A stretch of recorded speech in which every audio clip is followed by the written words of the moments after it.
What a time to switch over right as an alert's happening. Thank you so much for that subscription, My God. SZ Peck. Appreciate you. Hello. Welcome. It's day 2 of our digital demo marathon. Hello, everyone. My name is Paula. Joining me, as is normal in a stream of this nature, is, of course, someone who will introduce themselves. Hello, my name's Chartreuse Mojave. Oh, hello, Chartreuse. It's a lovely name. Is that the name of that desert? Mojave? Mojave? How do you say that? Mojave? The Mojave Desert? That's my last name. Yeah. Or Mojave? I will tell you how it's pronounced, actually, because it's my last name. It's your name. name. You tell me. I'll say it how you want. It's your name. Welcome. First, I'd like to do a healing with us all. Yes, I think if that's we could okay. all use it, honestly. We could all I'm benefit going to from do that. a Tibetan sound wall. Great. So get ready for that, because it's a sound bath is what they call it. Yes, and you're right. It's going to be I'm going to be frank with all of you, even though my name's Chartreuse. That is like a Wonderwall by Oasis, exactly as Mighty Game. Similar to that, however, I'm going to argue even less pleasant. But that's the demons escaping. So after all, you're my Wonderwall. You know what? Yeah, what? Definitely Maybe and What's the Story, Morning Glory are two of the best albums of all time. And you can find me on that. What's the Story, Morning Glory? That album. How many special people change? How many lives lead astray? Where were you while we were getting high? Love it. Love it. All right, what the hell are we doing, Paula? My name's Jim, and that's Paula, and we are going to be doing some digital demos for Gen Con. Are you going to Gen Con? Doesn't even matter, because there's going to be, I think, too many games. How many games are we playing today? Like 9. Like 9. 9? Why did we do that? Like 9 games. Y'all, I have to tell you, yesterday when we were done with our stream, we were like, we could not do more games than what we did today. There's no time in the day for it. Well, we could if we weren't on an 8-hour time difference. It's 4 in the afternoon for me. It's 8 in the morning for you. We've only got that window, right? For me, the time we finished was the time of day for you that we started, basically. Yeah, exactly. Yeah, so... And for me, when we finished, it was past midnight. You were yes, it was bedtime. But if you can't go to Gen Con, that's fine, because 9 of the games that are going to be at Gen Con for demo or even releasing at Gen Con, we're going to be playing for you today, so you can see what they're all about, do a digital demo. We're going to have links for those games in the description coming up, and the whole thing is going to be sponsored by Folded Space, who are a fantastic company who make inserts, who we truly believe in. So we really want to say thank you, Folded Space. There is a QR code for you to follow. I think you will be very impressed with both the quality and the prices and the variety of stuff that Folded Space have got. They haven't told me to say any of this. Liz was just like, she works at Folded Space. She was just like, yeah, yeah, that's cool. Just whack our name on it. She hasn't asked us to say anything else, but they're just a company we really believe in. So, yeah. It's true. We are going to do a poll first and foremost, though, a prediction. We're going to do a prediction, and this time we are going to offer up a tie option, because yesterday Matthew and I tied on number of wins. I won the first 3 games, Matthew won the second 3 games, and we both won the middle game. Express route. So when you put it like that, it sounds like we just won everything, right? Because you're not saying, I won the first 3 and then I lost. I'm like, I won, he won, we won, we won. True. We all won. That's part of my, honestly, that's part of my mantra as Chartreuse Mojave. I won, you won, we all win. Should we wait for a couple more people to filter in through before we do that, or would you want to just do it now? We can wait and do it partway through our first game, maybe. Give people a chance give some people some extra insight. Yeah, exactly. But most of all, yes, Twitch chat won. Really, exactly. Well, Hi is Mighty Games. Hi Camelisk. Hi is Spec Jenny T. Hornist. A Pantalone. Camelisk. What genre and era of TV show is this music? It was the same music as yesterday, so I'm imagining it's still... What'd you say it was yesterday, Matthew? 1970s cop show? Oh, I didn't hear the intro. I didn't hear the intro music. It was the same. It was 1970s cop show. Yeah, it was great. But like detective kind of stuff, like it's great stuff. Like hey, Acorn New York Squash. City, dirty streets, cleaning them up, crime. Cleaning up those dirty streets. Misty Cambot. Yeah, I got a lot of channel part. I got so many channel parts. You got a lot yesterday. Batosi, I will be at Gen Con this year. Bored to Play, hello. 5 Up. Board Game Brie. Can anyone else hear a Japanese girl whispering in her ears right now? Lizzie McGreevy, Sultanas, Magred D. No, you are the only one who listens to ASMR just all the time. It's you are really probably nice. Honestly, not the only one who does It's that. really nice. I'm liking it a lot. She's kind of... I don't know what she's saying, but it's very pleasant. And she has a nice... Then you don't need to try and like focus on words, right? That's why I like listening to foreign language whispering. Yeah. And yeah, it's great. I think she's talking about how she's gonna start cutting my hair. It's great. Can't wait for those noises to start. She's probably like, hey, it's okay if you had a bad day. Everything's gonna be fine. Now I'm gonna cut your hair. What do you think you might like to have? Maybe we could do a fringe. I like it, Paula. So I think because if she's saying lots of positive stuff like that, the energy of those words still exists, right? Yep. Even though I don't understand them, the energy there. So if they're being calm and wishing me good things, I feel like I'm taking that on board. Yeah. Look. Love it. Love ASMR. I have many, many times thought about starting an ASMR channel. Yeah, you just I really have. Just do it. Who knows? Why not?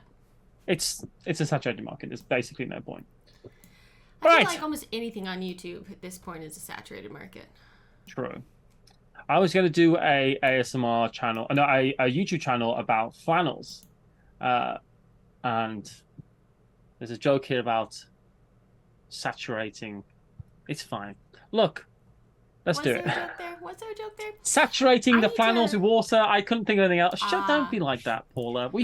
Last night after the stream, me and Paula came up with the premise for a radio drama. Yeah. The whole thing. It was great. It was good. We got to do it. Oh, Finnegan's Wake, yeah. I read a bit of Finnegan's Wake, and I was like, you know what? I'm all right, actually. I want to say, before we actually dive in, and then we're going to dive in, because we said we're going to get to it faster today than we did yesterday. In the latest This Game is Broken, there is a joke that Matthew told. I was listening to it this morning while I was getting ready, and I laughed listening to it. But at the time when he said it, I didn't laugh. And yeah, I laughed. And very like, annoying. I'm not laughing in the moment, and I don't know why, but I need to say to everyone, it was funny. And it is was it after I said Birmingham being a slur. Yeah, I said Birmingham itself can be considered a slur. And then after I went hearing it back, but I did not. Afterwards, I said, "Oh, kind of thought more people would laugh at that joke." I'm pretty proud of that joke. Yeah, Lon Divvy says you should record Gabriel Knight ASMR. Yeah, let's do it. All right.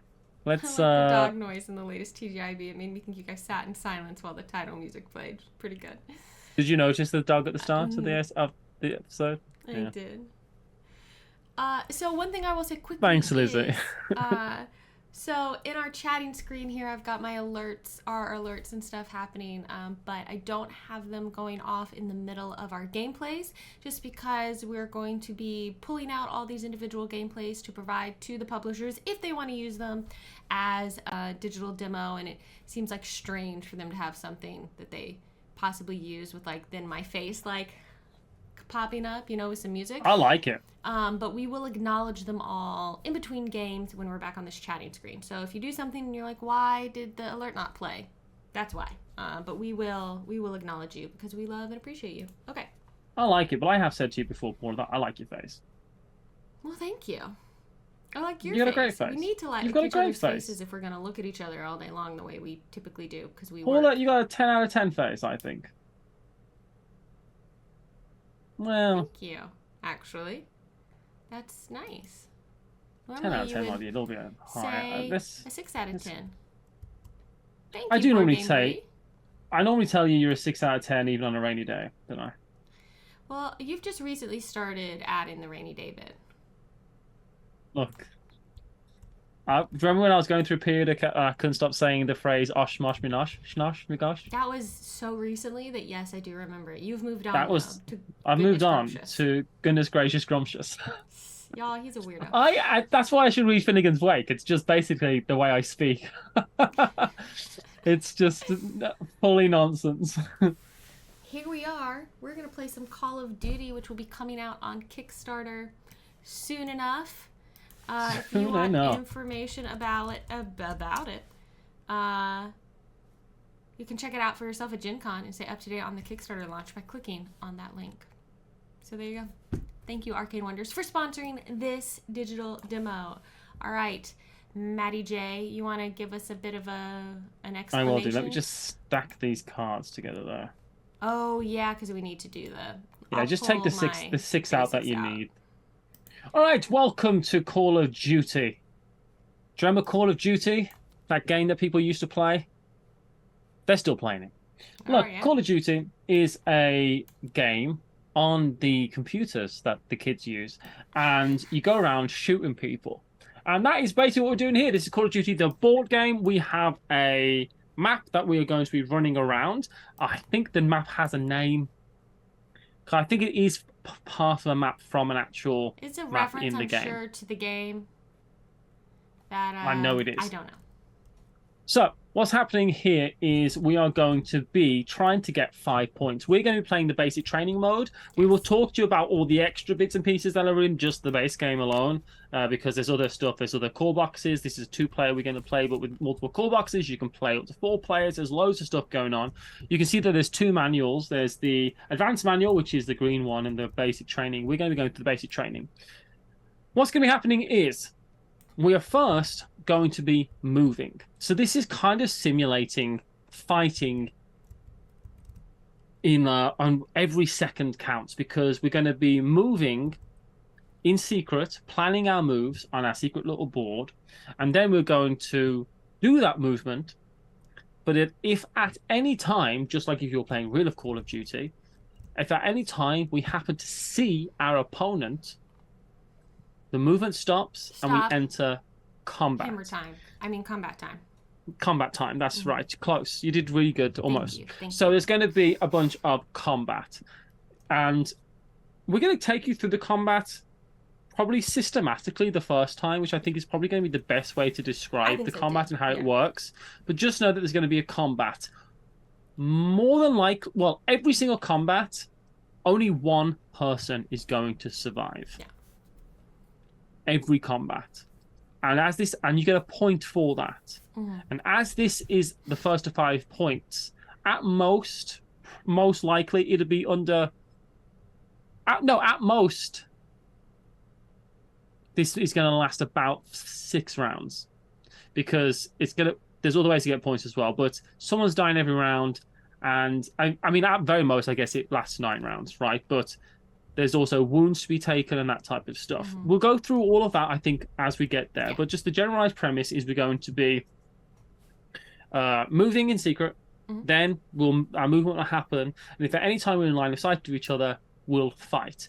Line of sight is probably the best thing to describe to you now. And if you look on the board, you'll see there's these little circles called nodes. And there's little... there's lines on the board. These lines represent line of sight. And I'm going to pull up a few examples now, just to give you how that kind of works. Firstly... Hold on 1 second, Matthew. I feel like the game capture's not updating.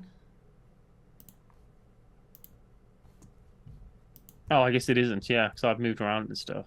Yeah, sorry everyone. Hold on 1 moment while I try and make sure that this... Actually, let me try like this. Yeah, take bait that we're playing Call of Duty. We are literally playing Call of Duty. It's just not the Call of Duty you might be thinking of. Yeah, so is the window, is the capture not just not capturing things in real life. Okay, there we go. I don't know why the window capture was being funky, but here we... Okay, that should work now. Sorry, everyone. Okay.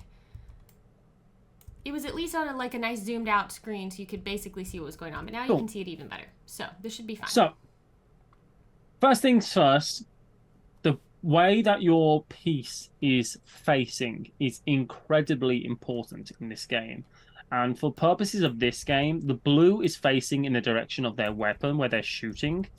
And the red player, we have said, is facing kind of like more like head on. So kind of like that's facing that way, essentially. Yeah, but now we're facing each other, right?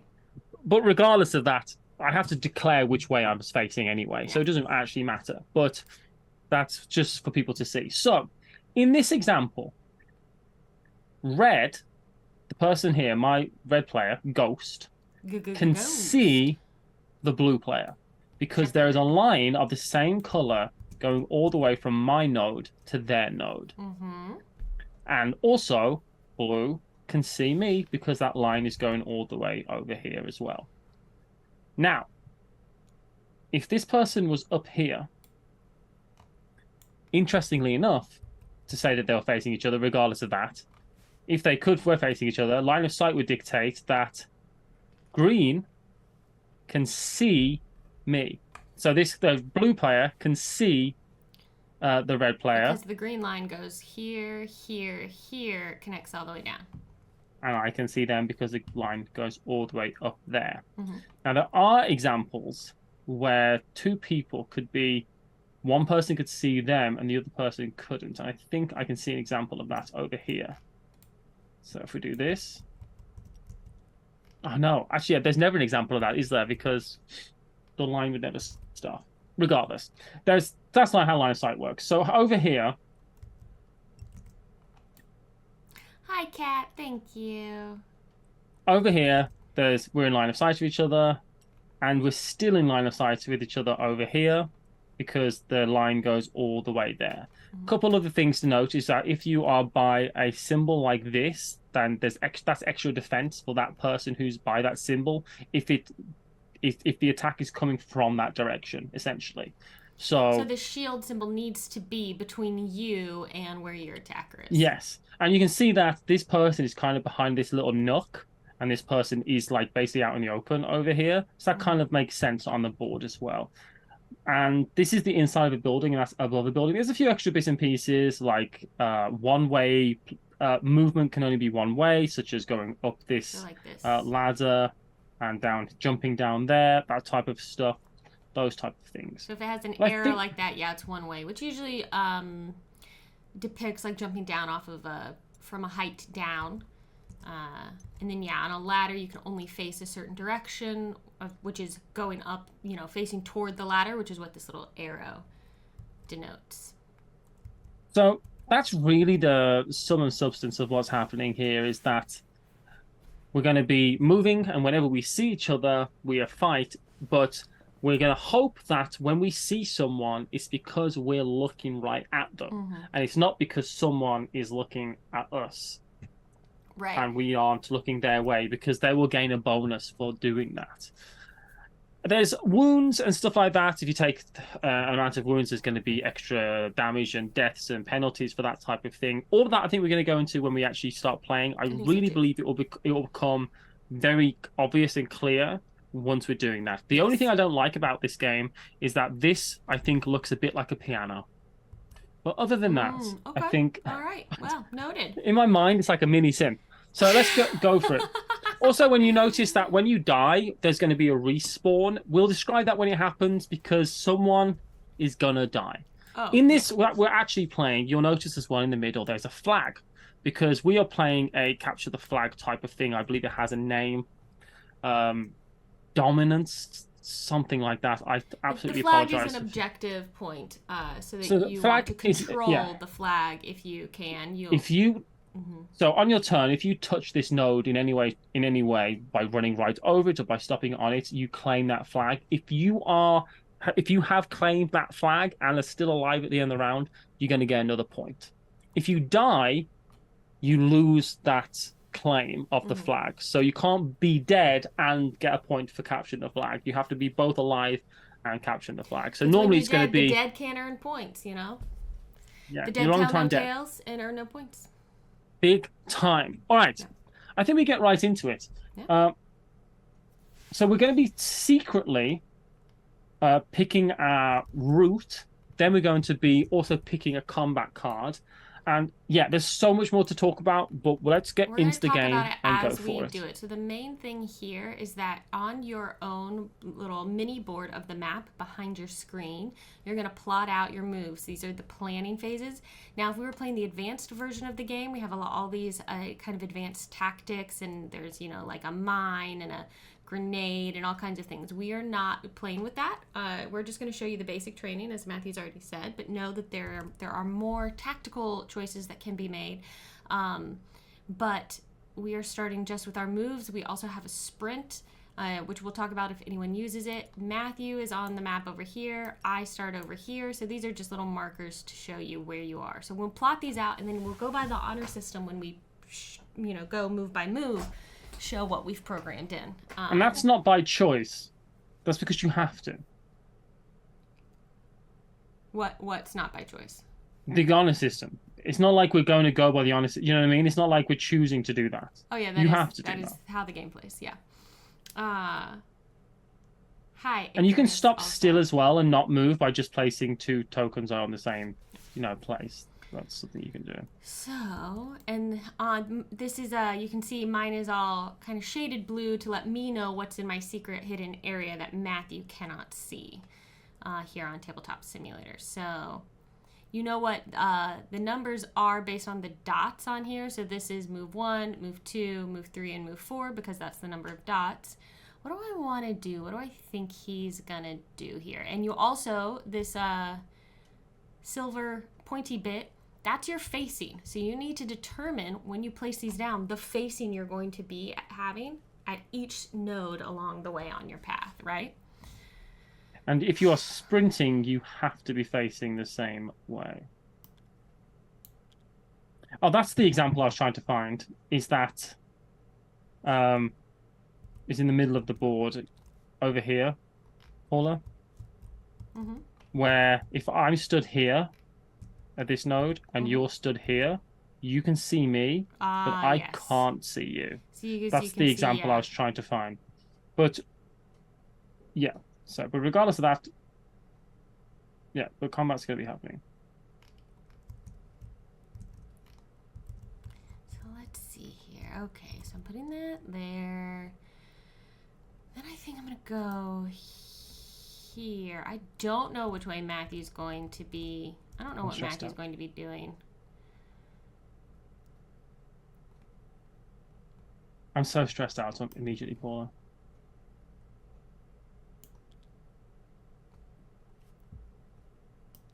I also don't have the stream up. I can see the chat, but I cannot see stream, Paula, just so you know, because I think that would be cheating, because I'd be able to see. I think it would be cheating. That you do. I think it would be cheating. Okay. I have made my movement choices, and we'll see how they turn out for moi. Also, for anyone wondering, I think it's pretty obvious why we chose the characters we're playing. It's kind of perfect, but I'll just say again, I'm playing General Shepherd. And Matthew is playing Simon Ghost Riley. I'm actually going to come over here and set a camera. This is 1 unit versus 1 unit, Sultanas, but there is, in the advanced mode, you can have recruits who you put around the board who can help you with things. And then if you want to play like 2v2 or whatever, you just need multiple core sets of the game to be able to do that. And there's also character abilities. Like I'm playing Ghost, but we're not using the character abilities, but there are character abilities to use as well. Yes. There's loads of extra stuff going on. There's things on these boards too that have like there's kill streaks and like Matthew was saying, special abilities. We aren't playing with any of those at the moment. Remember to draw 3 cards, Paula. Oh yes, I have not drawn my cards So what I've done is I've planned my movement, and I'm also we're gonna wait and see. But the next thing we're gonna do is choose our dice and choose our combat card, and then we're gonna reveal all of that at the same time. Because you reveal It says in the book, choose a place a cube on the 0 space. Place a cube on the it's down. Secret stake 7 dice. Combat reveal combat. Okay, puts a cube on the enemies. Okay, are you ready to reveal our first movement choice? I certainly am. All right, let's do it. So I'm so stressed. I'm doing there and I'm facing here. So I'm moving here and I'm facing. Oh, we're going the same way. Down. If I can do it, I need to adjust my. Just tell me which way you're facing. It's fine. I'm facing down the green line here. Okay. Hey, Arcane Wonders. Thank you so much again for sponsoring this digital demo. All right, so we are not in line of sight of each other at the moment, so no combat happens. Because you can see we have no matching colors connecting us, basically. So then we do our second move. I'm moving. Oh, Arcane Wonders, thank you for gifting those subscriptions. I'm not in. I haven't got a thing. Oh, wow. Thank you so much. So I'm going there and still facing that way. Thank you very much. So you're facing doesn't have to be the same direction as where you're moving. So I'm only if you're sprinting. And I'm facing down the green line again. This is not what I thought was going to happen, and it's bad. This is a we're gonna Yeah, I thought you were gonna do something different. I hope Matthew's coming here because that means I'm gonna pew pew pew shoot him. But we might be. I feel like we're gonna be able to just shoot each other. Yeah. So okay. 1, 2, 3, move. Next move, and I am going there and still facing down. Which way are you facing, Matthew? I'm facing straight down. And I'm facing straight towards you. I was hoping to not use this to not be facing you at this time, but yeah, we're facing right at each other. All right. So now we are in. Does this game include 12-year-olds with open mic? Yes, that is a stretch goal. Yes, exactly, Komorowski. Absolutely. I believe they're working on that right as we speak. So, now we are facing each other. We are in line of sight. So it is now time to resolve some combat. We are, exactly, Tone Strongers. We are pre-programming our moves, and then we shoot when we have line of sight. So even if we're facing each other, we're on target. If we're not facing each other, we're off target, which gives us a penalty. But as soon as we have line of sight, we go into combat. So yeah, just like in real Call of Duty, you know you're gonna have penalties, but we're gonna start shooting at each other. But like if Paula has got her eyes on me and knows exactly where I am, and I don't, there's gonna be a penalty that's simulated into this because as soon as you can start getting shot, I'm just gonna start shooting, right? So and hope to hit something. So, combat has started, and I'm going to take us through combat in the way that they take us through in the quick reference at the back of the book. So the first thing we're going to do is place a cube on a start position of our aim meter. I'm going to watch you because, do this, Matthew. Because we are within one of each other, this is short range. So we're going to put a cube on the bottom. Can you see here it says the short range, and this is the longer range. So the cube goes there. So that's the first thing we're going to do. Second thing we're going to do is put a cube on the 0 space of our tactical tracker. And this is this one. So these are our 2 trackers. There's going to be 3 places we're going to be getting combat damage calculation from. Next thing we're going to do is, if on target, advance your cube 2 spaces on the tactical tracker. We are both on target here. We're both on target. Because we are facing each other.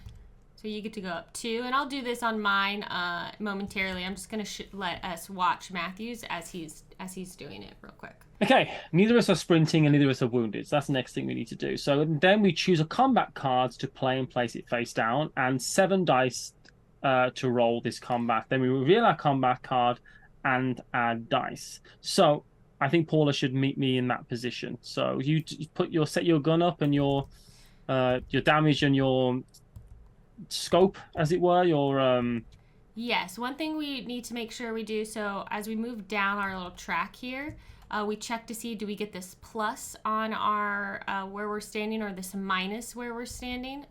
You can see like here, this is, if we were standing here, whoever was here would have basically an advantage because they're shooting down on someone. If you're here, you have a disadvantage essentially because you're climbing up a ladder. But one last thing to check is if we have cover, and Matthew does have cover. See how that shield is between us? So he gets to take a little shield token to put on his board here. I really feel like you're there you go. Coming out of the sequence as it is written, but that's fine. No, I'm not. right? I'm just going down the track. Well, I'm reading the quick reference to apologize. work out, but you are completely right. You are completely correct. I'm apologize for jumping the gun there. Don't jump my gun. I want you to stand still in front of my gun, please. Sorry, everyone. Okay. So set yourself up, and I've already picked my dice and I've picked my combat card. I'm on target, so I get to move up 2. And because we're playing basic training, we've got 6 combat cards to choose from. But if you use at the advanced, there's loads of different combats, and they all do different types of things. So let's see here. Did I win a single combat when we practiced this, Paula? I feel like did not play a lot of it, so. But you didn't. I didn't win a single combat though. I remember that much. I think I'm going to do. You know what? Let's do this. I'm gonna play this card. Oh, technically this goes here. Sorry, I'm gonna put this in the spot on my board where it goes, which is right there. Okay, so I picked this card, which we'll talk about after we reveal it. I don't want Matthew to know. And then I'm choosing dice. So the dice you get are on your weapon here. And that's how and those loadouts will change depending on what weapon you're using and all that type of stuff. Character cards, like that's we're using the same thing, but there's loads of variability for that as well. And you choose 7 for your combat. Now the red dice represent being like aggressive, so these are going to do damage. The green dice represent being agile, so they're going to give you speed with these little lightning bolts and defense with the shields. And then the blue dice are aim dice, and that's going to give you more movement along your aim track, like you're taking time to line up your shot and go. So you have to jeez Louise, I did the thing where I hit spacebar and it recentered my camera. So you need to choose how you want to balance. I want 1, 2, 3, 4, 5, 6, 7. This is what I want. This is what I want. Are you ready to reveal things, Matthew? I certainly am. All right. I have chosen dice, and I will reveal my combat card as well. I'm using Precision Strike. I'm going to move these out of the way because we're not using them.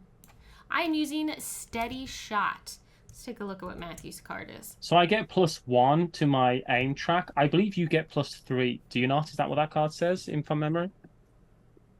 No. This is giving me a plus on my... I have this little plus symbol, so I'm going to get to move up 1 on my on my tactics track.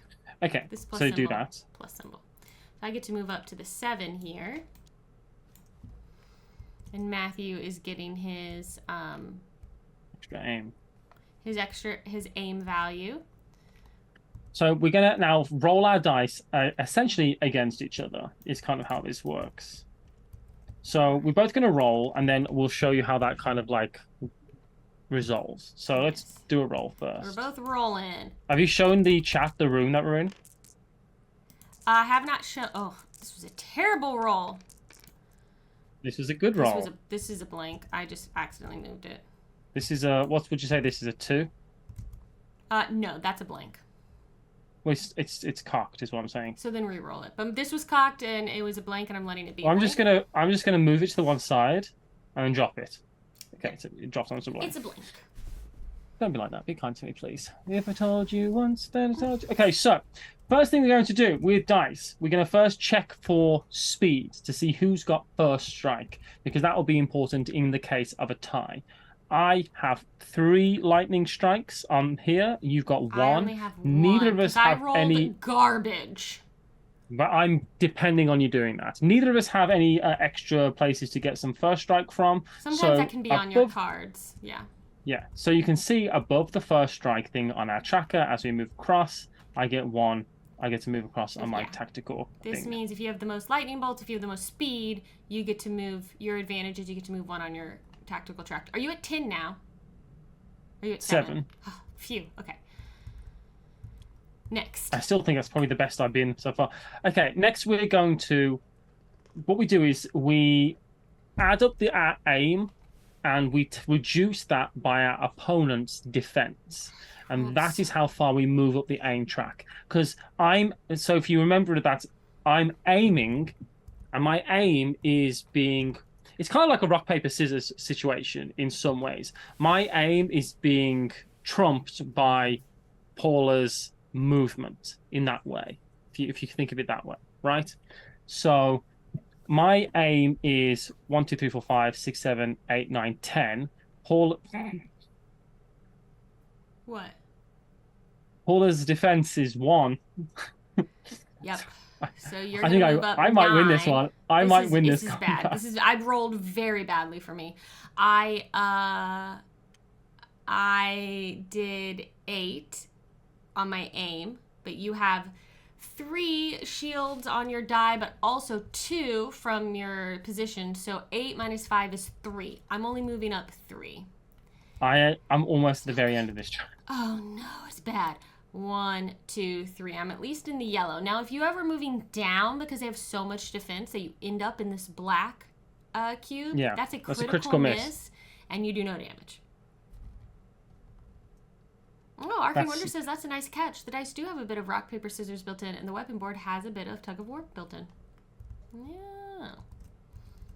Especially the physical tug of war when I get mad at Matthew and I take his weapon board and I check it. You take my mini and you go, and I throw it, which is why we have to play games digitally now. Correct. Yeah. And you can flip the table and okay, so you still do damage from your tactical track. You just lose all damage from the weapon and your red dice if you critical miss. Thank you for that clarification for me, Arcane Wonders. Yeah, it's because that's the risk that you're taking. It was those red dice are good, but if you completely miss, then you don't get to use them. Yeah. So, all right. I hate your roll. My roll is great. So I'm hitting. So now you can see that I'm in the orange. I'm in the orange here, right? The red, sorry. So this is hitting for 15 plus. Oh my gosh. So essentially, I've got 15 plus 7, which is 22. Plus what's my on dice. Your dice. 22, so I get 22, 29 I'm on. But the thing is, Paula, if mine had all washed out to be 1 and yours had washed out to be 0, I still win. I just need to be more than you. It's true. The only problem is that you want to be far away from your opponent's damage, because if you're within 5, you're going to take a wound. It's like I hit them, but they hit me enough to get me. So I want to be far away to not get a wound. I don't believe I'll be getting a wound. I don't think you're going to be getting a wound because I'm in the yellow, so that's 5 here.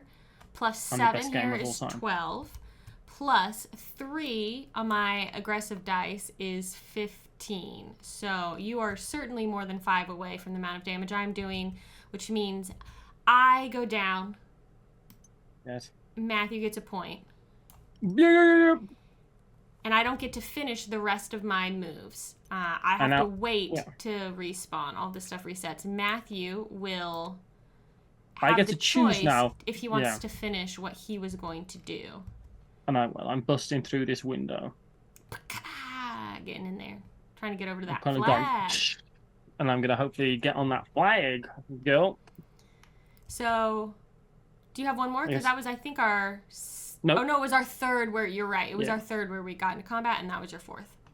So I think the thing to talk about now, Paula, is respawning, if you want to describe that. And it's within 1 of line of sight, I believe. So, now, at the start of... this, my first marker is going to be placed where I'm going to respawn. So you don't actually know where I'm going to respawn. No, I certainly don't. I'm going to use that, and I can respawn. It's dynamic respawning. I can go anywhere I want as long as it is not within line of sight of Matthew, my opponent, or the flag, the objective. Sorry, you knew that. That's okay. We're a team. So Matthew is here. I'm just moving you to be representative on my boards that I know. Yeah. Also, I get to redraw cards so that I still have 3 in my hand. Matthew does not. So I'm going to draw a new combat card. And this is... I'm just going to stick that over there. Yeah, Shep has been promoted from Commander to General. Exactly, Frank. Yeah, that's very great. Honestly, everyone was proud and surprised. I think I'm going to spawn... The cool thing is there doesn't have to be a combat. It's just unlikely that there won't. Well, we haven't played enough, right, to know that, but there won't. Doesn't necessarily have to be a combat each turn, but there probably will be, right? Yeah. And then I'm gonna do. I'm ready for the next round. I've planned and everything. You've got your movement all sorted? Yeah. Okay. This. Let's do it. All right. I'm ready.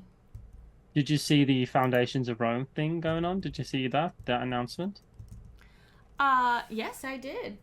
Foundations of Metropolis. I'm just excited about it because it's the base pledge for Foundations of Rome, but it's been remade in a different theme. So it's because it's a different theme. So I believe it's called Foundations Metropolis, but that is from memory of seeing it one time. So forgive me if I'm correct. I could look it up honestly, but so it's the base game of Foundations of Rome, which I have played twice because my friend Sean backed just everything for it. And it looks like a normal board game for humans to consume and play and enjoy. But it's not got all like the minis and stuff because that's kind of like that's for Foundations of Rome. This is the version of the game that's for people like me, essentially, who love the game, but just not gonna. I can't afford to. But I'd love that game, but I cannot afford Foundations of Rome. And I don't mind saying that. Foundations of Metropolis. Foundations of Metropolis. I don't mind saying that because. Even though like Arcane Wonders is in chat and stuff, I don't mind saying that because it's a Foundations of Rome is a premium product. That's the point of the game, right? So I'm really happy this different edition's coming out because the actual game that's there. And when I played it, I was so annoyed because I played it. I was like, man, this is really good game. It's really good. The same as Matthew's using him. He's just a genius.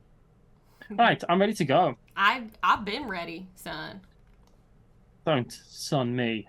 So I'm spawning in right here. That was my first move. I'm facing. Don't son me, boy. This direction, which was maybe actually, it's fine. Look, it's fine. You're there? Yeah, I spawned in here. Are we fighting? We fighting? Yeah, where'd you move to? We're not gonna fight. Here? We're not gonna be in line of sight. I moved to the flag. Yeah. We're gonna fight, but of course we're fighting. Exactly right now. I will claim this flag for now. For now, you have to have it at the end of the round. Only for now. Only for now. Okay, movement 2. All right, then I'm coming here and I'm facing you down just like that. So let's see what I'm going here. I'm going here. So let's fight. That's right, y'all. I was really trying to avoid you doing it. I was considering doubling back on myself and going here. But you are probably running to the flag this turn as well. But it'd been better if I could have. Yeah, who could say? All right, let's do this thing. All right, I need to roll better this time. I need to take Matthew. Well, you've got cover this time, and I don't. So that's interesting. True, and that will help me because I've got this little shield here. And again, we have line of sight to each other because we are connected. We're looking right at each other, and we are both on target. So. Okay, we're both on target, go through these steps and we're looking right at each other. No one has a wound, so we skip that. Yeah, it's really nice actually that they put this kind of sequence on the tactical tracker because it makes things quite easy and clear. It tells you what rewards you get. So wounds don't happen. We're both on target, so we both get +2. Does anyone have a plus or a minus on their spot? I don't. Yeah, I've got a +7 on my spot. I could have though, Paula. Don't. I do have this shield too for cover, so I'm. We haven't technically revealed our cards and stuff yet, so who knows what pluses are going to be there as well. But they can be on the board. So they're not. Yeah, you're right. So for the moment, we don't have any because of the board, but There's a little minus here, and that's because if we're like, you can see on this ladder, we're midway up a ladder. We might be somewhat. Yeah, you can't. Like, you can't be climbing a ladder and doing good shooting. It's not possible, right? You're not Batman, okay? You're Ghost. It's different. Batman, classic gun user. Classic. Even I know Batman doesn't shoot people. I know, but that's why Batman is good at things. He could do stuff from a ladder, probably. He could do. Okay, so now we are... Oh, we need to set on our weapon board. I don't think you can trust range. any superhero who uses a zip line quite as much as Batman. I feel like that's just, weak. That's just my opinion. All right, I've got my tactical card, and I'm going to pick some dice. Dice. All right, I'm gonna... I do think getting this first... card, y'all. This one. Yeah, Batman doesn't use ladders. That is a good point that's been made. With the zip lines and everything. Batman doesn't need ladders. That's why it never comes up for him. There's no ladders in space. He just grapples everywhere. Okay. There are ladders in space, but that's fine. All right, I'm gonna... We ready to reveal?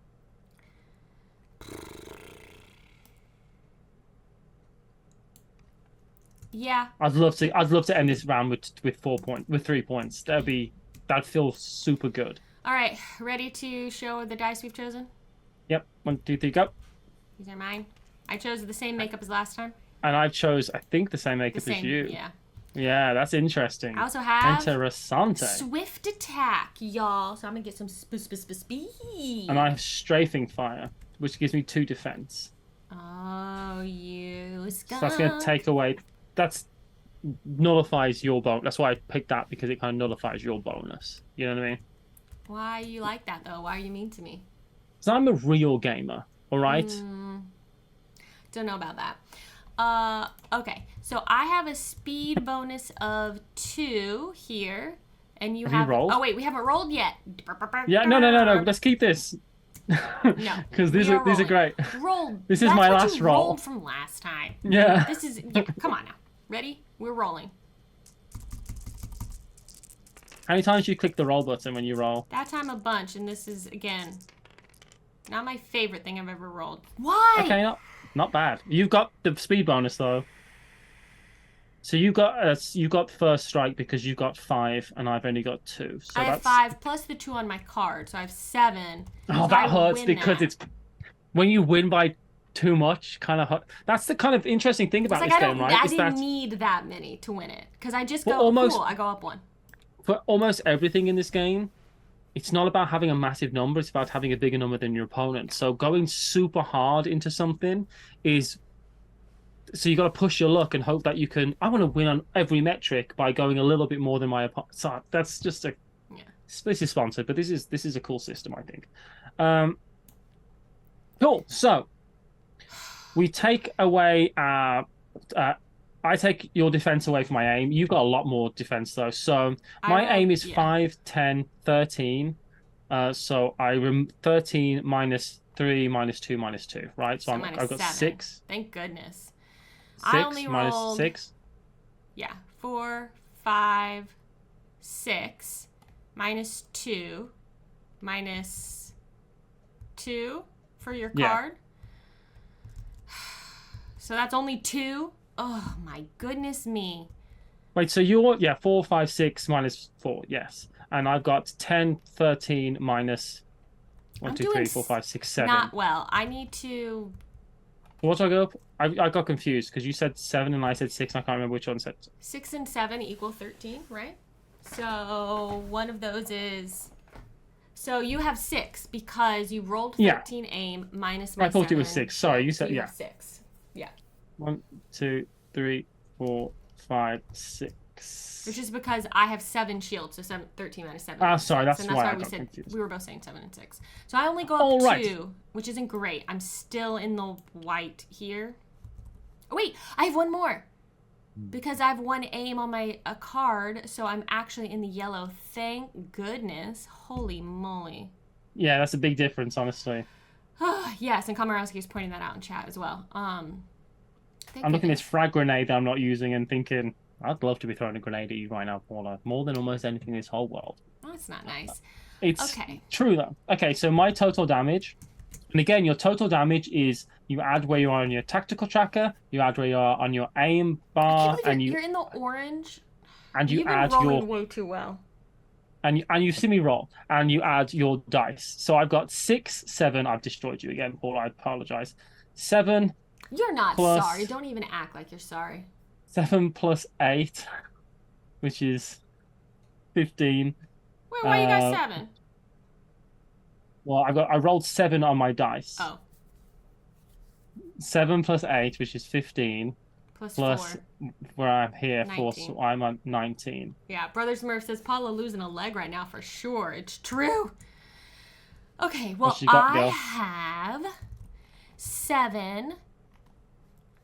Plus 5 is 12. Plus 2 is 14. How many did you do? I think I'm doing 19. you a wound. I think you are wounding me. Yeah, but you're dead. Yeah, but I'll respawn. You're laughing from the grave. You're like on the comms. You're gonna take a penalty for having a wound next turn. Paula you're roll like for shell shock. You're there going. You're going. He's cheating. This guy's cheating. He's cheating. Something's wrong with my controller. This guy's got aim assist. I'll tell you. It's just like.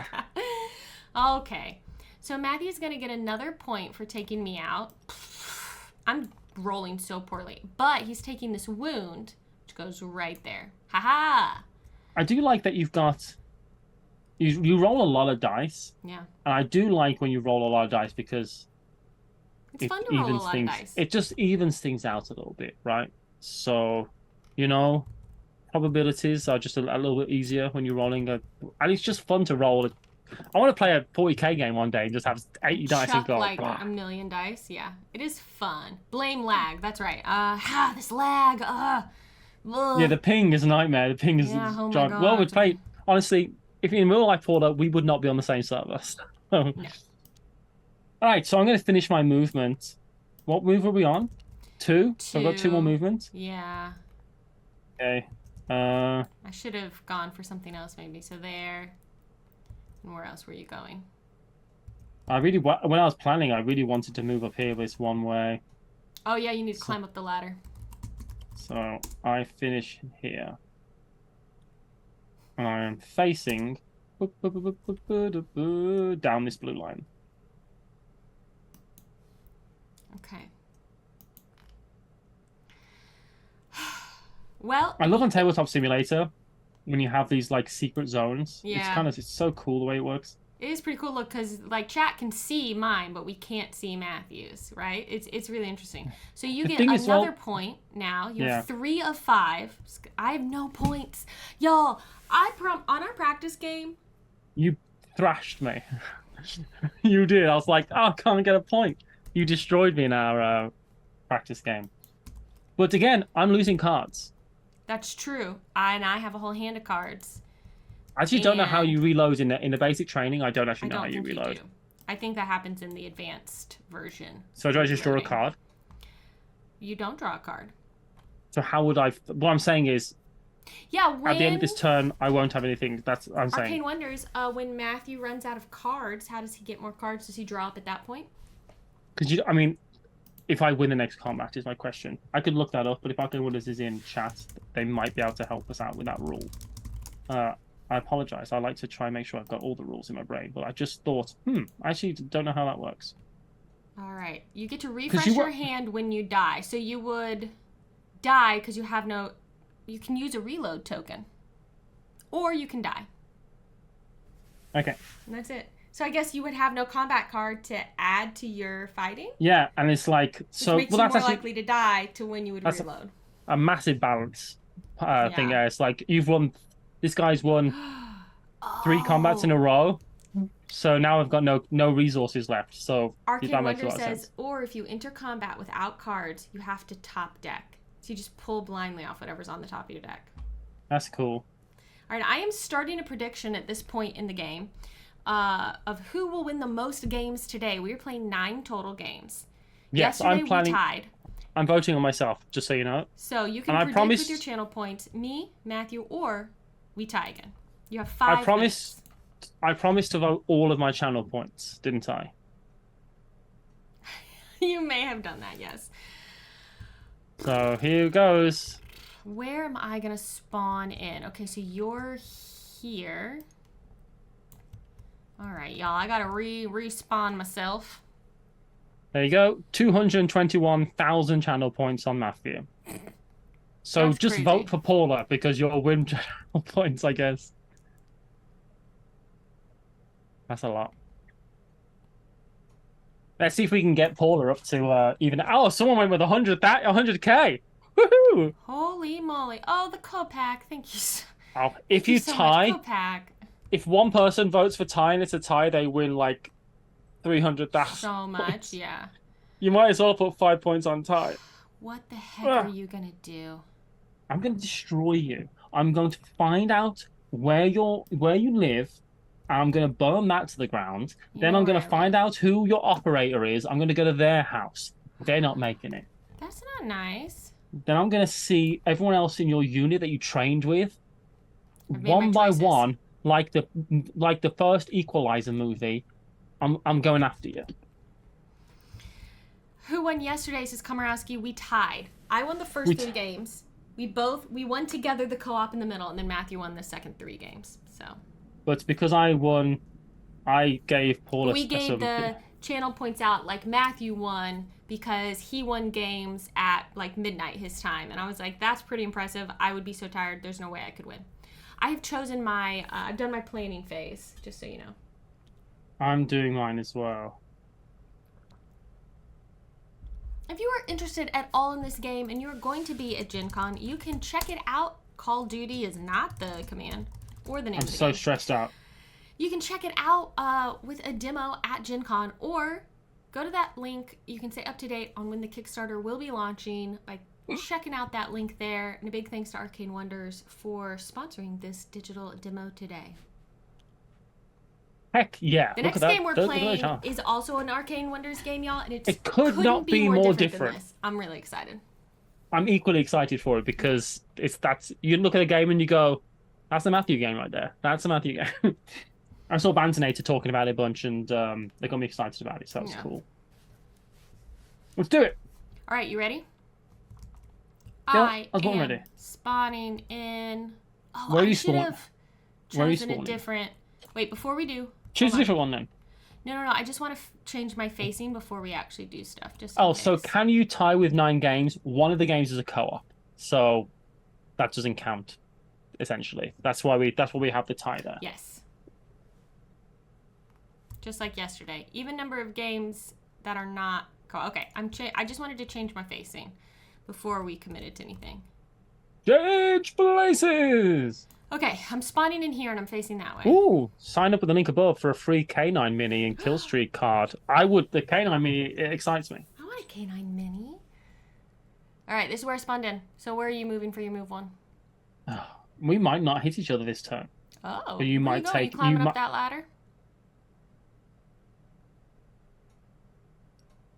Ooh. All right, move 2. I'm facing this way, but I have to face the direction of the ladder. You have to face the direction of the ladder because of there's an arrow here. I'm just going to move you quickly. So see that arrow there, everyone? That means you have to face that direction because you're climbing up. Even if you're going down the ladder, you have to face that direction. It's not like Minecraft where you can kind of just you know what I mean? I'm moving here. Guess where I'm going next? Up on the roof. Top. Reindeer paws. Ghost man paws. You might get a point up this turn then because we are... I am taking this flag from you. Yeah. Ready? Next one? Next one, I am moving. Oh, but I changed my facing. Oh no, this could be bad. I changed my facing to this because I thought you were going to come around the other way. So I'm facing that way. We are not in line of sight, everyone, because you can see the colors don't match here. Yeah, because you're kind of in this room. I like actually the line of sight on the board. I think I said this earlier. Really makes sense thematically. Like the best. I think, like I said, the best example I think is this nook here. There's 2 defense and this person. You know, I just think it's cool. Someone earlier was saying it, and we've said this too, Matthew, that the way the line of sight works, it makes it feel a bit like how Unmatched does it. It's cool. It's so nice. It's so unambiguous, right? It's really nice. Yeah, that's the unambiguous is yeah. Look, yeah. Why would you face Wonders, nowhere? Are you facing nowhere? Here's why. Okay. I don't understand why actually in the slightest. Don't judge my lack of skill. Okay. My brain keeps processing this as being on a rooftop rather than being inside a building. So there's literal rooftops in this game. You're right. I'm not facing either path. I'm just facing somewhere that I wouldn't be able to shoot anyway because there is no line of sight there.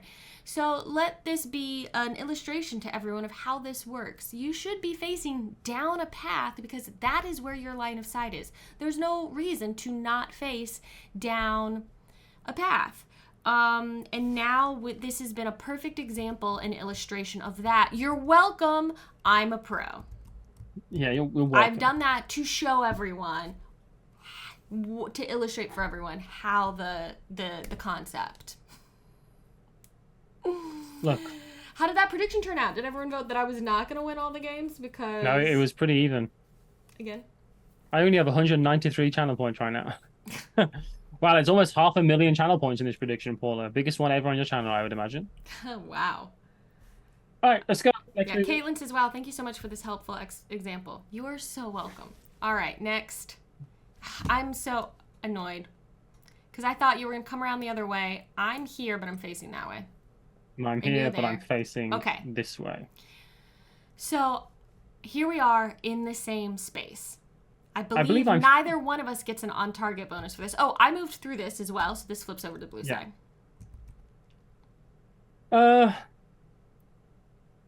I'm facing this way, which is the way that you came from, which I believe means that I have the on-site. I believe that if we are in the same space, no one gets an on-target bonus. Let's fight. Let's fight. I'm finding the rule. We also have 2 representatives from Arcane Wonders here. No, that is correct. Who are they saying that to? Me. Me or you? How do you know you? To me. What if they're saying it to me? They can't be because I'm right. They could be saying I'm correct. That's the thing. Let's wait 2 seconds and see. I'm 99.8% positive. That's not enough for me when it could mean that I might win the combat. That's not enough. Neither one. No one gets the facing bonus. God, thank you. Damn it. Because there is no facing because we're right on top of each other. But Shepard should have his Magnum 44 with him and gets to shoot Matt in the face if they enter the same space before combat starts. Now, we aren't using the special powers. Yeah, we're not using those. So we decided not to, but that would be awesome.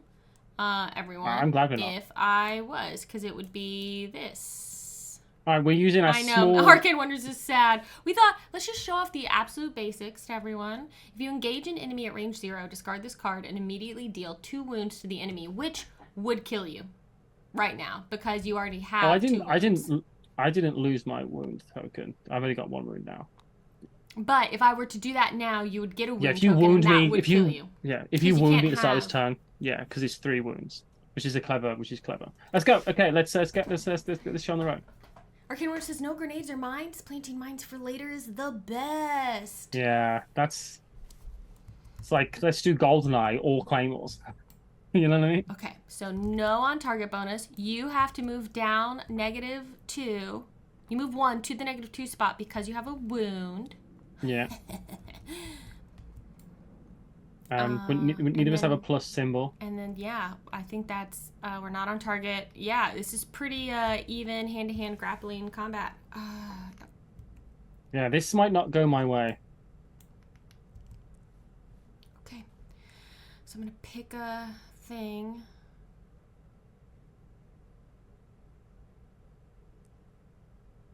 Right, I think I'm picking, and I think I'm doing something slightly different. I'm going to choose 12 dice. You can't, but that's a lovely, lovely thing to think about.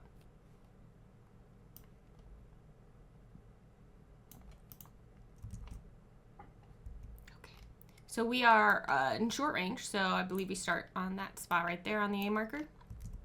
Mm-hmm. I just need to roll better. Honestly, I feel like what I'm doing isn't bad. I just need to roll better. Be better. Be a better gamer is what I've always said to you, Paula. How often do I say that to you? Reveal. All the time. Right, I'm doing a controlled shot, which is actually quite a beautiful looking card. The cards are quite good looking on there, I think. Lovely, yeah.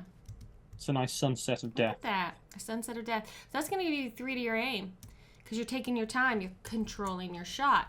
Yeah. I am doing strafing fire. Yeah, which is a powerful card, actually. Bonus. I'm going to give myself a little cover there.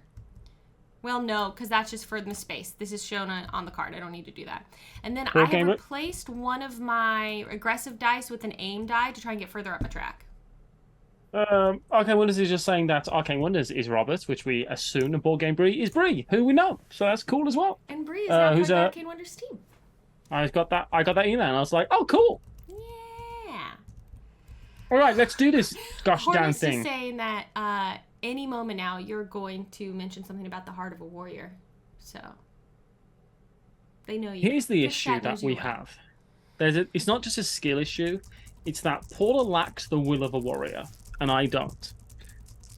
That's the main issue we really have. My dice are haunted.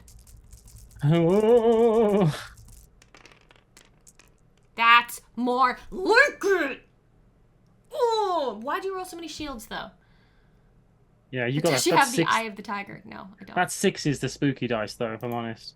All right, so I've got first strike, so 1, 2, 3, 4, 5, and you've to your 3. I have 3 and nothing on my card, so yes. First strike, which is good for me because it's supposed to be up to 0. First strike bonus, so that will get Matthew back on his neutral spot.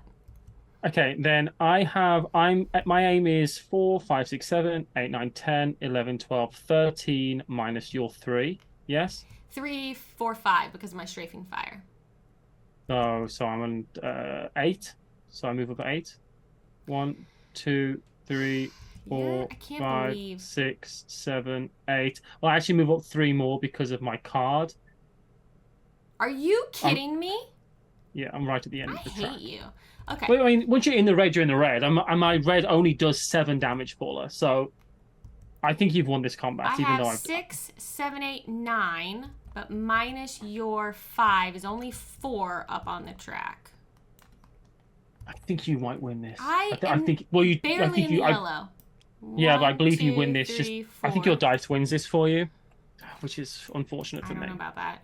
I have nothing I'm adding here. So basically, I have 4 plus 6. I'm doing 10. And I'm doing just a straight 7. But I will take a wound. Because I've got nothing on my board, and I just have 7 from the card. Yeah. But I get to redraw a card now, I get to draw a card now, which is nice. So Matthew dies this time. I get a point for killing him, and I will get a point at the end of the round. For the flag control, but we'll wait for that. We're playing this on Tabletop Simulator, Turaki Gamer. And I will take a wound because we were within 5 of each other. For the damage. And I imagine I lose my wound now because I'm dead. You should, yeah. Even if you didn't, you would heal up. Yeah. Yes, exactly. That's true. So I will finish my. Oh no, that was the last one of the round. So I stay here. I get a point for having control of the flag. So I now have 2 to Matthew's 3. I've caught up. Yeah, right, and then you draw up to your hand maximum, Matthew. So do I? Get 3 cards back. Now, I don't draw anything. I tried so hard to learn these blooming rules, and I missed a couple. And it's... That's okay. There's all kinds of things. This is why we do this as a group. So you are there. So I'm going to put your there's a little bonus mini in this version. I think they're chits in the game, but there's also I can put you there. So I can't spawn in one of line of sight of you. So that's. What do I want to do this turn? I don't know.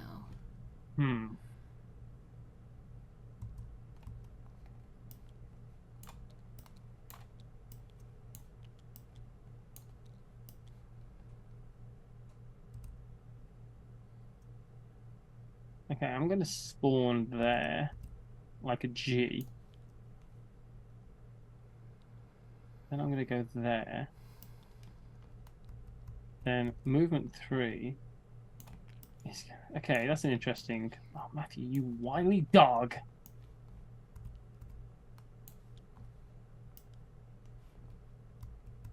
Oh, God. That's a choice. Which way do I want to... I guess I'll face this way. Oh, my goodness. What is he going to do? I don't know. I barely know. I'm scared. All right, I'm doing a thing. Okay, let's do this thing. Oh, good. It's fine. It's fine. Right. Everything's fine. Okay. Ready? I'm spawning there. Where are you spawning? Oh, there? Oh, no. I'm sprinting. So I'm sprinting first to here. We're not in line of sight. So then I can finish sprinting here. And which way did I say I was going to be facing? I was going to turn around. Well, my first movement is to here. Well, I think your first thing is your spawn point. Oh, is the first movement to the spawn? I think it is. That's how I was playing it, but either way. That makes sense. That makes sense. I was wondering that as I was doing this. In that case, my first movement is there to spawn. And I'm facing this way. Just so you know, I'm going to be... You can't spawn right there. Because you're within line. I spawned here. Okay, great. So then your second movement is to there. Okay, so this is... so we'll move on to our second movement. Okay. Yeah, sorry, I was sprinting. So I came here, we were not in line of sight, so I finished my first move to there. I'm going to go there. I'm facing the flag. And I'm going here, and I have to face up this ladder. My third movement is here. So that's going to be I'm just going to get a quick point. I mean, it's possible. I'm running up the ladder, and I believe I'm facing down that way. What did I say? Goodness gracious. Yes. Respawn is the first. That just make a lot more sense because it would feel like getting 5 movement. Yeah, because that would make sense because then you'd want to be 2 away from the goal because that kind of takes that. Cool. Fourth movement. And then I'm jumping down. I'm hoping you're moving toward me. I move back. No, you skunk. I'm facing this way, but I move back. So I just finish this round with a cool point. That was a great round. It's time to get serious here. Although last time I responded to a mine. So yeah, we're not playing with them, but there are I do want to play with mines. I want to play with mines. There are mines you can lay out that your friendly people won't set off, but they will take damage, I believe, in the blast. But if your enemy goes through them and you're like, you stepped on a mine, and then they blow up. I want to say to you when you respawn about that, you are on a mine. You know what I mean? That sounds like it would be very satisfying. Insta-blow up. About that. And since I was playing a new revision, I also managed to kill myself with my own grenade. Oh, arcane wonders. All right. Yeah, as I say, this isn't necessarily the finished product. This is we're playing it as it is right now. And also, again, the basic training mode. There's a lot more tactical things to think about in the game when you get into the advanced mode. But this is like your first game, learn to play. So we thought that would be the best to demo and show off for you all. I mean, Paula, there's an airstrike card over here, so bear that in mind. No. Okay, so we're planning our movement. This is my house, and I have to protect it. And I'm going to make this mac and cheese and not eat it. So here's the issue, Paula. You have to try and take control of that mine. Otherwise, you auto-win. Of the thing, or kill me, otherwise I'm going to win. Yeah. So... I can't believe we didn't have any combat this turn. It's nice to not have one with not combat to show that's possible.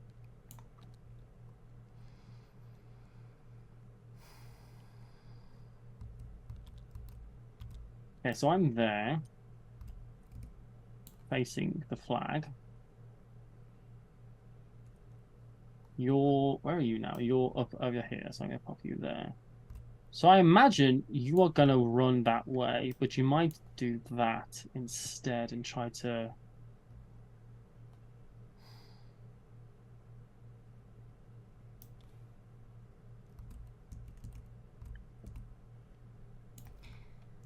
If you place 2 movement places on the same thing, you just stay still, correct? I believe so.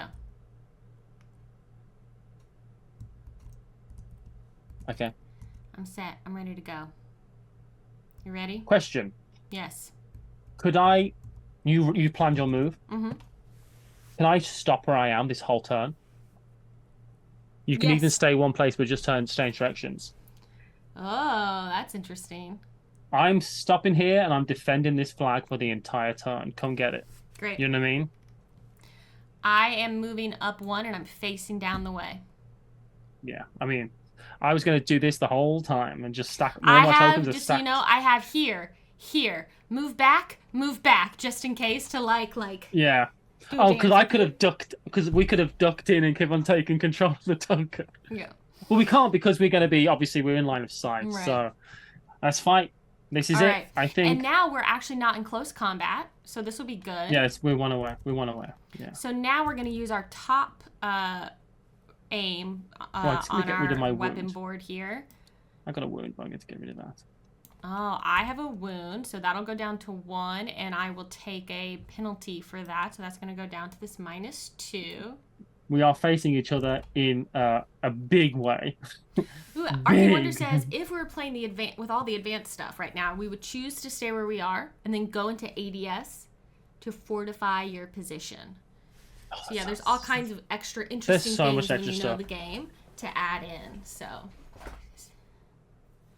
yeah, if this is interesting to you, just know there's more. Do you know who'd like this? My brother's friends. They don't play many board games because they're video gamers, but they would enjoy this, I think. So, okay, we are both on target. So we both move up 2 on the tactical tracker. Yeah. So you're at 4 and I'm at 2. Mm-hmm. Neither one of us has a plus right at the end, or a minus or a shield. Mm-hmm.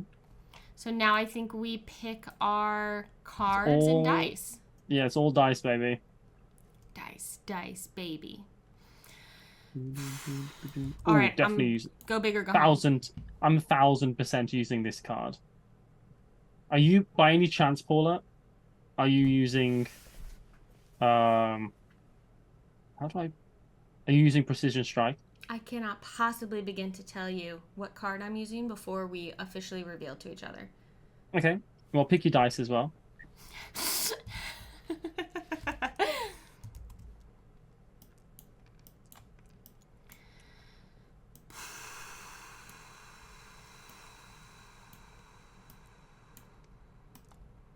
Man, all the dice are good.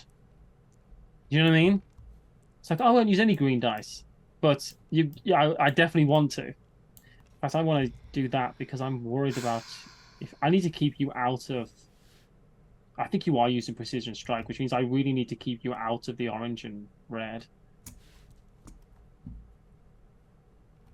In fact, because I think you're using that card, I'm going to do this. Okay. I've got my dice picked. This is it, y'all. This is the last thing that's going to happen. Because either Matthew's going to win, he's going to kill me and get his 5th point. Or you're going to get 2 points this turn. I'm going to kill him, get a point, and then take the flag and get a point. So this is what it comes down to. That'll put you on 4, though. Match. That'll put you on 4. That'll put you on 4. Oh, you're right. Okay, never mind. But it's pretty much game match because I'm going to beat you. It's close to being as exciting as I said it was going to be. We've done similar but different things. Okay, I'm glad I did what I did because I had a feeling you were going to do this. This is too many shields.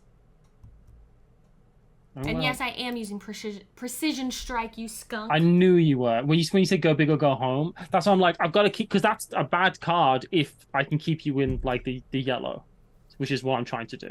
Yeah. So I'm using, my card is called, it's called Swift Attack, which is slightly more even. Not, I still want to get into the orange if I can, but I get 2 to my first strike, and I get 1 aim on the card. Yeah. So what do you get on yours? Just 1 aim? Just 1 aim. Yeah. Let's roll these dice. I think there's a chance I win first strike here. I mean, if you roll well, yes. Absolutely. Okay, ready, everyone? I rolled really bad. Yes. Yes. I'm dead. I'm dead. My roll was so bad. I'm dead, basically. You have 1, 2, 3. Tied. No, you have first strike because you got 4 on your dice 5, plus 6. the 2 on your card, and I have just 4 on my dice. I'm dead. So you move up 1 for first strike. So you go 4, 5, 6, 7, 8. Arcane Wonder says I just laughed so loud at Matthew's roll. I was so So you've got 8, 9, 10, 11, 12, 13, 14, 15 minus 4. So you've got 11. And I move up 0. 1, 2, 3. Yeah, you 4, win. 5, you win this. 6, 7, 8. I 9, thought I was going to 10, win this. 11. And I don't move up at all. Ha! So I'm hitting you for 7, 8, 9. And I'm hitting you for 17. Yeah. Damn it. Wait, did I move over 1 for my wound? I don't think it matters. If I don't know that I did, which would mean I'm only hitting you for like 15. Yeah, I'm hitting you for 7, Paula. So. Okay, Growling Mouse Studio is saying yes, I did. So even if I no, lost... I'm hitting you. I'm hitting you for 9. Sorry, is what I hit you for. So. Okay, so we're just outside of the wound. Yeah, I was so sure what I was going to do was going to work, but that's the way dice go. Yeah, I say, to be fair, you rolled the right choice of dice for this combat. You chose well and just rolled poorly, and that's what random chance is. Let's see what happens if I roll again. Why do you do this to yourself? Let's see what happens now. That's a little more like it, yeah. Look at that. That would have been a win for Matty. So I get a point for killing you. My next move is forward. I'll flip that, and then my next move is backward again. So I get another point. So now we're in the final combat. Yeah, this is bad for me. Okay, cool. So whoever wins this whoever wins this round, whoever gets a point this round, in sudden death, exactly, will win this game.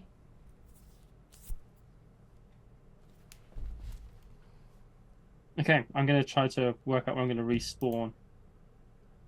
Oh, I'm stressed out. Oh, wait, yes. Let me double check my movement. So I moved here. Yeah, you're going to finish the movement. I moved up 2. I moved back 3. Sorry, 4 is moving back up to the flag. Thank you, chat. So I am literally on the flag right now.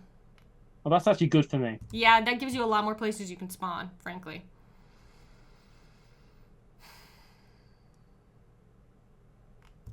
Okay. I know what I'm doing, y'all. Okay, I have a plan. Where do we think Matthew's gonna spawn? Let's look at our map for a second.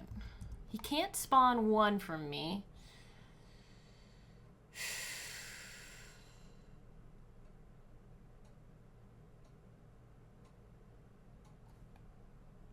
I'm planning out my movement.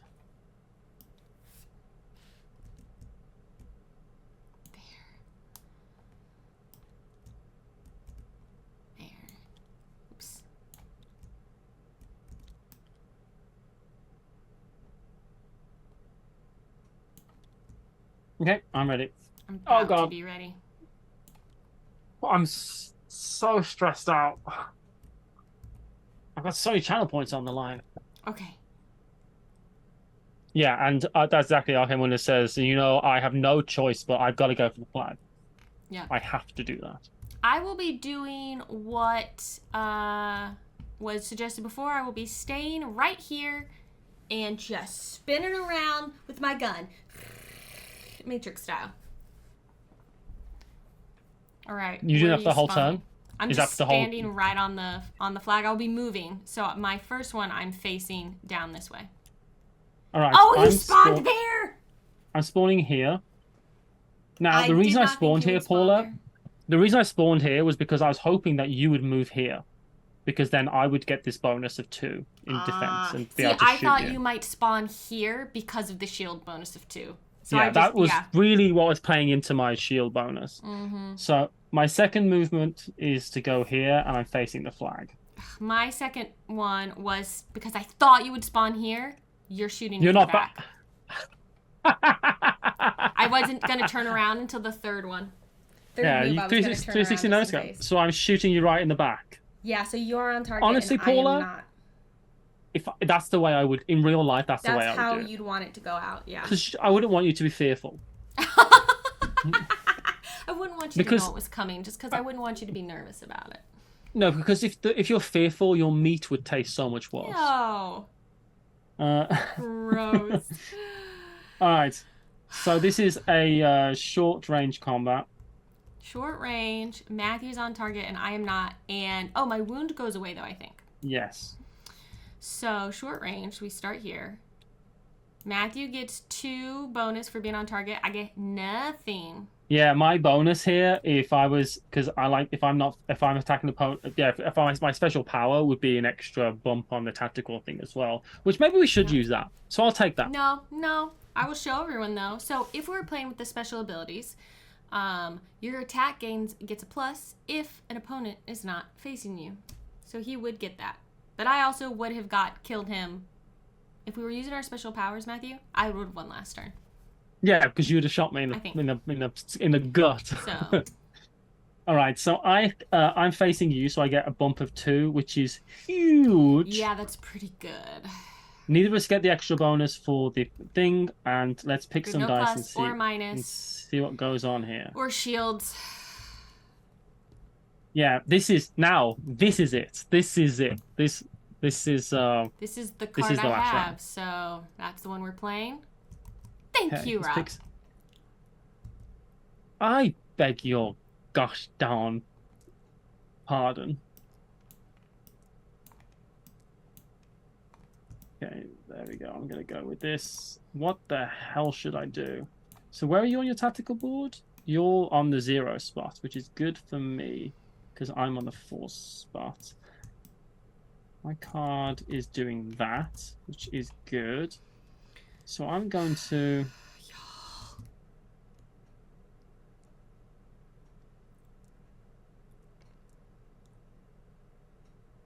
I know you're not going quite as big because I know you don't have that card. So...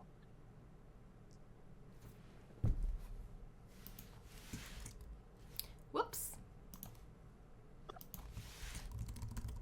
That's what I'm doing. All right, ready. All right. My hands are literally sweating. I'm so stressed out. I would. Yes. Oh, so that's exactly the dice that you would use. Hey, Raina. So I've got 3 aim, 3 aggro, and 1 agile just for a little bump. What have you chosen?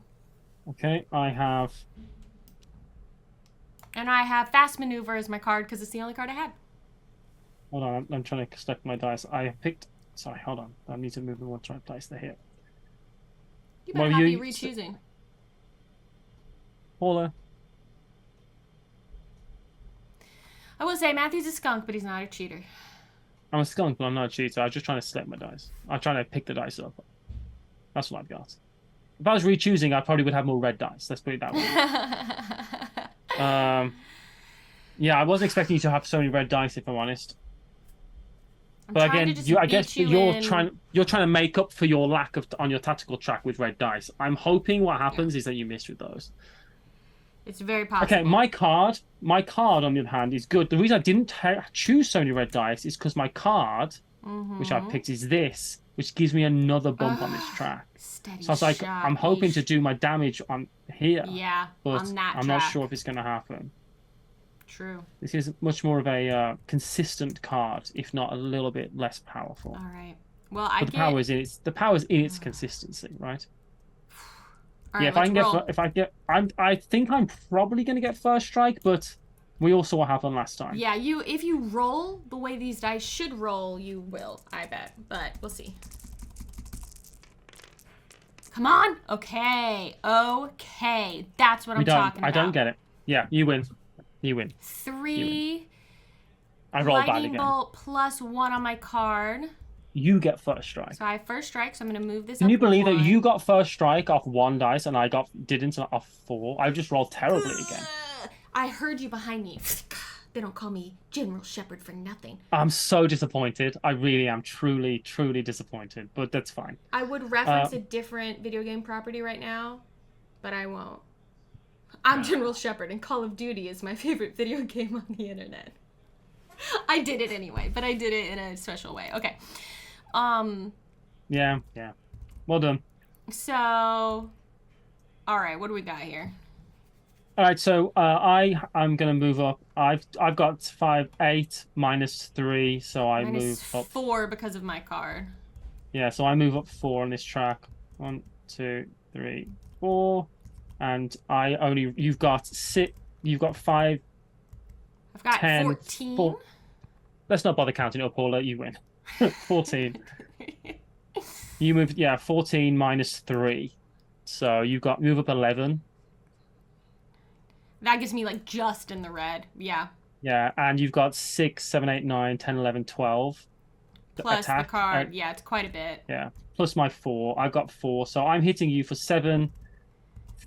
7, 8, 9, 10, 11, 12, 13, 14, 15, 16. What are you hitting me for? I'm hitting for 12 plus 9 plus 2, 9, 10, 11, 12 and 11, so like 23. Yeah, well done. You win. Whew! What a comeback. Yeah, you did.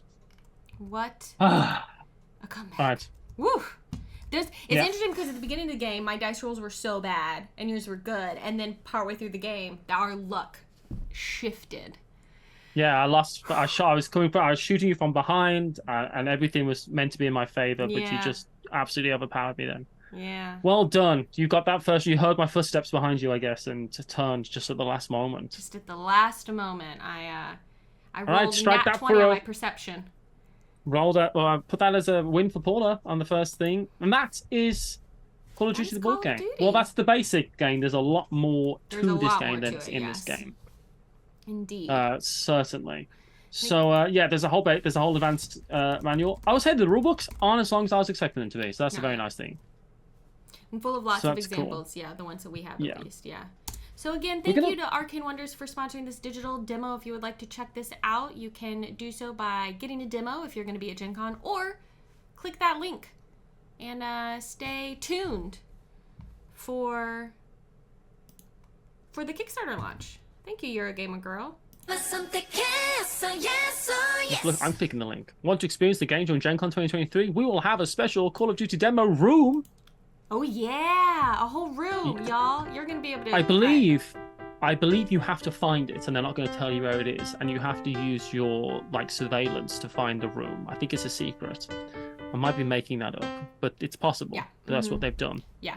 I want that canine mini though, if I'm perfectly honest. Do you know what? Having a dog miniature as the sign-up thing is a smart move.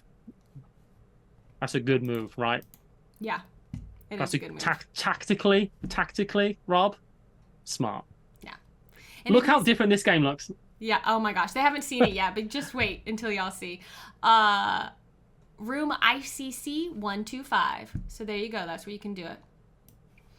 Quickly, I would like to play that in the flesh. You know what I mean? I would enjoy playing that again.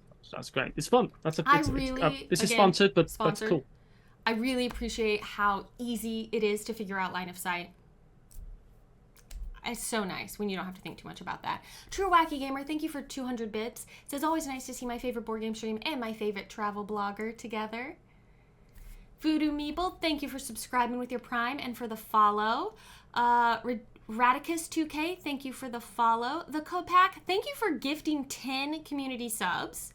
If you got a subscription from the Copac and you haven't popped in chat and said thank you yet, please do so. The Copac's been in a wild tear with the subs. It's been incredible. Generous. Thank you so much. Avir Fire, thank you for the follow. Random Red, thank you for the follow. Mullet Show, thank you for resubscribing for 45 months. Says Game Devs.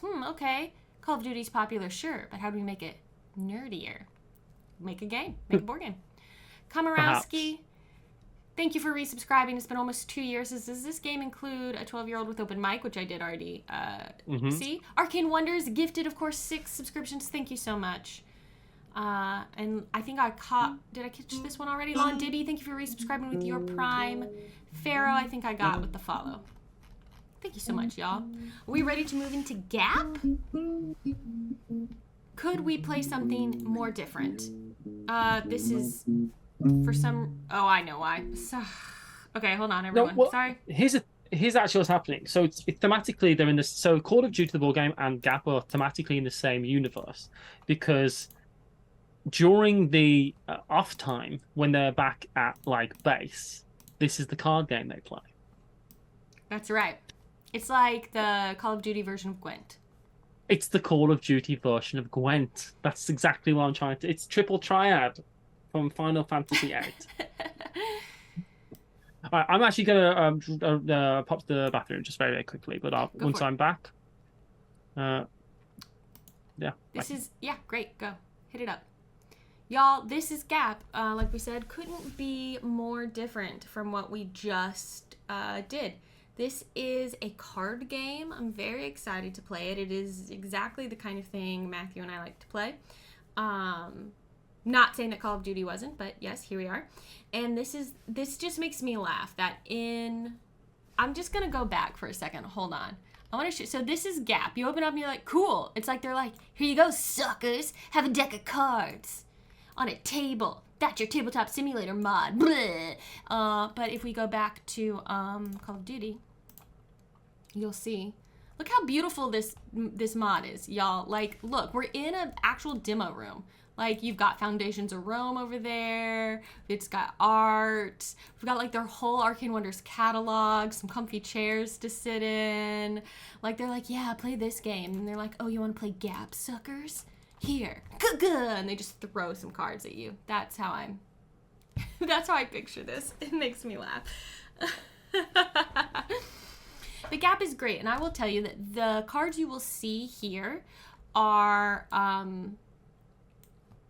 this is like, I believe, like prototype images on these cards, but the cards in the actual game are going to be really bright colors. So you see like the image of the box on the overlay, they're going to be really bright colors like that. Here they aren't quite the same colors, but just so you know, they will look a little different in real life. I want to search this. Where is it at? Here we go. Because we need to pull colors out of this. So for a 2-player game of Gap, you remove... Is it 1 color or 2 colors? I'm gonna... 2 colors. 20 cards total. So in this game, and Matthew's going to... Those were scanned copies back when we were evaluating the game. I never got around to updating them. It's completely fine. I mean, it's just different. The colors in the physical version are just going to be brighter, I think, right? It's a Gap. So we're going to get rid of, I like purple, so we're not going to get rid of purple. Let's get rid of all the yellow cards.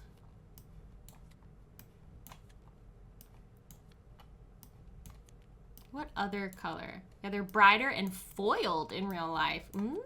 And then what other color should we get rid of, y'all? Hey, Sad Panda Song. Let's get rid of red. So we'll do blue, green, purple. Hello. Or should we do red? Yeah. Is that okay? Blue, green, purple if we play with blue, green, purple? Sorry, that took it slightly longer than I thought it was going to do because my niece is here and I carried her up the stairs and she told me it was the best day of her life. So that's what's just happened to me. It's been pretty good. Adorable. I love her. We're taking out the red. This is the best day of my life. Someone carrying me up the stairs. I mean, enjoy it while it lasts, girl, because soon you're going to be too big. You're going to be a kid and you're still going to want to be carried around, but you're going to be too big for anyone to be able to do it. And that's the saddest day as a kid. I'm never giving up, even when she's like 25. If she wants to piggyback, that's happening. Why are there cards in your hand? Because I accidentally chucked them there. I just dissolved them, I feel like, after what happened in the last game. All right, I've emotionally rebounded from the disappointment of losing that game. Good. I'll be honest with you, I was genuinely disappointed by losing that game. Did you feel that? Did you feel that? When you said I don't even want to count up the damage, I knew that you were sad about it. I just thought I was going to win. But that's a good thing. I mean, that was close. That came down to the final bullet, you know what I mean? It did go into my brain, but other than that, it did come down to that bullet. Brain, yes. Do you want to give an explanation of Gap here? Welcome to Gap is what many people have said working in retail. But in this time, we are playing a game. And the Gap is because it's all about the gap in the cards. That's thematic. It's a numbers and colours card game, but I've played enough Knizia games in my time to really work on that. So this is Gap, and it's a card game. And in Gap, we are trying to get points. And what we're going to do to get points is play cards. We're going to have 6 cards. And did you just shuffle these? I did, but we can always reshuffle. If you pull anything out that you want for an example. We can always reshuffle. Right, so we're gonna have this is just for the thing. So what's gonna happen is I'm gonna draw some cards out. Okay. I realize I've picked colors that might be difficult for some people to discern, but they do have different shapes on them to make the shapes are very different. It's colorblind friendly because of the shapes. So which I certainly appreciate because I'm not colorblind, but I struggle with differentiating colors, but I'm not colorblind. So the fact that I struggle, I can't imagine what it would actually to be colorblind. To actually be, yeah. There's really only 3 things that are going to happen on your turn, other than playing a card, which is the thing that's going to happen on your turn. And essentially, what's going to happen is 3 different outcomes can happen, is what I'm trying to say. So, if I play a card that has... So we're collecting cards. I apologize. We're collecting cards to score them at the end of the round. I'm going to tell you how to collect them, then I will tell you how to score them. Okay. So, on your turn, if you play a card, for instance, if I play... This is... Okay. So, for instance, if I play this 7... actually, I'm going to say I'm going to... Sorry, I haven't got any good examples in my hand, so I'm just going to... Just flip anything over. We can always redraw, reshuffle, do whatever. Yeah, okay, so say I had this 0 in my hand and I played the 0. I would collect this 0 for myself that I just played and all of the matching numbers that are out there. So if you play a card that's the same value as a card that's in the display, you take all of them. Yes. So I would have in my scoring area 2 zeros. Mm-hmm. And I believe the card gets drawn because there needs to be 4 cards in the middle. Okay? So that's one thing that could happen. Mm-hmm. The second thing that can happen is that I play a card that fills a gap. Okay? So say that instead of... Sorry, put that 2 out there and I can do a thing. Yeah. Well, no, actually, I was going to do this as the example. Great. So let's say I played this 1, right? Mm-hmm. When I play this 1, it fills a gap because there's an adjacent card in value. So there's a 0 out, and there happens to be a 2 out. 0, 1, 2.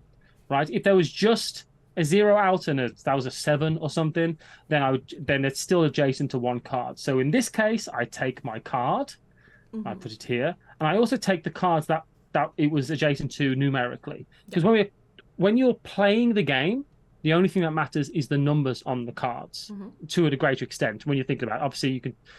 But when you're scoring, it's all about the colors of the cards. Right. So I would actually earn this 0, and I would have earned this 2. Now, if there was 2 2s, you would only take 1. So you only take one of each number on either side of the... And you get to pick what color. So if I had played that and there'd have been 2 zeros, for instance, I'd have to pick which 0 I wanted. Mm-hmm. So when you're playing in the gap, the maximum amount of cards you're going to get is 3. It's a good way to work that out.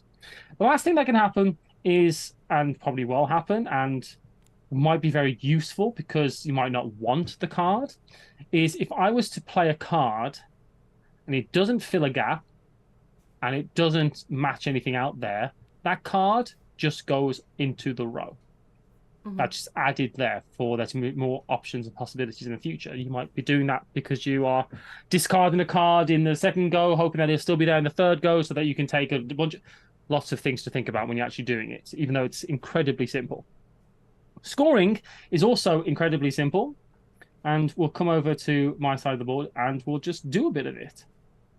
So if this is the end of the round, and we're going to play to a set amount, we'll play a couple of hands of this because we're going to play to an amount of points, which I think is going to be 15. Was it not, Paula? Yes. So in this example, this is actually not a terrible example. So there's 5 cards, even though they're not particularly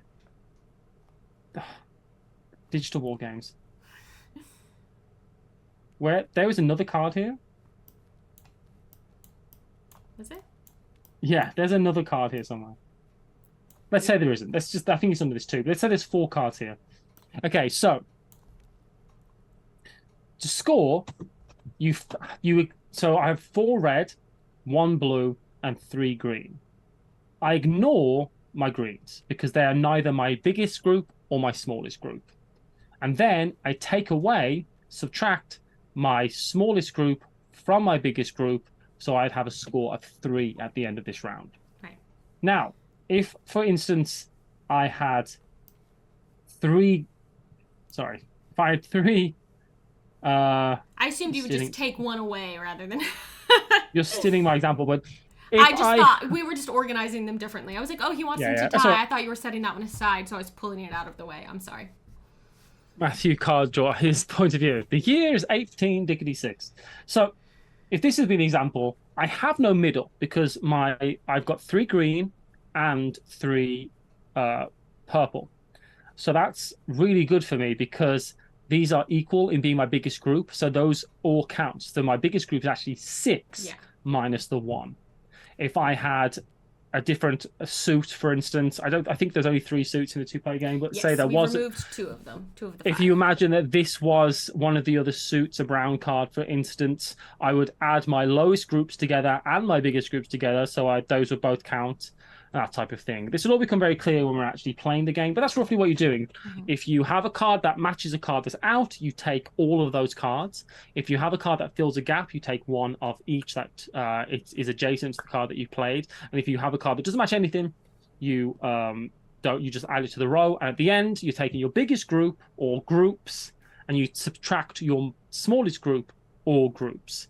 I mean, the most ideal thing is to have 3 of all 3 suits in a 2-player game because they're all your biggest group. Right. So you would get 9 points in that regard. And that's it. Let's do it. Let's play it. And yeah, so Jenny, it is the number. When you are grabbing cards from the middle, it's the number that matters. When you are scoring cards, it is just the color that matters, not the you score for the amount of cards of each color rather than the value of number printed on the card. Do we want to fully read? You want my hand of cards back? Yeah. Yep. That's one of my favorite things about Tabletop Simulator, which is what we were playing this on, is if you grab some cards and you shake them, they all go into one thing. Foglight says, I played this some last night at Games Night. It's so much fun. Yeah, I'm looking forward to this. All right. And we never drop cards. The round ends when we are out of cards in our hand. And 2-player games so you kind of have to... there's a hand management aspect to this because you are... Instead of drawing cards, you kind of like got to work out what you've got and try to program it in a very loose fashion. But yeah, there's a hand management kind of thing to that. Let's put this here. Oh, no, one. Fagright says, I spend most of this game dreading what I'm going to be made to take. Yeah.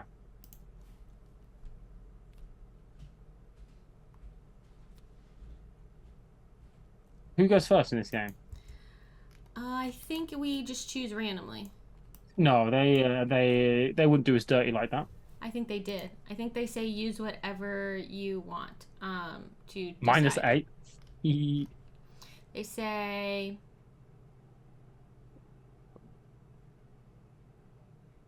Yeah, the start of the game is the most options you'll ever have, but the least information. That's a really interesting way of putting it. You may go first. It literally says somewhere in here to like pick the first player with the whatever method you prefer. I'm pretty sure is what this says, but now I can't find it because that's what happens when you're looking for something quickly in some text on a stream. You no longer can find it. So whoever has most recently filled a gap. Sorry. That was rude. So, should we flip a coin? I think you should just go first. We could flip a coin. Let's get a coin. Objects. Make a coin. Oh, you want a real... I was just going to get a real coin. You want one No, make a coin. We'll use this for what we've got. Let me know. Jeez Louise. A quarter? All right. No, a real coin. I can't make anything other than American money. £2 coin. That's the best thing to flip because you really want to catch it. Do you want to flip it or do you... I bloody well do. Heads, I go first. Tails, you go first. Let's see what happens. I think you need to roll it. Yeah, I do. I'm just rolling. I'm just doing it back and forth.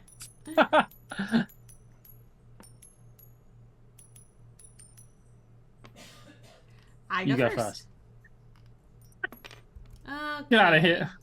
Let's get out of here. It's going to appear in the middle of the board in about 2 seconds.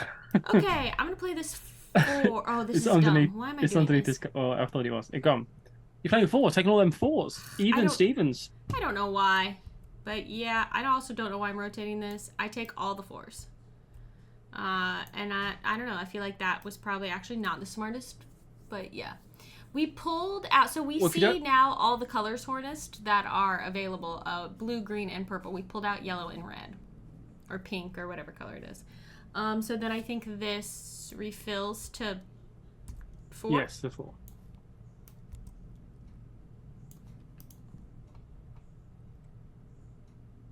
Okay.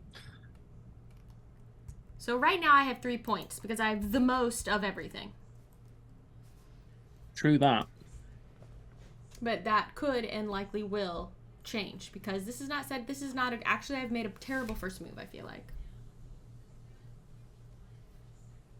I'm going to play this 7.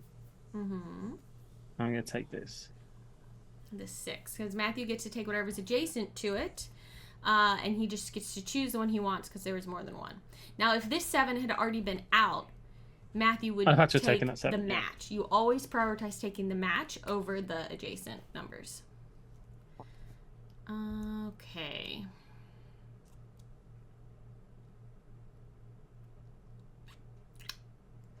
And what are we playing up to, Paula? 15, we said, yeah. 15? Foglight, I won Call of Duty. So well, we don't have to rehash. We don't have to rehash that. I'm gonna take. Actually, do you know what? I said I'm over it. I don't know if I am. Well, we have a lot of other games to play. That was one of 9. Yeah. So I'm gonna play this 5, which will go here, and then that means I take this 5. Oops. So here. So I currently scoring now 3 points. Have 3 points still. Still scoring 3 points. No. Foglight's rooting for you, Matthew, although you've been losing him channel points, he says. There's a lot of channel points up for grabs today. There's a lot of channel points on the line from the prediction. Do you know what's surprising with this game? It's how much I'm thinking. Yeah. I'm like really thinking about this. I'm really trying to plan this out. Goodness gracious, gracious. Goodness gracious, gracious. Sorry, I'm trying to frame this up so y'all can see. I'm playing this 0. Oh. And I'll take this 1. Okay.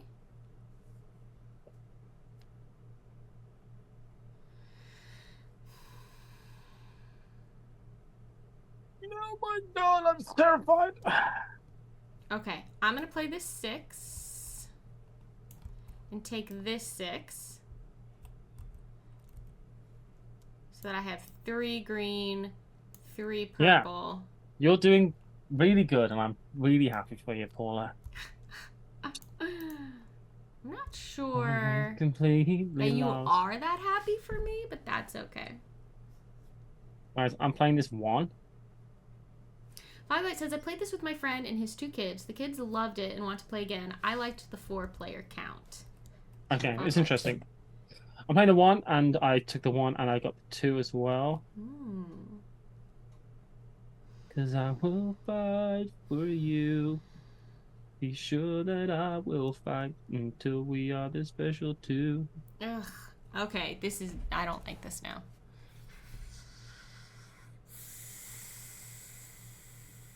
Nothing I do matters. We should all just fade away.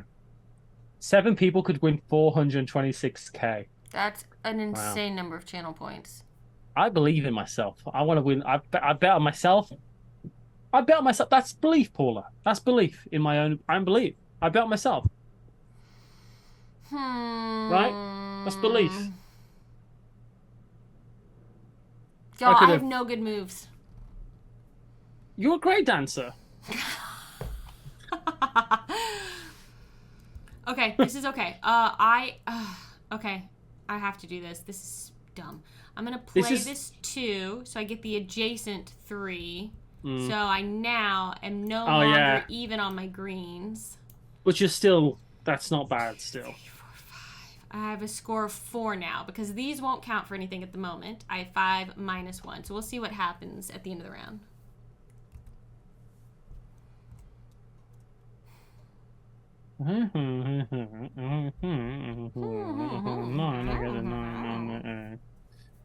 Okay, I'm playing a big risky game right now. I'm playing this 9. Oh boy. I'm going to put a 9 here. Interesting. and I'm going to play a 9 here. I'm really hoping to get one green card Oh, at this yes. point. At this point, I'd like one green card, or perhaps, but not 3 green cards, which at the moment, that is what's happening, because I just, yes, because if I got 3 green cards, that's big time problems for Maddie J. But if I get one, that's good. But if I can get 2 red cards, which don't even exist. All right, I'm playing this 9. It is not adjacent or matching to anything, so it just goes in the tableau.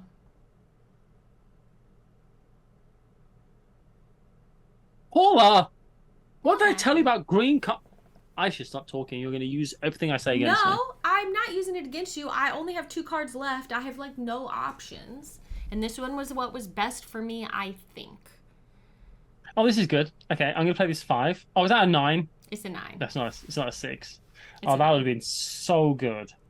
If I play a 5, nothing happens. If I play a 3, I get that 2.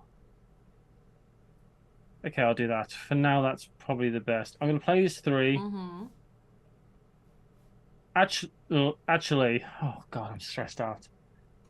Reality says we can see Paula's hand, and we agree with Matthew. No! That was the best choice for me, I think. I'm going to play this 5, and nothing happens. Oh. So I'd love you to win 2 blue cards. Oh, this is interesting. Okay. I'm going to play, my last card is an 8. You terrible, devious witch. I'm going to get this 7 of green and this 9, I think, of green. Mm-hmm. 1, 2, 3, 4. Oh, I hate you. I hate you more than I've ever hated anyone. And this goes here. Well done. I think you've won this. All right, I'll play this 3 of green, and I take this 2 of green. So my total score, so I ignore this, because it's my middle. Right. I get 1, 2, 3, 4, 5, minus 2 is 3. My score is 3. Paula's score is 8. Because these are tied, so I tie for the most, so it's 1, 2, 3, 4, 5. So it's 10 for my most, minus 2 for my least is 8. So yes. Well done. Thank you. But we're playing to 15, so let's go again. Yeah, no, that's what I'm saying.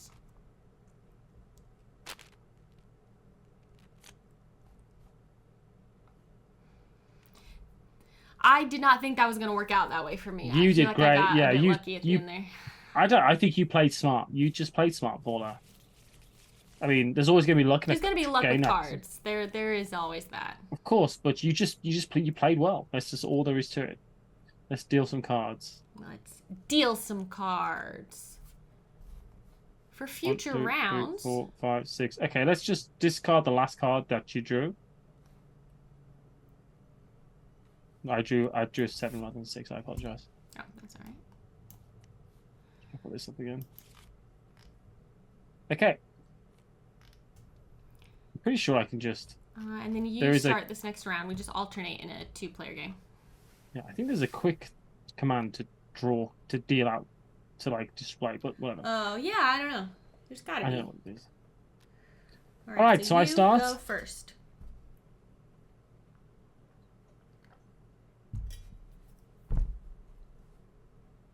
And in this, y'all, you can play a short, a medium, or a long game. So short game is 15 points, which is what we're doing. But you can also, if you're like, I want it to go longer, you can play to 30 or like 45.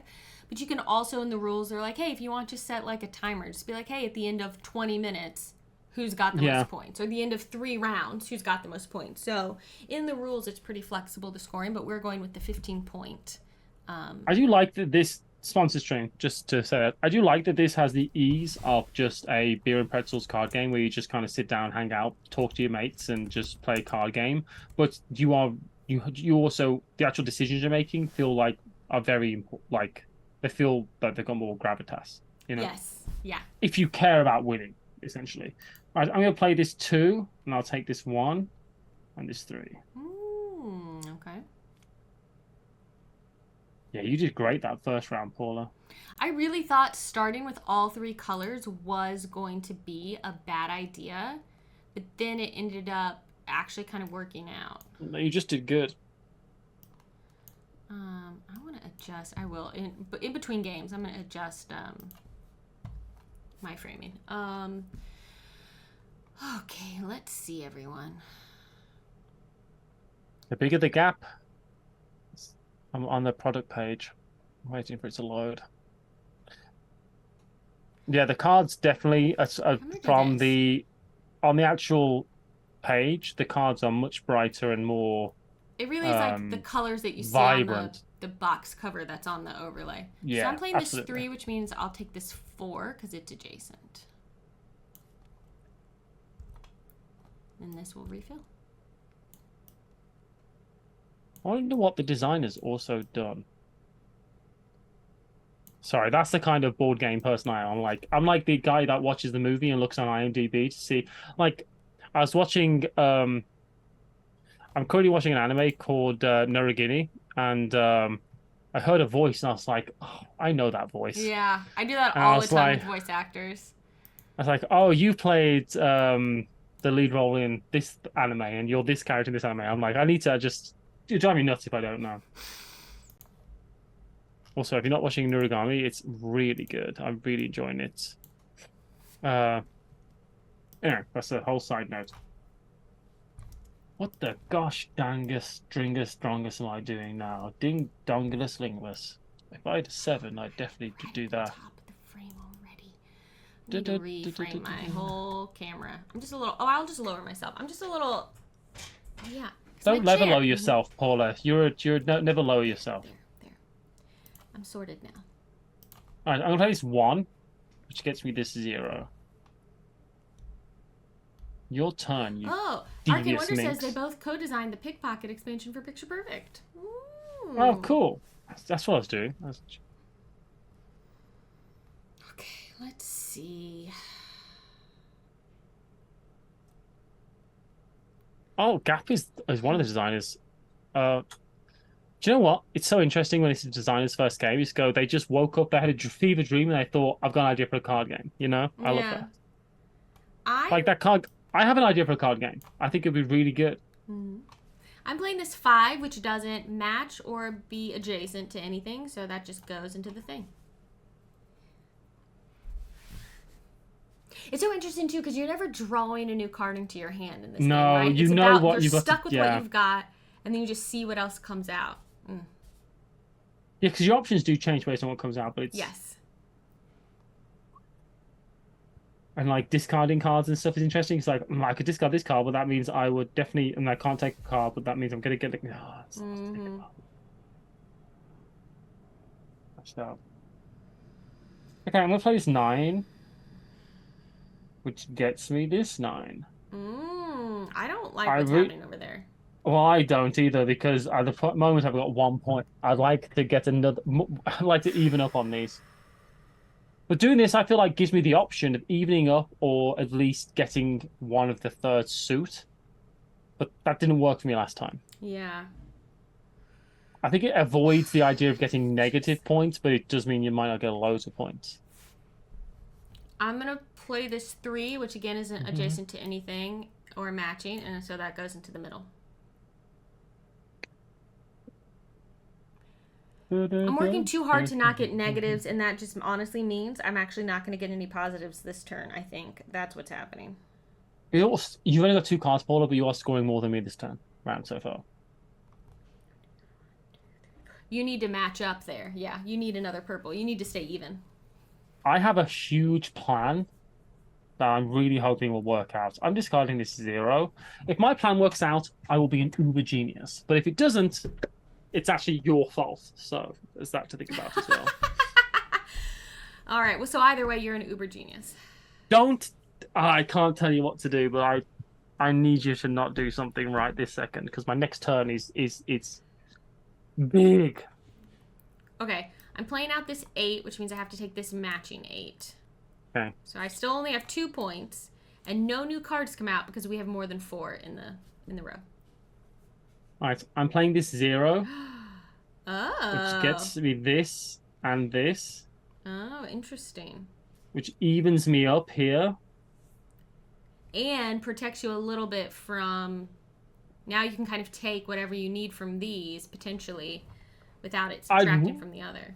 I'd really like to just finish this now, so that's where I'm at. So I want to just be able to discard my last card, but I'll be honest, Paula, that would involve a card not being in that middle row. So it all depends on what you're going to do.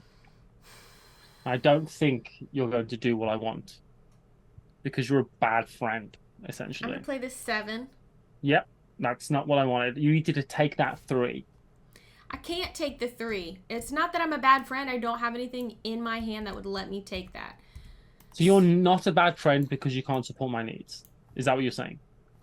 It's not my fault if I have not been equipped with the things that your needs require. There you go. Draw 2 cards and let's see what absolute it's in the middle. pain. It's in the gap. Draw 2 cards. Oh, thank you. All right, let's see what craziness happens now. All right, I've only got 1 card left. A good friend would have cheated. You know what, Camillus? Fair enough. So I play this 2, I get the 2, and I get this 3. So yeah, so I end up with 3 points again. I really was hoping to get. You were very close to having a lot there. Yeah. So I play this 8, which matches nothing and is adjacent to nothing. So I end up with my most is 4, my least is 1, so I end up with 3 points. And I got 3. Yeah. Raven says, "This is why I don't play card games. They tear relationships apart, just like Bigfoot." Just like Bigfoot. All right. So you have what's our point count? Oops, sorry everyone. Did we write this down anyway? No, but chat said it. Okay, so you got 2 and I got 8 last round. So now you have 1, 2, 3, 4, 5, and I have 11. There's 5, 11. Okay, I'll write this down. All right, so if I get 4 this turn, that'll be in trigger. But you could absolutely make up the difference. Yeah, I could score 8 next round and just win, right? So satisfying. It is. Oh, yeah, I want to play this with a physical copy of the game. I want to play this with the Watch It Played team. I think this is exactly this would be the a good kind one of for game us, we'd yeah. all sit down and play and enjoy. Okay. After this, I think we'll talk a little bit about Folded Space. Love Folded Space. Did I draw to 4 before playing the 8? Oh. Uh-oh. Yes, I cheated. Another card should have been in the row before I played my 8 last round. Oh, well, it is what it is. That's the way life goes. So it's possible that I would have had to take something there. Okay, sorry everyone. Good catch. We'll stay on top of it this time. Do we want to deduct a point for me or something? No, I don't. I certainly don't. I didn't catch it. You didn't do it on purpose. So we'll just do it as it lays. All right. That's the way I roll in board games. If you're playing with me, so just don't use my goodwill against me. And I'm gonna start. We're both like that, though, aren't we? We're both pretty good like that. I feel like. Well, because we are more interested in having fun with each other than. I'm gonna say we're more interested in having fun with each other than winning or losing. Though we have made people vote on whether or not we will win or lose these games. We play to win, though. There's no point in playing if you're not going to play to win. I don't want to play someone who's not playing to win. You want to put effort into the game, point? But you don't want to care so much that you end up ruining it for everyone, right? So this will flip over. So yeah, I this have plays. 2 cards. Yeah. As Rob's saying in chat, is that this plays up to 6 players, and there's 2 extra suits when it plays up to 6 players. We pulled out yellow and red of this deck. So, Hornus, you don't take the 8 because you just take, if you play something that has a match, you only take what matches. And that happens before taking what's adjacent. Okay, so I'm going to... I will be taking an 8 because I'm playing a 7, which is adjacent to a name. Nice.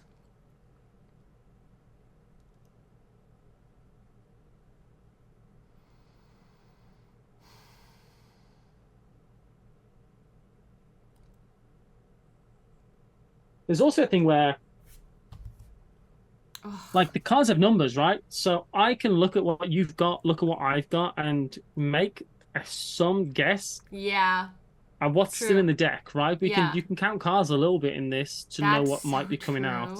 I'm not there yet, but I know Liz from Folded Space would be counting cards right now. You know what I mean? She'd be 100% be doing that. Oh, I know what I can do. Which is why I love playing the crew with Liz, but not the competitive trick-taking card game, because she'll just beat you. She's a maths genius. She's just a general genius, frankly. Liz is in chat. Ha, I definitely would be. So, yeah, I use skunk. I'm playing this 4, so I can take what's adjacent to it. I get to choose the color since there are 2 3s. I'm going to take the green 3 so that I can stay even on my cards. And then a new card is going to come out. There you go. This is why the cards play with open information. Yeah, it really does add to some stressful decision making and kind of pushing your luck, essentially, you know. I will say playing a co-op with Liz is great because we played World of Warcraft Wrath of the Lich King, the Warcraft Pandemic. Neither of us are ever going to play it again. We won that hard. You know what I mean? Yeah. The game would be ashamed to play with us again. I'm going to play this 5 and take that 4.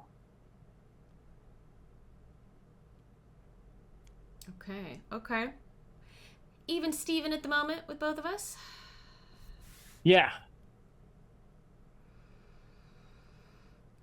Oh, yeah, it was so good. I'm gonna play what are you gonna do? 7 and get rid of it. You devious monster. Well, that's me. I was always calling you a devious monster. Right, I'm going to play this 6. No, and get that 7. Oh my gosh. This could... I would like things to be very even for Matthew at the end of this round.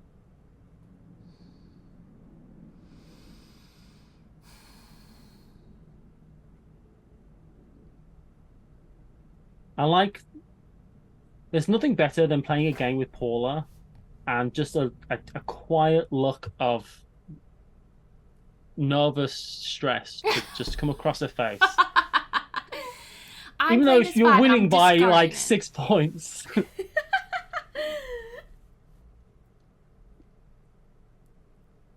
I'm going to take this 9 in this card. I really wanted you to take some cards. I'll take one of each. All right. Well.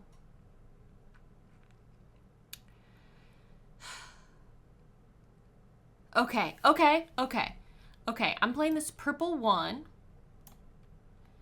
And so I'll take what's adjacent. So I'm going to take the blue 0 and the green 2. Okay. That's great for you, Paula. That's pretty good. And we still have 4 cards out in the row. Okay. Yeah, that's a great turn for you. But you're gonna beat me so hard in this game, Paula. I'm so angry. I don't know. I'm a little worried about my last card, but we'll see what happens. Depends on what you do. I'm playing this 7 out and doing nothing.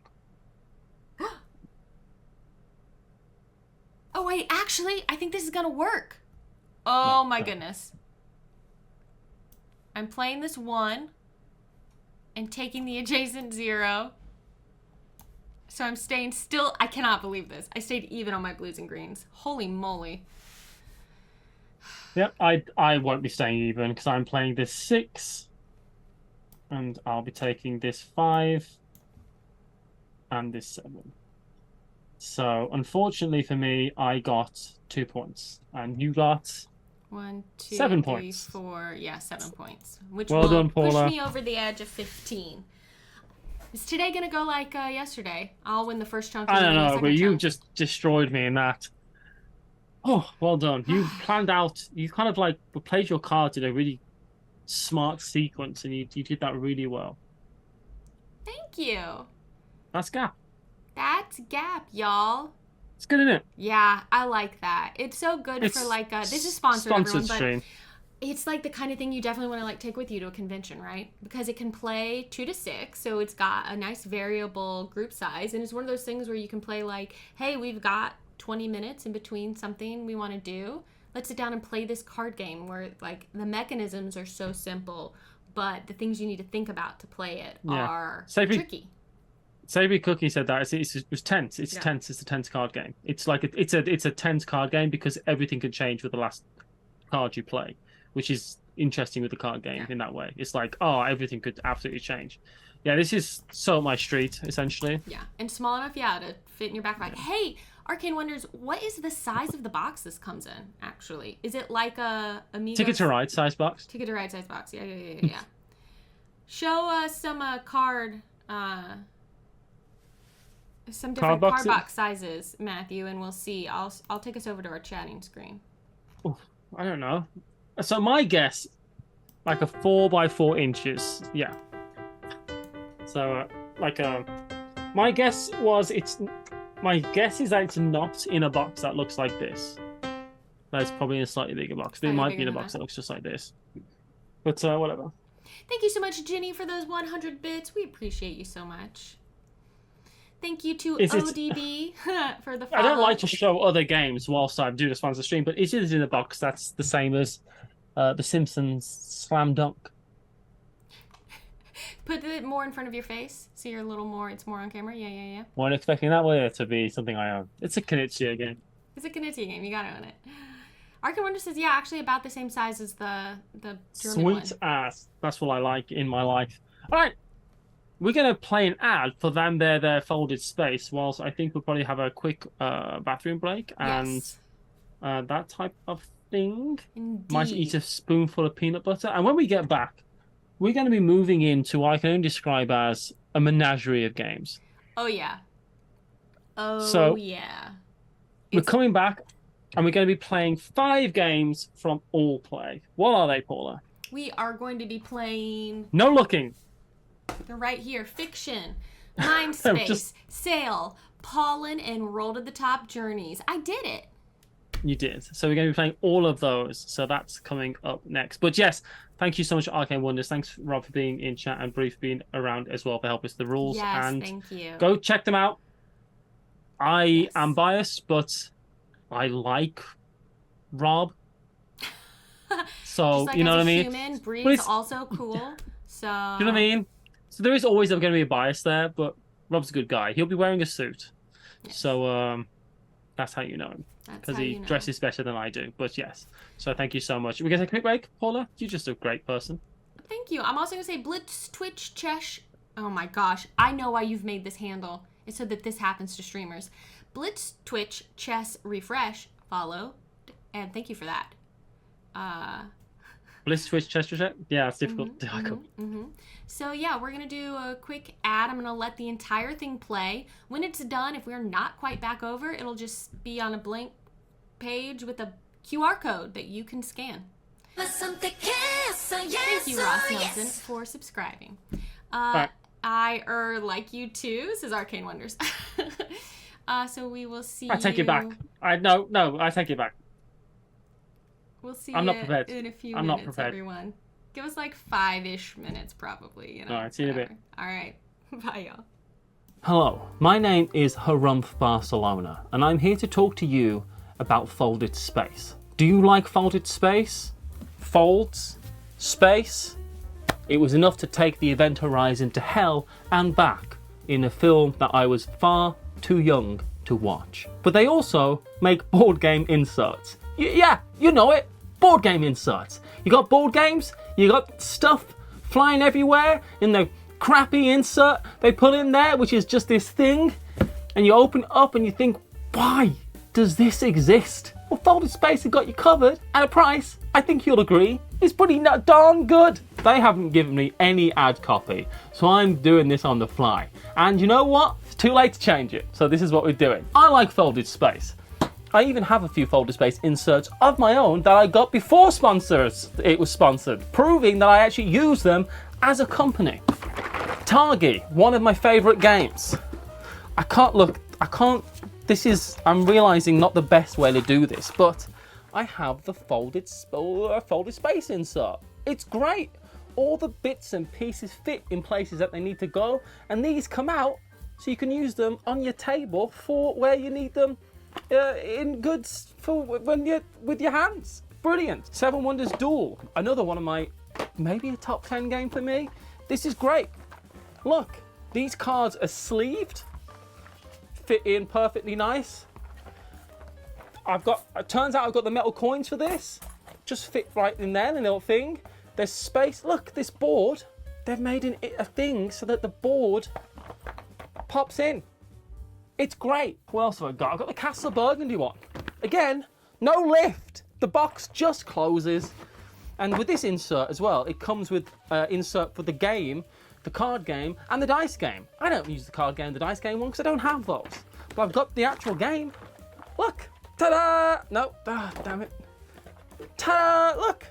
And the thing is, with the folded space insert, if I can make it, then anyone can make it. Because I am the least crafty person around. That's a big part of it. And what do you need to make it? Well, I'll tell you, nothing but some PVA glue. You know the craft glue? You know that kids use? Just glue? You know what do you call it in America? Something stupid. But you know, like school glue. It's white glue. I'll put a thing up. So you think you should see me making minis for Warhammer Underworld. I stuck my fingers together. I had to use nail varnish remover to unstick them and some salt. Took ages. It was an absolute nightmare. Not with this. If anything, getting the glue off your fingers is nice because you kind of peel it and it's got. Look, what I'm trying to say is in this ad for folded space. Did I mention that? Is that it's a great company. I'm really proud for them to be a sponsor of what we're doing here with me and what's her name, Paula. So thank you so much. And if you are interested in getting a folded space insert of your own, and I'll tell you right now, the second ad's going to be talking about all the other games they have. These are just the classics. They cover the whole gamut. Follow the link that'll be in the Nightbot, which is over there. There'll be a link. There might be a link in some type of description below this video. Thank you, Folded Space. Thank you for considering buying a folded space insert at a reasonable price. Made in Bulgaria. It is, truly. It's a Bulgarian company. They make them in Bulgaria. I've been to the factory. Well, not factory. I've been to the office. It's very nice. We played the crew all evening. It was great. Thank you, everyone. And on with this marathon for Gen Con, which I'm sure I've won all the games. I bet I've won them all. I'm pretty great at games. Yeah. On with the fun. Hello, thank you for your patience. Sorry that took me a hot minute to I've been waiting. Get more coffee. So thank you so much, and thank you to Folded Space for sponsoring this entire event, and thank you to you for watching that ad. Thank you to Matthew for making just that being ad. Handsome and charismatic. Were you going to say any of these? I'm just giving you a jumping off point, really, to go with the... I just assumed that those things were like a given. You know what I mean? You know, like everyone. I never say you're handsome because it's just it's just a given. You don't need to hear from me. You know you are. Can I be honest, Paula? Yeah. Can I be honest with you right now? Yeah. Just to be real, honest, bare bones with you right now. Really get to the root of my heart with you right now. I do need to hear it. Honestly, you know what? Everyone needs to hear that kind of thing. No one just like believes it about themselves, right? Unless you're a jerk. And I was about to say two other words flashed through my mind that I immediately both went not appropriate for the stream. Not appropriate for the stream. Oh, jerk. Let's I can go say for that. it. We can say jerk. Look. You can say jerk. Depending on the context you're saying it in. I was just about to go somewhere, Paula, and we didn't. So, you know, we know what we're doing. Look, we're here playing the next 5 games. That's right. 5. 5. Some say that's too many. Some But the next 5 are all going to be from all play. So buckle up and get ready for that. Paula, we've worked out some of them how to play them distantly. So we're going to start with a game called Fiction. That's right. So, Fiction, and this is even in the rulebook for Fiction, it describes itself as a Wordle-like game. I think it specifically says inspired. Yeah, it's inspired by Wordle. And do you know what? I'd have been annoyed if they hadn't have said that. Do you know what I mean? Right, because it's so... Because it is, and they have to mention that. So it's a Wordle-inspired game, but it's kind of a... it's a Wordle-like game, but there's a traitor, almost, essentially. I am going to be the librarian in this game. And how do you spell that in this game? But librarian is spelled L-I-E, brarian. Because I'm going to be the... I have picked a word, but I'm going to be... Every time there's a clue, I get to lie about one of the answers. So what's going to happen is there's this big deck of cards, massive deck of cards. Let me get us over to the right screen so that we can actually talk about this while I'm not just shoving banana. I'm sorry, Paula. No, you're good. No, I was just enjoying my banana, and we were talking about stuff, and then I thought, okay, I'll shift this over now to show everyone what's going on without banana in my mouth, so that, there we go. Now we're ready.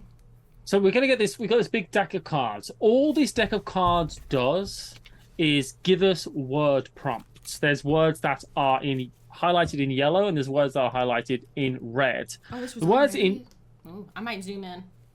The words that are in yellow have no repeating letters, and the words that are in red have repeating letters. So I'm going to be picking a yellow word for this first go through this game. So this is cool because it just gives you a prompt. You can't just think of your own word, but it's just so much easier just to pick a word off one of these cards. So I'm going to take one of these cards at random. And I have taken a card at random.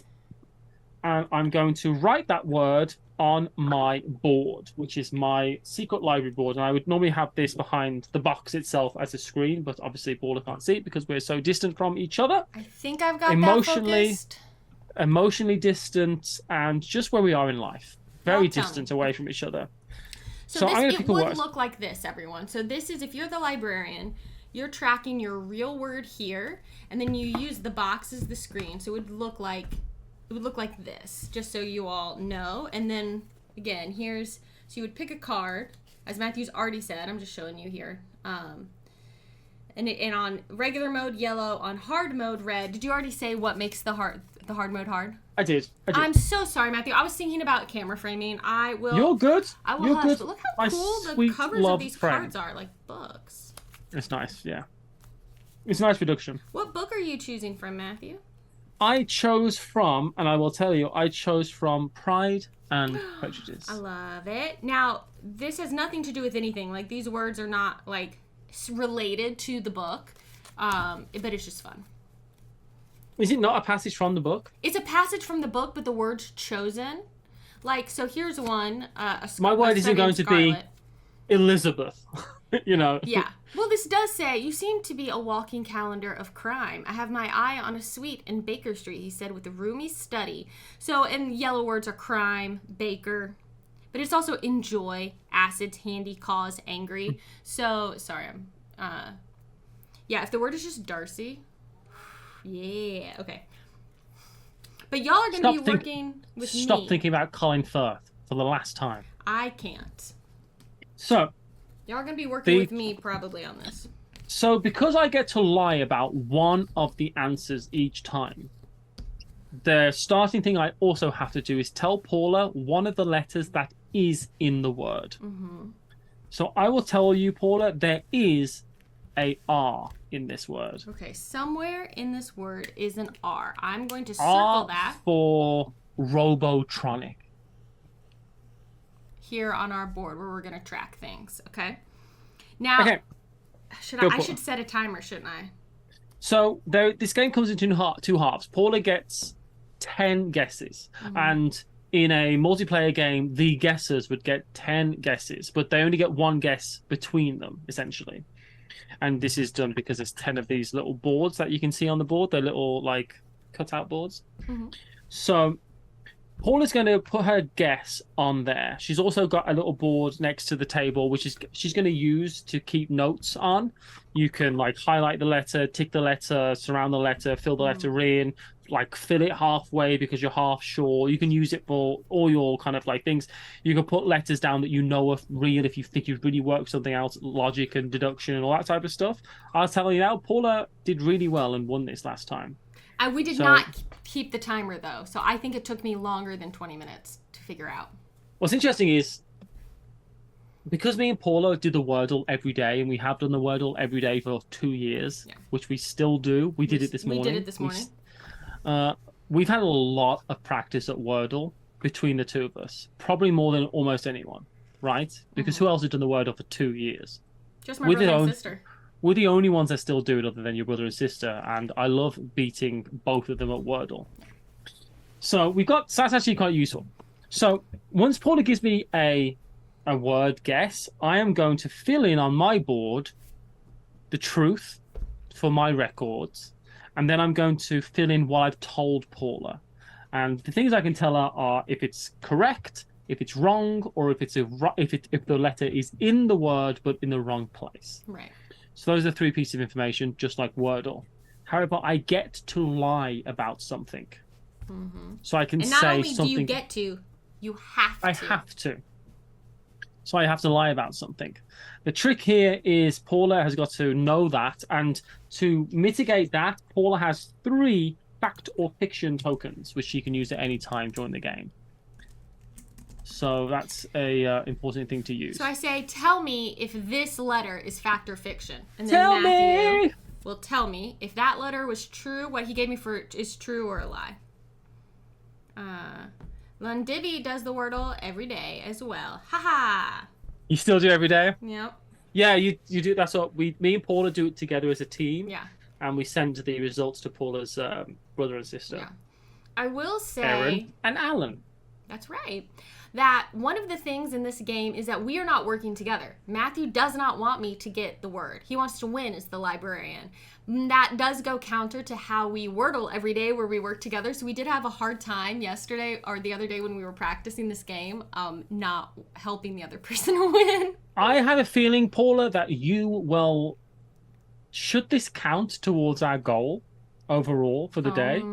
Because I think you will get this because if not, then we don't need the tiebreaker vote, though, if this doesn't count. True. Okay, well, it counts then. So I guess it'll count. Paula, so chat, your chat, I will empower you and say that you're free to put your guesses into chat as we go.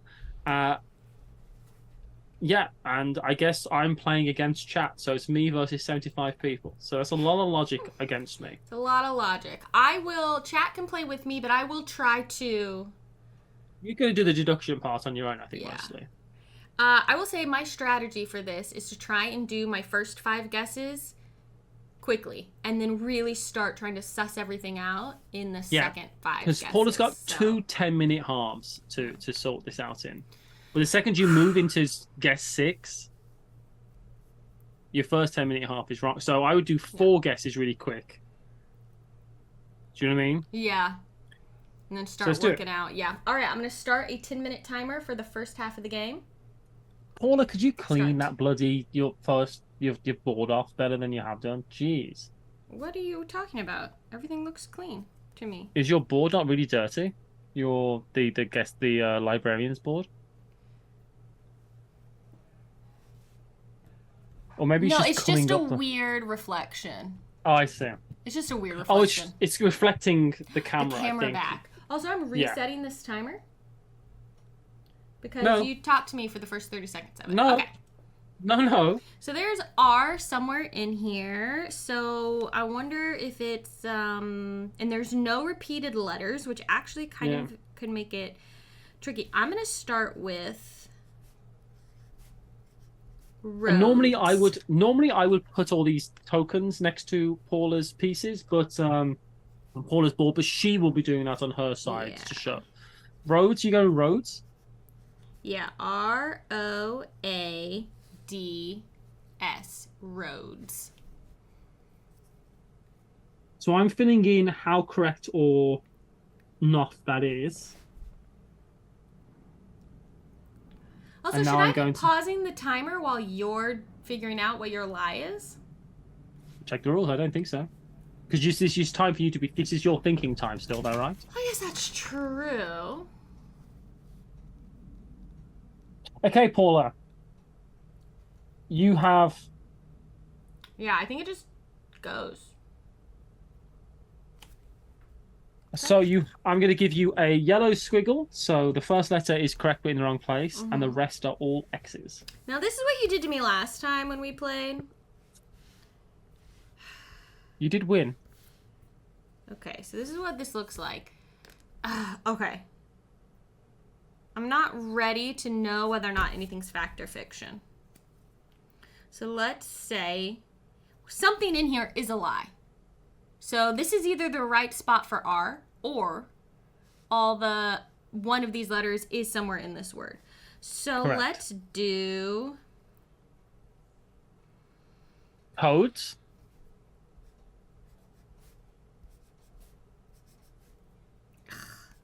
I don't want to do an S again, but I might. I want to do the R in the start and some other vowels and see what you say. You know what? Let's do the S again. Competitive words all with lies. Correct, Camelisk. Yeah. Okay, so I'm going to guess for my second guess, ruins.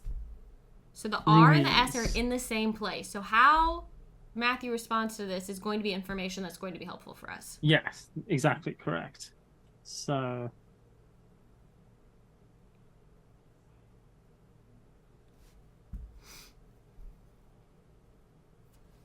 Okay, so...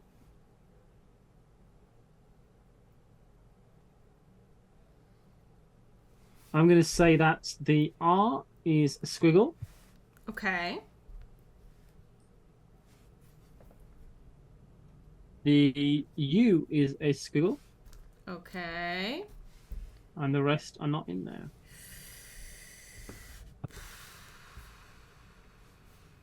Okay. I am going to immediately use a fact or fiction. I want to know about this S. Is this fact or fiction? That is fact. Okay, so I'm going to put this here. So we know that there is not an S. That is for sure. There is no S in this word. So I'm just going to mark it out.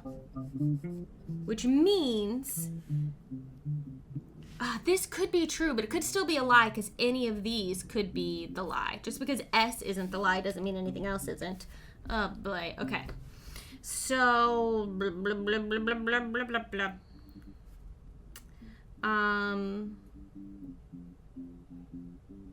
Take a look. Okay, let's do this. I'll tell you now, this is a devious game for bad people. This is a devious game for bad people, yes. Okay, my second guess is lurch. Lurch.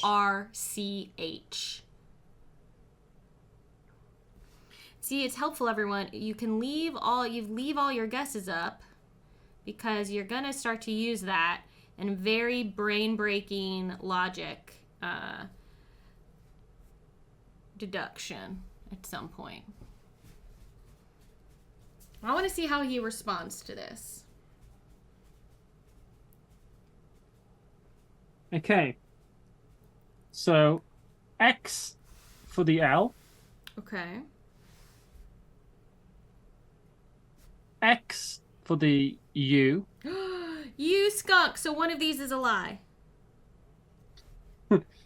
A squiggle for the... For the R? R. A squiggle for the C. Interesting. And an X for the H. I don't have any letters supposedly in the right place yet. Okay. How much time do we have? We're halfway through the first round, so it's been 5 minutes. Oh, so what did I take for the R? Squiggle. Correct. Okay. Okay, that's fine. Yeah, that's good. So obviously, either this U is the lie or this U is the lie, right? Like, because they conflict. He can change the lie each guess, but only one lie per guess. Exactly. Which means this is possibly correct. So Acorn Squash says, so at least we know the squiggle on the first position R and the X's on the I and N are correct. Yes? Who knows? Unless the U is the lie this time, but was correct that time. Because if the U is correct, not a lie that time, this could have been the lie. And now this is correct, so this is the lie, right? Yeah. So... How much time you got left, Paula? 4 minutes. 2 more guesses in this half. Oh my gosh, this is fast. This is a devilish goodness. game for terrible, terrible friends. Paula, although I will say, great handwriting, so I think so far. You've done quite good on your writing. Thank you very much. Oh boy. Oh boy. Okay, so if that's the lie, then that's correct. Then Where's the lie, Paula? Else. I don't know where the lie is. Where's the lie? I don't know. I was just about to guess what the word was in our practice game. Chopper says, "Oh, I think I'd burn this game in a fire after one play." You know what? It can make you feel that way, but because everyone's going to get a turn at being the liar, the devilish liar. I tell you what, being the liar is just absolutely delectable. But being in Paula's position right now is a stress like you've never felt. It's so stressful.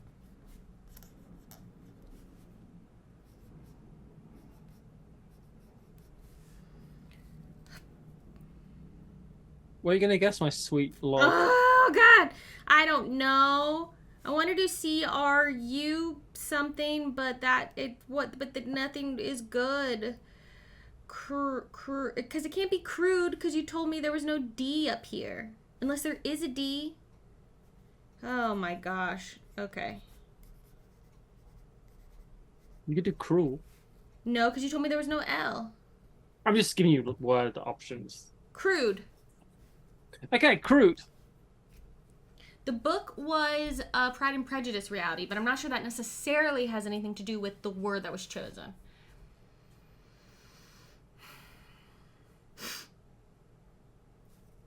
I'm worried I'm not going to get my last guess in before time goes out. Okay, so we have some information to give you.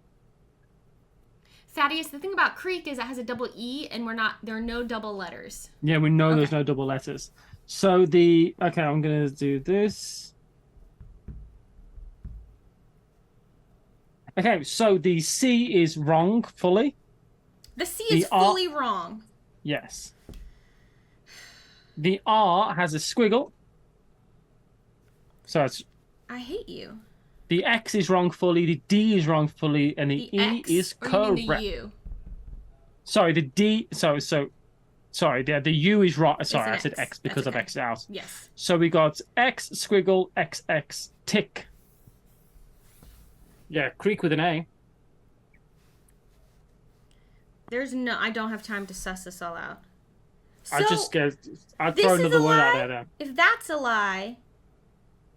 If I'm lying, I'm dying. All right, Paula? That's what I always say. Okay, so I think this was a lie. I think this was the truth. I think this was a lie, which means this is the truth. But then what's the lie in here? Where's the lie? Where's the lie?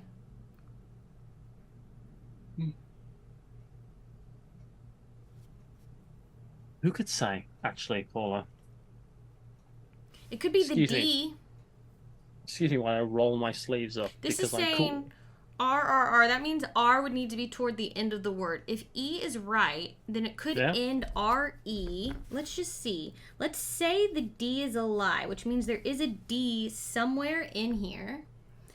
Don't forget you got your facts and fiction things that you can use. Yeah, I feel like they might be helpful in the... Okay, this timer is going off, but I'm finishing this one last guess because I started it, and I don't care if that's against the rules. It is against the rules. Do you know what? Do you know what you need in life is a friend who can roll your sleeves up for you. That's a real thing.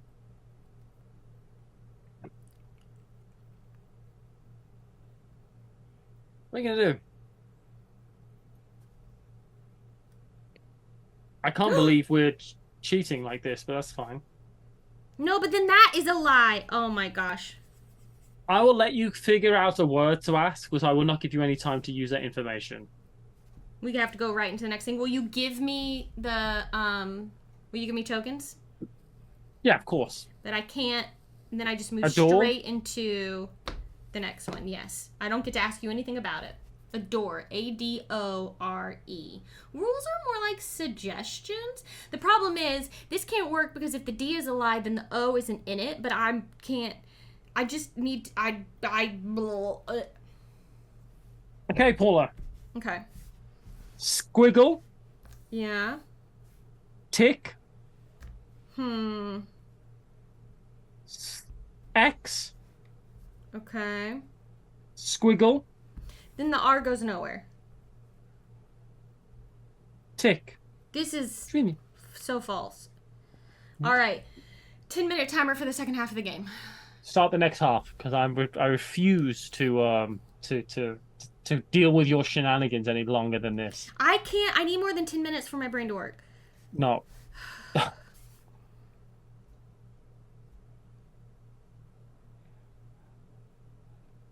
Then there's nowhere for this R to go.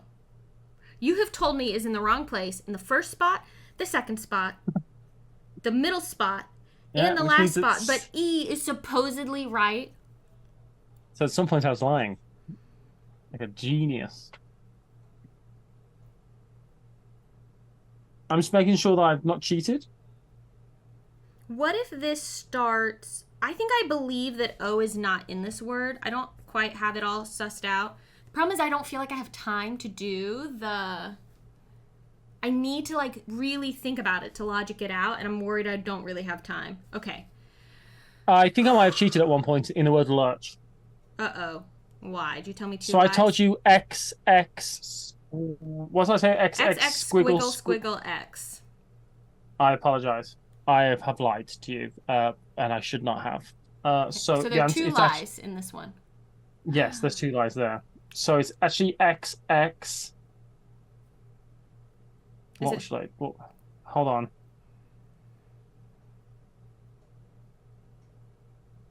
I'm pausing the I timer. apologize. Yeah, do pause the timer. I apologize. While you sort it out. Don't worry about it. So the actual answer to 3 is X, X, squiggle, X, X. I apologize, Paula.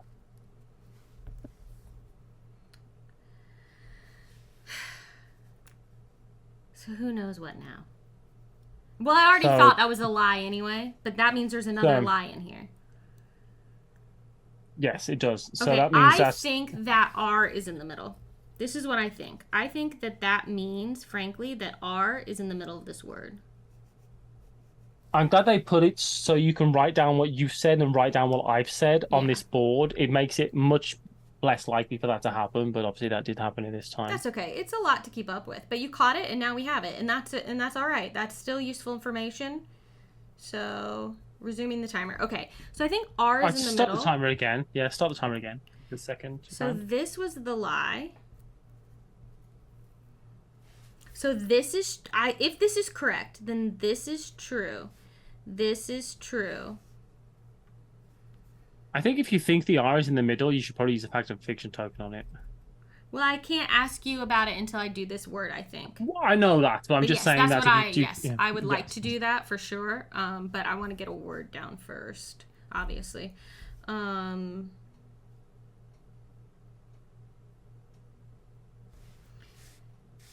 If the words that you give me form a short poem, then I would give you bonus points. I can make Roads, a poem. Ruins. They lurch crudely, though I adore them. You could do that. You know, that could be the thing. So just give me a nice story with the words. I think the D is a lie. But what would it be? Yeah, haiku perhaps. Or a whimsical limerick, you know. Has anyone got any word suggestions in chat that we could have for Paula for this word as well?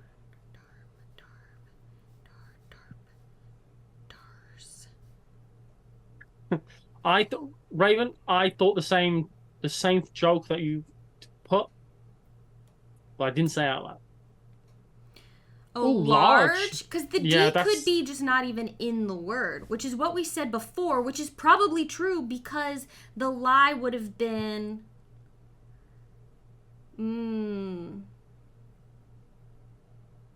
We've got large, barge, what would have and been worse. The lie here? And farce. Can I fact or fiction an old thing? No, I probably can't. I'll let you. Why not? But he said L, but R was the lie here, which means there's no L. So what if it's barge? Barge? Let's say B. Okay. A. R. G. E.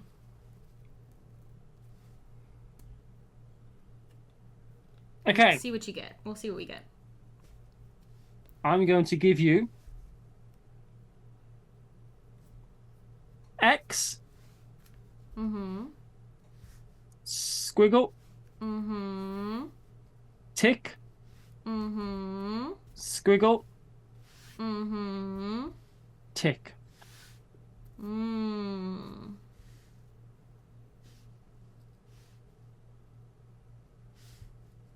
So yeah, we have two fact or fictions. Let's just go on and confirm R. Is R in the middle? Is this fact or fiction? You're right. It's fiction. Yes. Okay, so R is not in the middle. But that means that's the lie. Which means that everything else in this is true. So there is no B. Yeah, you know it ends with E. There is an A. There is a G. There is an E, and it ends in E. So...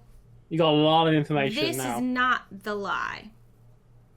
So the lie might be the L. Then, here. So maybe it is... It's not large.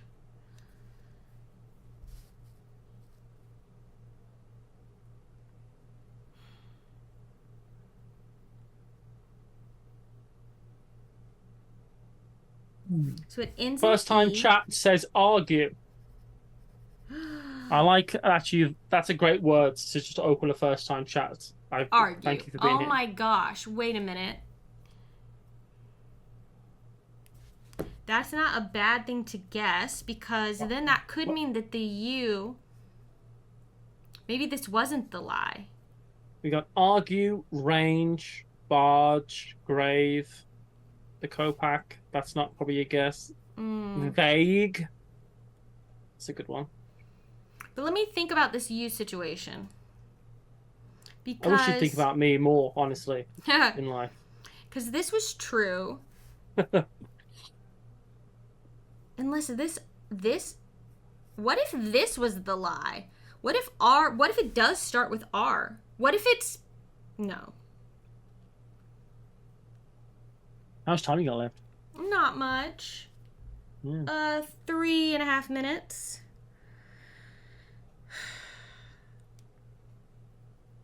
I'd throw another guess out quick if I were you.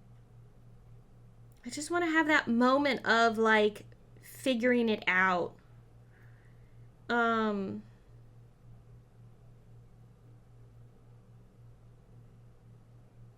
Maybe this was the... Did we think this was the lie? Or... Because then the...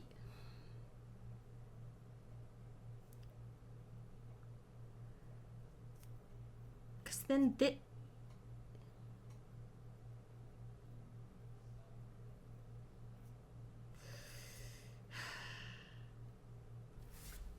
All right. I'm going to go with argue. Okay. I think that's a good thing to try, and maybe we can figure out. We have one more fact or fiction, and we can figure out maybe if what this situation is with the U. It's hard to figure out. Yeah, because G can't be here, but it could be GR, right? It could be... The only thing about rogue, it can't be, because I thought about that, but the A is in the word somewhere.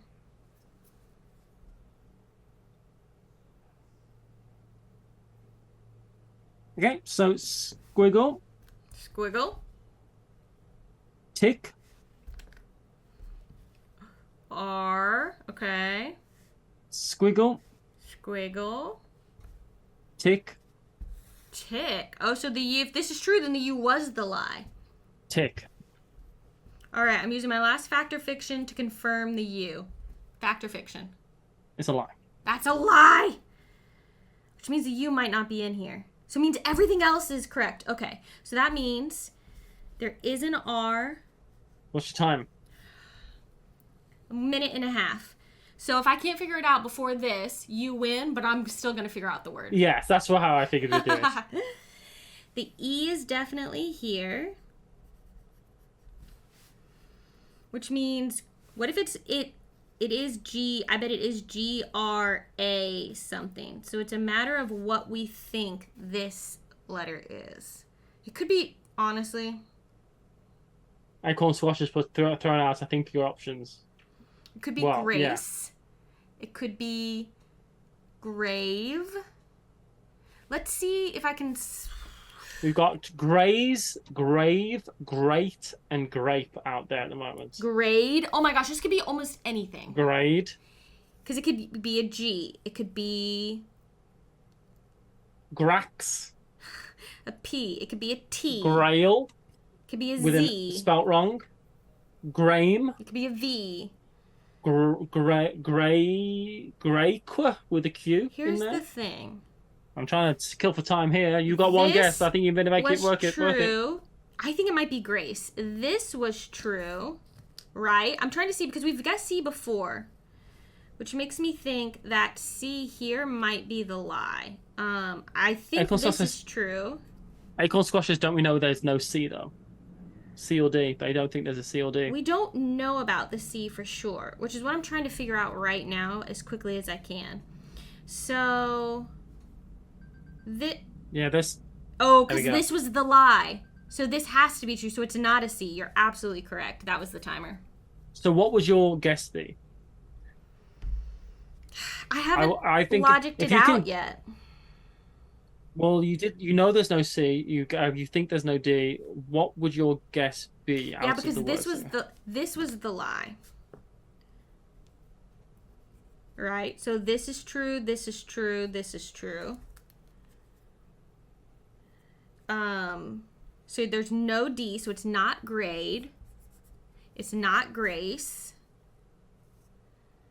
We got great, grape, grave, graze. And I don't have enough information about any of the other letters, so I'm gonna guess.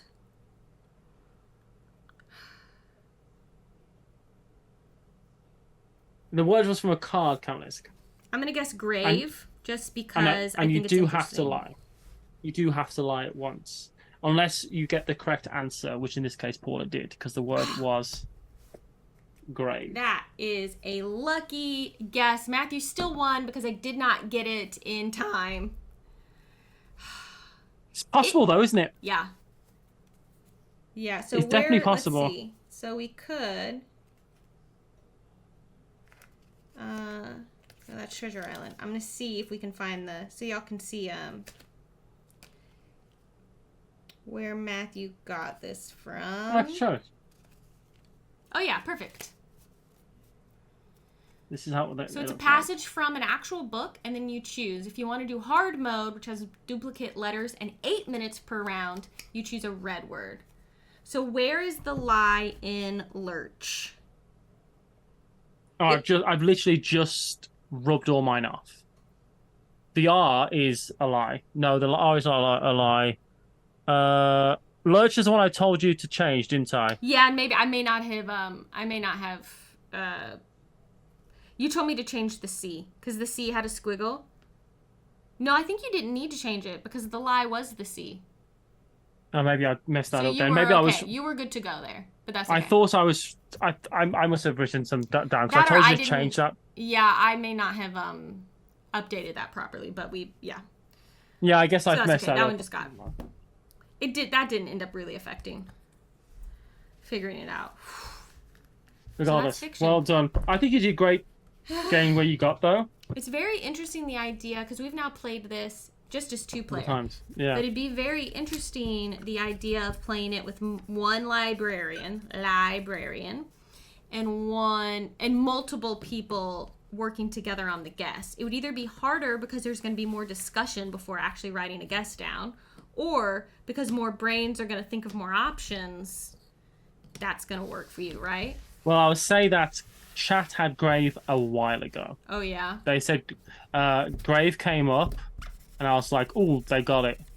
Jenny said it, but also I think someone said it even before then. I think that's when I went with arguing. Savory Cookie said it as well, and Frank Scenario.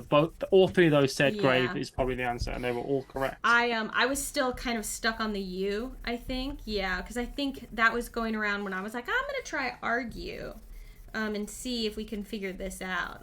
Yeah, well done, chat. So I will say this is one of those games where you need to like clean off the marker. Very soon after playing. Don't leave it on because you'll stain your board here. But yeah, that is Fiction, which you can check out at I think it's Gen Con or on the website. I agree with Jenny. If chat had been there, I think they would have convinced you to say Grave earlier, and I think that you'd have got it. But you didn't, so I win that one. We're gonna move. That one. We're moving swiftly through these all-play games because the next one is in the same box, same kind of size, but a very different game, and this one is called Mindspace. I'm excited because I like some polyomino shapes. Paul is going to be setting this up at her side, and I'm just going to quickly run to the restroom. Kamala says, I definitely want this game. Fiction, yeah. This was, that's pretty good. And you're going to have some people who are going to like being the librarian, and some people are going to like being the guessers.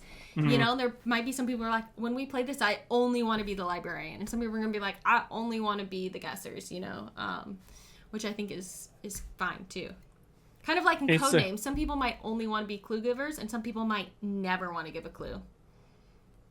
It's where you find stress, Yeah. So the next one, Mindspace, another upcoming game from All Play. I think this is coming out of Gen Con, if I'm not 1,000% They're all incorrect. listed on the Gen Con BGG list, so... I think we both have to play on the same side of the... We're going to play on the light blue side, Paula, the blue side, the A side of the board, just to say that out loud. Sounds good. I'm going to run to the restroom, and then I'll be back, and I'll do a bit of talking about this. Perfect. I'll just stay here for the moment and do some setup. Yeah, Rowdy says, well, I will not get this game in English for obvious reasons, but if it's in French, it could be nice. Yeah. You definitely want it to be in your language, right? Because otherwise it's going to be tricky with the letters and the words, and you definitely want it to be the language that you are most comfy in, I would say.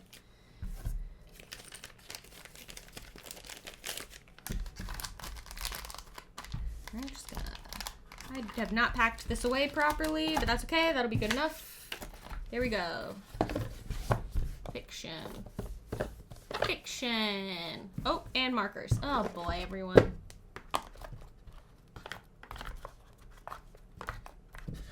There we go.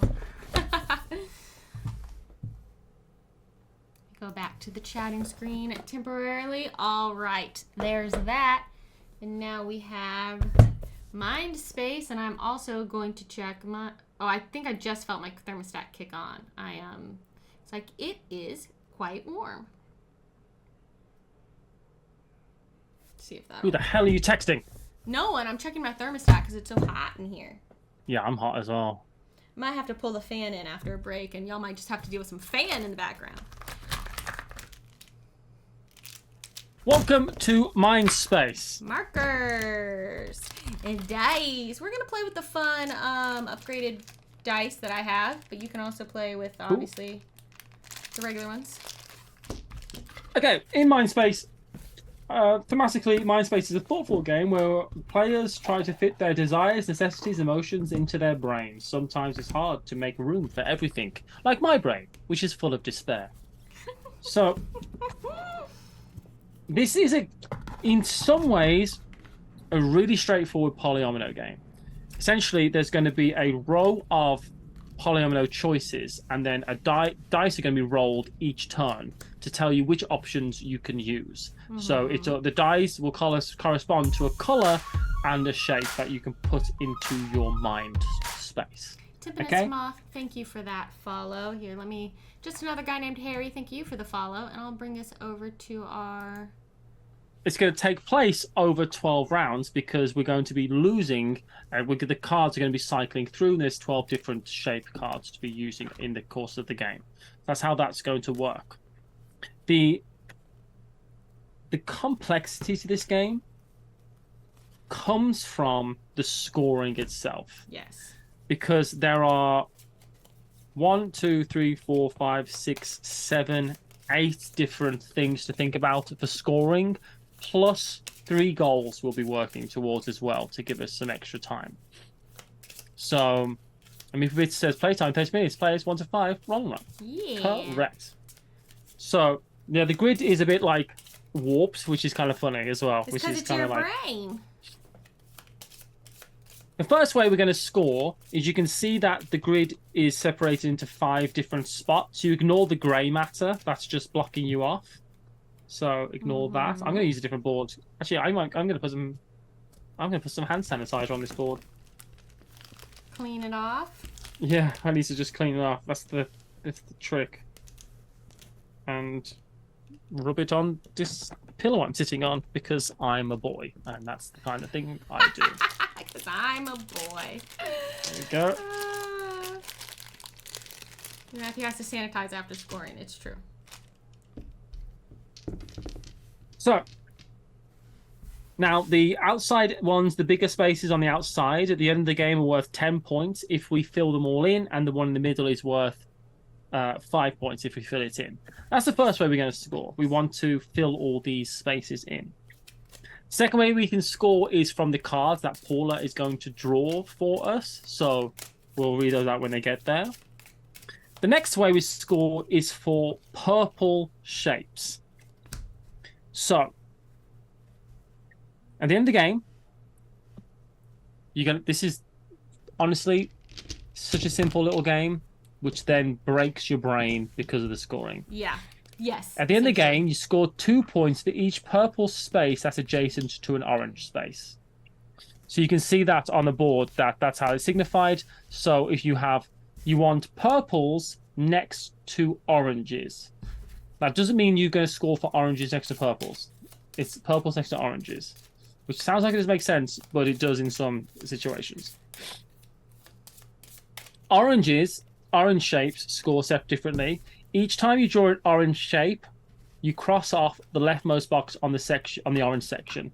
So you want to draw as many orange shapes as you can to get a maximum points of 20. Okay? Mm-hmm. Next, we have pink, which is romance. It says reserve a space in your brain for a partner whose shape matches yours. In my case, that doesn't exist. But at the end of the game, for each pink shape drawn, find every instance of that shape that is a non-pink color and score a point for it. So you want to have pink match your pink shapes.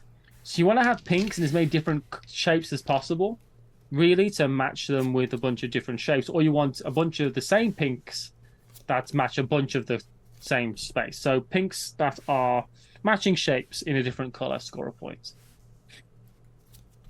Blues score similarly to oranges, but the scoring is different because you start off with minus 16 points and you want to work your way up to 0. So you want to put blue spaces down. So each time a color, you draw a space, you cross off the section that doesn't have anything in it, and you try to get your way back up to 0 on that one. So blue start off as negative. They say it's essentially the same technically the same as orange, really. Okay, so yellows. So it's yellow. The scoring for the yellow band that you can see is it's empty space. It's best not to waste space in your brain. It says, find the brain section. So the brain section is the bigger chunks that you can see, the different parts of the grid. They're separated, by those thick, dark lines. With the most non-filled spaces, lose 1 point for each empty space in that section. grey matter is considered filled. So you're basically going to lose points for the most empty spaces that you have in one section. You find your biggest empty space in one of the 5 main places, and you score minus pieces. Yes. Then we have cash. Money. So green is finances, which is what my brain is mostly full of. Worry about money. When you draw a green shape, fill in a coin on your track. Okay? When you spend a coin, cross it off. So that's the way you're going to denote that. You're going to fill it in, then you're going to cross it off. Cross it off to show it was spent. You start with 1 coin, as you can see, because it's filled in. That first coin is already highlighted in green. During the game, you are able to spend those coins whenever you really want to do 3 different things. And the things you can do are fill in 1 empty space, I believe. Let me just make sure that's correct with the greens. I just want to work that out. Oh, yeah. I actually have it right here if you want me to say it, Matthew. Where does it say it? I just have the rules in front of me. It's on the side section in white under money, the little red circles. So for 1 money, you can fill in a space adjacent to any filled in space with black. Black spaces can be adjacent to other black spaces.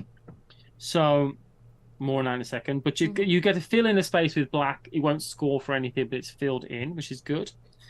For 2 money, you can draw any shape on the available pursuit cards in any color. This does not allow you to draw an extra shape. So essentially, it allows you to change the color of the shape that you're drawing. And for 3 coins, which is massive, you get to draw an additional shape matching one of the assigned dice. You essentially get to get this extra turn that round. That's most of the rules, apart from some of the placement rules. Yes.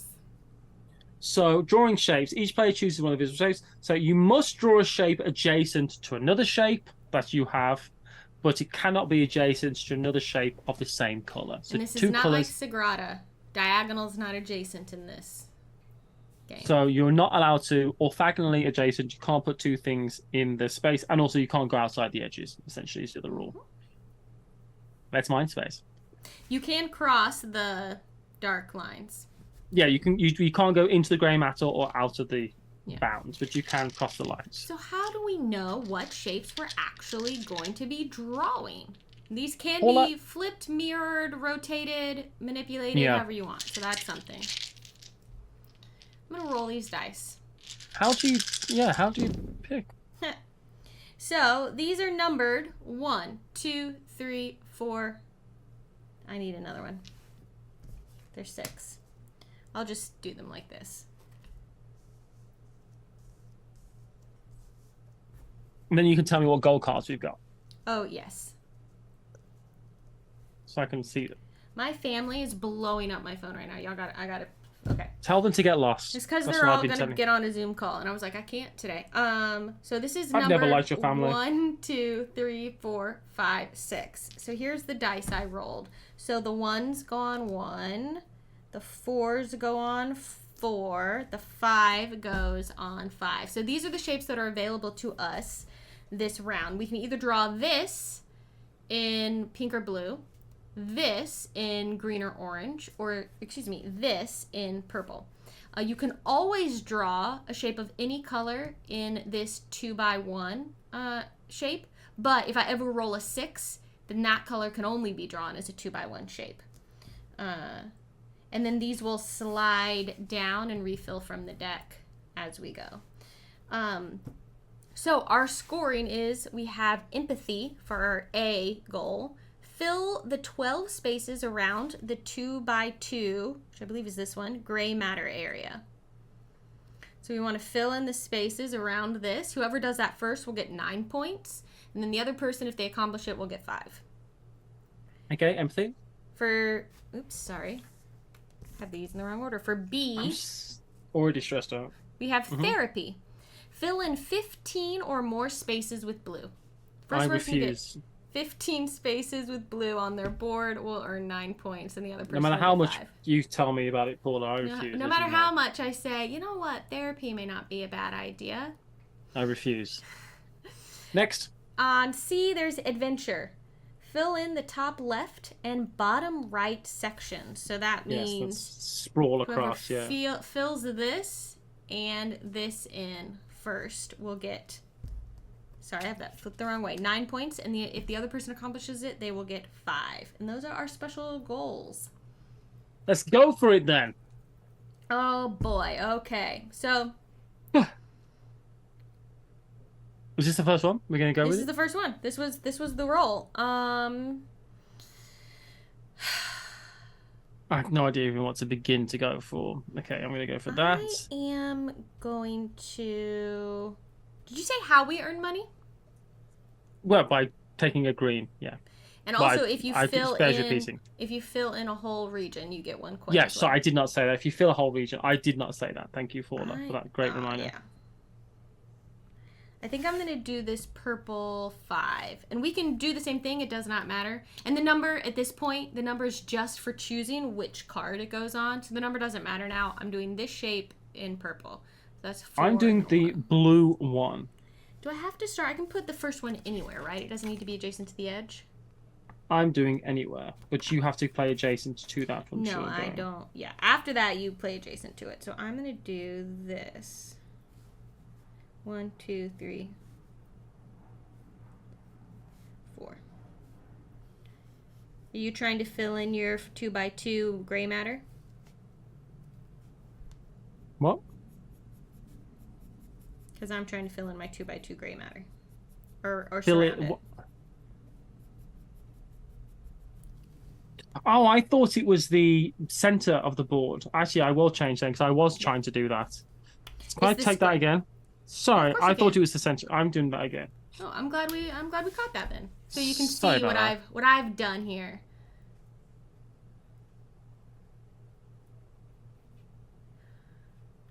I'm actually going to do a 4 in green then. No, 4 in orange. 4 in orange. Last final answer. 4 in orange. All right. Final answer. Sorry. Thank you for. Hey, no problem. And you get to, so Matthew will get to mark off one of his boxes here on orange to start trying to get into the positive points there. And I get nothing, but if I can put orange adjacent to that, I'll get some points. Beautiful. Okay. That's the first turn. So these all come off. This card now goes away. Everything slides down. Sorry that it's mine. I know that how I have it for numbers is a bit wonky. It's just because of how I'm fitting it all on camera. This comes out. Oh, interesting. So here's what we have available to us. So we have a long straight edge. That's 4. But out here we have a long straight edge. That's 5. So. Cool. All right, so I have a pink and orange 1, a blue 3, a purple 5 again, and a green 6. Now don't forget, Matthew, you can draw a 2x1 any time of any color. But if you want a green shape, it has to be that one now. Now we have to draw adjacent to what we've already drawn. Right.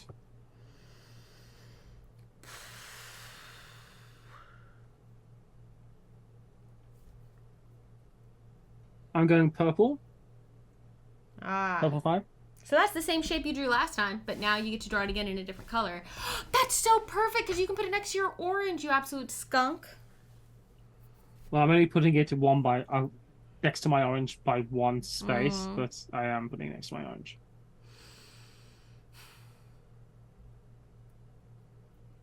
So I basically can't draw a purple shape because it has to go adjacent to what I'm drawing, and same colors can't go adjacent to same colors. But you can draw an orange.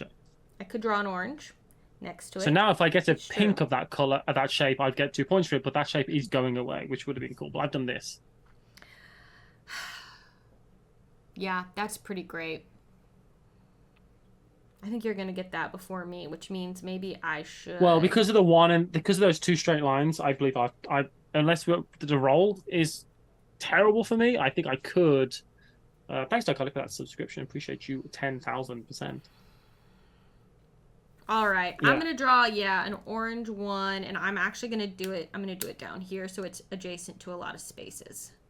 of the purple. That's only worth 5 points, though, this goal.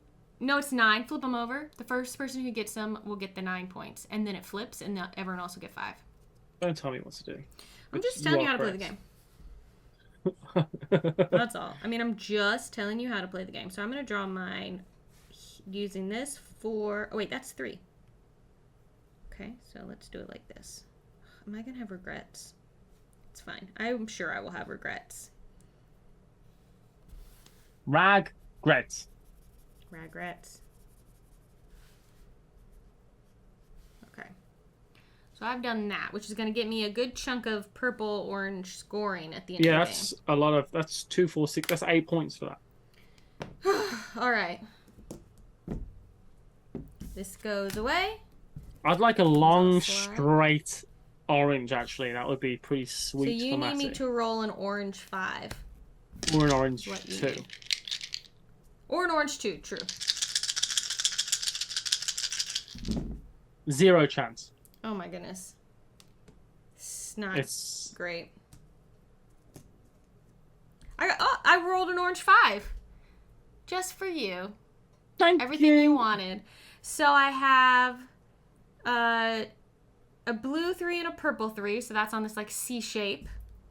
And orange 5, which is the long straight 5, and then a pink and green 6. I'm doing the orange 5.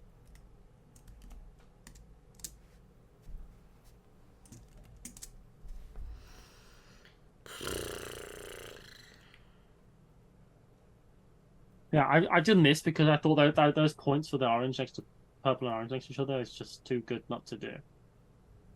Yeah, right. I can't fit that in here. 1, 2, 3, 4. I should have done 4 last time because then I could have done 5 this time. But what are you gonna do? I will.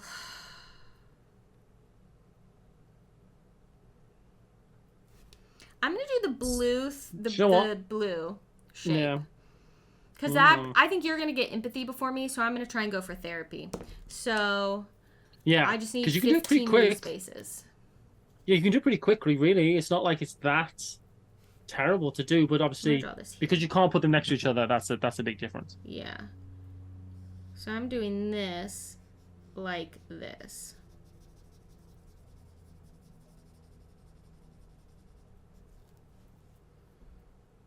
Make that a little neater. I'm so stressed out all the time. Is that the games, do you think, or do you think that might be just me? Who knows? I think it's a combo. It's you. It's just you, and then also just wanting to win. Risky but useful, Shadowner. There's so many channel points on the line. So I get to mark one of these off as well. So that's good. Okay. So I am 1, 2, 3, 4. I'm a third of the way through my therapy, and after that I'm healed, you know? So that long 5 is gone. That's how it works, right? I just go to 3 sessions of therapy and then I'm healed, I think. Then no more problems for the rest of forever. Okay.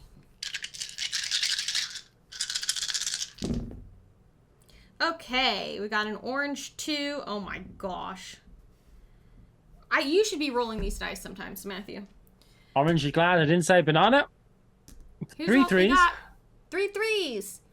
So, I mean, we have a zigzaggy orange, a blue, purple, and green straight line, and a pink C. Now, I could do this pink C, because then I'll score for that being a matching shape to the blue. 1 point per space. So that's actually pretty good, all things considered. I could put it right there. What are we trying to do? Fill the top and bottom.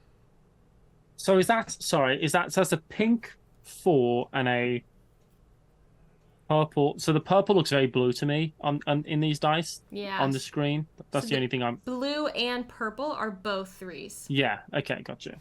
So blue, purple, and green are both 3, or all 3s. I'm doing the blue 3. I'm gonna do... That's the 4 one, isn't it? That might come out. Here's our shape references. Now I could. Right, I have achieved empathy, but you wouldn't understand that because you're an idiot. Oh. Mark down your 9 points for it. We'll flip this over. Why don't you show all of us what you've done? Oh no, I haven't. Because I haven't complete. Oh no, I can if I just. I haven't done it. I don't want to. Serves you right. Actually, that shape is out now. Will that fill it for you? 1, 2, 3, 4. No, it wouldn't. Okay, so I'm going to leave it. I think I'm fine. I haven't done it yet. So I've done this, but I don't want to move that across by 1. Because if I do, I'm just going to leave you a little funny thing. It's okay. I'm so far from doing it. I'm really torn. I'm so sorry. I'm really torn if I should do the matching pink or another blue to work toward therapy. I did a blue. So maybe I know that's what made me start changing my mind about what I should do. Yeah, I'm like starting to race you on that. But this is a really good matching. It's just 1 point though. No, it's 1 per space. So it's actually really good. It's 5 points. Oh, wow, that actually is a lot more points. I think I'm going to do it because it's 5 points. So I'm going to do that down here. So I'm going to do...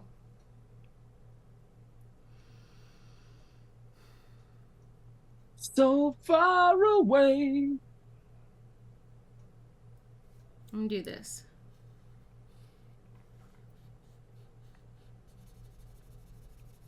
I'll tell you what, I need a snack. Oh, a food snack? We can do that in a bit. You just ate a banana. You should be good for 6 hours. If only. All right.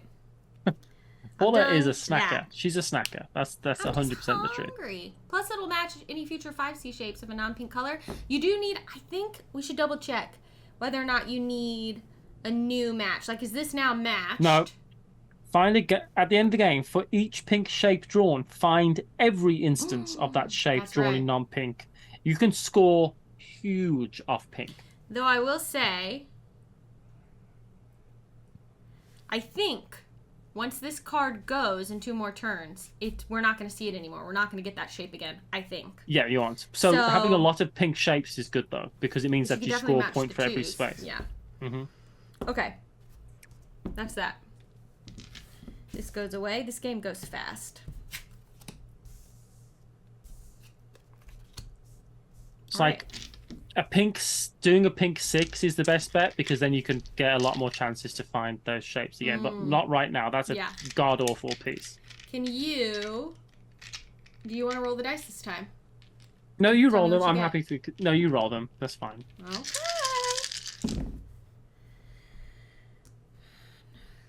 3, 4. Okay, so we have a purple 1, a orange 3, a blue 4, a pink 4, and a green 5. Okay, I'm doing a pink 4.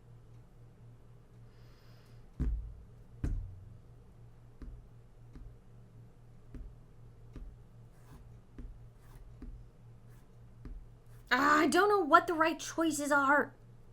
I'm doing a pink 4, and I put it underneath there like that. Great, very good. Great, Matthew. Very good. Very, very good. No, it is good.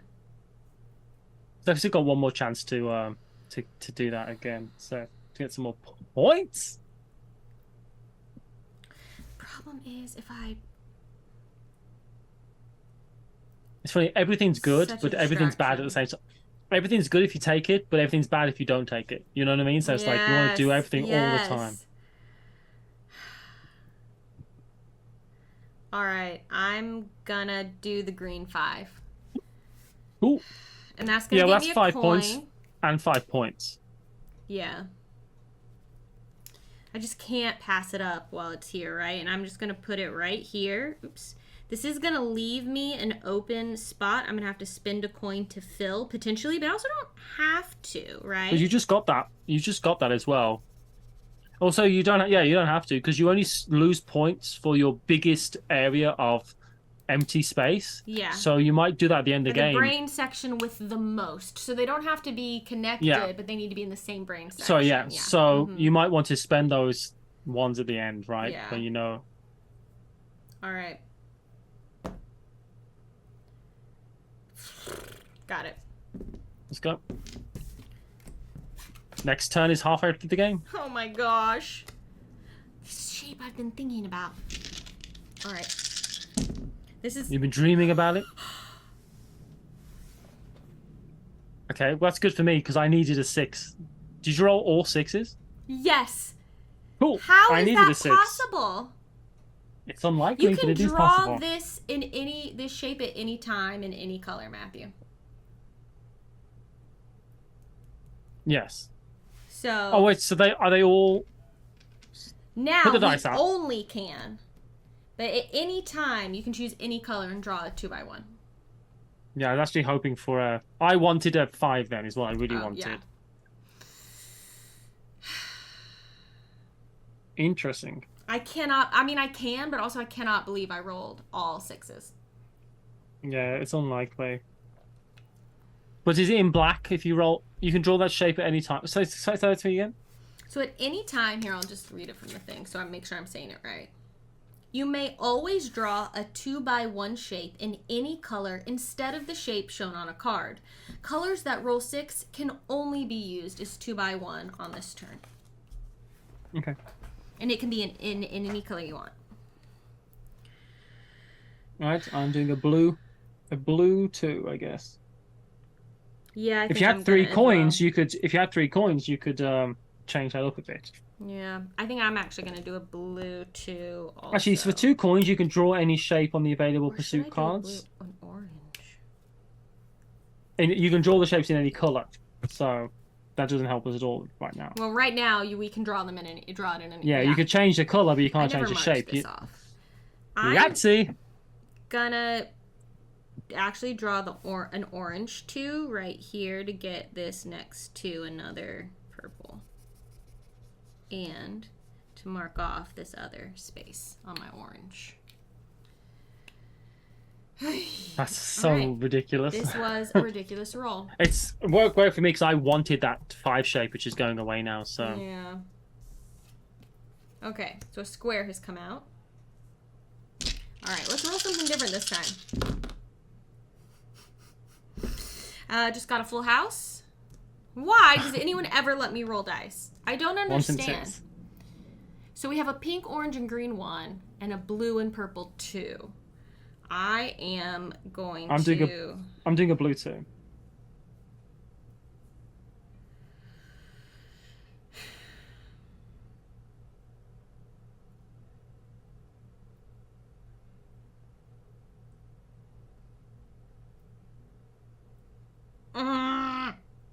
I was doing this Greeks on purpose. I'm gonna do a blue 2 as well, and I'm gonna put it here. So I'm working my way toward trying to be an adventurer. Okay, so how many blues do I have? 1, 2, 3, 4, 5, 6, 7, 8, 9, 10. Oh, 2/3 of the way there. I have 11. Just to let you know that I'm 11. Well, I'm glad therapy is working out. But you could have finished empathy up now. Actually, no, you couldn't have finished it up, but no, you could have gone not close. Quite. Yeah, not quite. All right, this goes away. Yes, Shreb me. It's a polyomino game. That is exactly what I said when I was like, hey, I'll play. Can we show off your game? It's polyomino. I'm instantly going to like it. It's my jam. It's my jam genre, so you know.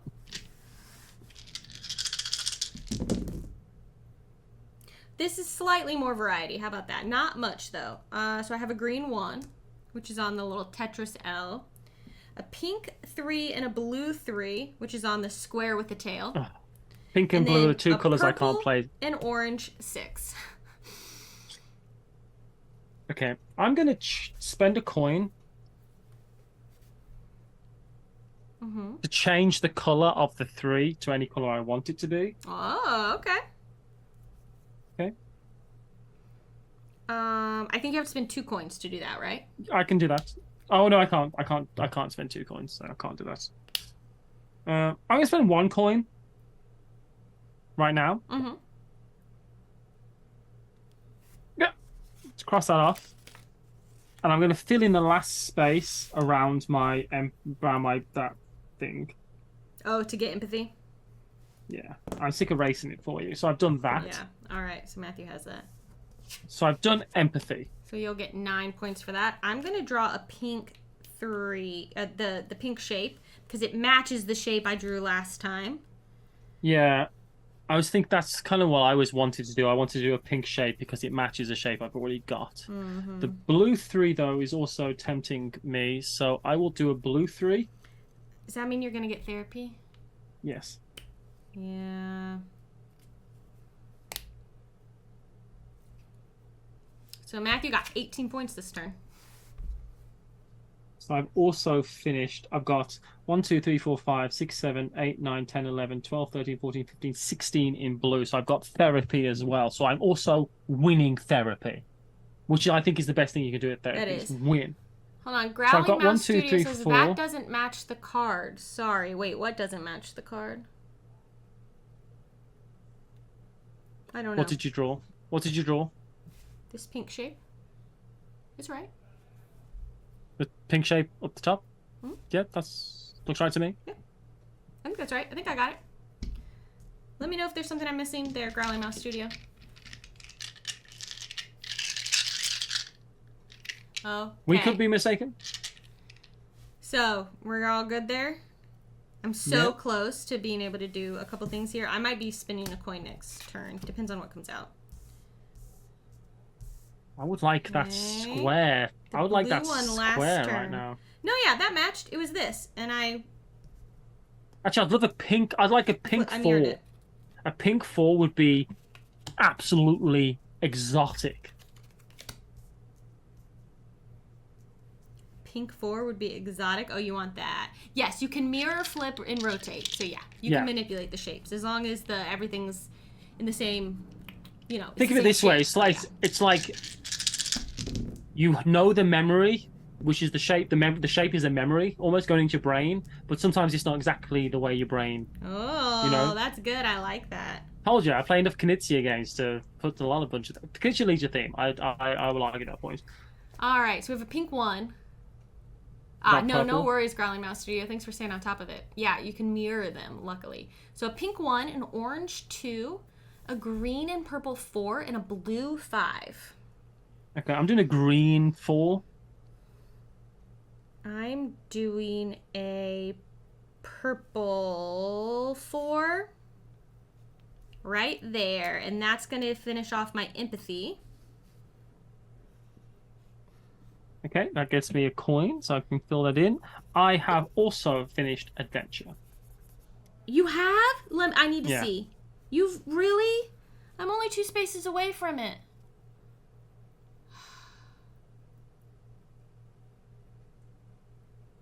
Ta-da!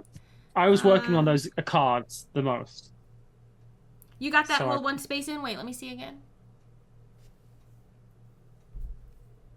Oh, you have to fill the whole area, or just the top and bottom corners? You have to fill the whole I'm nowhere near area. it then. I thought it was just hit the top and bottom corners and do that. So I'm nowhere near that. Sorry, my apologies. Oh no, that's okay. I just saw 1 empty space. No, I'm nowhere near it. Right? Okay. Phew. Look, I'm nowhere near it. This area is nowhere near full, and that one isn't either. I thought it was just hit the corners. Fill the top left and bottom right. Oh no! Chat has just pointed out. Look at my board, Matthew. Oh, you've got the corners wrong. I'm going to give you that. If you get that, you can have that. That's no. If you were working towards it, it's exactly the same, Paula, because they're the same distance. What if I just... Yeah, exactly. You could just flip your... Yeah. If you get that, that's absolutely fine with me. Oh no! It's because I looked at the white in this drawing instead of the gray. That's fine. Well, I just realised I've been playing on my board upside down the whole time. So, funny. You know what I mean? So, please don't worry about that at all. Yeah, you can... 1000% you still get that if you work, because that's what you've worked towards. I'm absolutely fine with that. Well, I will say I think I'm doing pretty well with this pink scoring. Because this square with the tail has come up multiple times, right? So that's helped me quite a bit. That's funny. Okay, I've done empathy, so I get 5 points for that. Mm-hmm. Do you know what I mean, though? I don't think that makes any difference, right? As long as you feel 2. As long as you fill 2 opposing sides, it makes no difference. Let's see if they're the same number of squares. Oh, I don't care, because mine's upside down as well, Paula, so... 1, 2, 3, 4, 5, 6, 7, 8, 9, 10, 11, 12, 13, 14, 15, 16. I think it's 17. 1, 2, 3, 4, 5, 6, 7, 8, 9, 10, 11, 12, 13, 14, 15, 16. Yeah, they're the same. Yeah, so I wouldn't worry about it. So yeah, because my board's upside down anyway, and you've done the wrong corner, so it's all good. Look. Technically, if I was to put my board to the right sides... Oh, mine was totally upside down, so it doesn't actually make a difference, but whatever. Okay. Next. Right? Because what are you doing next? Yeah, what are you doing next? That's what I want to know. Come on, purple. Hey, Ezrin. Ooh, not a purple X. I don't want a purple 1. Purple 3, that's what I want. No, sorry. You've got double that. You've got a purple 6 and a blue 6, a green 3, an orange 2, and a pink 1. Might be time to whip some greens out here and get some money. Oh, yeah, because I can get adventure, I think, if I do that. So I'm doing the green 3. And I'm going to put that right here. Which gets me a coin. And then I'm actually going to spend a coin to fill in this space right there with black. And that should get me adventure. Okay, I'm going to go with the... Jeez, Louise. So that'll get me 9 points. We're going to flip that over. I'm going to go with a green... green 2 feels... It's an orange. Oh, it's a green... Yeah, I'm going to do a green 3. Yeah, so that's the, like, L kind of shape. Yeah, Camelisk, you can spend 1 coin to fill in a single square with black, which won't score you anything on its own, but it does then fill in the space, obviously, and then help you when it comes to your negative space penalty at the end. Yeah, I'm hoping to get a green and another green 1 because it gives you an extra thing. But I don't know if it's worth it. Anyway, we'll see. Blue scoring is I have not marked off. Blue scoring is the more you place, the fewer negative points you get. We're only going to place 2 more shapes. Only 2 more, and there's so much emptiness on my board. It's unbelievable. Honestly, it's a disaster. I'm gonna get so many negative points for blue.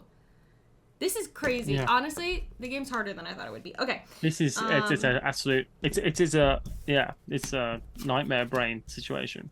All right, second to last turn. It might be time to and I spent a coin, so I don't have 3 coins to spend to draw 2 shapes. See, that's why at the end you're like, give me 3 coins. I need to draw 2 shapes. Okay, here we go. An orange 1, a blue 2, a pink 4, a purple 3, I went out of order, and a green 6. So no 5s, no squares. Purple 3? Purple 3. I'm going to do... Oh, gosh, actually that. 1. Yeah, I'm doing purple 3. Was that 3 by 4? I think I'm going to do the blue plus. I'm going to do it right here in this weird middle section, I think.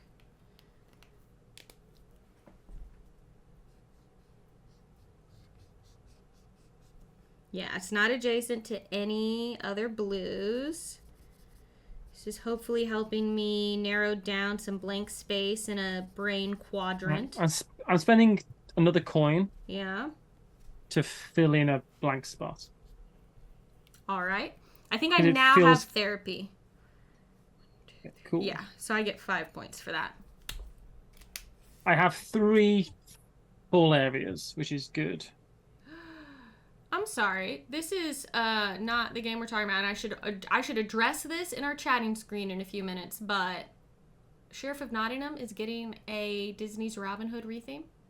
That makes sense, Steve. Oh, the game. That's cool. You like that? Oh, yeah. Oh, yeah. I could do with an orange 4.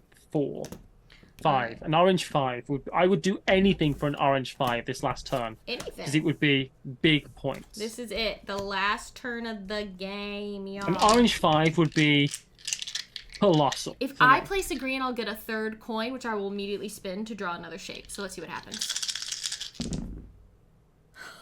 Oh, an orange 2. This is okay. I roll like garbage. A green 4, a purple 4, a pink 5, a blue 5. Okay. Okay, I'm gonna try and draw if I can fit it in. I don't know if I can. Can I fit this anywhere? A green 4? I can. Okay, hold on. And then, but then, what would I draw as my second shape? That's the question. It has to be one that we rolled dice for. I could draw...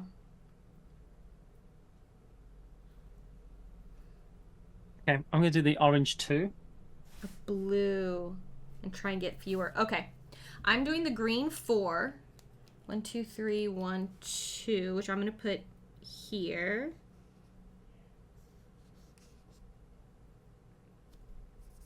Which is going to get me a coin. Oh, you know what? When I filled this in and this in, I actually should have had 2 more coins. Because when you fill in a quadrant, you get a coin, and I filled that in. I could have done that. I just said I got 3 quadrants full. Yeah, mark coins off and spin them on something. Just spin them. Yeah, we missed it. Sorry, everyone. We missed that. When you fill in a quadrant, you get a coin. So you have all kinds of things you can do. I got 4 coins. Yeah. Okay, cool. I'm going to spend them now. Yeah, I'm spending mine, that's for sure. And for 3 coins... you can draw an additional shape matching one of the dice assigned to it using a colour you have not already used this turn. I would love to have done it. Oh. Okay, in that case... Yeah. Sorry, everyone, that we missed that earlier. I'm changing what I've drawn this turn as well. Because right. I'm going to... Okay, so I'm going to draw shape 5, but in orange. That's what I'm doing as a bonus action. For my coins. I think I might have. That's one thing I'm doing. That's my bonus. That's cost me 3 coins. I'm going to draw this. Still got 1 coin left. Wow, that makes a lot of sense. I'm going to spend 1 coin, my last coin, to fill in a space. Which I'm going to fill this space up here.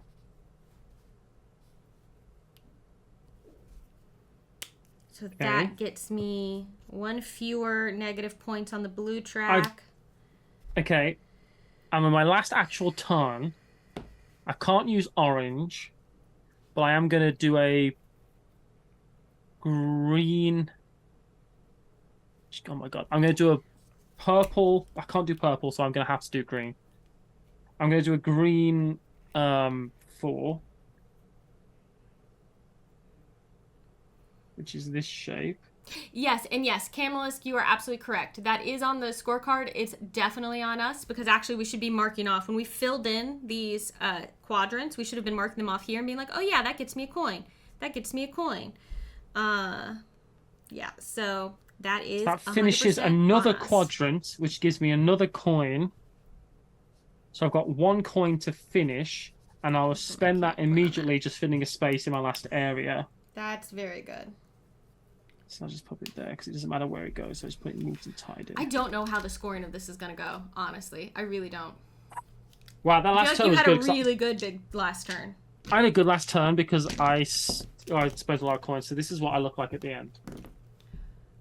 Oh, yeah, that's pretty nice. I look like this. My issue is all my empty spaces are in one place. So I've got 1, 2, 3, 4, 5, 6, 7, 8, 9 empty spaces in one place. And you have... I have 6 in one place, I believe. But I did finish Adventure on my last turn. Oh, very good. So you get 5 points for that. Yes. Okay, so now we're going to score up everything. So the first thing is, how many points do you have for filled in quadrants? We were meant to be marking this off on our board as we went, which I was bad about doing, but I've done 2, so I have 20 points for that. I've done 4, so I have 35 nice. points. I didn't even get this. I should have made this happen in the middle, and I didn't. I was going real neat and tidy with my filling in, though, right? I was trying to do that. Okay, then our goals. So add up your A, B, and C. So that's 23. I have 19. Yeah, because I've got 9 plus 9 is 18 plus 5 is 23. And I have 5 and 5 and 9. Okay. So we get a point for each orange square that's adjacent.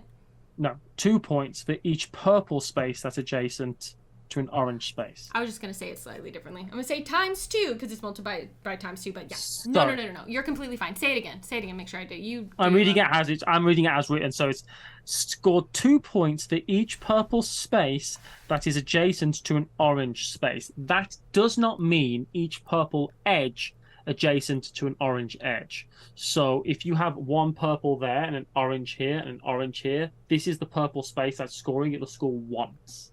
Great.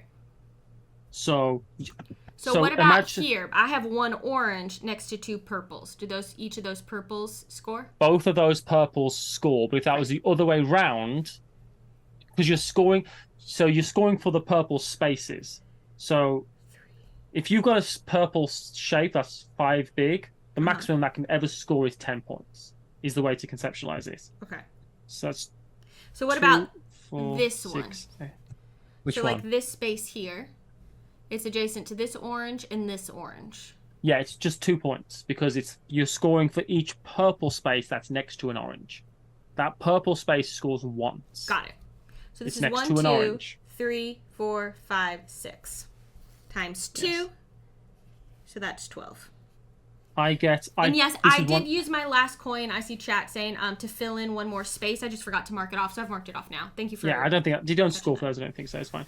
So I went big on this. As you can see, there's a lot of purple. Yeah. Things. So I've only got 2 purple shapes. So that's 2, 4, 6, 8, 10, 12, 14, 16, 18, 22 points. Every purple space I've got is next to an orange, so that's 22 points. Wow. I think you've kicked my butt, but my pink is going to score really big, so maybe I'll catch up. But right now, you're massively ahead of me. My pink gets 4 is worth 8 points. That's it. So pink. So next is orange.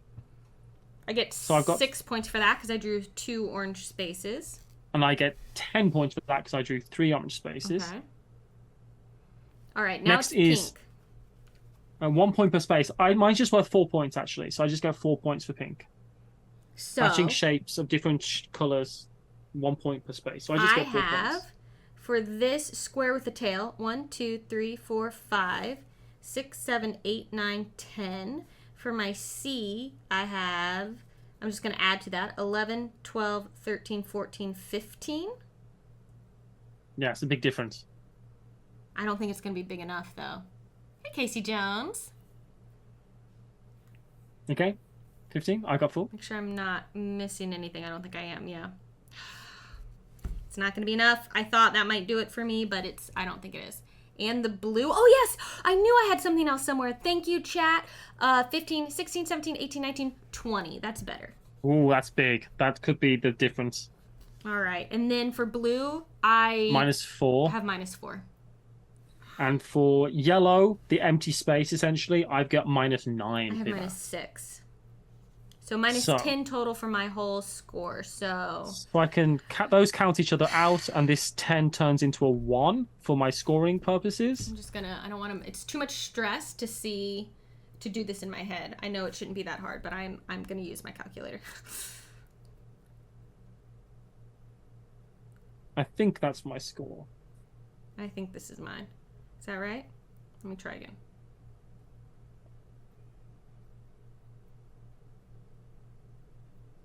Yeah. Let me just. I'm positive that's my score, but I'm just going to make sure on my calculator. On the count of 3. Well, I have 10 more than that, Shadowner, so I don't know what I did it twice. You're missing. There's one more 20.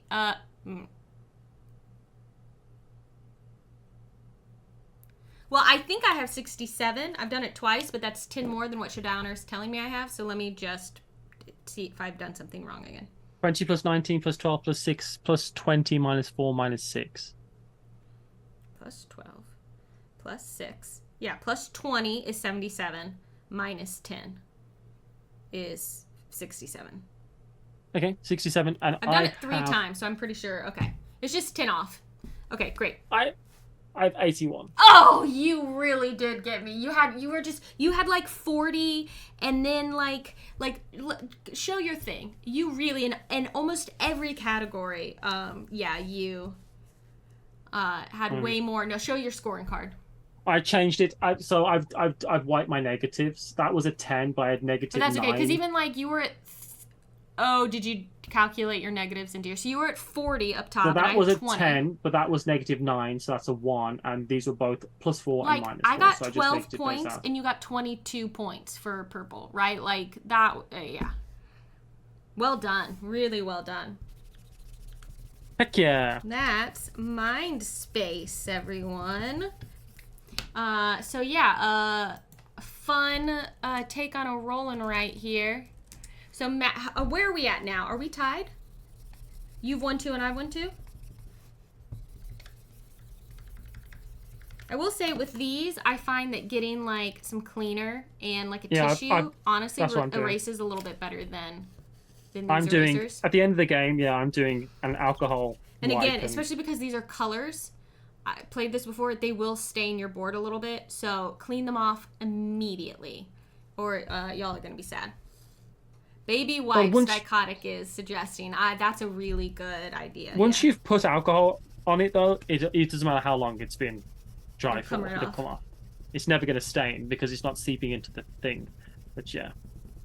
All right, I'll do a proper clean off here in a moment. The black, though, takes some... Look at my eraser. It's so, like, you can't even see it there anymore. I've just done mine, and it's back to perfect. Yeah, I need to do mine with a wipe.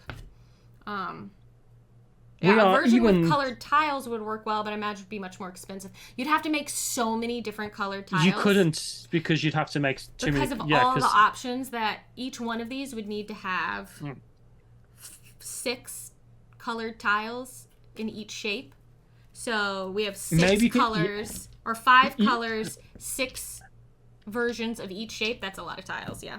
You'd have to have 36 colors of 36 tiles. 36 different, because it's for 6 players, so you'd have to have 36 of every shape and every color,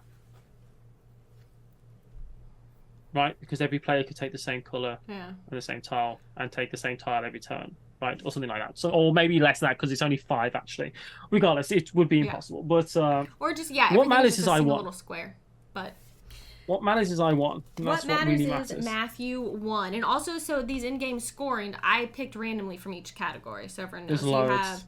You have 1, 2, 3, 4, 5 of each. Some of them give you an extra, like an extra shape, like a bonus shape and stuff.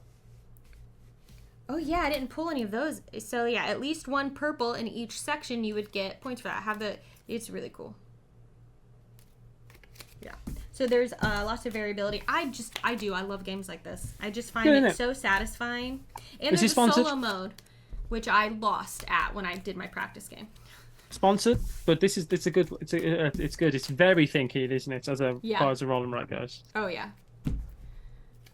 Okay, so next up we are going to be playing Pollen.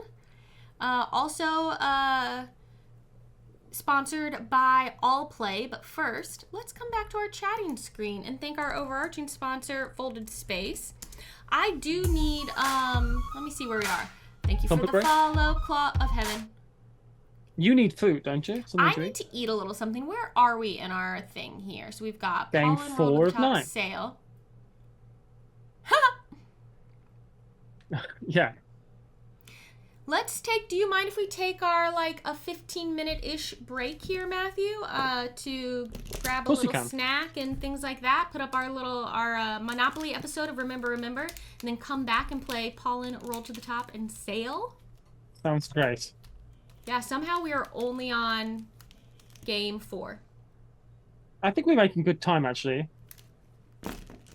So I think we'll be doing pretty good on time as far as yeah, I think we're doing good. Yeah. Because Pollen rolled up and Sail? Yeah. Look, it's going to take as long as it takes. Yeah, it takes as long as it takes. I can hear my niece is going to bed. Takes. My niece is going to bed. I can hear her. Oh boy, I hope she doesn't mind hearing you gaming out of your mind while she dreams. Well, there's no two ways about it. That's what's happening. So. All right, y'all. Will give us about 15-ish minutes as I grab a snack and I'll start setting up Pollen, and I'll let you watch a little bit of. I'm going to put up a video that is from mine and Matthew's podcast, Remember, where we're talking about the history of Monopoly. I'm not going to start it right at the beginning because I know a lot of you probably saw a good chunk of it yesterday when we played it. So I'll chuck it along 10-ish or so minutes so you can see a little bit more of the difference. And when we come back, we will be playing Pollen, and I'm very excited about it. It's beautiful. So, Hornist Matthew won Mindspace, so we are currently tied. I've won 2, and he's won 2. Time to get ruthless in Pollen. All right, y'all, we'll be back. Game, so we will be back. See you in 15 or less. Yeah, about 15-ish minutes. All right, y'all. The year is 1974.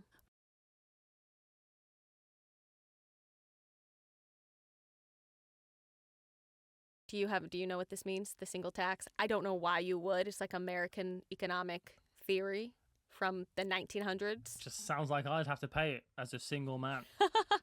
Basically, at this time in history, right, you had an emergence in the U.S. of the very rich. Think like William Randolph Hearst stuff. Yeah. Robber barons. Yeah, exactly. And they exercised monopolies under the contemporary system of capitalism. Like Ford. Yeah, it's like we control everything and we make all the money and everyone else can be very poor. Rockefeller. Exactly. Ford, those type of guys. They're all buried in Sleepy Hollow Graveyard. I went there once. It's pretty cool. Oh, interesting. There's some amazing graves at Sleepy Hollow Graveyard. And a Headless Horseman. It sounds like a cool place. We should go there. Oh, it's amazing. I went there for Halloween once. It was just so wonderful. It's so autumnal. That's like the perfect time to go. Upstate New York, autumnal, street party. I went on a haunted hayride. I ate deep-fried Oreos for the first time. Not the last time. I've never had a deep-fried Oreo. They're so much better than you want them to be. You want to eat them and go, oh, gross. But you eat them and go, I could eat that again anytime. And over and over and over and over again. I still never had deep-fried butter, which I would do the either. second I got chance. I want to go to a Renaissance fair more than anything in the whole world. Anyway, we're getting off topic. So Henry George was not anti-capitalist. A lot of people paint him as being anti-capitalist, and he's not. So I want to say that. But he was anti-monopolist because he felt it hurt capitalism, and it does, right? I'm not anti-capitalist, but I am anti-monopoly. Yeah, monopolies are not good for the economy. So his big gripe was with the idea that someone could own a lot of land, something they did no work to produce. It was given by God, right? And then charge others rent to live on that land. The single tax was meant to tax land ownership by such a great amount that it would remove the need for any other taxes and therefore rebalance the economic scales and bring everyone's financial situation closer together. But stops the incentive for people to become super wealthy. And obviously people who become super wealthy are able to form giant corporations that employ whole cities, and it's not quite as simple as it's all that, not. I don't think. It's not. But I understand it in principle. It's not a theory that gained like huge amounts of traction. Like most economists are like, this wouldn't really work. But at the time, this is what he was going around preaching. And Lizzie McGee liked it. I totally understand where it comes from. Yeah. But there is no one answer to all of these issues. Yeah. And that's what people are searching for all the time, with an ist or an ism. But there's never one answer for every problem. Mm-hmm. It's like me, for instance. I'm pretty pro-capitalist, but I think healthcare is a social issue, for instance. Yeah. But I'm British, so I probably would think that. But that's just my opinion. Also, it's okay for you to have your opinion there at home. We can all agree or disagree. It's okay. There's no judgment here. That's what I get for being an enlightened centrist. Everyone's favourite political sway. So Lizzie McGee wanted other people to understand and appreciate this theory. She wanted to win people over to her political sway, right? So what did she do? She created a game to try to teach them about it. And that's how the Landlord's Game was born. She described the game as a, quote, practical demonstration of the present system of land grabbing with all its usual outcomes and consequences. And it had 2 sets of rules. One, about forming a monopoly and forcing everyone else to go bankrupt. and one where creating wealth benefited all the players. Both rule sets seem to have been important to the message McGee was trying to get across. Can we find the other set of rules and try and play a game of Monopoly where it's like beneficial for everyone? Because that's not the version that made it. No, it's not the version that made it. I think it was the less fun version because people want to like win. Win, yeah. Right? But she's like, it's not about that. This is about teaching you something. This is a teaching tool, but... But you could have made Coopoly. Coopoly, yes. How have they never made a co-op version of Monopoly called Coopoly? Yeah, they need to take Prosperity, which is the other set of rules for the Landlord's game, and make it Coopoly. Or make a Quokka version of Monopoly called Quockopoly. I bet that exists. It would be cute. I bet that exists. All the pieces are quackers. I like it. They're so nice. Now, at this point in time, games weren't really mass-produced in the way that they are now. There were games you could purchase, and companies like Parker Brothers who were publishing them, but most people learned a game from friends and then made their own version at home. And that's how the Landlord's game began to spread. People would make their own board to play with at home and adjust the rules here and there since they didn't have an official manual to reference. So That's still how people play Monopoly, even if they have the rules. Yeah, I was going to say. Everyone house rules Monopoly. It's not meant to take that long. There are actual rules, and if you play by them, it actually is a game. But people don't play by those house rules. But it's interesting because I actually follow a YouTuber called New Venture Games, and he goes on about the history of board games a lot. And it's funny how many of these parlor games he does the history of board games a lot, and I tell you, I find it very interesting. It's really interesting. I'm into board games. It's funny because you messaged me to say that you discovered this channel, and I was like, I'm already there. I've watched the videos. House ruling is baked into the fabric of Monopoly's history. It really is. Maybe playing it right is playing it with some house rules. That's how it was meant to be played. Maybe playing it wrong is the right way to play. And yes, I know that you don't bake fabric, okay? Just mix the metaphor, but that's how I wrote it. Baked into the fabric doesn't even make a lick of sense, does it? What was she thinking? She wasn't. People would also change the locations on their homemade boards to reflect where they lived.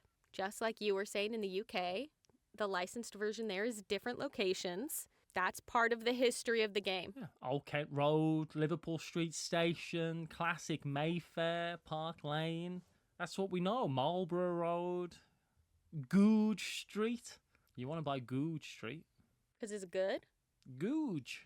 Googe? I never heard of any of these places. Park Lane. Mayfair?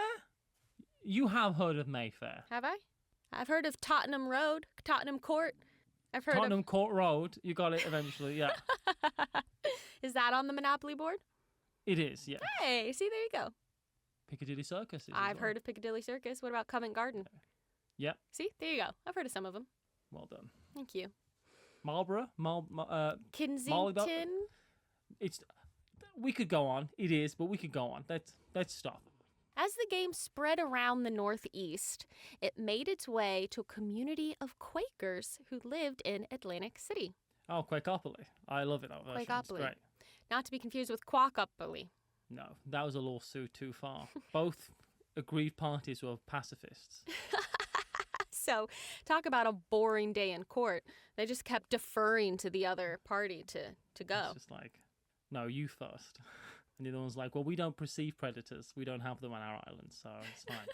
At this point, it's around 1930, and the Quakers want to use the game in a school that they teach in. So they make a few adjustments. They house rule things a bit, like you do.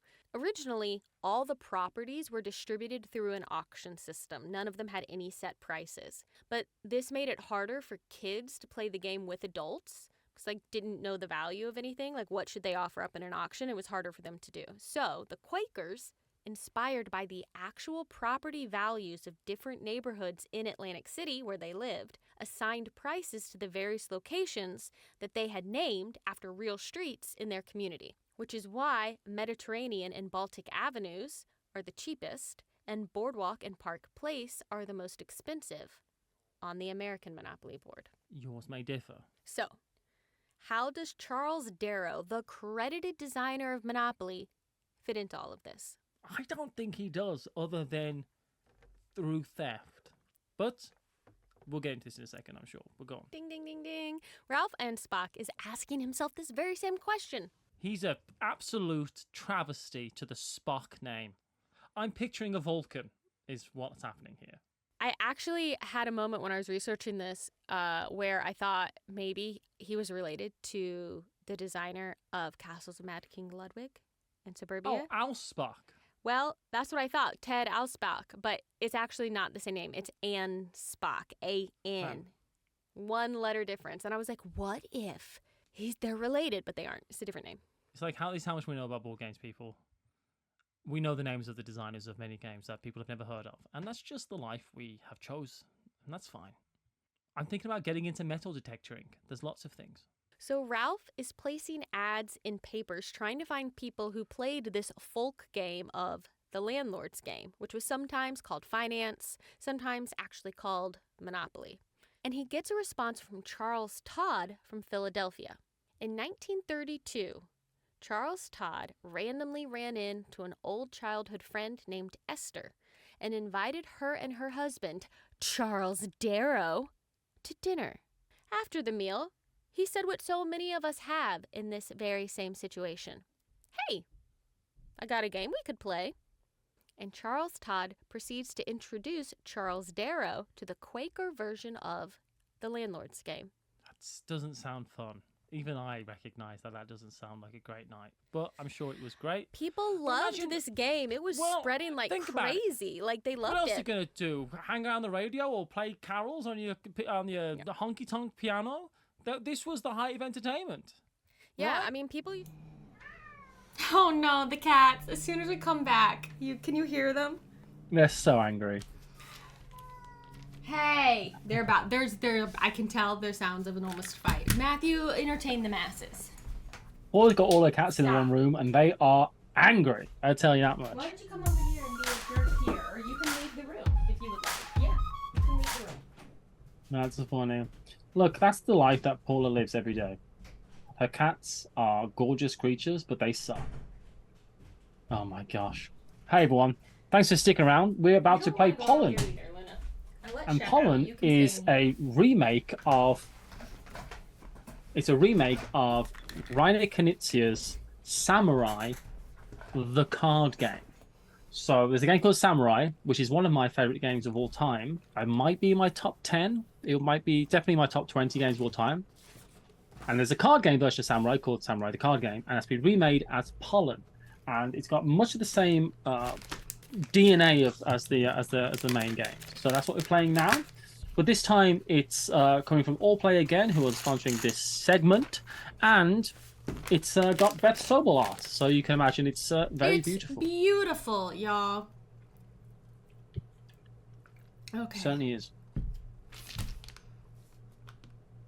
Ready? Thank you so much again to All Play, as Matthew just mentioned. If you ever want to see information about any of the games we're playing, just do a command, ! With the title of the game, and it'll show you what you need to know. And also, if you want to look at our overarching sponsor of the whole gosh dang thing, Mindspace. They make quality, wonderful inserts for board games. Mm-hmm. Some people have said unnecessary, but who would I be to argue? In some games, they do improve games. Sometimes I always used to be like inserts. People who buy inserts have just got more time but they do. Sometimes they can really make playing the game so much easier, especially if it's the kind of thing you can lift out and then just have on them. Like, this just holds the tokens when they're in the box and when I'm playing, and that's a lot of them. Yeah, it's for like the Targi one, for instance, which I show off in the ad. You can use that as the tile holder in the game as well. I love Folded Space. They're really great people. Yeah. They really sponsored us to do this, obviously, because we asked them to, but it's just a good company. They're just good people. I just like them. Yeah. I just like them. Right. All right. Not Clement Franz art, says Komorowski. I'm a big Clement Franz art fan, as I've mentioned many times, but I really am. But so I'm shuffling up my cards. So in Samurai, the card game, I might end up needing to You 1,000% will be zooming out from that. 1,000,000,000%. I might need to do it even more from here, and if so, then I might have to heighten the camera in the middle of the gameplay, and that's okay. Y'all, look at these. Look, they're like foiled. They're shiny. They're absolutely beautiful. We only played 10 of these in the 2-player game, so I'm only pulling out 10. That's why I wanted to. I'm going to pop the chat out, you beautiful people. And I'm going to, so I can have full screen the game. Pop chat out, like that. Pop you over there, and I'm going to look at these bees. They're so nice. Literally, when I unboxed this game to learn it, I went, when I saw what this looked like. So 2, 4, 6, 8, 10. Yeah, so we have 10 of all kinds. We're just going to set them off to the side here. One thing I'll say about all of the all-play games we're playing today, yeah, all of them have rules that fit on something this big. Yeah. Like, even if the smaller ones, it's still, comparative to the box size, that's, like, for Mindspace, the rules are only 2 sides. A pamphlet. It's so nice, yeah. So, hey, in a 2-player game, Paula, to remind you, we'll be using only in a 2-player game, to remind you, we're only using 10 scoring meeples of each type. So you only need 10 bugs of each type. Did you just say that? Yes. I'm sorry. That's okay. I was thinking about finding rules. I'm sorry, Paula. Okay. I repeated a bunch of stuff you explained in Mindspace, so don't even worry about it. It's because you're talking about stuff and I'm trying to work out things as well, so... So it's like whenever one of us is talking about something, the other one is literally, like, trying to figure out something else on the stream, so... So the bugs that we're working with, the insects we're working with, are butterflies, bees, and June bugs. Although I would call them May bugs, but that's just because like beetles, but they are June bugs. Yeah. Yeah, they're June bugs. So that's what they are. And we're going to create a lush garden of beautiful blooms in order to attract helpful pollinators to our flowers, which is a nice thematic. In the original game, it's having power in Japan of different religious economics and military. The original board game of this is fantastic. So in this game, it's actually very simple, but vicious in some ways, because it's a real good classic Knizia game. So you're only going to really do a couple things. On your turn, you're going to plant, pollinate, then attract. Planting means playing one of the 3 cards. I think you'll have 3 cards in hand. I believe. You'll be planting one of the cards that are in your hand, which means playing it around one of the bugs that's out on the board, like Paula is showing. Then you're going to pollinate, which is adding extra bugs to the garden if we need to. And when you do that, it's because there's 2 cards next to each other, creating a space of a 2 space. So here we would pollinate where you couldn't place there, but no, you couldn't. That's why I was like, because you're here, then this is how it would work. Yeah, so you'd pollinate the one above because 2 different player colors are creating a half circle. So that's what pollinating would be. Oh yeah, I'm gonna have to lift this camera up. And the last thing you're going to do is attract, which is working out whether we have if there's that's the empty pollinator. So pollinate is score points, which we won't do at this turn, and then attract is what we've just done there. So so that was the attract action that we're showing you. Pollinate is when something is completely surrounded, when one of these scoring bugs is completely surrounded, we then see who has the most power around it. It's an area majority game in that way. So this would be as if it was in a 3-player game, but here we go. A 3-player game, that would be, we'd have to pollinate that one right now. And at the end of this round, we'd have to attract to all of those empty spaces around. But pollinating, we're going to work out who's got the most power. On your cards, there's 4 symbols. There's a June bug symbol, a butterfly symbol, and a bee symbol. Just like the meeples that we're trying to get, just like the pollinating tokens that are out on the board. So we work out who's got the most power.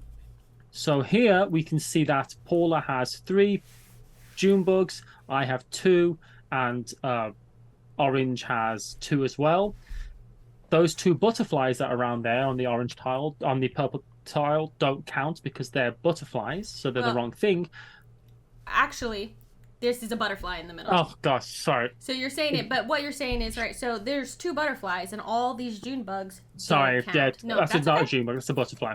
So the exact opposite. So Paula wins because she's got 2 butterflies. She's the only one that's got butterflies. Everyone else has June bugs around there for some unbeknownst reason.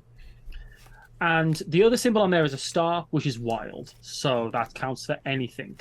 And also, you'll see on the tile above, the bug tile above that is being placed out, all 3 insects are on that tile. So we're going to be scoring each insect individually. So the person who's got the most butterflies around that one will have with a butterfly meeple. Who's got the most June bugs will get a June bug. B will get a B. And in that case, you really want to put your stars around those because they're going to count for every single one. At the end of your turn, you're going to draw up a card. That's basically the whole game, apart from scoring. Right. Now, and this is where it can get tricky. It'll be a little less tricky in a 2-player game than in a game with more than 2, but there's very interesting scoring. So I'm going to read this out. For each insect type, so in the 2-player game, it is different, like Paula just said. So the game ends when the last scoring meeple of a type is awarded, of one type. So if 10 June bugs go out, the game ends. Okay? The last pollinator token is placed, and there's going to be one runner-up, like one in the queue, so you're not drawing directly out the bag. You have a queue. Yes, there's always like the next one up. Yeah, so you know what's coming out, what's going to be placed next. Or all players have placed all their tiles. So whichever one of those happens. So, scoring says, for each insect type, determine which player has the most scoring meeples of that type. If there is a tie, there's considered to be no leader. If one player is the leader in 2 or 3 types, they win. So this is all to say that, so we'd see who has the most June bugs. They get to score June bugs. They score for June bugs, and they're the only person that they win June bugs for the game. Whoever's got the very most bees, they win bees for the whole game, essentially. If one player is the leader in 2 or 3 types, they win. So in a 2-player game, that is just going to happen. There are 3 types and only 2 of us. So right now, if this were the score breakdown, let's say this was my bugs and this was Matthew's, I would outright win because I have the majority in bees and the majority in butterflies. He has the majority in June bugs, but because I have the majority in 2, I win. Yeah. In a multiplayer game, though, and I think this is interesting, so I think it's worth talking about. If you're playing with 3 or 4, if you don't have the majority in anything, as Matthew has said, you're not even in the running to win, right? Like you only move on to actual scoring if you have the majority in something. So let's say this is mine. I'm like, okay, I have the majority in bees. Then I take all those bees away. And my score is everything that's left. Yeah. So you want to get a little of everything, right? But you need to have the most in something. Oh, I just think that's so interesting. Which is very similar to how the original Samurai game scores and Samurai the card game, obviously. I think we get right into it, and I think that's the best way to show this. Obviously, I'm drawing from a deck of cards that's here, and Paul is going to have to find my card out of the stack. I think there's about 16 cards in each player's. But they are like, you've got June bugs, you've got bees, you've got butterflies, so there are, I've got them separated out into some different stacks. If my snacks weren't taking up so much space here. You got stacks of snacks. I got stacks of snacks. I am also, right before we start, if you don't mind, I'm gonna try and lift my camera up a little bit because I think we're gonna need a little more room on the table. Go for it. Hawk Skull says the gameplay looks fine, but the theme is bugging me. Okay, I'm gonna try to not drop the camera on y'all. If she falls, it is heavy. I'm gonna be very embarrassed for both of us. Oh, yeah, I was really happy when this game got announced because I wanted to get just Samurai the card game. Because I think it's I love Samurai. As I say, it's one of my favorite games. So I'm like happy to have this version because it means owning both feels less weird. That makes sense. Although I do own both Arm and Ray the board game and Arm and Ray the card game. You know what? Don't judge me on my owning of Knizia games. It's highly bizarre. You can get upgrades. I think you can. I don't think we don't have them. But you can get upgraded tokens apparently, like because these are cardboard. But you can get like glass ones that have like a glass little domes. So I'm like, that sounds cool. I like the sound of that. Board Game Gardens ready with 28 people. Hello. My name is Matthew, and Paula is adjusting a camera right now. We got a raid. I was just saying, thank you so much for the raid. I appreciate you so much. We're doing a board game marathon. We played for 9 hours yesterday. We're probably going to play for 9 hours today. And we're on game 5 of the day, which is Pollen. And this one's sponsored by All Play and as well as Folded Space. So all that information will be on the right-hand side. I recognize a lot of these names. Thank you so much. Hi, friends. Thanks so much for that raid. Let's do this Board thing. Game Garden. What a perfect thing to raid into from the Board Game Garden. Thanks for dropping that Garden. shout out. That makes Reality. a lot, yeah. We're playing a garden. Actually, I believe Board Game Garden has a video for this game. Oh, really? I believe so. Punched-in version? Okay, that's okay. We'll just leave it on this. Actually, was already wider. I'm not 1,000% insane. I believe there is a video. I feel like, yes, that makes some sense. There is. I know there is. Sometimes I say, like, I think I know there is. You're like, I actually know that is true. Sorry, everyone. I'm doing just a little bit of techie stuff. Tacky stuff. Oh, I can see that you're eating some type of wrap, unless that's a very wide banana. No, it is some type of wrap. You are correct. What's in it? Let me guess. Chicken? Turkey. And cheese. Turkey, cheese. Turkey, cheese. Some mayonnaise or some mustard, I'm going to guess on that. Mm-hmm. I got some strawberries over here, too. Sorry, everyone. I would guess there's some type of pickle or relish in there as well, but maybe not. No, not today. Sometimes pickles, but not today. My God. All right, let's get on with this gosh dang show, because we got this and 4 more games to play after it. So. Yep. Okay. Look, it could have been I'm open to the option of it being a white banana. It could have been some type of plantain from the Congo or something that I'm unaware of. That's what I'm saying. Alrighty. You want to go first or me? Who is the first person? Last person to water a plant, I think. When did you water a plant last? Just before we did this stream. Oh, yeah, convenient. Alright, you may start. No, you can go first, because I certainly did not haven't water watered a plant. You have a garden now. Yeah, I don't need to. He does it. No, I said you have a garden. I said you have a garden. Oh yeah, the gardener does it though. I do have a go at you for having a gardener as well. He just cuts the grass for me, so I don't have to do it. The sprinklers go off every day. I do not have glass bugs. They're not glass, but they are beautifully like foiled. Yeah, there is a glass bug version, Paula, and they're gorgeous. I bet they are. Okay, so our first tile out. Like the circular tiles are Lovely. glass. That's so nice.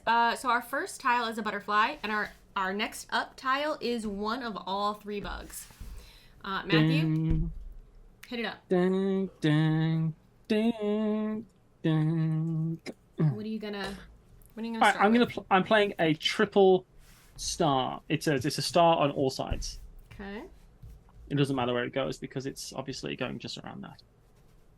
What happened? The deluxe one, yeah, it is pretty gorgeous.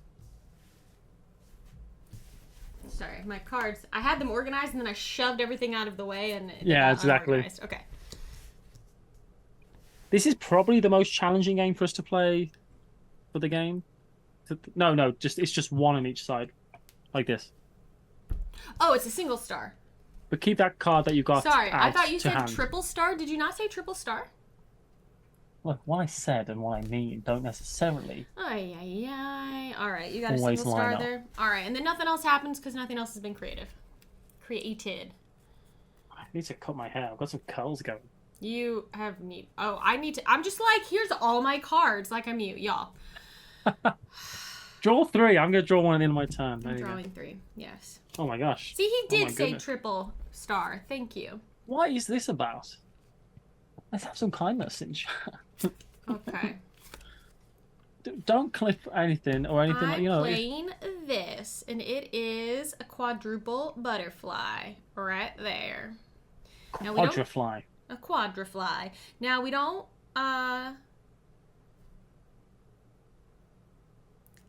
Score anything. Wow, my brain rebooted. I don't know what happened then. You completely closed It down. literally shut down and restarted. It happened yesterday to you as well, didn't it? Yeah, at one point I just went... Yesterday, Paula went like this. She went, you know what? I was like, that is a long pause that Paula's doing right now. That is gone. That's beyond awkward. So this will now be attracted to here. Yeah, that Earth game yesterday was something else. And I think we broke our brains playing Express Route, honestly. I think that's what got us. Okay, the next up is a June bug and a bee. June bug. A June bug. Then I'm going to put this over here so I don't think it's my hand of cards. I've drawn a card. I'm pulling my triple star card. Now you have a triple star. That's supposedly. why I said it. I'm putting it around that one of everything, unsurprisingly. Yeah. Because that's worth 3 meeples if you win all that. Yep. But we don't attract because there's it's not only one player.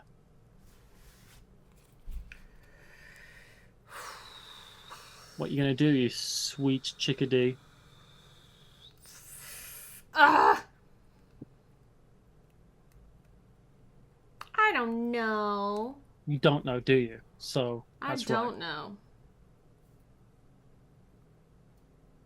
Breaking news: Reality is about to win a game of Gizmos. Look, go for it. Yeah, Paula's peak streamer brain sometimes, but she gets that sweet streamer look. Sweet streamer look.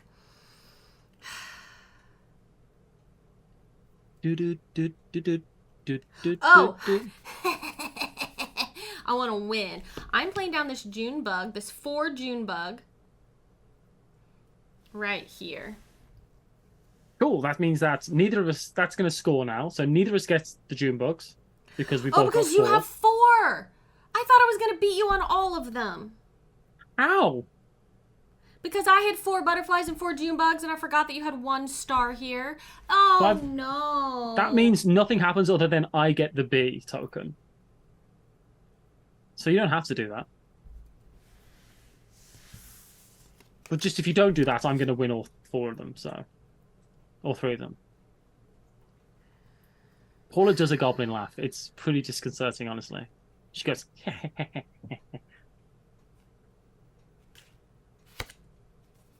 Alright, we're going to do this. That's fine, because something has to happen. The Knitsia advantage goes to Matthew, that's true. Yeah. Alright, so I'm playing a 2 butterfly instead. Okay, so you win butterflies. So we're going to score this. I will win butterflies because I have 5 total, and Matthew's wilds only gives him 4, so I get a butterfly. Will I get a June bug and a B?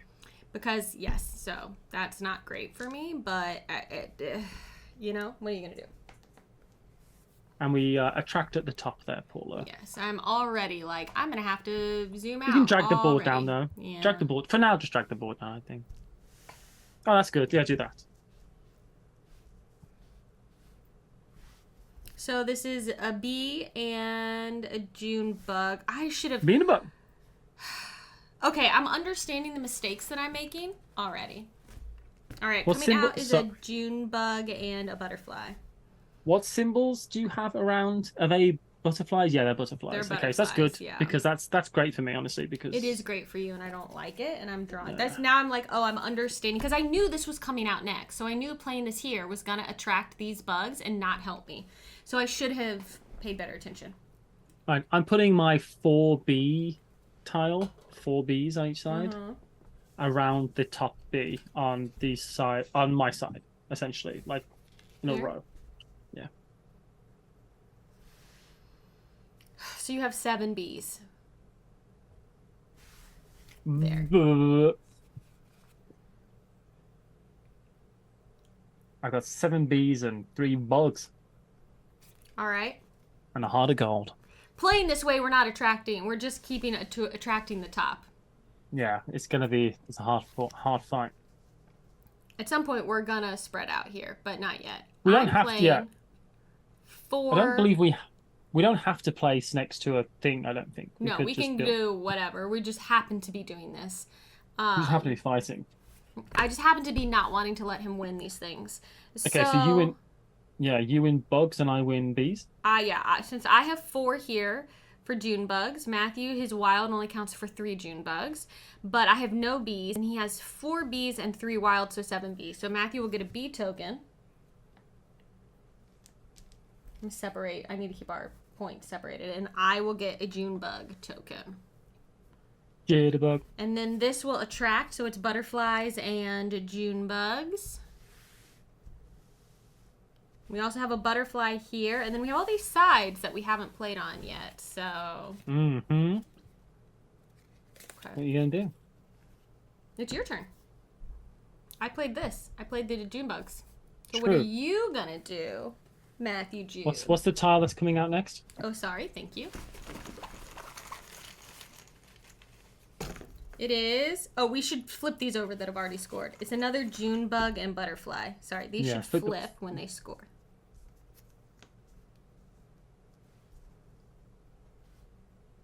So June bug and butterfly again. Alright, I will put my 2 wild everywhere tile on the right-hand side in the middle, please. Here? Mm-hmm. Yep.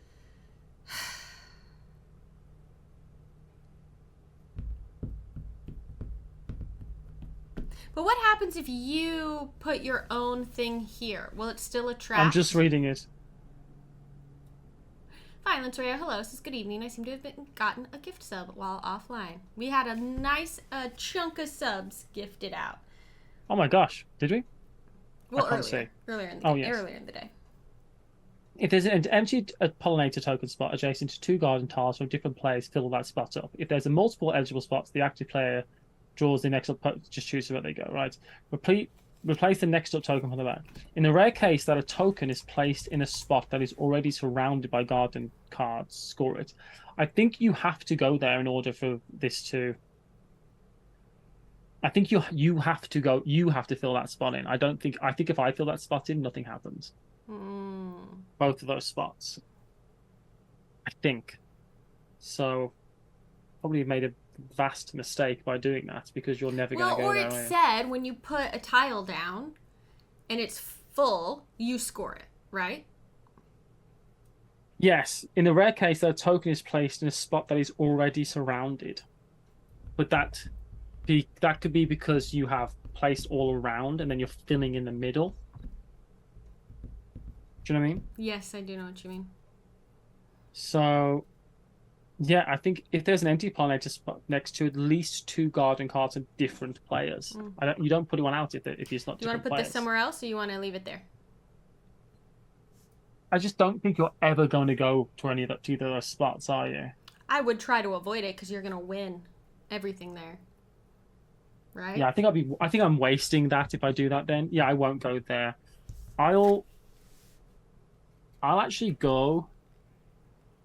So they're butterflies, they're June bugs, butterflies, June bugs, and that's butterfly, June bugs. So if I won't go in the middle on that side, that'd be terrible for me.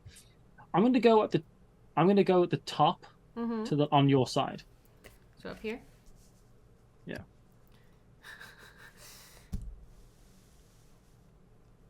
Just to mix it up. Okay. I'm gonna have to zoom out here soon, but I have room to do it. I'm punched in right now. Okay. We can also choose to play left or right as well, rather than keeping going up and down. I can rotate as well. We can play a little bit. Wow, I shuffled these tiles, but I'm gonna have no bonus tiles towards the end of the game. Okay, so we attract here. I've been trying to attract for the longest time. This butterfly and June bug goes there, and we'll pull out another one. So the next up is a butterfly. Yeah, we've done something interesting to ourselves here, haven't we? We have, yeah. Let's say...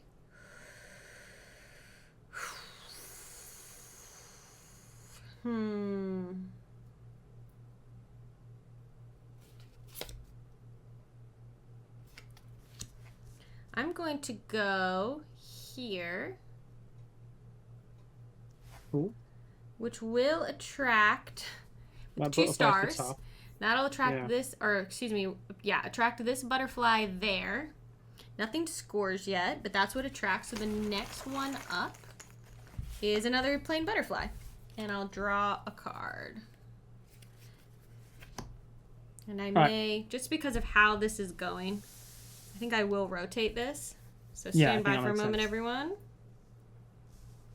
I do have room to zoom out. I'm on a punched in screen here, but just to keep it as close as we can for as long as we can, I'm just gonna do this.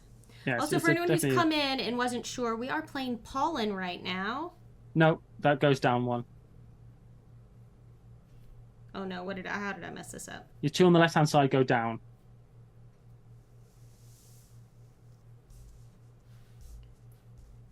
No. Oh no. Why did this happen? Don't touch anything for the next 2 seconds so I can catch it with the stream. Put that back to where it was so it lines up.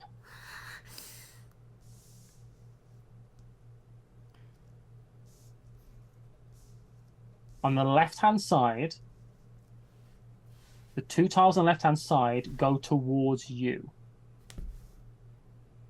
Which one's the left-hand side? Because now they're up and down. Are these? Your left. Those 2, yeah? They come down, and they take the token with it. They take all the tokens with it. Okay, that makes more sense. This goes here? This goes here.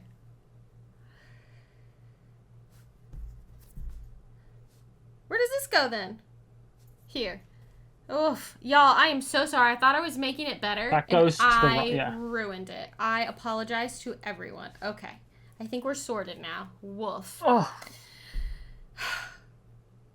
Okay. Okay, I think that was my turn and it is now you. And it's fine. I think? Yes. Yes, because I first played. Oh, yeah.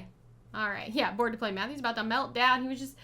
It's tough because Matthew's actually looking at this for reference from the stream. So he's a bit delayed on it. Let me know if you want me to set up that other camera, Matthew. I'll be honest, the symbols are fairly difficult to see, but read. They're on the tiles as well, what the tiles is, what the symbols are. Like, I know that one's a B tile because it has a B on it as well, so that does help. Oh, yes, they do have what they are, has the bug on it. You got 6 there.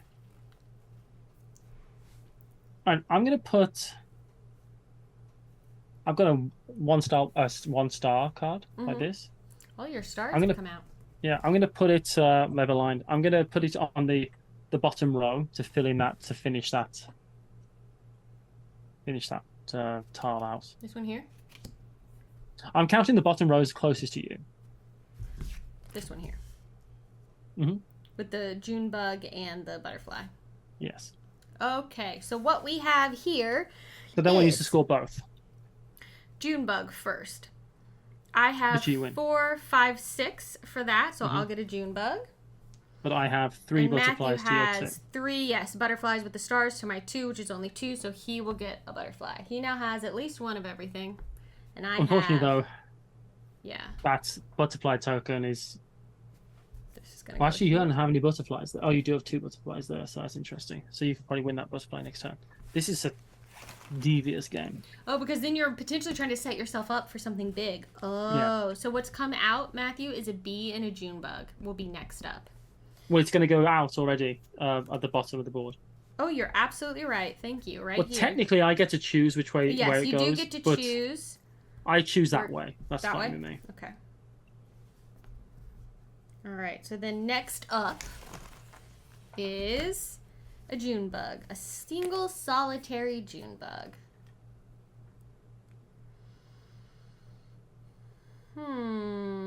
My June bug was killed by a...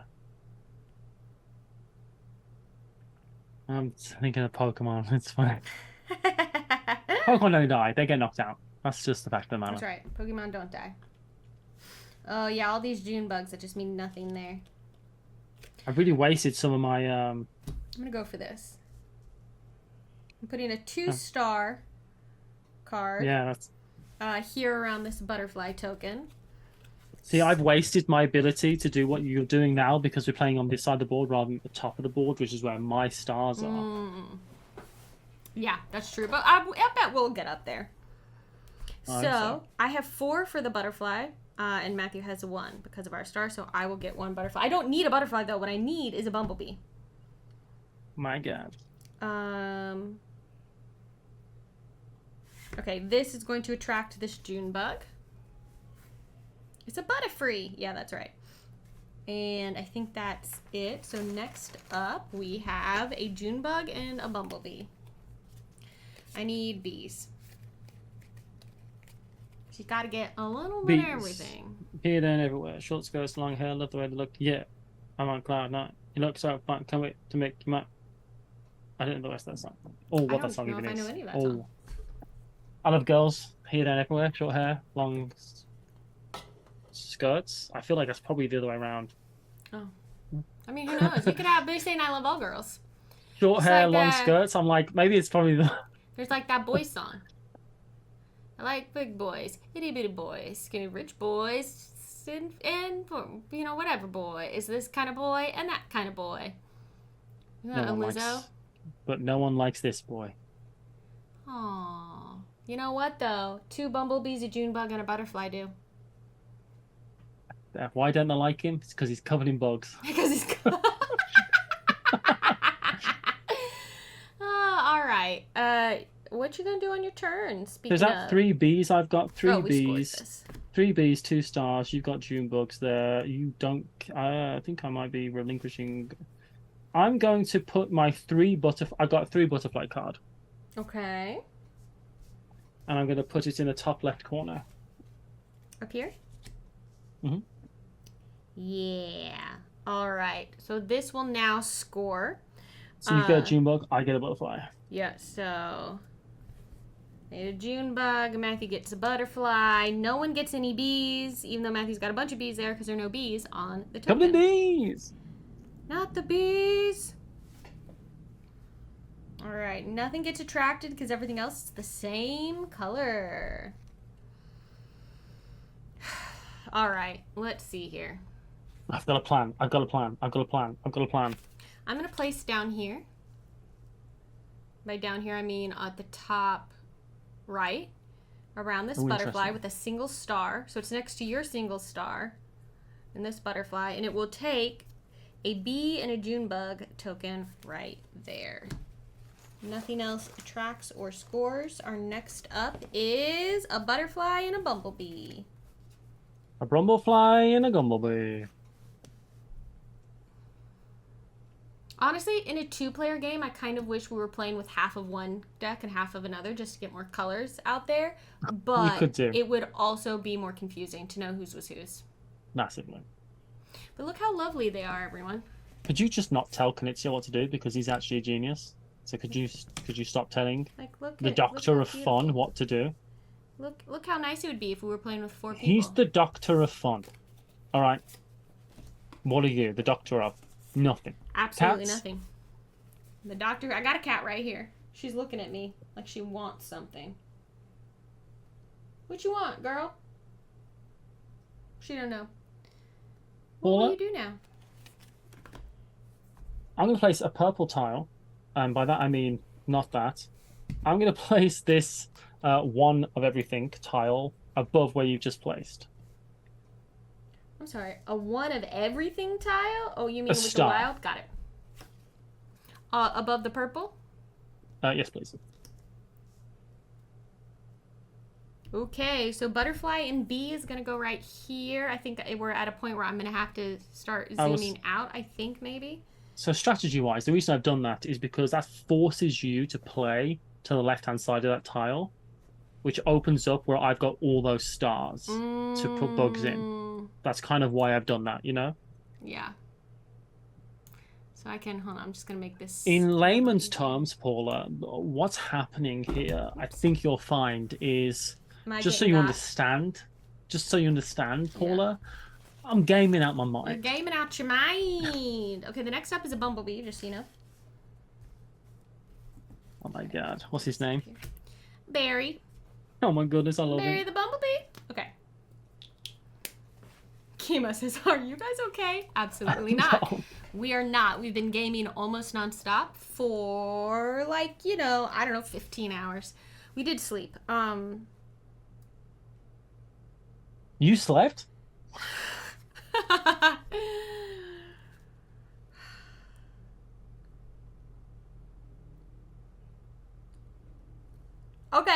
Okay. I'm gaming out my mind.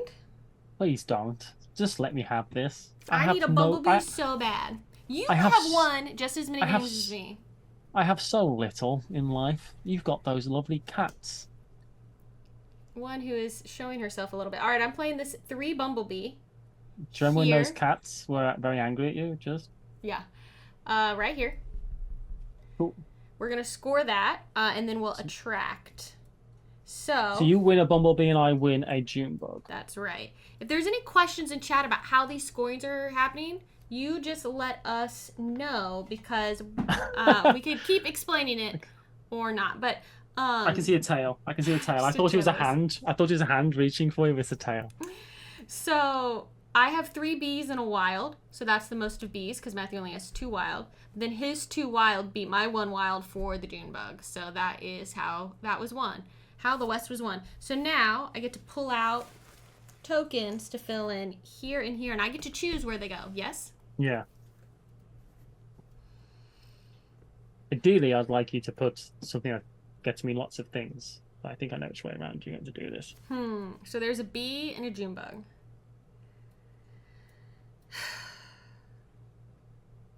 I'm going to put the Junebug bee tile right here. At the top? Yeah, on the top. And the solo bee right in there. Okay, we scored this also, so this should flip over. Alright, I'm going to place my 2 bees. Or not to be? Nope, just 2 bees. Around that bee tile to win it. Finish it off, yeah. So yes, a wild kitty has appeared amongst the flowers and butterflies and Junebugs. So Matthew now has 6 bees to my 3, so he gets a bee and I get nothing. I don't like this, because let me show everyone what Matthew has right now. A little bit of everything. 3 bees, 2 butterflies, and 2 Junebugs. Yeah, and I currently have 3 Junebugs, 2 butterflies, and 1 bee. So he's much more balanced than I am. Oh, we did not show what was up next for the token. I'm very sorry, Matthew. It was a butterfly, which is not great for going up there, because that's currently all bees. The bees! Okay.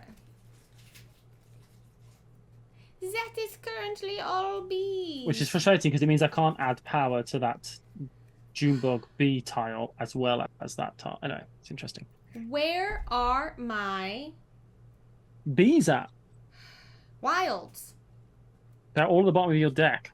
Yeah. Which is quickly running out. I've only got 4 cards in my deck. I know, we're gonna be done soon. So you're gonna have so many wilds coming out. It's gonna be like the thornberries up in here. I will. Did you like that? I did like. Did you like that? Thanks. Yeah. I need bees. I'm gonna place my 2 bee up at the top there. Oh, Philip. We don't really know who's winning right now at the moment. It's pretty even on. It's pretty even, but I feel like Matthew has the edge on me at the moment, but we'll see what happens. Also, sorry there's some glare on these cards, but... Okay, so then nothing scores, but this will fill in with a token. I keep forgetting to pull out the next up token, so that's a Junebug. Okay, sorry. The next up token is a butterfly. So you have... I've got 1 star, and you've got 5 bees, correct? Around that. Okay, so you're going to win the bee, but I will win the bug, which would put me even on for bugs. I'm going to put my 2 Junebugs around that Junebug bee tile on the top row. Right here? Yeah, winning it. So you get a bee and I get a bug. Hey, you know what? That worked out for me, okay. I get a bee, you get a Junebug. So right now, Matthew and I are tied, except he has 1 more bee than me. Otherwise, we have exactly the same bugs. So currently. What you're describing, Paula, is that I'm winning. No, because you don't have... Yes. Right? Technically, yes. This butterfly goes here. Off camera. We can't play up there. It's off camera. Next is a butterfly and a June bug. Yeah, we are doing that, Kim, and that's exactly what's happening, I feel like. Want to play Quick Wingspan? That doesn't exist. It just doesn't exist.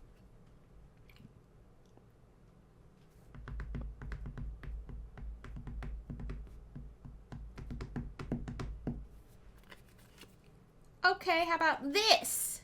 Oh, yeah. Right. I'm putting over here to the left a 3 butterfly. Oh, my God. Oh, I'm grumptious. And that is going to, nothing's going to score, but this butterfly June bug token is going to go right there. And I've got butterflies and stars around that. Oh, no, you're going to win. I mean, I'll win that, but you'll... Okay, I recognize how... You can change your turn. It's not over yet. It's not over yet. You could just choose a different place to put it. Yeah, sorry. I'm going to put this over here instead. Yeah, that was good for me twice, Paula, just so you know. Yeah. I'm going to put this here. I am not gaming out of my mind, basically. I'm gaming on the edges of my mind. So nothing new will be attracted if I do that. Yep. Cool. Yep. Okay. I'm going to place a... Oh, yeah, it's like playing Carcassonne. You're like, I'm going to put this... No, I'm not going to put that there. Actually, I changed my mind. I'm going to place this 4 butterfly token. 4 butterfly card. Don't like it. Where are you putting it?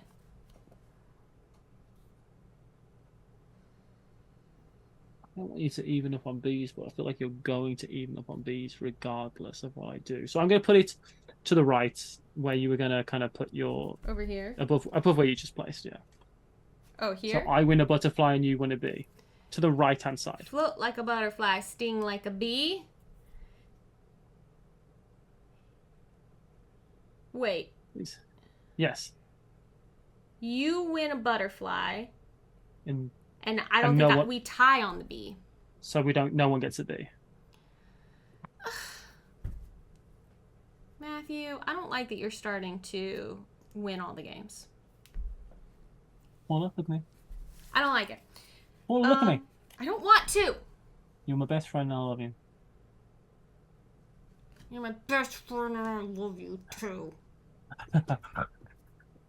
This butterfly June bug goes here. Y'all, this game, we're gaming out our minds and this game is gaming off camera. Okay, up next is another bumblebee butterfly.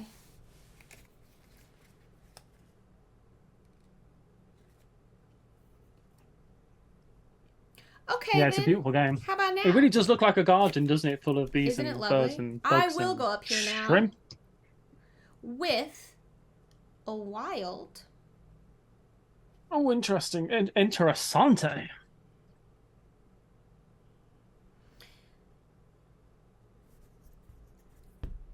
Oh, yeah, that's... this is still... You've just set yourself up too nicely there. Sorry, everyone. I know I shouldn't be. I just need to take my turn. We've only got 4 more games. But take your time. We've got time. No, I'm doing this instead. I am playing down at the bottom where you can't see. No. Oh my God, you're going right the way down there? All the way down here around this bumblebee and June bug. Yeah, okay. That's really good. That's a good place for you, honestly. Okay, I need to think about that. Alright, I'm going to place my 4 Junebug cards next to where you've just played. Your 4 Junebug card? Yeah. Here to close this off? Mm-hmm, next to where you just played, yeah. I don't like it. Also, this is off the table. I can't place a thing there. That's fine. That doesn't, yeah. So that means I get a Junebug and you get the bee. Which means I reach ahead at you in Junebugs. I've got 4 Junebugs. Yes, and I'm now tied to you. You're still 1 ahead of me and everything. And up, so everyone can see, actually. We have 3 Junebugs left, 4 bumblebees, and 5 butterflies. And the next, this butterfly bumblebee token goes here at the edge of my table. Sorry, it's right there, everyone. Literally, it's not even like moving. It will fall off my table. So we might have to we'll just figure it out. Yeah, it's fine. We can just kind of ignore that things are there. next It's not the most balanced way to play a game, but yeah. We'll figure it out. It'll be fine. Oh, this is scored. We can always shift some things around because some of the stuff is already scored. We could kind of, but yeah. So Bumblebee is up next. And is it me? Yeah. I hate this. Or...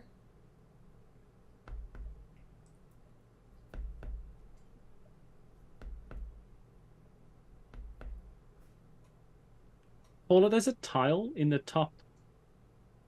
In the top that's surrounded that you haven't flipped. Oh, thank you. Good catch. Good catch. Because it does make you feel like it needs to score, doesn't it? So. Okay, I'm doing this. I'm putting a 1-star wild up at the top left here. I was just about to take that butterfly to try and secure that lead.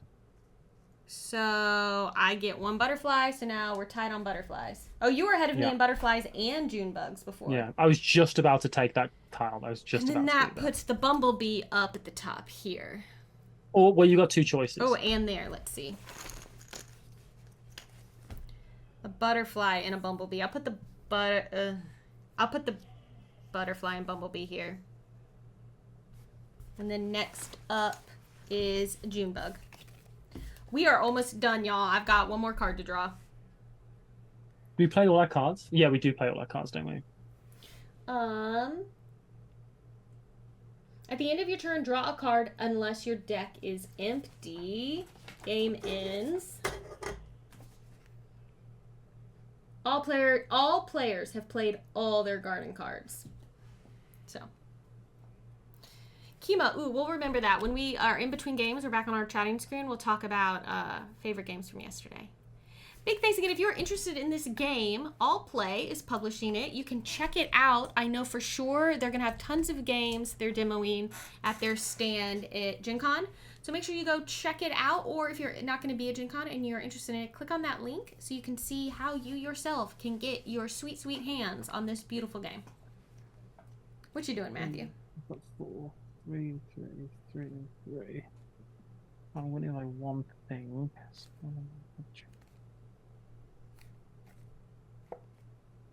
I'm gonna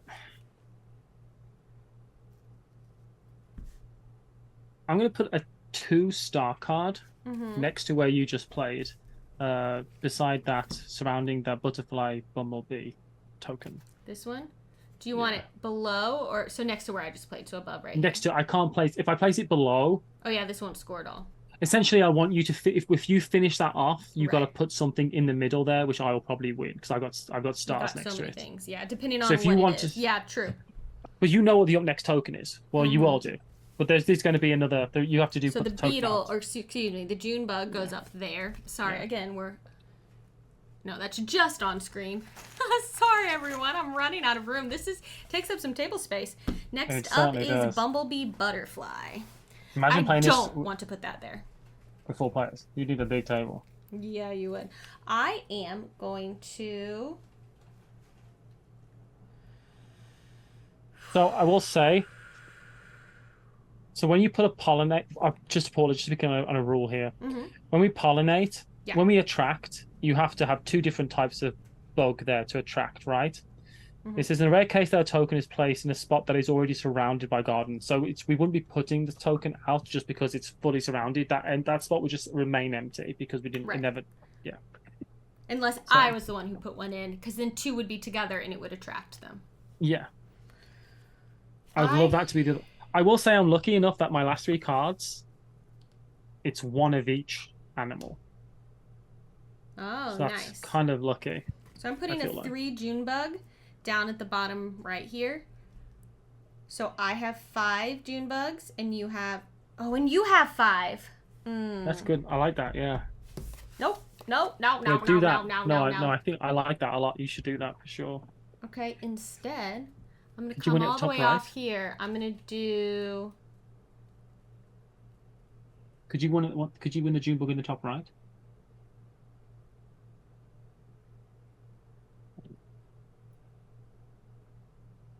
Yes. But why would I do that with so many? That would be overkill. Well, I'm just saying because you wanted a June bug. I was trying to work out the way that you could win a June bug. That's the way you would. True. I'm going to do this here. Thank you. I'm making a 3 June bug play right here on the right. That doesn't attract anyone else.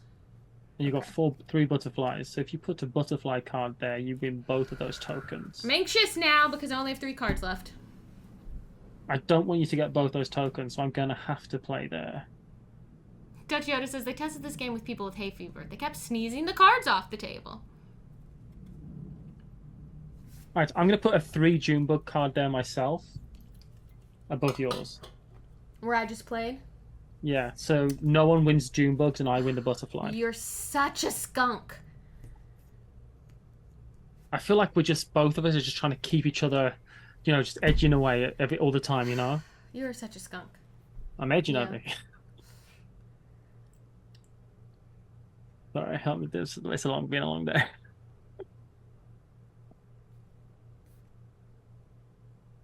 It really feels like trying to keep above water, right? The whole game. Yes.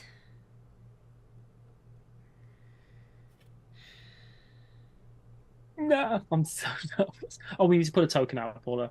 Oh, thank you. It's the butterfly bumblebee. And it's surrounded by bugs.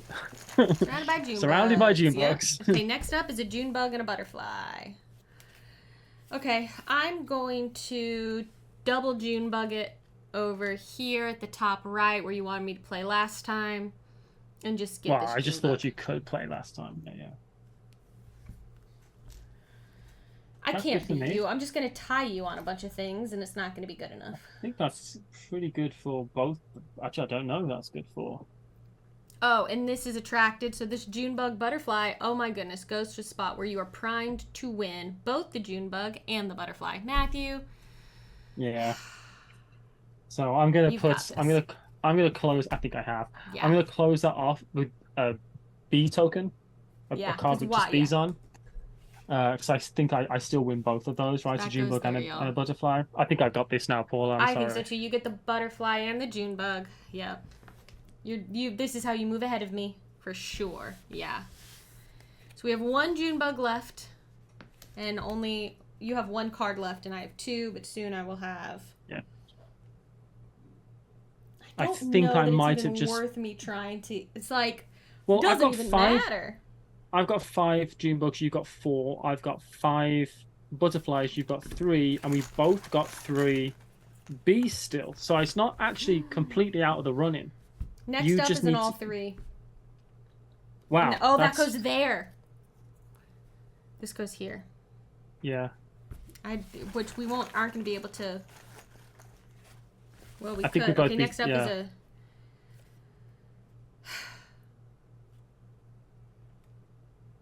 So I think I beat you in butterflies for sure. All right, I'm doing a 3 wild on this all 3. Sorry, everyone, that's difficult for you to see. Oh, that might be the winning move, and it might be you that's got it. I don't know. Nothing new is attracted. Well, you get an extra turn after this. Yeah, I only have 1 the tile last left. Play. So you'll play your last one, then I play, and then. Oh, you might have taken this, Paula. Do you think? No. I'm only ahead of you by 1, so I feel like you've got this.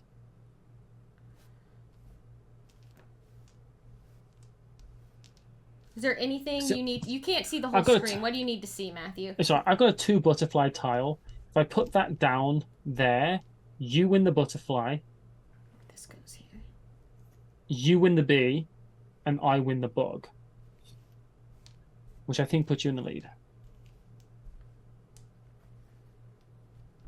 You currently have 5 June bugs, 5 butterflies, and 3 bees. I have 4 June bugs, 3 butterflies, and 3 bees.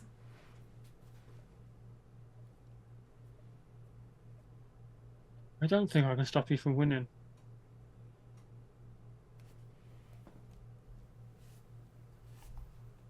You're going to close that off anyway. Yeah. Oh my goodness, I can't see the ball. Sorry, Thought I was zooming in on one corner of the board, and I was not. Here, I can show you.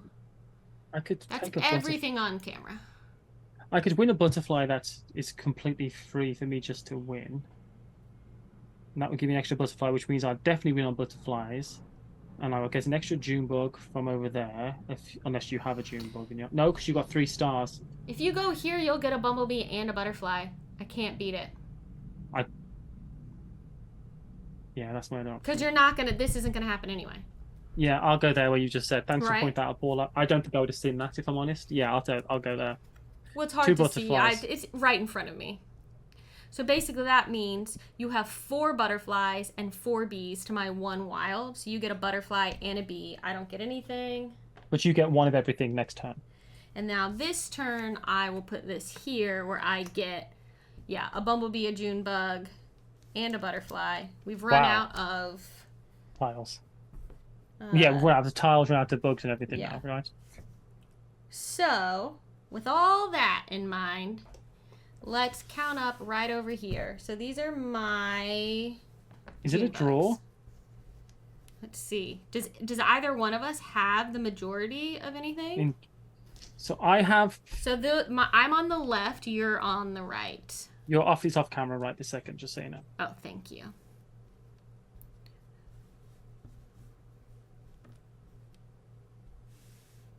So if one player is in the lead, so basically you eliminate the ones in each determine which player is the most. If it's a tie, then that type if there's a tie, that type is considered to have no leader. So June bugs aren't scoring at all.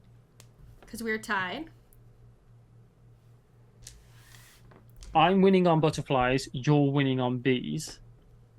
Wow, so the thing I thought wasn't going to come into play, because I thought for sure one of us was going to get more than the other on 2, isn't happening yet. So you have 2 more on butterflies than me. I think I win then, because you have 1 more on bees than me. I think. Well, I've got 4 bees, actually. How many bees do you have? 1, 2, 3. We tie on bees. We both have 4 bees. I win then, because I've got the most butterflies. So you have the majority. I have the majority on nothing. So I cannot win. You have the majority on butterflies, so those would go away, and your score would technically be 1, 2, 3, 4, 5, 6, 7, 8, 9 to my 0 because I'm not eligible to win because I had no majority. Wow. It all came down to those butterflies.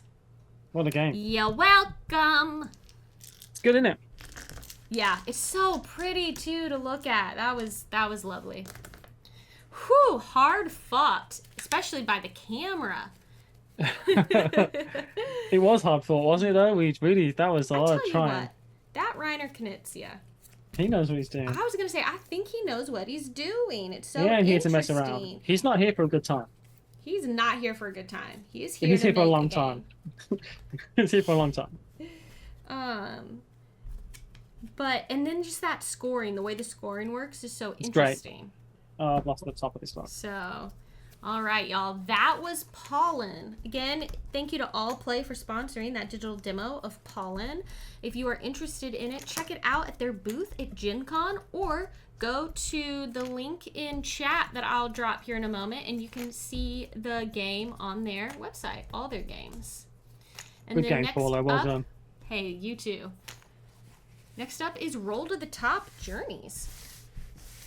Which is a much simpler game to... Also, he has Sunrise Lane also coming out, which is a reprint of one of my favourite old Knizia games called Rondo. So that's a game I've always championed, but no one's ever played, and now there's getting a reprint. So I'm really happy about being right about that. That's right. I've dropped my lid. I'll be back in a second. That's all right. Also, okay, don't forget, too, that as Nightbot just told us all, our overall sponsor for the entire weekend is Folded Space. They make game inserts out of, like, foam core material, y'all, so they don't add a bunch of weight to your game box, and they are genuinely very handy and really beautiful. They actually will print on some of them. They have, like, art from the game on the inserts. It's really lovely. Yeah. Folded Space, they are the bomb. Kima was asking us during the gameplay, and I said we would talk about it when we were on the chatting screen while I'm getting ready for the next game. I've pulled ahead. I've won 3, you've won 2. Just wanted to mention that just so everyone out loud. knows. I'm going real hard on Roll to the Top. I want to win. Now. But you know what, Paula, though? What? That last game, you pointed out the winning move, and I don't know if I'd have seen it without you. If you were sat here in front of the board, you would have seen it. Maybe, but I don't know.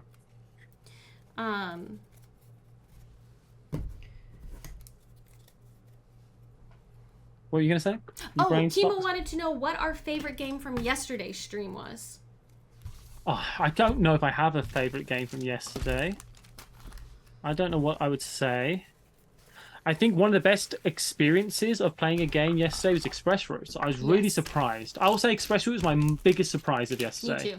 Same. Because I feel like we had a really good game of that. Yeah. I'm not prepared to give an opinion on which game is the best or not, because I feel like that is slightly gauche, because we've been sponsored to play all these games, and I don't want to seem biased or anything like that. But I will say, the biggest surprise was Express Routes, because I'm not normally a co-op fan of games in general, and we had a great game with that.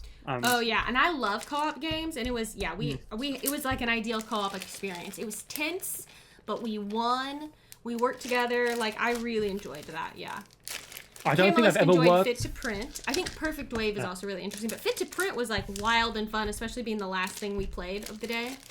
Yes. Yeah. But I will also say that I don't think I've ever tried harder in a game than that game of Earth. Yeah, you were all about it. I was not streaming that game. I was playing that game and ignoring everything else. Right, the next game we're playing is Roll to the Top. This is honestly a relatively simple roll to the Top Journeys, which is the new edition of Roll to the Top. Let's put it that way.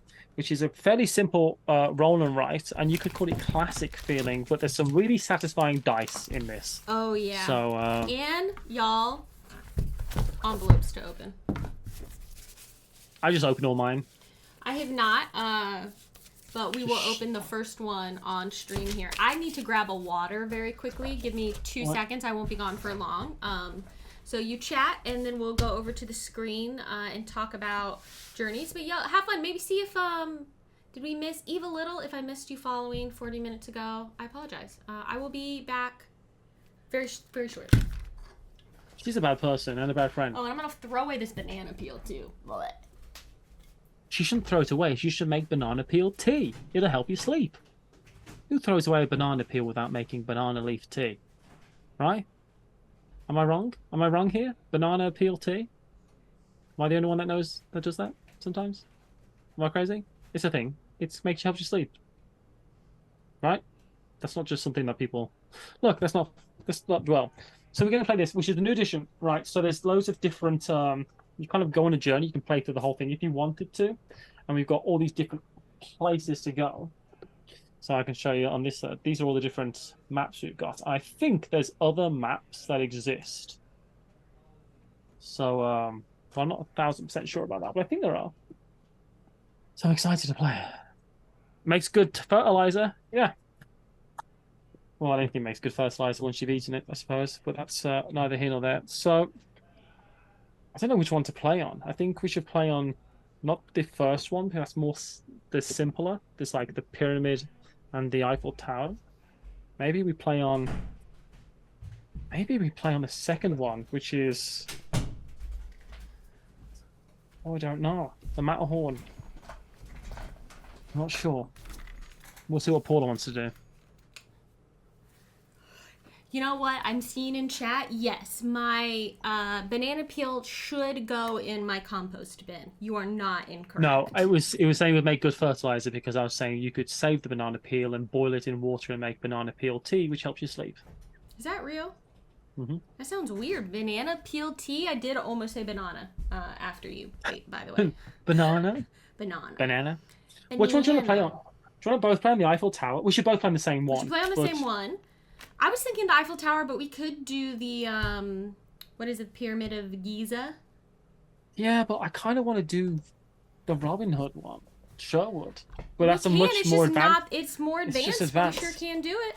Let's do the Eiffel Tower. I think the Eiffel Tower is probably not the first one, but it's the second one. We'll do the Eiffel Tower. And leave the other ones for people to enjoy when they get there. Discover on their own. Hello, Frank Voigt. How are you? So you open this up, and the idea is that you're journeying around with an artist. There's a thing. Back like mail home. The Eiffel Tower. It says, I know it's cliche, but I had to snap a picture that makes it look like blackmail home. Sending mail back home. Back home. Gosh, I was like, let's send blackmail home. That's a great plan. Sending blackmail home. Do we have a channel point swap accents by the end of the day? That would be funny. That is a good one, actually. We could do that. I know it's cliche, but I had to snap a picture that makes it look like I'm using the Eiffel Tower as a 1,063-foot high armrest.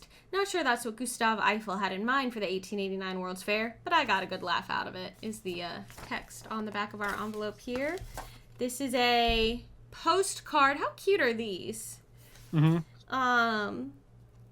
There's the story. Today I climbed the Eiffel Tower to the summit level. The lush sculpted garden leading up to the structure faded away as the full sprawl of the city spread out all around me. During the walk here, I was reminded of the pyramids of Giza, both using triangular shapes, both feats of architecture that have stood the test of time, and both even having a golden hue when looking at it from afar. Hold on. I'm going to get to the pyramids. Wait, where's my pyramids? Oh, it's on the back side. Turn it over. I was like, where is it? I rode the elevator with two young couples. One the first blush of romance, the other with their first child. The baby was at the age where the confines of his carriage were not to be tolerated. As the child fussed, the couple tried all kinds of soothing techniques. The younger couple looked on. Their expressions were a mix of awe and bewilderment. I watched both in amusement, realizing that from a distance they would look so similar, but close up they were as unique as the metal edifice of the Eiffel Tower is on this cool rainy day, as the crumbling stone of the pyramids are, baking in the hot sun. Julie Ahern did the writing for this game. So there you go. Who? Julie. Robert's partner and works for Van Ryder Games and was with, I can't remember who before that. We mentioned Judy the other day. Okay. I think it's because I would say Ahern, but you say You know what? Ahern? It might be Ahern. I don't know for sure, and I should ask when you her. say that, I hear A.Hern, like Julie Ahern. Like Matthew D. Roosevelt. Right. I should ask her what her deal is. Okay. Are you ready, Matthew, for this nonsense that we're going to be doing? Look at these dice, y'all. They're cool. So Paul is going to roll the dice because that's great, and I would actually might need you to zoom in on this. I was going to say we're going to zoom in now. You can zoom right in on this one, right? Yeah. How's that? The zoom should not affect the focus, so that should still be good. Perfect.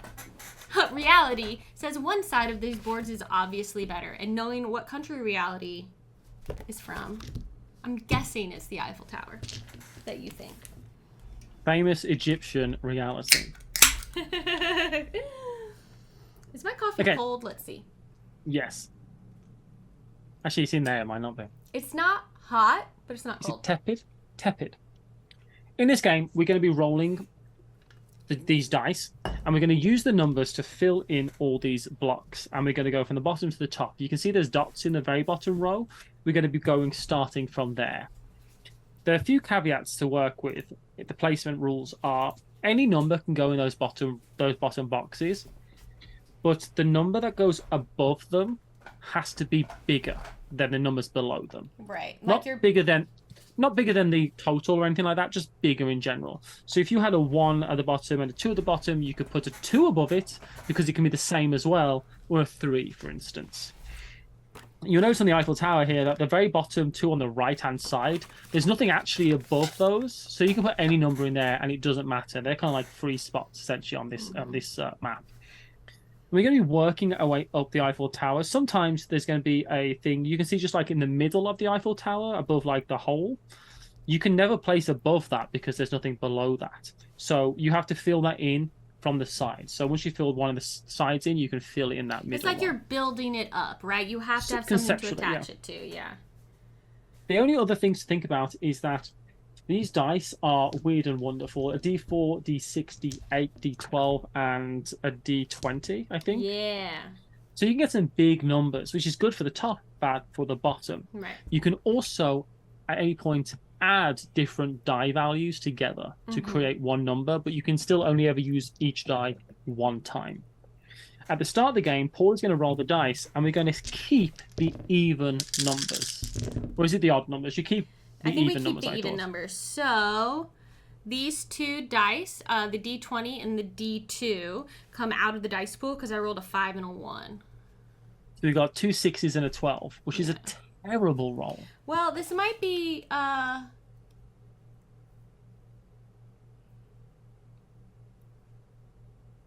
What? Yeah, no. I was like, we don't re-roll them. I was like, is this just making my dice pool? But no, I don't think we re-roll them for the first time. Yeah, that's the dice pool. But we also don't have to place any dice down. That's true. You don't have to. Because the winner is straight up the person who finishes the period, finishes the structure first. There's no scoring. It's a race game. So race to the top. So, for instance, so also what's going to happen is at the start of each turn, Paula is going to roll that. Normally the dice will be moving around, and I will get to say which dice is in on half the turns. But that black die signifies what is going to be added or taken away from the dice pool. Yeah, so this is called our action die. It's hard to see right now because this side is gray, and I've darkened it for how white this is. But this has a plus or minus symbol on it. You can choose right now to add a die to the dice pool or take one away. What would you like to do? I will take one away. I'm going to take away the D12. We're going to add the small dice, so we get add the small one. You know what? Okay. I will. Would you take... Do what you want, Paula. That's great. I think you roll that, though, when it gets added. I guess, no, you rolled it. Maybe you roll it at the start, and then you... Yeah, like you just done, I think is what we do, yeah. I think you do... Hold on. What's wrong? I don't think this comes into play until the start of your turn. Oh, okay, fair enough. So I think this stays out, and you'll roll this at the start of your next turn, and that's what will determine the dice pool, and then we re-roll. I'm fairly certain. There are exceptions to what this dice, the action die, will tell us to do, either adding or swapping or subtracting, and that's if all 5 dice are in the dice pool, you have to remove one. If only 1 die is in the dice pool, then you must add. And if neither one of us wrote any numbers in here, we add a die. If we both were like, I'm not writing any of this stuff, you add a die in. Okay. I've written 2 numbers. Alrighty. So we have a 6, a 6, and a 12. I've just put the 6 and the 12 on either side, just because I want to fill those spots in. It doesn't matter what goes in them, so I'd be crazy not to put something in them right now. Yeah, so I'm going to do the 12 here. Because there's nothing directly above those, so they're free spots. And on this one, they're completely free. I'm just going to add these 2 6s together. It doesn't really matter, but just so I feel like I've used all the dice, and do another 12. 12 and 12. Okay. All right, so Matthew, roll the black die and tell us what you get. I got a plus and minus, so I will add the. I'll add the pardon? Yeah. So I will add. Yeah, I'll add the D4, please. D4. All right. Do you want to roll these and tell me what you get, or you want me to roll? No. You roll them all the time. I just roll my black die to tell you. Okay. So, we got a 2, a 3, a 3, and a 12.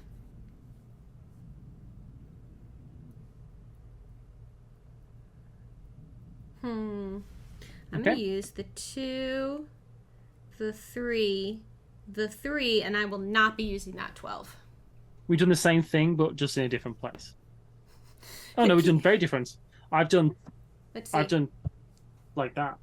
Oh, that was smart. Probably, yeah. Start building up so you can start using bigger numbers. Yeah. Kima says, cut to Matthew telling Paula to stop getting bad rolls.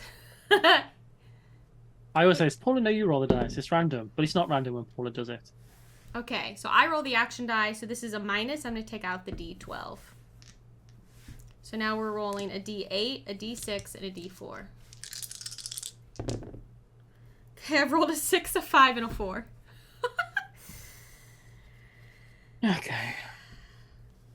So I'm going to put the 4 here. on the bottom, and I'm going to put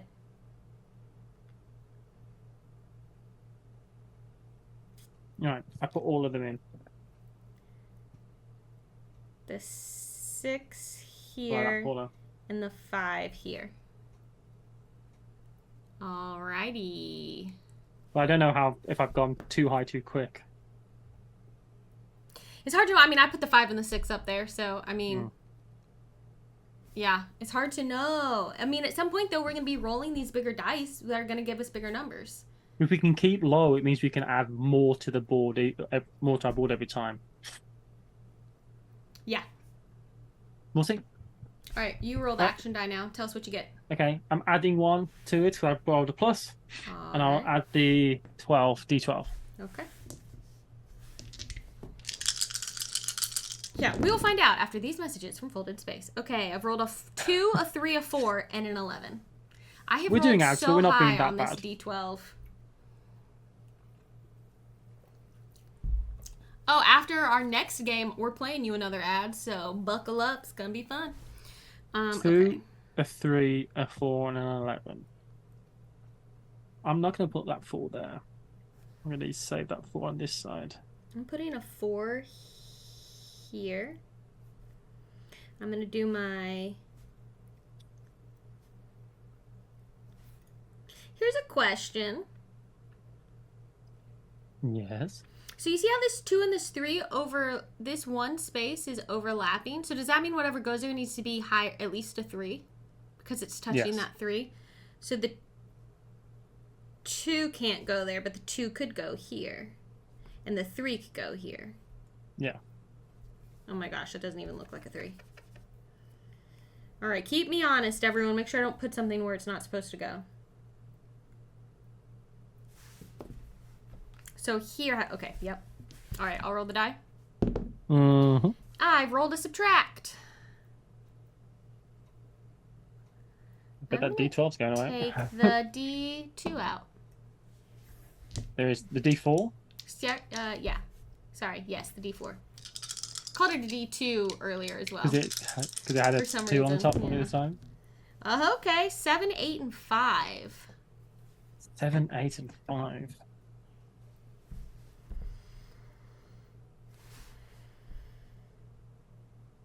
I'm going to put the 7 there. Okay. And I'm going to put the 5 here. I'm going to put the 8 here. I've added all of them. Me too. Wow, we're in exactly the same position in this game. Yeah. With different numbers, but we're in the exact same position. Interesting. Apart from the bottom on the left, where your 2 is, I have something on the other side of that row. So we're neck and neck is what I'm trying to say. We always are in games, honestly. We're actually neck and neck, but you're in a better position number-wise because you have lower numbers. All right, roll that action die. Oh, I'm sorry. I get to swap in or out. Oh, so you're doing you got the 2 arrows? So Matthew can swap a die for another die. Or I believe he has to. So, what would you like to swap? Well, I will swap the D6 for the D4. The D6 for the D4. Interesting. Oh, this is a great question. Camelisk is saying you have to fill it all out and not just get to the top, right? Yes. You must complete the landmark. You can't get to the top without filling everything else, though. That's the thing. Yeah. It's impossible to get to this side. You would need to be able to have built up on this side, which you can't do without building up down there. Yeah. Maybe on other maps you could, but in this one you could not. In this one you can't. Okay. Yeah. So we're rolling a D4, a D8, and a D12. Man, I've rolled so high on this D12. So we've got a 2, a 6, and a 12. Oh, I can put the 2 there. Thank heavens above. I'm going to add the 6 and the 2 to get an 8 to put on top of this. Oh, wait, can I? I can't put anything here because nothing's there yet. Oh. Yeah, I was just thinking about the same thing. I might not be placing that 12. And I need something to go there. Ooh, okay. Never mind. I'm going to put the 6 here. We're still neck and neck. My goodness. If this is a draw, that's going to be hilarious. I have regrets about... We're in such similar positions, but it's all good. You know what? You know what? Let's get wild. I'm putting a 12 right here. That means this and this need to both at least be a 12. Okay. Okay, the action die says to take a die away, and I'm going to take away the D8. So we're rolling a D4 and a D12. Well, that's why controlling the dice pool is really important, because, you know, we can screw each other over really pretty badly on that. Yeah. 2 and an 8. This is actually not great. I should have done this differently. Because I actually can't place this 2. Well, you can place a 10, though, can't you? Because you can add them together. I could put a 10... I don't know where. I could put the 8 here. Yeah. Or the 2 there. I could put the 2 there. Because they next to each other, they don't have to be anything. Yeah, I'm putting the 2 there. Actually, next to them, what does... yeah, I think you can just put what you want there, I think so. Because that's not supporting anything. So that's a 2. So that's going to make it easier for those. I'm doing the same thing, actually, then. I didn't think about that. I thought that might have to be the same. But yeah, I think you're right. I'm going to hold off on this 8. Well, I could put the 8 there now. Let me just check that rule. Oh, yeah, okay, so I'm putting the 8 here. I'm just going to check that rule, Paula.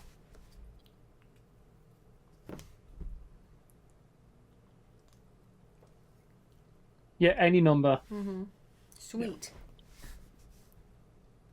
I put the 2 there, which is actually helpful, and I've also placed the 8, so I've actually managed to put both those there. Okay. All right, roll that sweet action die. All right, adding a dice to the pool, and I will add the D6. Okay, Horna says, I was folding laundry earlier, totally missed the rules explanation. This seems extremely random. So let's do a quick, this will take 2 seconds. So this is our dice pool. We're putting these numbers into our building here. We're trying to 1, 2, and a 3. It's a 1, 3, and a 9. Oh, 1, 3, and a 9. Okay. Yeah, sorry. It's a little hard to see on camera. So basically, we are racing to fill this in, Hornist. And any number that goes on top of another has to be equal to or larger than the number that's supporting it, right? So depending on where these boxes are, like these 2 down here, we could put 12s in because there's nothing on top. But these, we wanted them to be low numbers because the numbers are gonna get bigger as we go, right? And then this die tells us how we change our dice pool, because we also have a D20 and a D8 here, which you haven't seen much of, because as we get up, the numbers are going to need to get bigger. We can also add the numbers together or play them as separate dice, but you can only use each die once. Okay, and you can add dice together as well, but yeah, it's like you just said. So I've actually placed a 4 and a 9. So I added the 3 and the 1 together. Nice. I'm thinking about something quite similar, if I'm honest. I've got to deal with this. I need to put a 3 here. I'm putting a 3 there. I need to be able to get up there. This 1 is garbage. And this 12 was, now I have regrets about the 12. Regrets. I have regrets. Could do a 10, unless you roll the D20, you're always going to have to roll 2 dice to fill that in now, you know. Yeah. Well, the D12, but yeah. Oh, to get higher than that. Yes, I'm going to have to combine. Sorry, to get higher than that. You could put another 12 down. Obviously, that's less likely. I'm not going to place the other ones. I don't want to put a 10 anywhere yet. I think I'm pulled ahead of you then. I think you have. Okay. So I'm going to roll the action die. Destroy you in all these games today. I'm so sorry. Plus or minus. You know what? I'm putting this D20 in. Let's go. I thought you might. Because I don't want the D20. Because I want low numbers. I rolled a 2, a 3, a 4, and a 10. So there you go. A 2, a 3, a 4, and a 10. Okay, so we're putting a 3 here. We're putting a 4 could go there. Oh, great. We're putting a 4. I'm going to turn the 2 and the 3 into here. a 5. And then I'm combining the 10 and the 2 into a 12 to go here.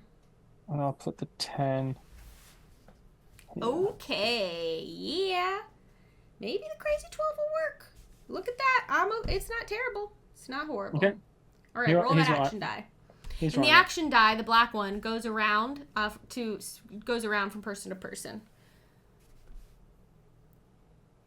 Looking pretty good there.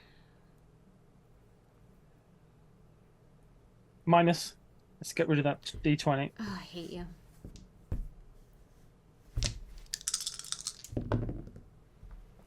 All right, so we have a 2, a 4, and a 6. That's not great. 2, a 4, and a 6. Okay, I could put the... I can't put that 2 anywhere, so I'm going to add it to the 4 and have 2 6s, I think. Yeah, I'm thinking about the same thing. I'm going to do the 4 and the 2 as a 6 right here. And then I'm going to put the 6 right here. Yeah, you can combine all the dice if you want. I think the highest number you can get is 50. Yes, you can combine all the dice. But then you can only place one number in, right? But think of the number. But think of the number. Huge. Okay, that's bonus a minus. Points. So I'm taking the D4 out. We're rolling the D12 and the D6. Okay, I think I might be playing one dice this time. Well, a 9 and a 6. Okay, a 9 and a 6 is perfectly fine for me. 9 could... Oh, that's a 10 below it. No, I can't say.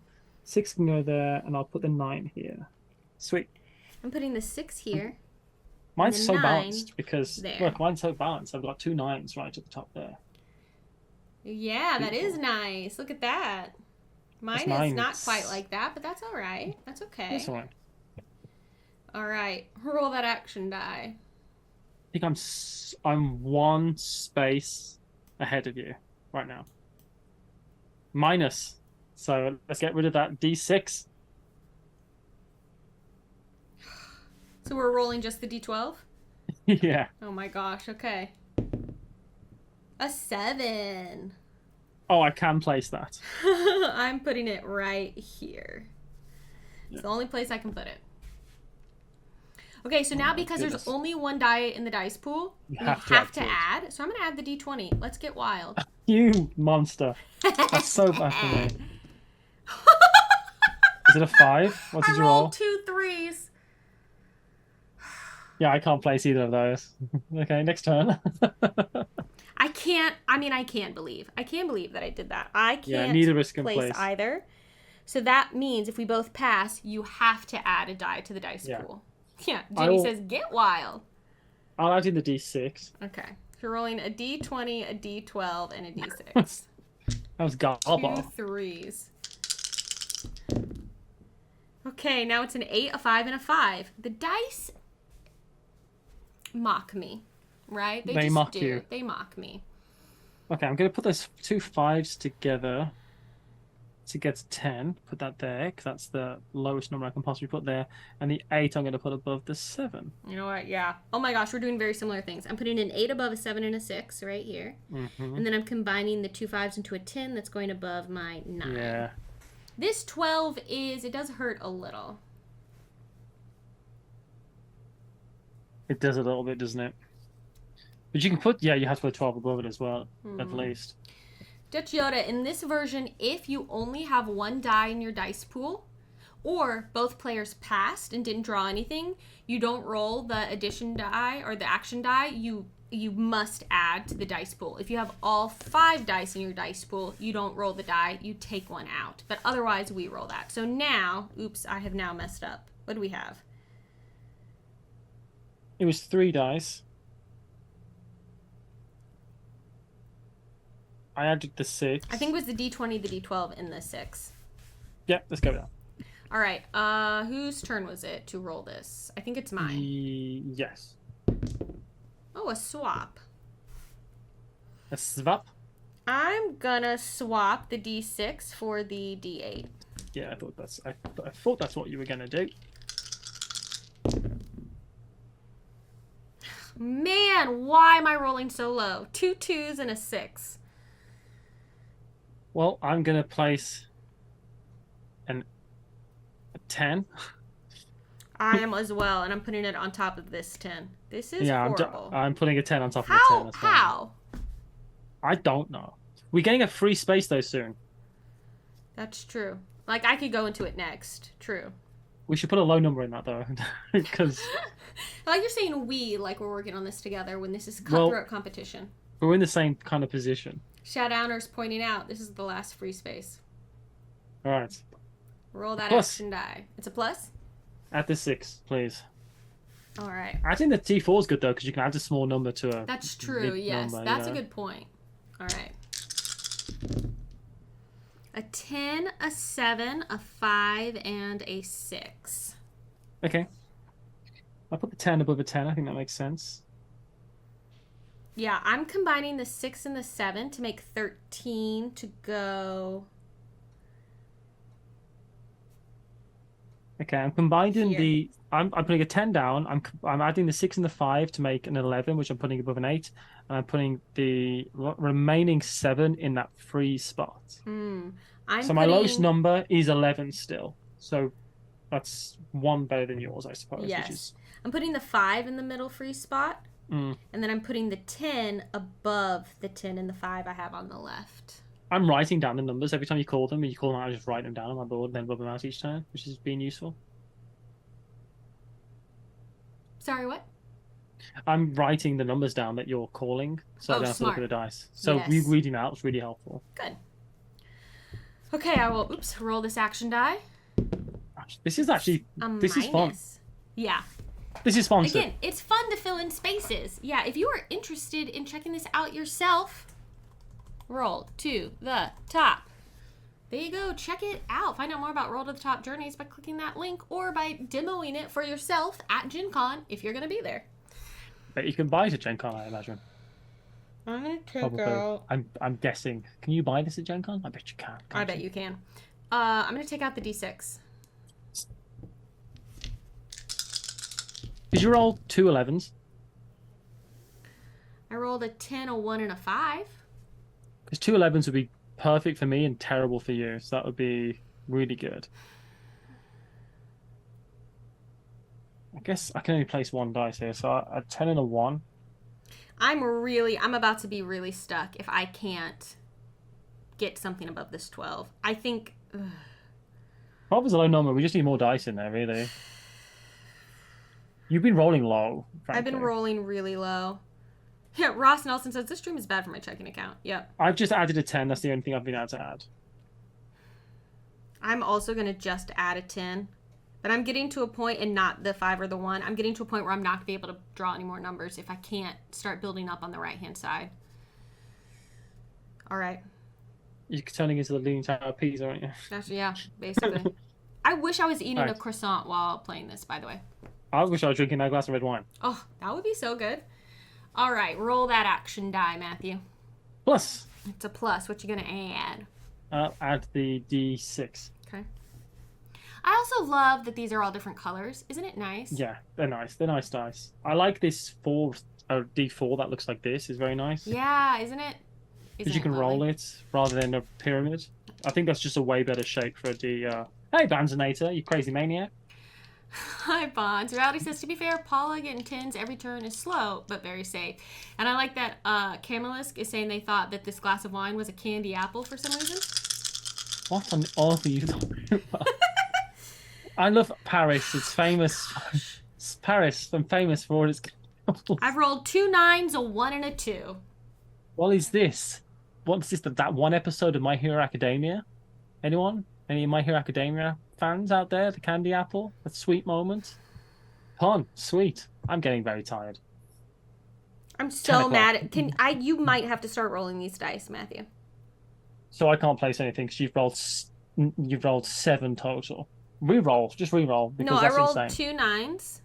Oh, they're 9s? A 1 and a 2. Oh, okay, that's fine. 2 9s. Yeah, they don't read great on camera, so sorry for everyone, but... That's actually really good for me because that's an 11 and a 10. Which is absolutely ideal for me. So I think that's I'm getting to Matthew is winning his next game in a row. Paula was up to a hot lead with the first 2 games where she trounced me, but I've won everything else. Those channel points will be mine, damn it. I want to beat you. Also, it is possible... Never mind. Yes, I am going to add these 3 dice, a 9, a 1, and a 2 to 12 to get up here, and then sacrifice this 9. Bond says we've been above her kitchen sink this whole time. Just washed all the dishes. That's good. All right. I would have helped. I swear. It's plus, emote only chat. We got all the emote dice. Only. Every single die. Oh no! It's telling me to spend my channel points, but I don't want to. An 8, a 1, an 11, a 3, and a 6. Oh my! Read those again. I'll read them in numerical order. 1, 3, 6, 8, 11. I like that because the combining numbers the 11 go and up the as 1 to another 12. I was gonna say I like that because the numbers go up with the dice go up, but that is not actually how. I was like, oh, the smallest die rolled the smallest number, but that's not the D12.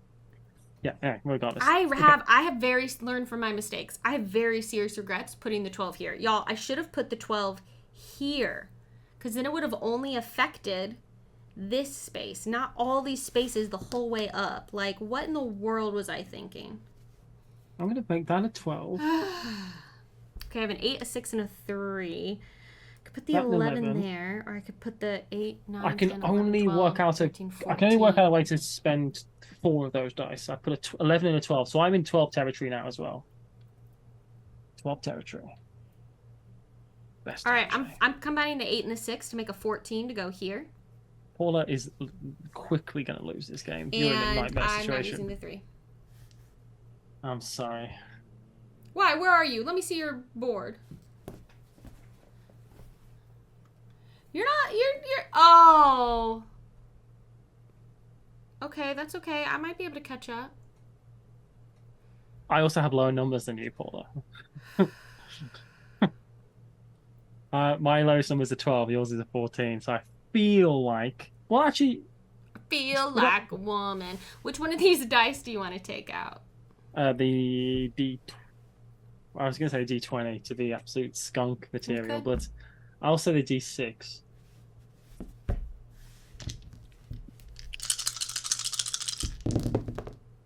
Okay, a 4, a nat 1, a 4, and a 7. What's wrong with your hands? Okay, I can only place 1 dice. 7, 8, 9, 10, 11. 11. Okay. Oh, I can only place 1 dice, and if I do, it's a 7, 8, 9, 10, 11, 12, 13, 14, 15. I've got it. It'd have to be a 16. I'm not placing anything. I'm placing the 15 right here. See, that's there. You've made up 1. That's for sure. A minus. I will take out. So I could have placed. I'm taking out the D4. Yeah, I can't, yeah, it'd have to be a higher number than I wanted. 8, 15, and 2. So I'm putting I a should've- 10 here and a 15 here. This was the most perfect roll in the world. Everything's coming up, Paula. I'm smelling a comeback. Well, I'm Or putting a just smelling the 15. strawberry. I'm putting a 15 down then. I was like, I could have put a 15 down last turn. I was like, no, I don't want to do that, or whatever it was. And I'm now putting a 15 down this turn. So, yeah. And because you're putting those down, I've got to place 1 down. Don't mind me, I just got strawberry juice everywhere. Let's go. I'll roll. Let's take a die away. Let's take that D8 away.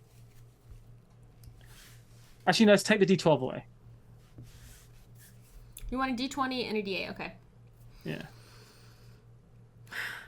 I need a 15 or more to get into here. What are you? Let me see your board. Yeah. I think this means I win. I We believe I both win. need 15s to advance.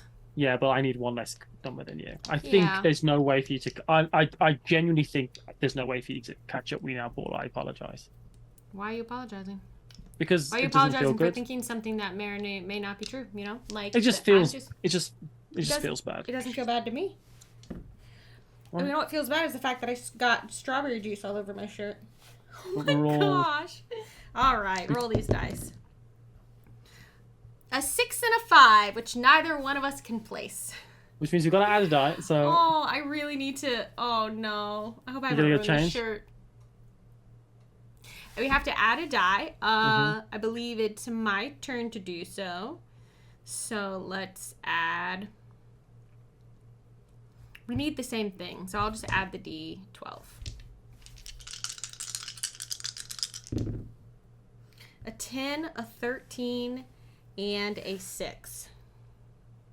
I'll place a 16 down then. Yeah, I will too. I will roll the D die, and I will add in the D6. Okay. It is very unlikely that I would be able to play something and Matthew wouldn't, so he very likely is correct. But we're gonna go and see what happens. Well, I'm gonna finish it, but yeah. A 1, a 2, a 6, and a 6. That's just 15. So neither one of us can place that. So we add a die. All right, all 5 dice. Oh my gosh. 3 3s, a 4, and a 12. So okay, that's fine. A 16 and no 9s, I guess. You're 2 away, I'm 3 away. 16, yeah, 16. I can place a 16. Yep. All right, roll. I think it's you to rolling the action die. We have to -1. We have to take one away. Oh, you're right. Which one do you want to lose? Yeah, D4. Okay. 2 5s, an 8, and a 12. So that would be... It's so funny because we're both so stuck with the same thing, right? Like, there's no way to make this slightly better. The only way for me to lose is for me to risk it, to jump ahead, and for then I go higher than you go, and then you can catch up with the middle bit. So if I said, oh, sorry, so I'm just going to put a 20 down, and then 3 17s get rolled. So it's still possible. What's been rolled, Paula? Sorry? 2 5s, an 8, and a 12, so I will be placing a 17. I also would place in a 17. I have 2 left, and Matthew has 1 left, so... Yeah. Essentially... I think this is his. It is. Okay, so that's a minus. So I'll take out the D6. Matthew is rolled to the top of this Eiffel Tower before me. So we've got a 10, an 8, and a 3. So that's an 18 down. So Matthew is able to fill that in with the last one, and I still have 1 left. It was this 12. This 12 got me. It did, definitely. Just a little, just a little. And the fact that I was stuck at 15 here, I might have been able to make some things up if I had gone, been able to make this slightly, more 12, 12, 12, 12, but... It's close, though, I feel like.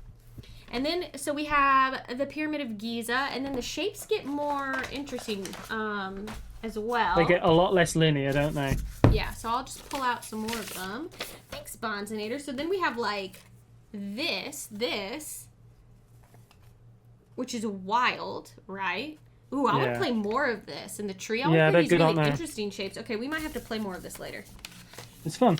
Yeah, I really want to do some of these more. Because this was kind of okay, so now that you understand how the game works, you can also play it as a campaign, y'all. And rather than being we're playing one scenario, the winner's the first person who gets to the top, you can be okay, we're going to do this as an entire, trip. As an entire journey. Yeah. So I would score 1 point for having 1 leftover space when Matthew finished. And by the time we finished every scenario, whoever had the fewest points would be the overall winner.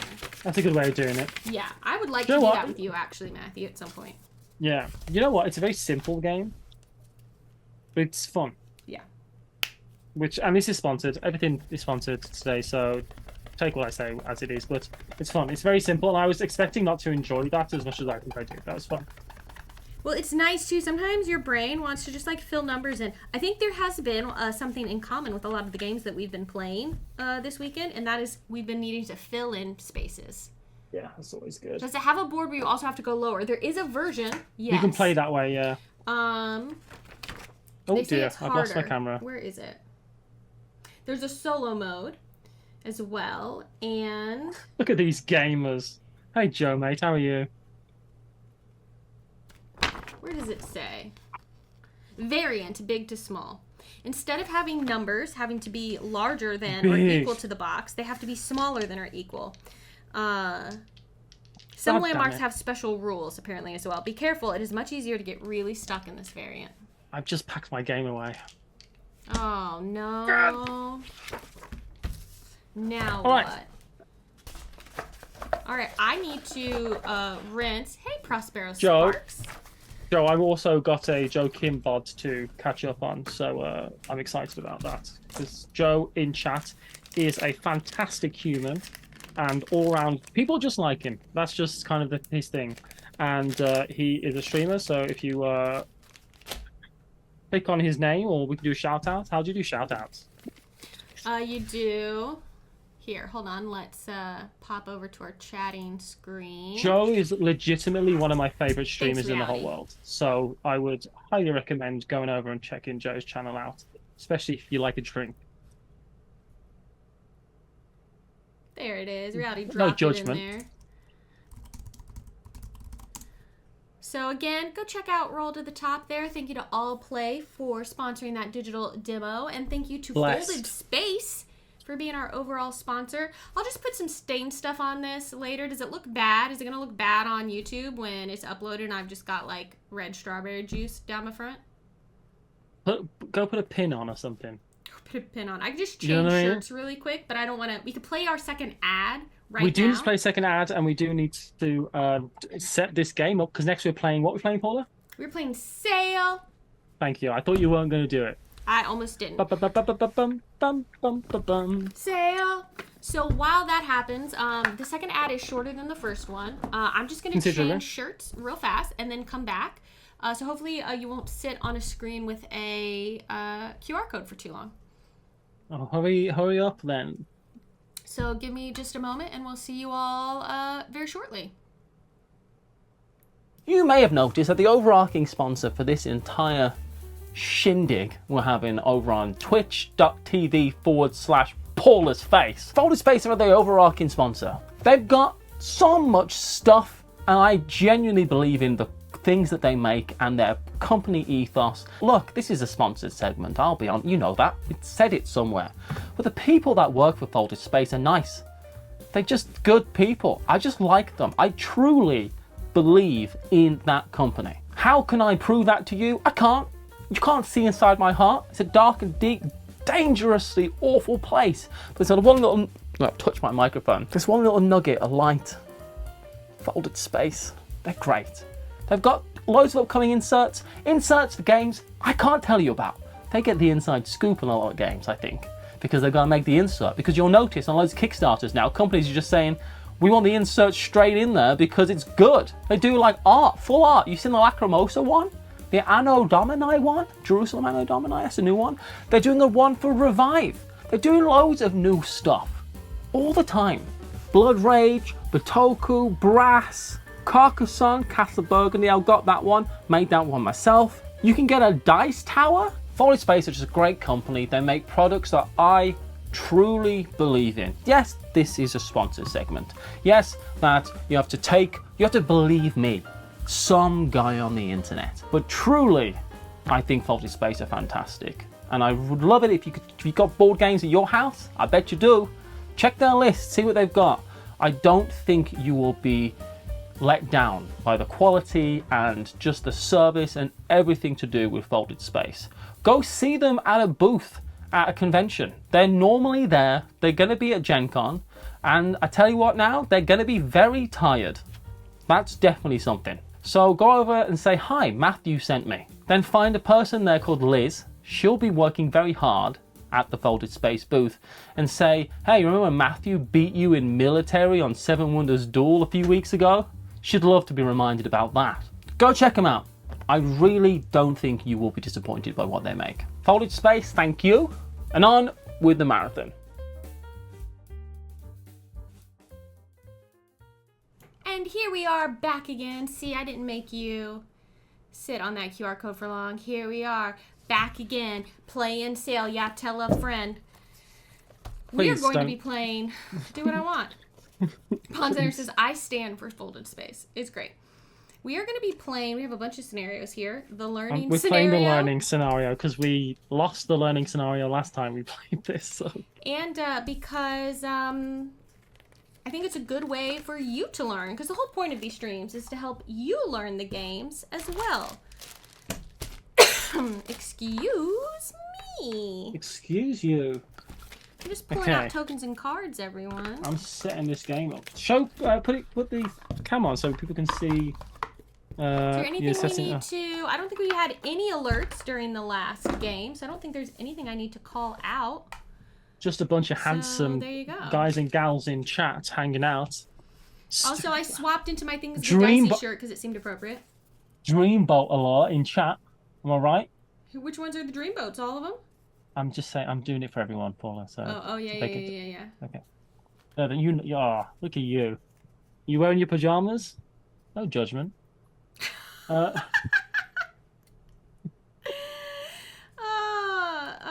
boy. It's a new day. It's a new Paula. That's right. This is the Meat Stock Co shirt. You need to get it before it is out of stock and not available anymore. Liz says, I'll point out I won the next game by science. Don't talk about that. I guess Liz might not have seen that yet. I forgot that people I talk about sometimes could be in chat. Yes. Bonzinator said, oh my gosh, how did you know that I was in my pajamas? It's just that Sunday kind of deal, you know what I'm saying? That Sunday kind of love. What's that song? I got the summertime sadness. I've got the every time sadness, Lana Del Rey. All right, I got your beat. Depression. It's called depression. All right. It's called major depressive disorder. It's called a serious. So, summertime sadness. Try winter sadness. Try seasonal affective disorder for once in your life. Liz, have a safe flight, all of you in the Folded Space team. Heading to Gen Con tomorrow.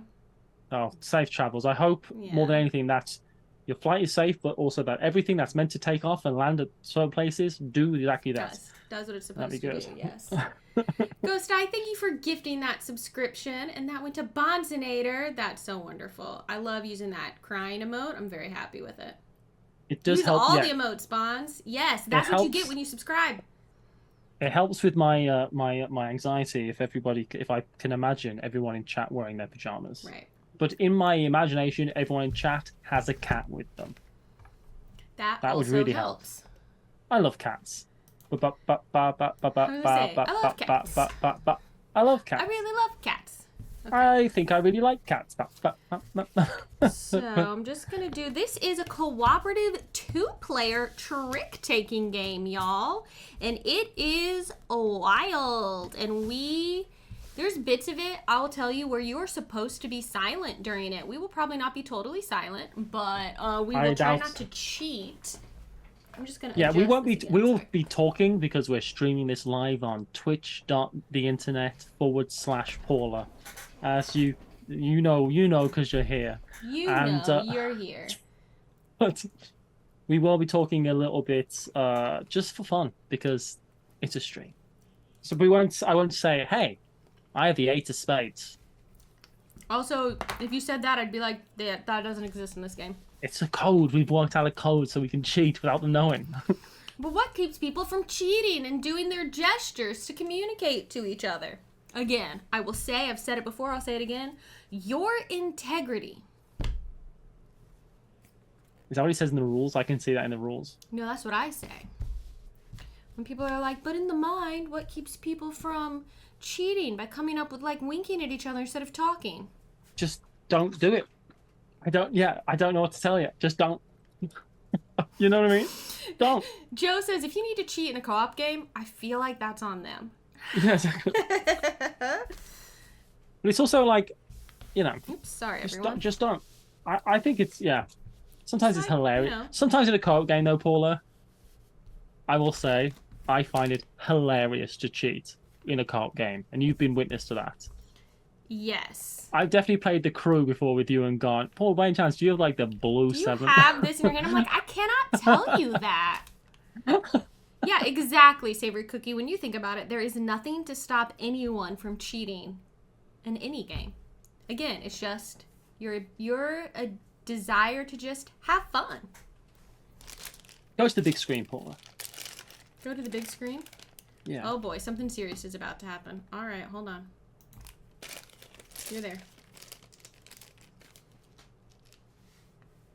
Let me talk to you about the magic circle of trust that we form around a table as we play a game. You're probably enjoying listening about this as much as I'm enjoying talking about it, but make like a Starship Enterprise and keep that whole integrity, is what I'm saying. You know what I mean? Keep that whole name. Oh boy, oh boy. I'm overtired now. That's what's happening. You're getting real loopy. Yeah, it's it's fine. I'm not even thinking about time the way I was yesterday. I'm just like, look, we're at where we're at. You know what I'm saying? We're at where we're at. So I'm pulling out all my fancy tokens that they sent me. They sent me some really nice deluxe tokens that I'm going to show you. I don't know that I'm going to be using them in the gameplay because they might be harder to see on camera than the tiles, but just so you know that they have some really lovely deluxe tokens here. There you go. Was that surreptitious? What? Oh, I guess it was. What with what surreptitious? That psst noise. I think that was my... You did that. What did you do? Oh! Oh, I see. No one got me a drink. Sorry about that. Okay, we. I use this apple corer to open bottles. Anyone else do that? I don't have a bottle opener, but I do use it. You're so... Why do... I don't understand you and your inability to have bottle openers. It doesn't make a lot of sense to me. Well, you know. I'm going to use that because I like it. So we do need a discard up for this, correct? Oh, probably. I can be setting that up while you're doing some rules stuff. Yes. The score so far is... I went roll to the top as well. Ooh. Matthew 4, Paula 2. And we're playing a co-op game now, so Paula has to win Overboss Duel and shake that city. Oh, no. I don't think that's going to happen very nicely. I am, just because with the top down, it's hard to see kind of what that is. I think I will use the tokens for the board. Okay. Let me build a map, and then while you're going over the rules, Matthew, and talking about it, I will set up the other camera. How about that? Also, for my own pride, I need people to know that this is a bigger bottle. This isn't like a normal sized bottle in my hands. I think we can tell. I don't want people to think that that's how I'm that tiny, you know. What? But it doesn't matter what size a human's body is, right? I need people to know that. I'm just letting you know. You know. Okay, we are going to start. This is our start. Do do do do do do do do do do. I really love cats. Do do do do do. D7 G6. You setting that up? Mm-hmm. Right, in this game, we are both... It's a two-player cooperative trick-taking game. What? Yes, what? That's exactly correct. And what we're going to be doing is we're going to be playing cards in tricks, and what's going to happen is on the top corner of these cards are also symbols. Come on, camera. I don't like you. You don't like me. There we go. Symbols in the top corner. And those symbol pairings that we create are going to create actions that we can take with our boat, which is going to try to get from that start position all the way to the end position. And Paula will point those out when they're actually on the board. The kind of actions that are going to be happening are moving and... I just realized something we did wrong in our practice game. Sorry, keep going. What was that? We actually did better than we thought in our practice game. Keep going. What did we do? What did we do wrong? The storm is not this. This is the end. The storm is little clouds that are here. Yeah, I knew that. So we totally passed that. So we didn't need 3 rounds. We could have still played 5 rounds. Oh my goodness gracious, gracious. Anyway, I think we died because the Kraken killed us, Paula. Actually, I think that's what happened, well, if you remember correctly. What? That might be possible. At the end of the round, the Kraken got us. I'm sorry to interrupt. I'm sorry I interrupted you. I'm not going to use tiles. I am going to use Fun Storm. So that's going to happen. So we're going to play tricks out, and whatever the action is going to move the boat. And the type of actions that are going to happen are moving and also we get to put cards into a Kraken deck. The reason we want to do that is because the Kraken is going to attack us. When the Kraken attacks us, it's going to get rid of cards in the Kraken deck, and that's very bad because as that happens, we move one closer to death. Literally, that's what it's called. You move closer to death, and we don't want to do that because every time the Kraken. Because if we ever have a point where we have to take a card out of that deck and there's only the Kraken left in there or on top, that moves us one closer to death. So that's kind of like that's the timer of the game. The actions are fairly simple. There is, and we'll show you the pairings as we play, probably, because they're most likely all going to come up and we'll describe them as they come out. But essentially, they're going to help us move, and some of them move and attack, and sometimes we will have a pairing that doesn't match and nothing happens, which is bad because we want to be making forward progression. There's another action which is like two cannons, which is like attacking the Kraken. It's that kind of feeling. And what that does is we draw a card, and that's going to give us a bonus action, which is also good and that type of thing. That's really what's happening. The ideal thing is 2 9s because that allows us to move directly forward. Because you can see moving forward on this type of board, we're going to be doing this type of movement. If we can move directly forward, that's huge progression. That's like 2 spaces for 1. We all got a pirate that we've drawn at the start of the game. We actually picked these beforehand because we played with them in our test game. My pirate allows me to win 4 tricks before we end the round. That's because another timer we have in the round is that once one player wins 4 tricks, the round ends, which we don't want to happen. We want to have as much value out of our round as possible because another timer in the game is it's only 5 rounds long. So 5 hands of cards long. So there's a bunch of timers really bearing down on us. So mine allows me to win 5 tricks, and Paula's is when we advance the ship using one of the movement actions, Paula gets to choose which direction the ship goes, because the ship will move in the direction of the person who won that trick. It's true. What sounds like a lot going on, and in fairness, there is quite a lot going on in this, I feel like, especially for a trick-taking game. This is probably one of the most ambitious trick-taking games I've played, certainly. You know. Sorry, I just messed up. My Zoom window went. I'm trying to do a thing. The Zoom resized, so that probably messed us all up. But yeah, that's mainly what's kind of going to be happening on this, and a few of the minutiae of the rules about cards going in and out of Kraken decks and what gets discarded and all that type of stuff we'll go along with and just talk about as it happens. This is a must-follow trick-taking game, so if I play there's 3 suits. There's grey, green, and blue. It's must-follow, and if you don't have a card to follow, then you are able just to play whatever you want, which is really good because it means that you can manipulate the symbols a bit better that way. We are obviously remote, and we both have a deck of cards. We both have a copy of the game. So Paula is going to show me my cards without looking at them herself, and I'm going to pick my cards out of the deck, and then that's how I'm going to grab my cards each time. It's a little bit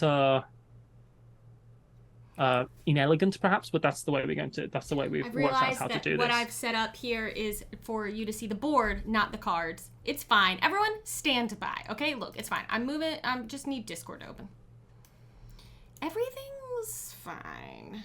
I have no Discord either. That's basically the rules. I think everything else you'll pick up on the way. I will say the art in this game is, I find, very lovely. So that's good. All right, I'm opening Discord now. What's going on here? Why is it not opening? At worst, you can just show me the... Oh, no, because I need to... Yeah, there's some things, yeah. This is fine.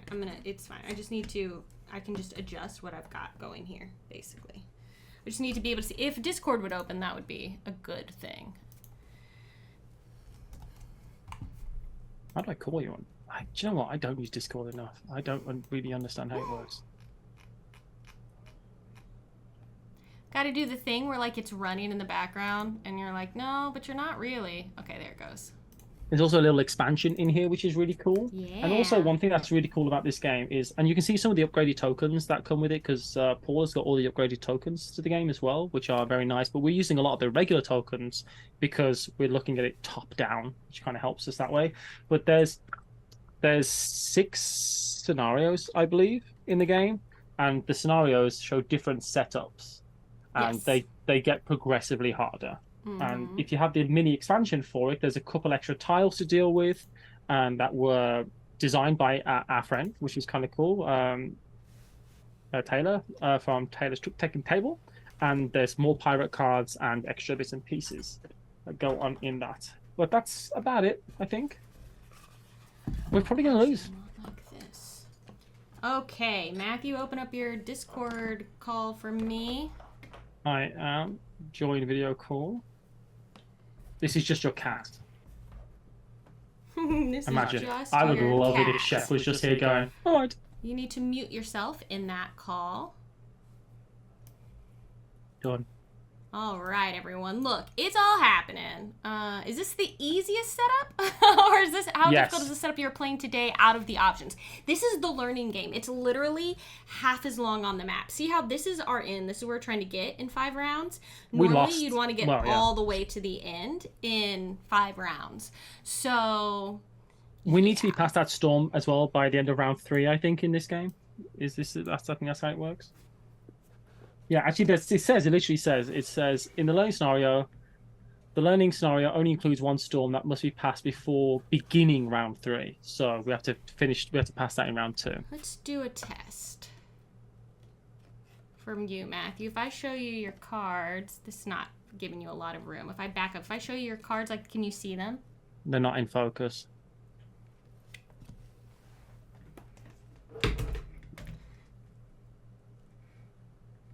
Okay, yeah. If you turn them, yeah.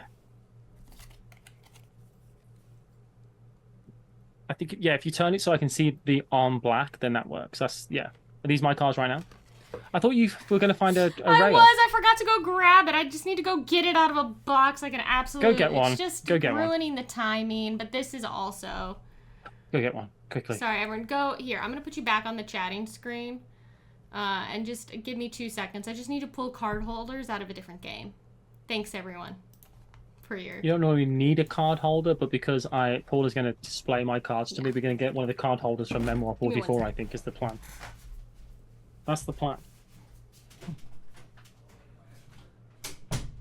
I'm getting tired, I'll tell you that much. It's 10:30. We've got 3 games to play. Can we do it? Trick question. We have to. We're contractually obligated to do it, so we've got to do it. Everyone getting on good? Everyone having a good time? You having a good time? I bought all the stuff to make a Negroni later. Any Negroni fans in chat? Negroni fans? Best cocktail? I'm just saying. Yeah, I was really excited to get sale. This is going to be out at Gen Con as well, I believe. Jumper fans. Good joke, Honest. That's a good joke. That's got me. Best cocktail, shrimp cocktail. That's a bold choice. I think I can appreciate that. That's a bold choice, but I'm happy for you to stand by it. Normally, I'm a whiskey cocktail kind of person, like a whiskey drink, not a cocktail, like a whiskey drink kind of guy. But I don't know. I do have a love of Negronis, so I like things that taste like this. You know what I mean? That makes sense? Here she is. Here she is, that wonderful woman. Are you talking about how you're going to have a Negroni later? Yeah. Horny says a jabroni. Which I thought. Okay. My taste buds are broken. I said I like Negronis because they taste like this, Paula. I like things that taste like this. I knew that's what he was going to say. How did you know that? I know you. I knew that because I know we spent too much time together. Don't let Chap know that I've only got 3 jokes.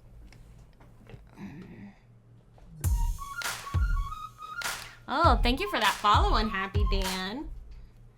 Appreciate that. Okay. Okay, that looks... Yeah. We are about able to play here. I'm just going to make some adjustments. I'm sorry. I intended fully to have this set up before... Paula, you only had to set up everything for 16 games. Alright? I'm so sorry, everyone, for the delay, especially Matthew, who wanted to be done on the right side of midnight today. I was really hoping to be done by midnight. It's not going to happen, but I was really hoping to be. But it is what it is. Okay, so we need to deal a certain number of cards out in this first one, and I think we each get 9. We do.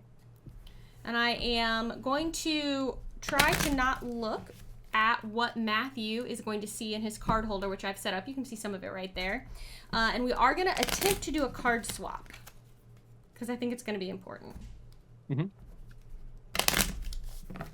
Okay, everyone.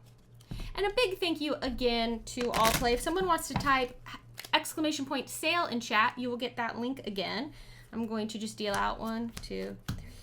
All Play will play all the games because it's they're short games. It's like it's taking us 4 hours to do that. 4.5 hours. All right. So these are Matthew's cards. I don't know if you're actually even going to be able to see all of them in one go, but we're going to try. They're not in focus, Paula. I apologize. Just I don't mean to say that, but is that okay? They're not in focus. Hold on. Let me get them set, and then I'll see if I can get the camera to focus on them. So many ding-dang cards. You have 3 more that I can't get in there. Something in front of it that's keeping it from focusing? It's probably trying to focus on you, maybe.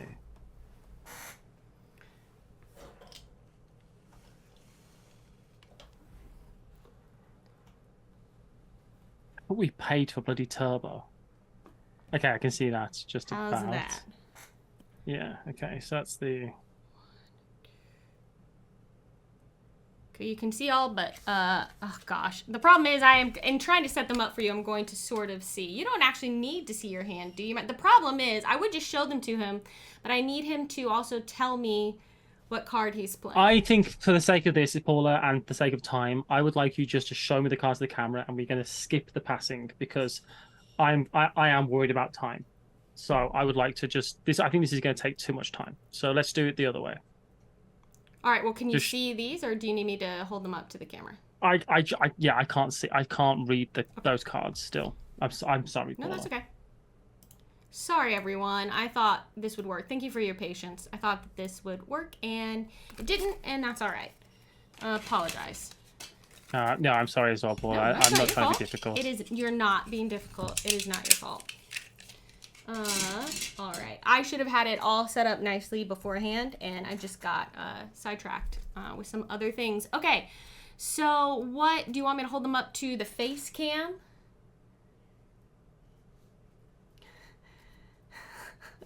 Yes. Goosebag wants some karaoke time.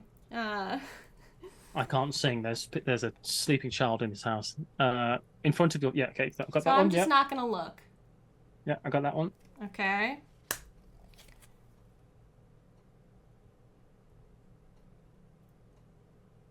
Yep.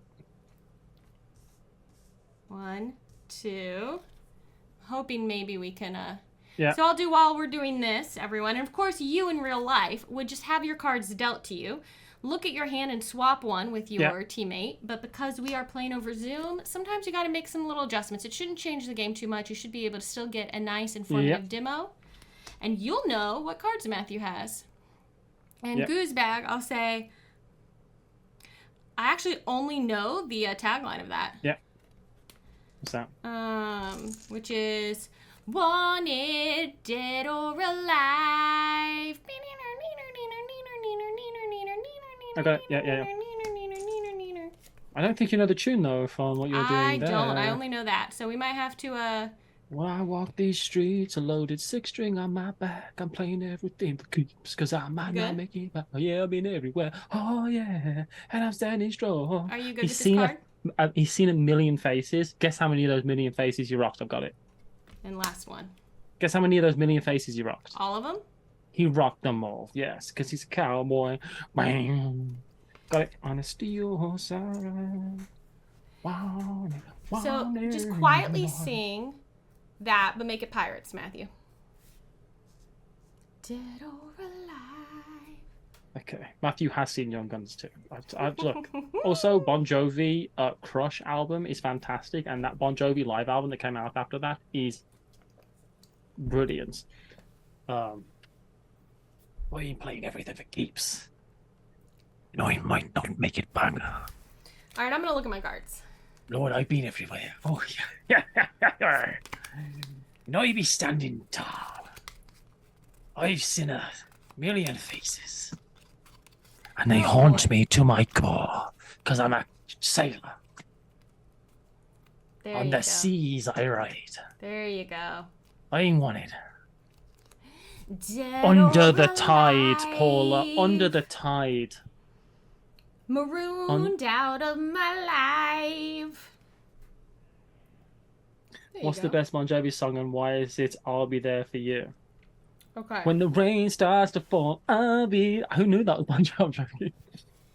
My favorite Bon Jovi song. Jeez. Okay. All right, y'all. You will see what's going on. And we're going to play a little of this. And then if you have any questions, let us know. How about that? Are you about ready here, Matthew? So for logistics reasons, Paula, that when we're steering the ship, when it's going towards Paula, it's going down. And either way it's going towards me, it's going up. Basically the direction of our pirate cards. So here's my pirate card. Oh, that's good.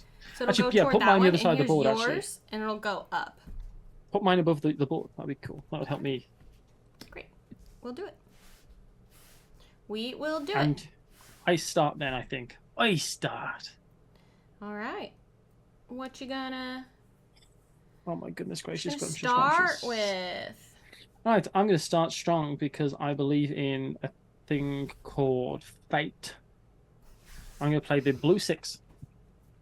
The blue 6, and that has a steering wheel. So the only time I can actually use my special power... Oops, I've done the wrong pirates. You're here.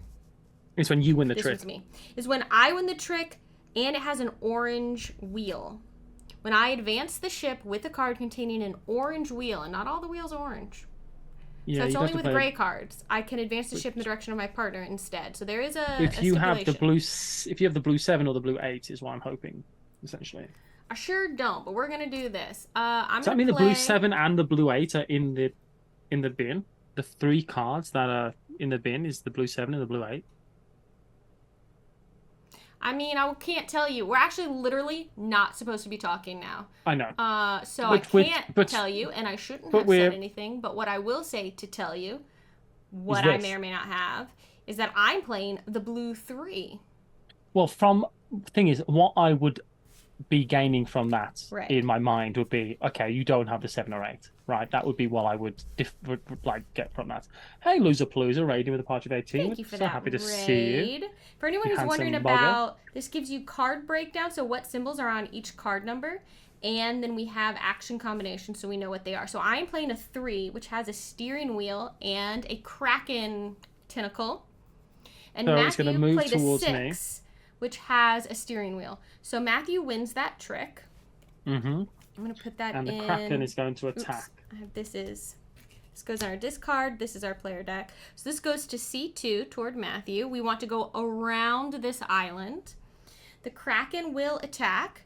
Move the top card of the Kraken deck to the discard pile. And those cards are 1s and 2s. They're bad cards that also have Kraken damage on them. Yeah. So we don't want them there. Into the discard pile.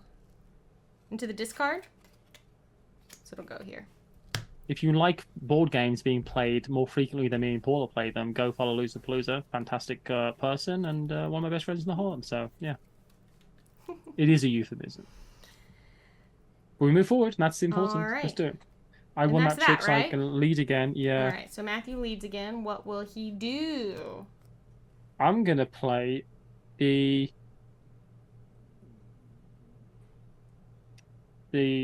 green 6 and hope for something. Okay, all right. I'll play the 7 green.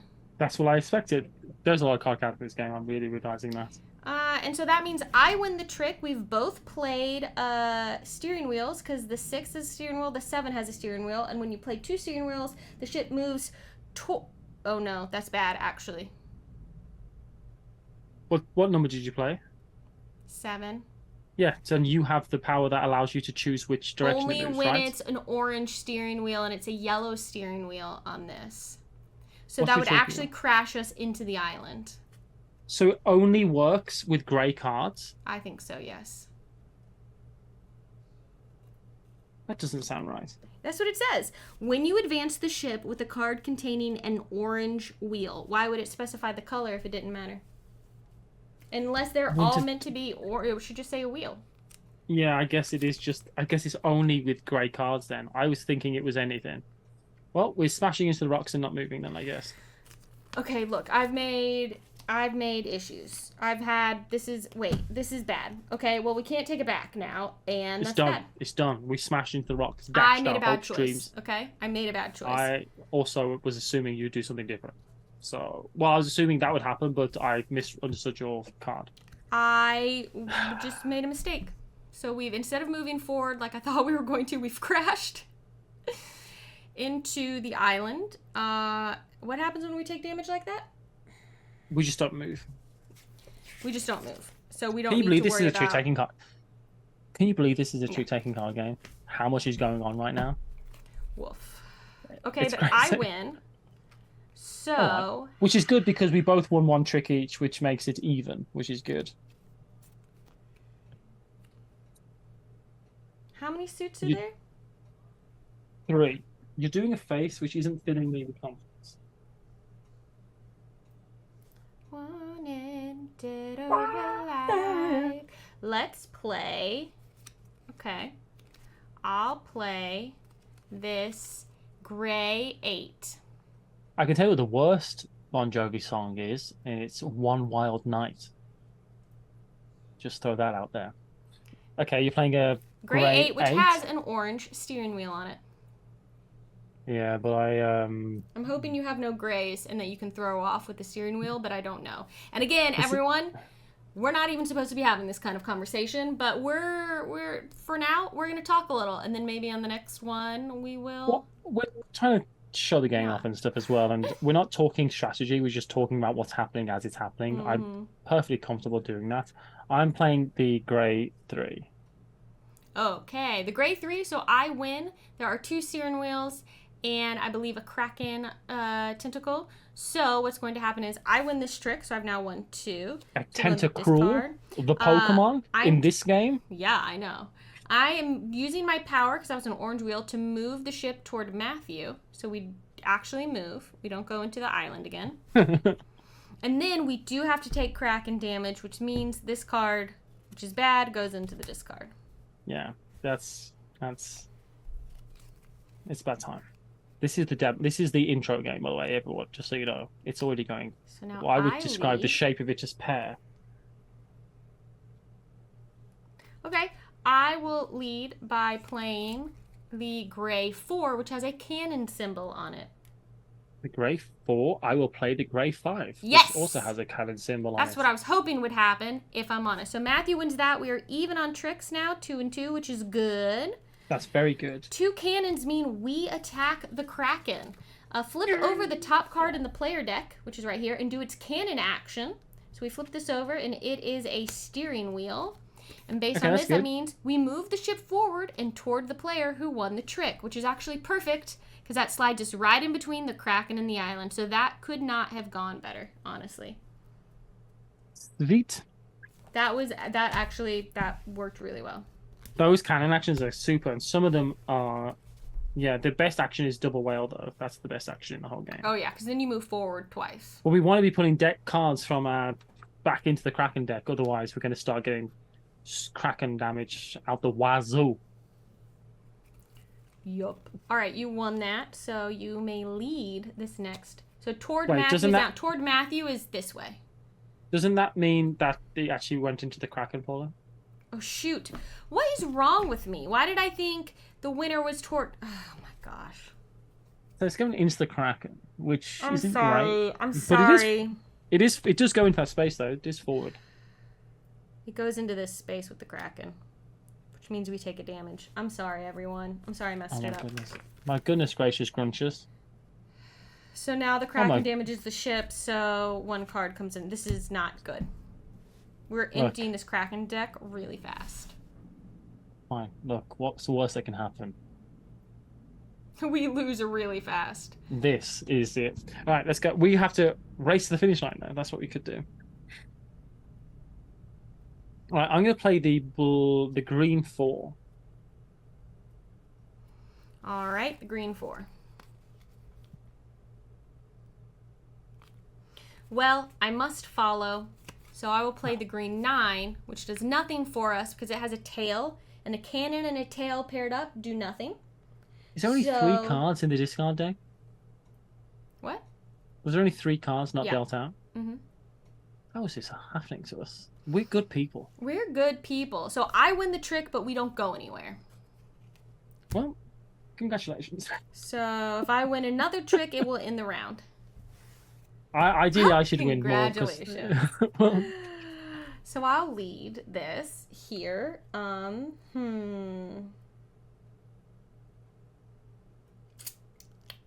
Wow, this is a tricky. Because I know what I have in my hand. And I don't feel so confident about your hand. Paula, that's how all trick-taking card games work. Hush yourself.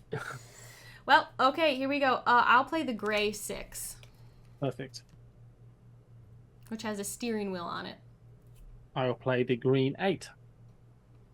Okay, Actually, no, I won't. Ignore that. That didn't happen. Because we won't move, and you need to win this trick as well. Because because you get to choose. Yeah, I win it anyway, so it's going to come down. Because I win because you are not following suit. So I'm going to win this trick no matter what. It will end the round, but it'll do it. So 2, I win this because Matthew played off suit. I know her games. 2 steering wheels, so we'll go down 1 toward me. And this was an orange steering wheel anyway, so I could choose. Now, this is the storm. By round 3, you need to have passed the storm. We're doing it in round 1 because we are somehow actually better at this game, even though... Do you know what's funny? Do you know what I think about sometimes? What? Do you know what I think about sometimes? And I certainly don't mention it at every opportunity I get either, but I do think about this. You're the greatest gamer of all time? I'm a professional gamer. Yeah. Let me tell you. It doesn't pay, but we are playing games, and I wish I wasn't playing any games. Thank you, All Play, for sponsoring this digital demo. We did this to ourselves, so that you're gonna find so useful on your site because I already messed it up, but that's okay. All right. That's the end of the round. We actually did really good progress. We actually did really well this round, honestly. So, the only problem is, of course, we've taken some Kraken damage. It's not horrible, but it's not great. So at the round end, one player has reached their 4th trick, which is me. So the round ends. The Kraken damages the ship a number of times equal to the number under the Kraken. 3. So all three of the cards that are left go into the deck. But not the Kraken card yet, right? But not the Kraken card. Okay. That's bad. So the next time we take Kraken damage, this will move up on the track. We just need to win this round. We just need to win the game this round. Sims. Advance the round tracker cube. We're now in round 2. Reset our trick-taking cubes to 0. Shuffle the player deck. And then we will deal the cards. I assume we still do 9 cards each. So there'll be more cards left out of the deck this time than there were before. Yeah, it's the thing. So it's more... The problem is that as the game goes on, if you're doing bad... There's more uncertainty in the game because there's more cards in the deck, right? Yeah. I can roughly count the deck a bit better when there's only 3 cards missing.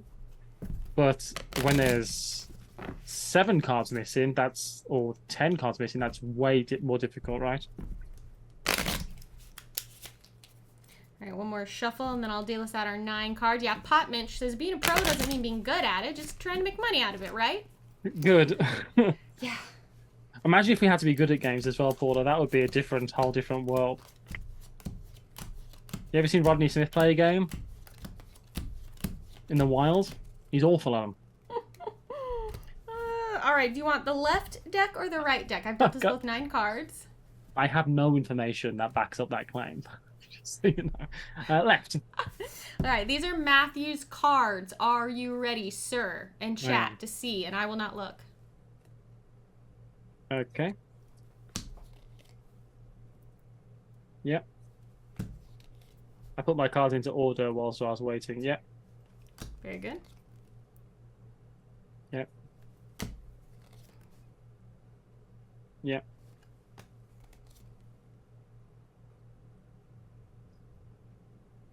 Put that above your face. Up. Yep. Okay, got it. Sorry. That's right. Yep. 2 more. Yep. Last one. It's a bad card. Turn it upside down. Okay. All right. Now, no talking about what we have other than what we're playing so that we in chat knows what it is. All right, let me take a look at... This is so bad. Whenever we take Kraken damage, this is going to move up. And if we do that 4 times, we just die. We just die. There's so many ways just die in this game. We should play Top Trumps on a stream one day. So many ways to die. Did you ever play Top Trumps when you were younger? I don't know that game. Top Trumps, it's like a legitimate series of games. It's basically a game where you've got stats on a card, and it's just war. Essentially, you pick your highest stat and hope to beat. It's a very simple kids game essentially. Interesting. But I really find memories of it because I had some Warhammer Top Trump decks. Oh, cool. So I had like the Goblin deck. Oh, that's cool. And yeah, it's a silly game. You start. You said that already. I did not say that already. I did not say who started already. It just depends on where you are on the tracker. Oh, yes, you're right. I did not but... remember. So, yes, because it's down here and the next one. So, every time, whichever way we are. Yeah, so you start. That's who starts. Okay.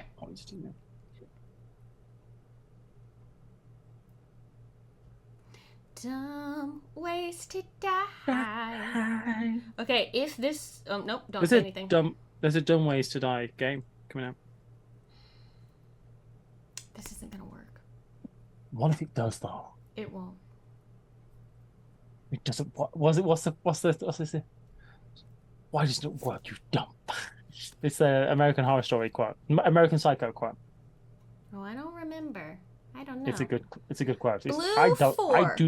I don't like that film particularly, but it is a good quote. Blue 4. Yeah, it's got a cannon on it. Oh, perfect. Blue 5. Yeah, that's what I wanted. 2 5s. Now again, I think even saying that is... you're supposed to literally be silent once your cards are dealt, but look, we're gaming out our minds, so we can't be held responsible. So that means we are damaging with the cannon, so we pull a card from the player deck. It is a steering wheel, which means I believe we get to move forward toward the leader or the winner of that trick. This is bad. Which is you, right? Oh yeah, we do. So we move to A6. We move to A6. Yep. Put that in the discard. And we also know now, I didn't think about that until now. We now know that the gray 6, is not in either of our hands. Yeah.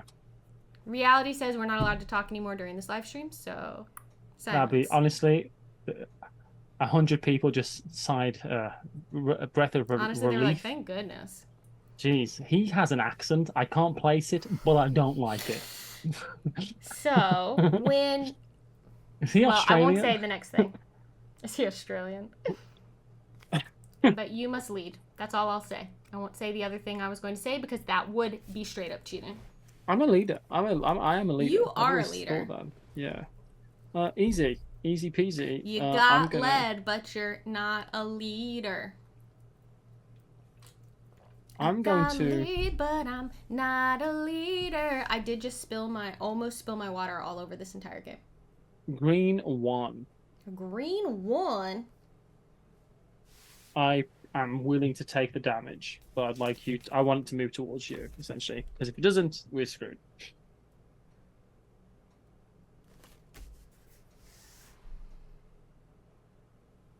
We have got past the storm, which we need to do by the end of this round, so that's good. Here's what we're going to do. Oh my goodness. It's a green what? Green 1. Green 4.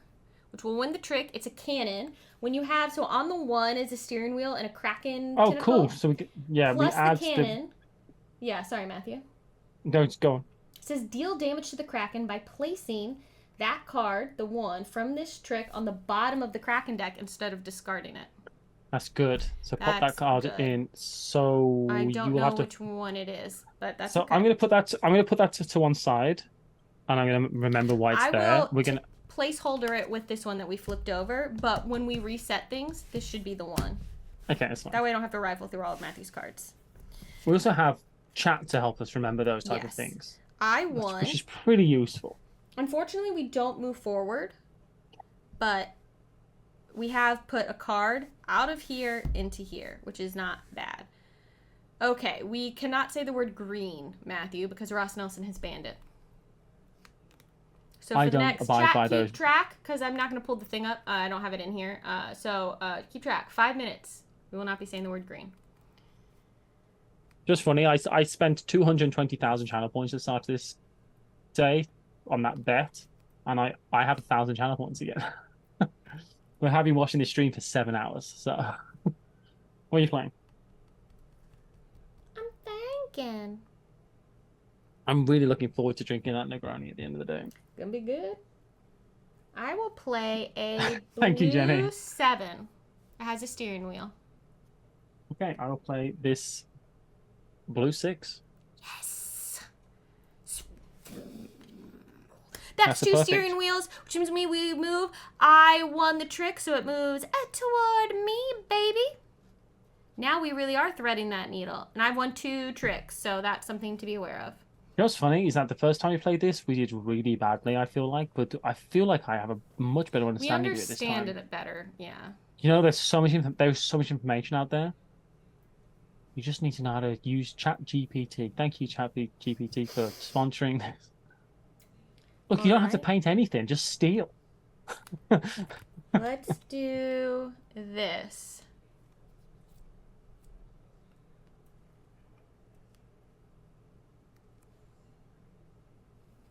What? This. Look, I have a. This is a 2 broccoli colored card with a steering wheel and a tentacle. I'm hoping. Okay. There's something I really want to happen. Oh no, Paula, you're the worst person alive. Green 6. You can't say that. I'm not Paula. 6 broccoli color. We will move forward, but the Kraken will damage our ship. And we're gonna move. No, we aren't gonna move forward because Matthew's winning this trick. We're dashing into the rocks. And we're being damaged. Okay, I might have made a poor choice there. So the Kraken card, if this would be a porpoise choice, if this would be added to the discard pile, place it behind the other cards in the Kraken deck and advance the Kraken track. So this comes up one. If there are no other cards in the Kraken deck, immediately advance to death. So luckily, we have this card in here. Oh, we could die instantly. We could have died. I forgot about the die instantly bit. I'll be honest, I forgot about the die instantly rule, which is we are 1 card away from doing it any moment. But you won that, right, Matthew? Yes. All right. So you lead. I want to ask you a question, and I know I can't. Thank you, Jenny, for keeping track. You cannot. It would be cheating.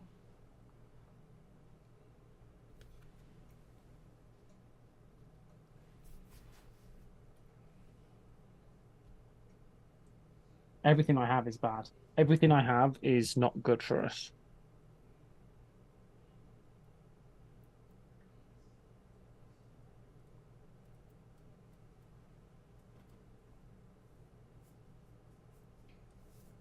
Okay, this is a big decision. I've got 2 options here. Mm-hmm.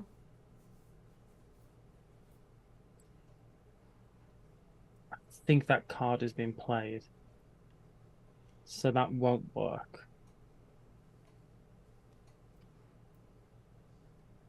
Right. I'm going to play the blue 9. Okay. I will play... My hope is that you don't have any blues, Paula. That's all I've got. But even if we did that, we'd be moving to a place that was not good for us anyway. I hate to dash your hopes. I will play the blue 1. Okay. So those don't match up to anything. So nothing will happen. Yeah. Well, we get damaged by the Kraken. No, we don't. Because the mermaid tail and the steering wheel tentacle matchup they make no action, take no damage, move the trick-taking cube, because they are not a combo. So you won that. So we are 2-2 on tricks. Okay, I think this card is... We're honestly so close to being able to do this, but I don't know that we can. I don't think we can this round, which is my worry, because I think that means we... I think that needs to be done. Sorry, got very serious in it. All right. Unfortunately, I've got to play the grey 8. All right. Well, then I'm playing the grey 9. Which, again, is not a combo that means anything because it's a mermaid tail and a steering wheel. But I win the trick, and we stay right where we are. Is that the end of the round? No, I have one more to go. Right. I'm going to play the grey... I won that trick. So I will lead. Who knows what I have? There's no way to know. That's impossible. I'm going to play the broccoli-colored 5. With a cannon. I'm playing the 8. I was hoping you didn't have any of these. All right, so you win that, and we go nowhere. We're not taking damage, but we're not helping ourselves. That's for sure. I'm happy not moving, honestly, in this round.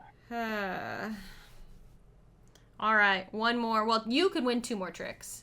Yeah. Aha! We did it. I did it. Thank you for the green band. I'm going to do the grey 3. I think we might die now. I think we've done. I tell you, all I have is a 2 and a 3 of blue. So I play the blue 3, which is 2 steering wheels and 2 tentacles. Move the ship forward and towards the player who won the trick. The Kraken damages the ship twice. I do not think we can take 2 damage. So we would... Here's the thing. Is you won that? This is tough. Did you win that or did I win that? I won it. So we can't move because we're stuck on this island. Plus, we take 2 damage. So this card goes into the discard pile. And this card then is the Kraken. If there's no cards behind it, we immediately die. And there weren't. So we immediately die. This is hard. Tough. That's tough. Well, That's the learning scenario of Sail, which we have not beaten yet. Is very tricky, no pun intended, and I want to get good at it, is what I will say. Yeah. I want to figure out how to get good at it. Hey, Paula, at the end of this round, remember we need to put the... No, doesn't matter, because we did. Yeah, remember how we need to put the green 1 in the thing? Right. It's rough. Taking damage, and I think the key is, in that first round, you cannot take damage the way we ended up doing it. So my blunder, where I piloted us right into the Kraken, really messed us up. It really messed us up. I like this because, again, this is sponsored, so take everything I say with a grain of salt, as always, with anything sponsored that anyone is doing, but it's a big challenge. It's a massive challenge, and I think for some trick takers, that's what people are after, right? And I think that's cool, but it's such a hugely difficult challenge. Well, it's nice to have something, we play a lot of trick takers, and it's nice to have something that feels a little bit different, right? Like a new kind of thing. So yeah, that was our attempt at Sail that we lost at. But we did do better than our practice game, right? Believe it or not, we did. Yes. So yeah. All right. With that, we're going to say thank you again to All Play for sponsoring all those games. So much, All Play. If you are interested in any of these games and you are going to be at Gen Con, they will be demoed at their booth. You're going to be able to find them all. So check that out. And if you're not going to be at Gen Con or you just want to check it out now, go check out the link that has posted in chat. Yeah. And that doesn't count towards our win, Paula, so it's 4-2 still. I need to win the next 2, basically. You do. And that's very possible because we've been having some swingy games. Thanks everyone so much for sticking around as we're moving into hour 7 on day 2. Yeah. We've got 2 more games. We're going to try and get through them quickly, I'll be honest, because I'm flagging, but we've got to do them justice because, because we have to, obviously, because we've got integrity as we were talking. Oh, Paula. What? Oh no, you put him in the lid. Oh, gamer's worst nightmare. Why am I even alive? I don't know. Yeah. Alright. With that, we're going to move over on to Overboss Duel. That's right. Here we are. Overboss Duel. Matthew, tell us about this game, please. Welcome to Overboss Duel. We are both overbosses, but there's only one town. There can only be one overboss winner who's the most evil. That's right. I think Shep would be a good contender. He's right over there. We'll see if he makes an appearance. He's sleeping back. Why is he like the way he is? I don't know. Is it because he's a cat? Yeah. What we're going to be doing is taking it in turns to place a tile. The game will end when this board is completely full of tiles. We have an 8x4 grid to fill up. This is mine. So I think that means we get 16 turns each, Paula. So the way this is going to work is you can see here we have a tableau of tiles, and tiles come with a token, and there's lots of games that do that. Cascadia is another one I can think of as a good example, where you take a tile and a token as a pair. We're going to place the tile down on the board, which is separated anywhere, but it's separated into 2 halves. My half is on the right. Paula's half is on the left. Now, that's not political leanings. That's just where our halves of the board are. But who knows? I'm an enlightened centrist. Thank you for asking. But, so we can place anywhere. But you can see this yellow line that goes down the middle. That kind of denotes which side of the board is whose. Me and Paula are both kind of looking towards the board. You normally play, like, opposite ends of the board. Names are. You would sit there, but for camera purposes. So all the tiles are the same way around for you, the viewers. We're going to do it. We're going to do like what's that next to each other at the long side instead of across from each other on the short side. Which is probably how it would be in real life, right? If you wanted. All right. I thought you could sit next to me. I don't know, but that's fine. If you want. So we're taking a tile pairing with a token. There's a bunch of different tiles. There's a bunch of different tokens, and they all kind of do things. And I think what I should do is just go through the kind of rough kind of estimate of how things work. Yes. In a sense, I'm going to just throw up the rule book just for my benefit. There's a lot of every tile has the rule book's in this mod as well, but I want to and it also has a special action you can do with it, right? So it's a lot to So essentially when we place a dungeon down, we want it to be surrounded by different types of tiles. When we place an icy peak down, we want it to be on its own, and that's an icy peak is going to allow us to slide other other tiles around. Spawning pools are going to spawn monsters other places, and that's what they do. Roads are going to score based on the most powerful, like the biggest road on my side is up on your side. You score a point for them, and you can switch 2 tiles on the board. Towns, when they spawn, are going to come with heroes, and we don't want heroes. Also, by the way, spawning pools score for variety, don't they? That's what they do as well. That's the way they score. Towns have heroes, spawning... which is... Oh, the purple ones. Yes. Spawning pools are worth 1 point for every type of monster or mini-boss in their row. Think of them as a spawning pool. They like monsters. They're spawning monsters everywhere, so they want different monsters.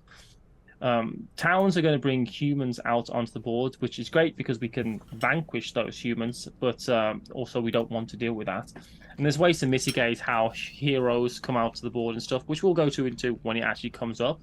And there's sunken cities, so there's 6 types of tiles, I said 5 earlier, which are going to score for nothing when you come out, but they're going to score for tokens that we collect if they're next to water on the board. You can see water around the edge of the board.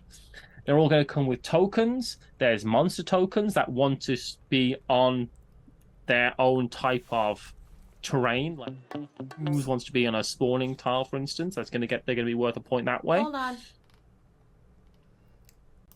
Sorry, everyone. I didn't realize I had a hotkey mapped from my keyboard to OBS, and I tried to do something in Tabletop Simulator, and it changed our scene in OBS. So I apologize. My goodness. Okay, I was just gonna say, so like for example, this octopus creature matches. You can see the same symbol here and here. This terrain, so it scores you a point if it happens to be on its own matching terrain. So each matching monster on your map is worth 1 point at the end of the game. Yes, correct. But also, monsters are going to score for bands, and that's straight lines that all have the same monster type in it, which is another thing. And that's vertical and horizontal, and you can score them twice. And if things are on your side and my side of the board, the person who has the most gets the points in that band. There's also mini bosses, which are worth 2 points. There's actually one right here.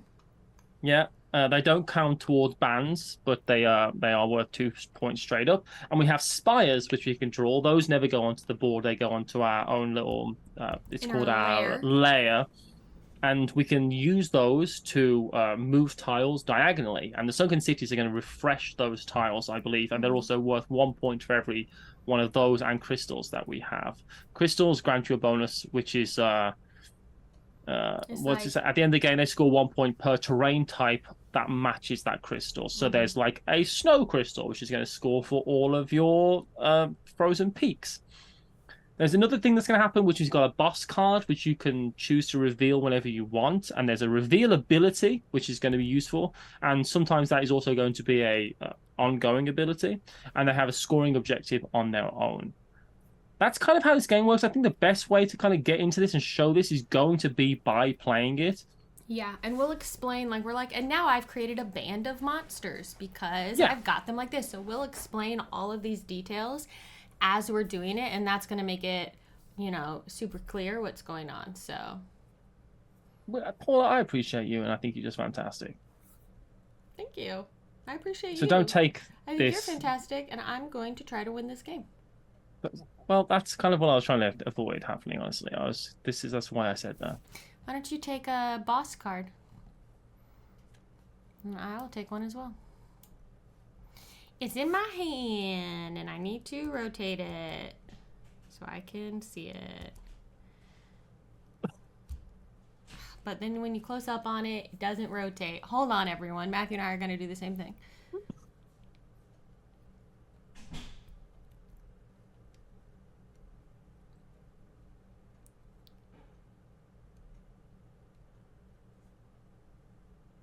Okay. Ooh, that's very, very interesting. Oh, do you know what? I pulled my neck this morning a bit. So that actually... Did you ever touch your own body and think, that's not good?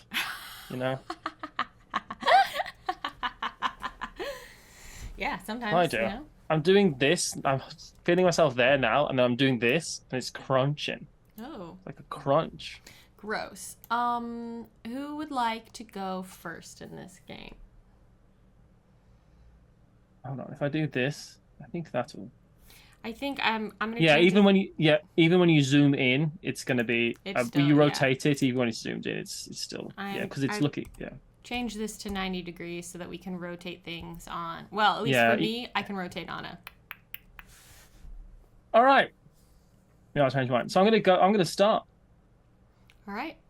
Let's go. Let's see what happens here.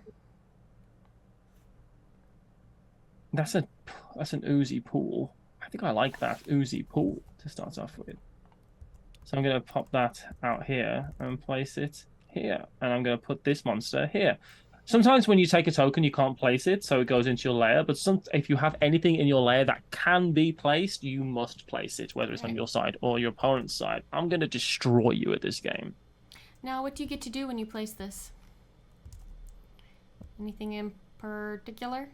You get to take a random token from the bag. Yeah, so take a the ability for this, sorry, I was just going through it. The ability for this, when you place a spawning, immediately take a random token from the bag, correct? Because it spawns a monster, because it's a spawning pool. I'm hoping for a crystal, and it is a crystal. You did get one. Look at that.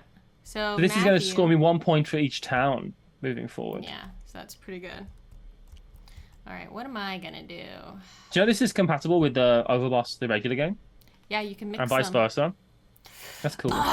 This sucks because I want to give you this now so that you have heroes killing your monsters that you have to keep dealing with, but you're going to score extra points for having it. So, boo. Yeah, the way to stop that from happening is by putting a mini boss on there. Then it won't. Then heroes won't spawn, because heroes. And also, if a hero, we played this wrong, I believe, before, Paula. If a hero is to spawn in a town that's got like a regular monster in, it kills that monster, but the hero doesn't spawn itself. Essentially, think of it thematically that the hero gets to town, kills a monster immediately, then leaves. You know, they've done what they needed to do, so they've gone. The hero token doesn't stick around. In that instance, it doesn't. I'm going to take this dungeon, and also it comes with this Yeti, which will go into my lair because monsters don't get placed into dungeons. Too dangerous even for them. And this will score for having different kinds of terrain around it. And then what is this one's placement ability? There's no ability for a dungeon. Great. But they do count as terrain types of their own. So 2 dungeons next to each other will score for each other. Right. Spawning pool. Ooh. And a town monster. Jim. His name's Jim? Yeah, right. He looks like a Jim.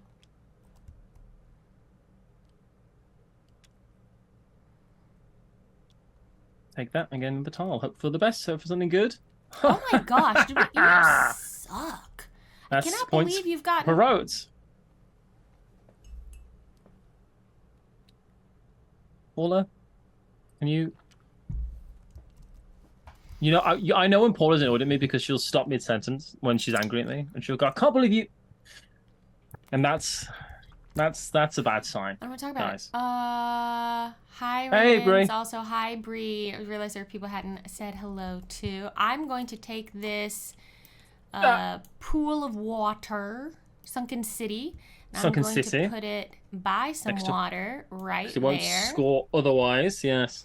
And it's got a matching monster. So if this monster sticks around on there, it's going to get me a point for that. And then this lets me refresh a spire if I had one, but I don't. So Well, you don't, because... I haven't been able to do much with the placement abilities yet, but we're just at the start of the game, so... Guess what I'm doing? Are you taking another spawning pool so you can pull another crystal out of the bag? Because it gives you options, right? It gives you opportunities and options to get cool things. But I don't want to put these monsters... Oh, these monsters are actually the same, so that's actually would form a band. Until I get a tile that's going to let me move it. Yeah, that's the thing. This is a mean game because that's the thing, right? So I guess another token. It's another one of the same of these. It's a person in a thing. So that's actually might be helpful for a band. Yeah, and it can't be placed anywhere yet. But as soon as there's a tile that this can be placed on, Matthew will have to do so. Even if it's Paula's tile. Zumharger, the rotation of the tiles does not matter. And we have them rotated. We're attempting to do them kind of toward the camera just so that we can see them without me having to rotate the camera over and over and over again here. Oh, I don't know if anyone's ever taken 3 spawning pools as the... That's the first thing they've done. Yeah. Ooh. I would Sounds like bad for this Paula. so I can put this Yeti on it, but I also would not mind getting another Sunken City with another octopus monster to start creating some things here. You know what? I'm going to take the Snowy Peaks. This does not want to be next to any other Snowy Peaks. And then it lets me move things, I think. It lets you move one tile in a straight line as much as you want. Cool. Well, I'm going to put this here. I'm going to put the Yeti on it. And then this will let me take any tile on the board and move it in a straight line, either as many spaces as I want or until it hits something. And I'm just going to take this lovely little spawning pool and move it all the way over to there. Now it's mine. It's bad for Matthew. It's bad for me. So there we go. Why did you do that? That's so mean. Because I want to win. Oh my gosh. Every time a spawning pool just comes out, and there you go. You just get it if you want it. All right, I will take... I will take that spawning pool. I'm going to put it here. You have so many spawning pools. And I'm going to put this this Yeti on it. Why not? You could choose to put your town... I could, but je refuse. And again, towns are good for me because they score points, extra points for me, but I'm doing this for now. But you want... I think that's for town tiles as opposed to town monsters. Yeah, yes, but this is for the town tiles. Right. So yeah. So our towns are good for me if I can get them towns out. And then you could put this on the town, and then it's double good. Double good because yes. Also, if I put a town here, I can stop a hero from spawning if it's got a monster of the same type. I could slay a hero, which are worth points. You want to kill heroes. Yeah. Kill your heroes. You, but you also want to kill them. That's t-shirts I'm having made. I was about to say, the music was weirdly louder than your voices. Then I realized the music was coming from a different tab. I was going to say, do we have music? Did I put background music into this? I've been playing the lute in the background to like make it sound like an 8-bit music soundtrack. What's my deal again? Hey, thank you, Sasquatch. What is your deal again, actually, Paula? You say that. You tell me. Sasquatch. I don't know. I don't know what my deal is. What I want is for you to not pull this back onto your side of the board, but nothing is out. That's very good to stop that. Paula says, sorry, is Matthew, wait, Matthew's not listening to an Asian woman whispering in his ears? I'll tell you I'm listening to... I'm going to take this. I'm Come on, YouTube.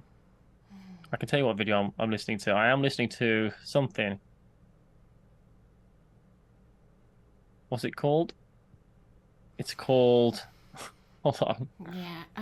Yeah, I'm going to take another Sunken City while Matthew's looking for that. I don't like that. I'm going to put this matching monster onto it. That's I don't, doubly good. Have anything to Which is scoring all around this. That's nice. But I do have a band going here, which is cool for the moment. I will say that the title of this video is in Korean. So let's just go that. Let's just put it that way. That's what I'm listening to. So this would be good for you. Because that could go there. Yeah, that would be pretty sweet. And then you wouldn't be able to manipulate my tiles that are here because they'd be blocked in.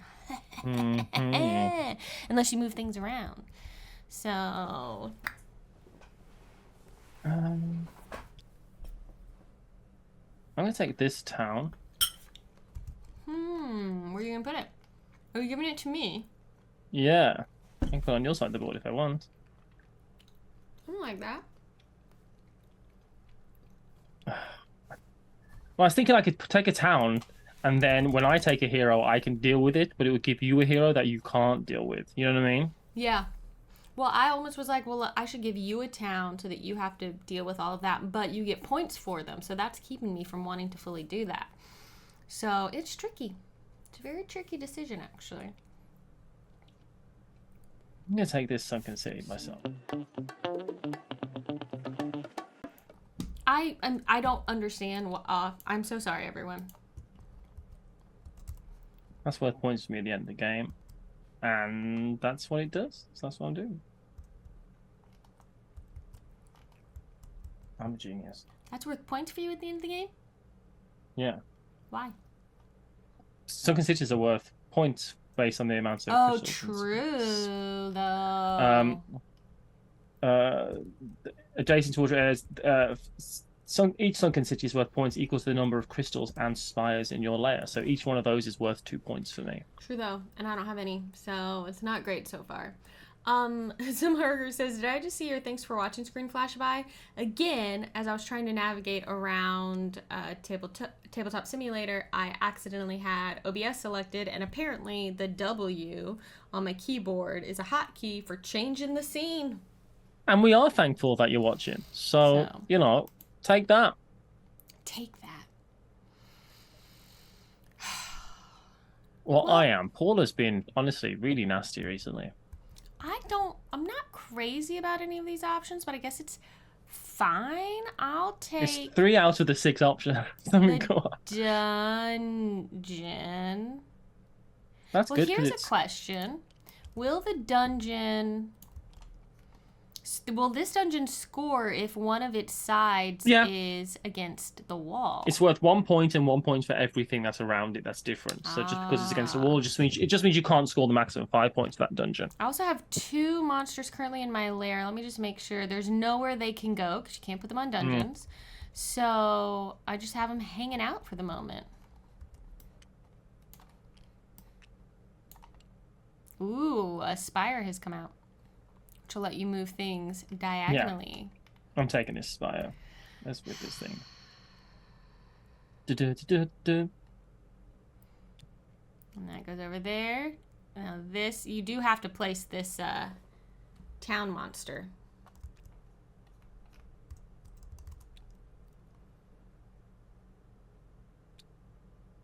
Actually,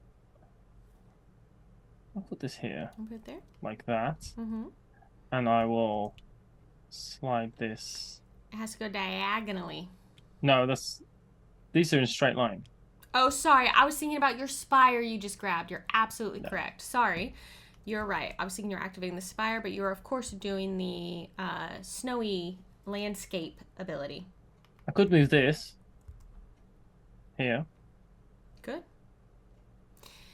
I mean, you could. I don't like being mean to you, Paula. But you could, I don't like it. That's the game. That's the game. So do it, you know? Do it. Do it, Matthew. That's the game. Do it. No, not yet. I can use it for things as well. I want towns and roads. They score me big points. All right, that's me done. Wow, there's a lot of... I think a lot of things are about to start moving around with these icy peaks. Yeah. Channel points are on the line today. How many channel points are on the line? I couldn't bid all my channel points, so I only put 250,000 on. But we have...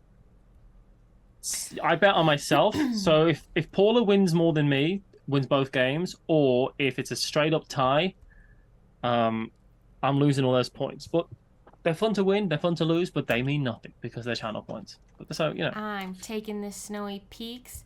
I am putting this ooze monster in my lair. I'm putting my Yeti onto this matching terrain. And then I'm taking this oozy spawning pool with your mini boss, and I'm sliding it over to me. Okay. That's what I'm doing. Yep. Wow, another spawning pool. Did we shuffle? Did we this shuffle? I shuffled it, all yeah. All of a sudden, we're going to get... The first half of the game is going to be one type of terrain, and the second half of the game is going to be all the other type of terrain. I think that's probably what's going to happen, yeah. Alright, I'm going to take this icy peak. It doesn't want to be next to any other icy peaks. Nope. I'm going to put it here. It wants to be all on its lonesome. I'm going to put it there. I'm going to put this little dude here. So I've got a band of 3 here and a band of 2 here, which is nice. And I'm going to move this back over here. I hate you so much. There's going to be other opportunities. Oh, a road has come out. Okay. And another Yeti. A lot of Yetis and a lot of bandits. Or bullies. I don't know what they're called in town, but they've got a specific name. You know what? I think I will take this road. I'm going to put it there. What do I want to put onto it? This lets me do something. Swap 2 tokens, I believe. Oh. Think of it as they're kind of like traveling on roads. The monsters are using roads to move around the board. So here's what I'll do. Hello, I'm Matthew, master of theme. It's great. So this Yeti is going to swap with this monster. I am not afraid to be mean to you today. You have won the last however many games. I don't want you to win this game. I'll be honest. Is that how you're playing? I thought that's how we were playing. Well, I'm asking you now. Is that how you're playing? I'm playing the game. The game is a mean game. There's a lot of Yetis out, and you just gave me one, so that's good. Yeah, I think that's how we're playing, Matthew. Okay? I will be doing something towards the end of the game that is going to literally crush your heart. So that's going to be good. And what's that going to be? Yeah. Has to do with But your I have boss a boss. power? It sure does. My boss power is horrendous for you. Which I'm very happy about. Oh, I don't like being mean to you, Paula. You know that. All right, I'm going to take this town. I don't know that, because sometimes you are mean. What are you talking about? Sometimes you are mean. I'm going to take this town. A hero is going to spawn here. Mm-hmm. Actually, do I want to do that? Because I can't deal with that hero immediately. Because you've... I could put a hero... I could put the town here. Mm-hmm. Mm-hmm. And a hero will spawn immediately on it before I take my token. But the token I've got is a Yeti. And because I'm forming a band with this token, this is one of the ways you can get rid of heroes. Mm-hmm. So that gives me a point for a hero. Very good. And if there are any other towns out there, then that would be bad. And because there's loads more Yetis, I'm not too worried about that at the moment. Oh, another road. That's good for you. That is good for me. This is a pretty quick game, actually, as well. Yeah, I mean, we're going to get filled up before too long. And yes, I'm Herger. Matthew had a bit of a hot streak yesterday. It was great. But Paul has been on a hot streak with me playing games for, I don't know, a couple months, I feel like. But we're pretty evenly matched, aren't we, Paula? Yeah, I think so. We definitely are. I think so. Wounded King, I feel like we're missing the first half of your sentence there. If it's earlier in the chat, then I'm sorry we missed it. Say it again. Something, or just a similar aesthetic. I kind of want to give you this town so that it will spawn a monster here and kill this Yeti, disrupting your band.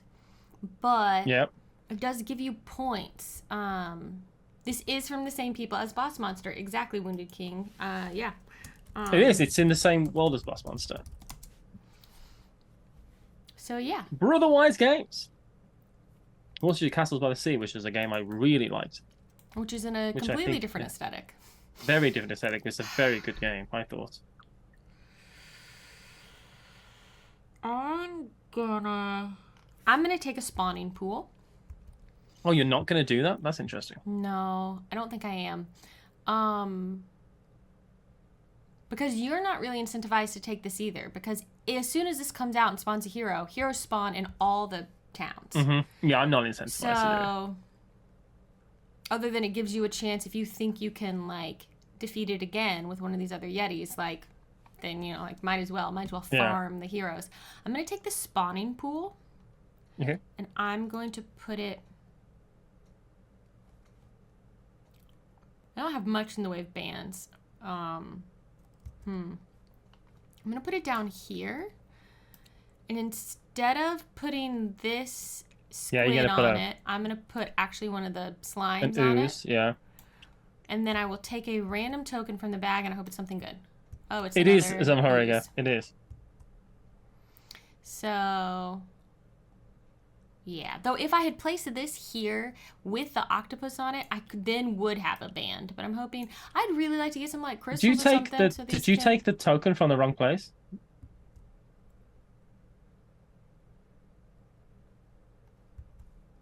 Oh, I must have.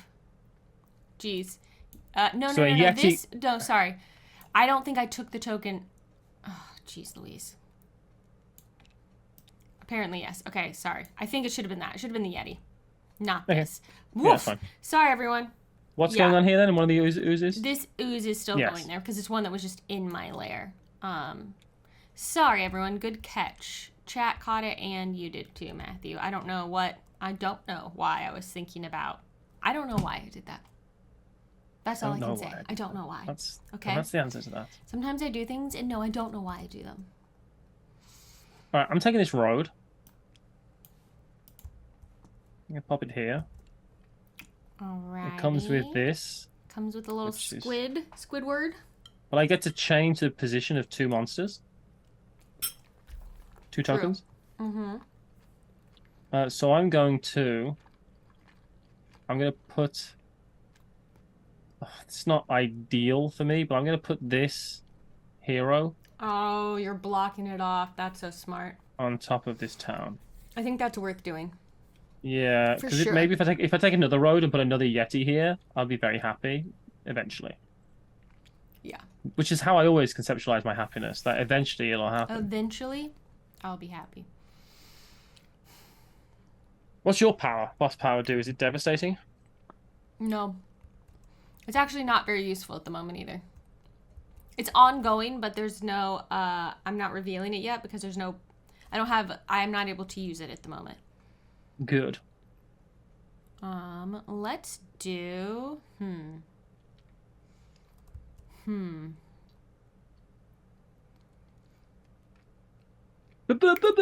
you know what? You know what? Let's just do this. Let's do it. I'm gonna take a town. Okay. I'm gonna put it there.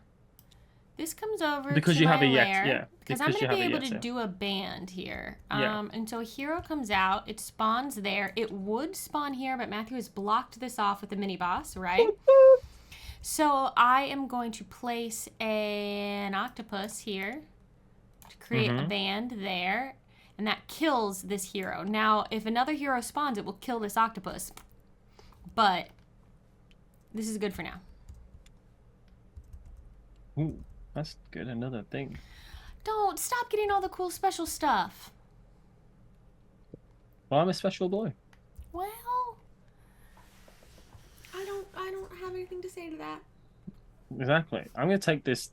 I could take this town. Yeah, you could immediately ruin what I have going.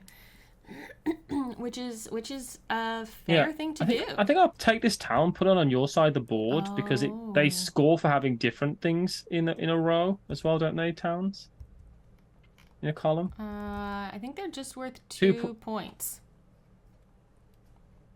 Yeah. Okay. They're just worth 2 straight points. 2 points.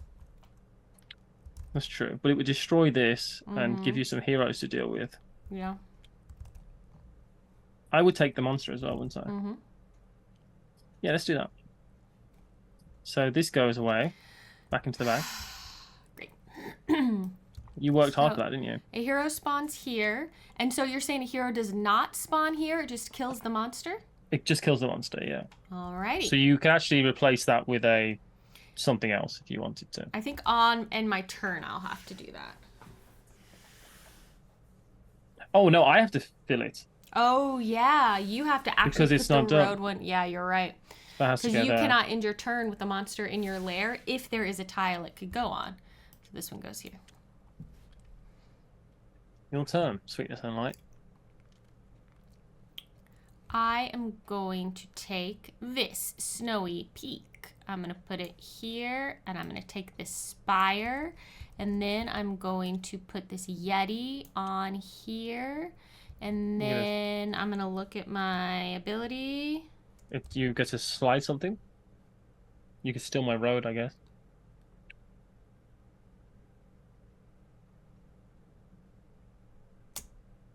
Cool. And then, yes, I can... You know what? Sliding your road is not a terrible idea. We can also give me something I don't want. You know what? I'm going to slide your town with the mini-boss on it over to my side of the board. That's an interesting tactic. Okay. So there, yeah. The problem is I'm getting very full. So at some point, if I fill up before you do, I'm going to have to start putting tiles on your side, right? Mm-hmm. So...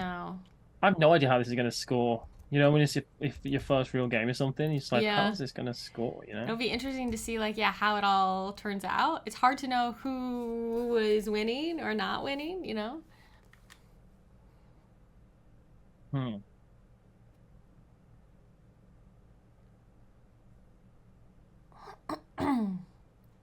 Here's an interesting thing, Paula. Okay. Icy Peaks are worth here's the thing with Icy Peaks. Mm-hmm. You are able to play Icy Peaks next to other Icy Peaks. They're just not worth more points that way. So if I put an Icy Peak here, and then give you this Icy Peak, that means that they've gone from being 3 points each. Absolute skunk. So they've gone from being 3 points each to 1 point each. But again, I think overall you're still getting more points than I am at the moment. But that's what I'm doing. How did you think about that? Did you like it? Did you enjoy that when I did that? No, I didn't. Oh, look, there's a little mini boss. That's a useful tile. Yeah, mini I bosses think I might are have to take super that. good. So Well, it's good for your road as well, because, yeah. Yeah. I'm going to take this road, and I'm going to put it here. I'm going to take this mini boss, and I'm going to use it to kill this hero and block off this town. Well, are you going to place it on the road that you just took? No. Oh, and you can put a slime on that road. Yeah, that's true. And Sorry. then, yes, I will take one of the slimes that's in my lair and put it on this road, and then I can swap a token. I feel like you're winning this, Paula. You've got some super good stuff going on. So I'm gonna swap. I have no idea if I'm doing a good job or not. I'm gonna swap this road for this slime monster, because this is my ability for the roads, is the tokens, and put the road monster on the road. You could put this Yeti down here as well. That would have given you 2 bans. True. But you can do whatever you want. It's started raining here to a point where you get that worry that it's raining so heavy. Oh no. You know? Right, mate. Yeah, I don't know how to feel about the fact that my side of the board is so much more full than yours. Hey, Chopper Dan. We also hope the tech issues are resolved. Oops. That's a lot of sunken cities. Yeah, which are good for me because there were you've 3 got points all those each. crystals. Yeah. I'm actually going to take this ooze for now. Mm-hmm.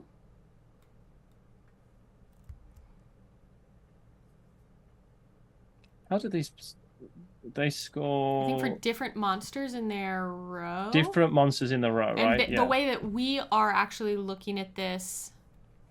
It's columns first. Yeah.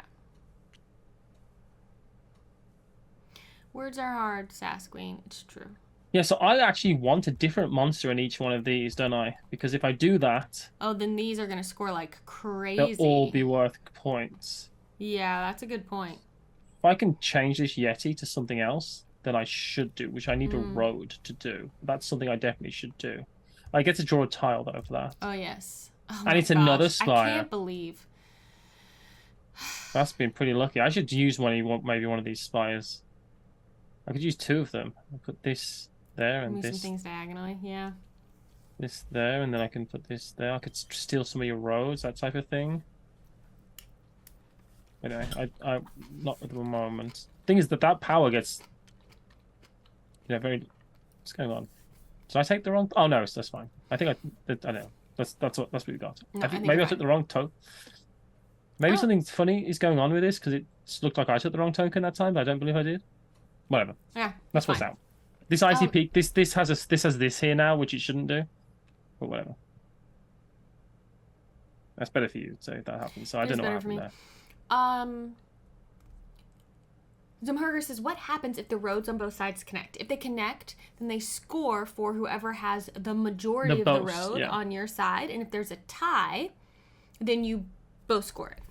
And it's the same for bands as well of characters.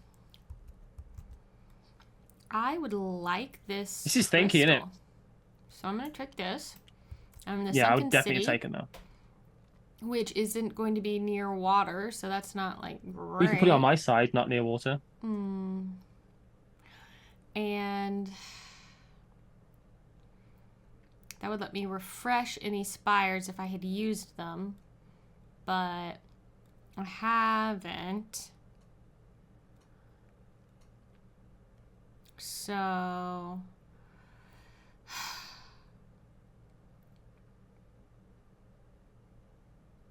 what are you going to do? Here's it doesn't matter. Take your time. I'm just going to put that there. It's fine. And then this slime needs to go on there. Slime to the left. 2 hops this time. I don't have much in the way of bands, but I do have some matching monsters, so that's something. Well, I'm trying not to get bands of monsters. Yeah. Because this road, I want this to score me 4 points every single one. And to help me with that, I will be taking this road. I want the road. I want to swap tokens. I could put it here so that you stop scoring for roads at the moment. That's probably the best bet, right? This comes out here. And I'm going to swap some tokens. Yeah. So I'm going to try and hurt you. Hey, Jamie Daggers. Hey, Slivers. I want to swap this token, so I'm giving you a Yeti isn't ideal for me. But what I will do is I'm going to put a Yeti here, and I'm going to steal your mini boss. So now I get. So these are worth 4, 8, 12, 16. These are worth now, and this one's worth 3 at the moment. So that's good. Big. And what else can I do to mess you up? So that's how we're going to play. Oh, so that's what we're doing. I'm going to actually turn this spire over. I'm going to turn this spire over, and I'm going to steal the end of this road and move it here as well. So now the road's bigger on my side. And I'm going to use my other one and steal this road and put it here. So now I have all the road. Now, I haven't looked at Paula's face in the last minute, but I'm going to make a prediction of my own. And that is that she's not happy. Which is so beautiful. Hush your stupid mouth. Have the big tone. That's not even the worst thing that's going to happen to you this game, Paula.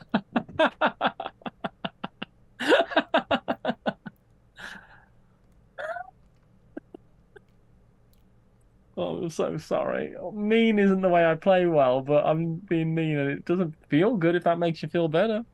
I'm going to use this spire to slide this snowy peak diagonally to there.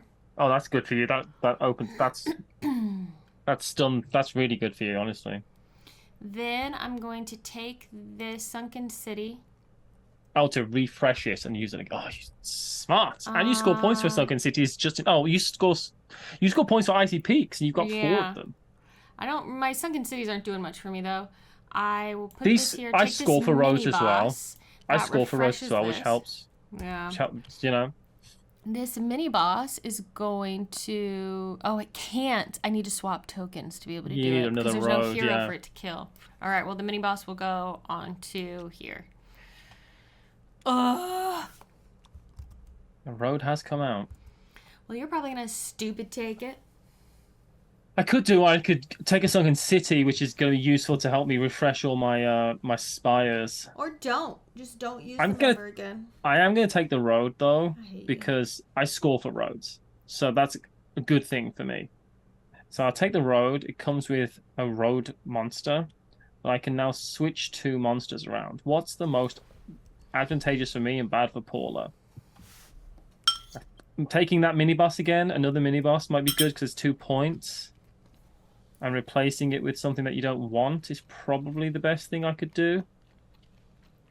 Or I could switch some of these around to make some bands bigger. So these are all different, which is good, but... Can I put something really useful that kind of like fulfills 2 criteria? I don't think I can. So I'm going to...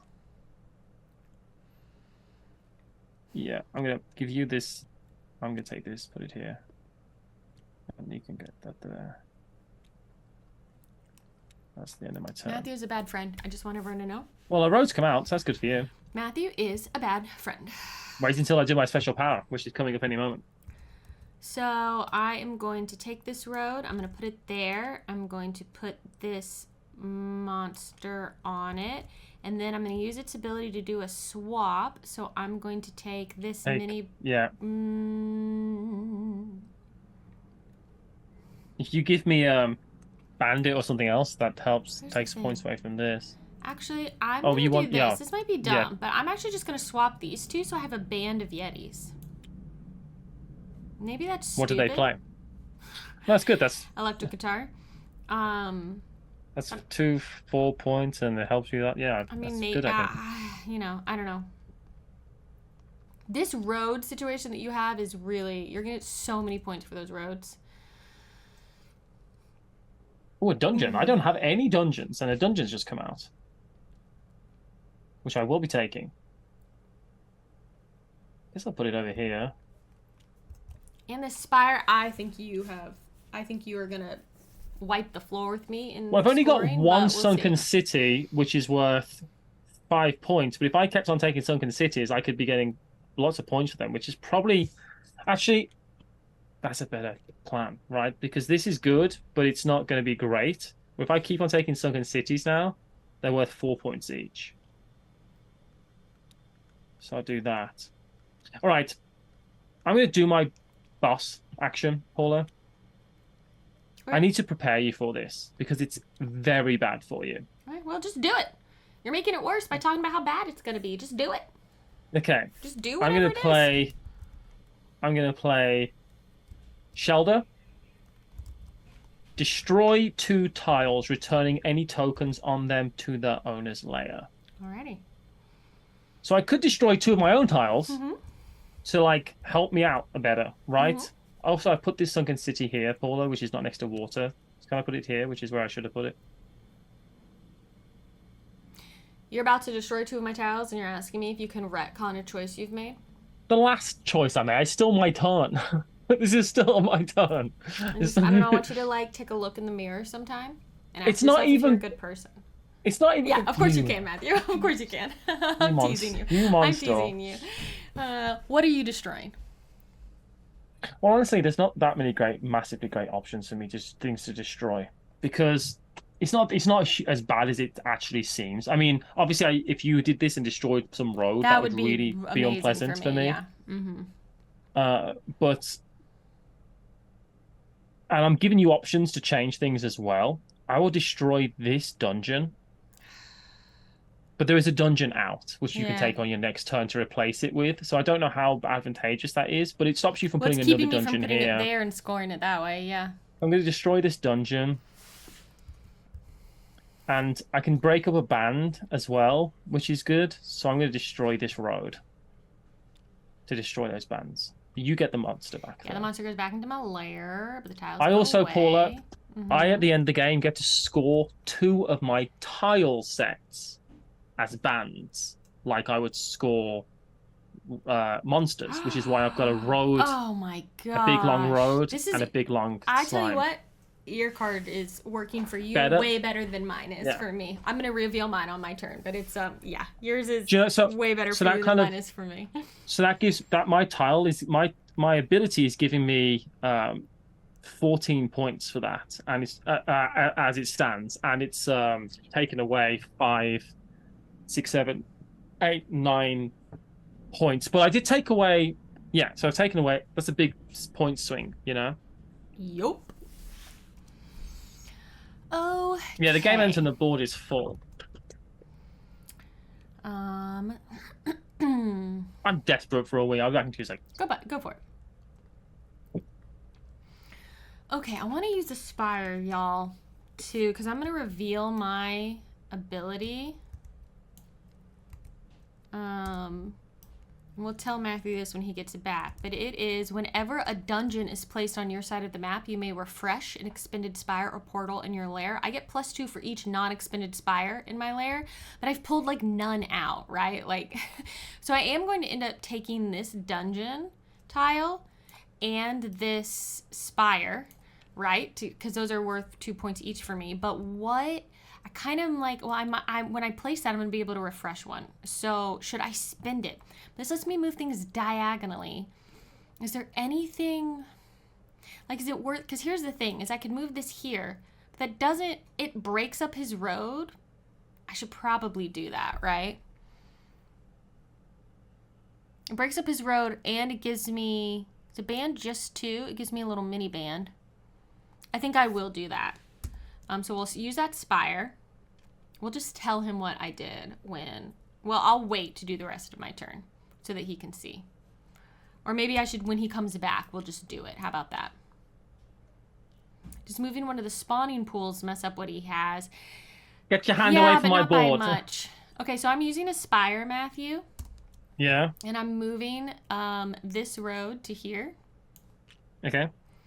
Then I am revealing my boss, Dr. Deadly. Whenever a dungeon is placed on my side of the map, I can refresh an expended spire. And then I will also score 2 points for each non-expended spire in my lair. I've not... That's so good! Yeah, except I haven't been getting any of them. Yeah. So I've done that, but now I'm going to place that dungeon, which comes with a spire, and I'm going to put it here, where the other one was. Okay. I think. Though this... I can get another road here, and put it here. That's going to be... Isn't, like, that's going to be bonanza. Either way. And then that... refreshes this spire. And then that's that. Yeah, if you can get another road there, this is good for you. But if not, then it's at least broken it up a little. Yeah, so I might take a... me. Here's a token. Yeah.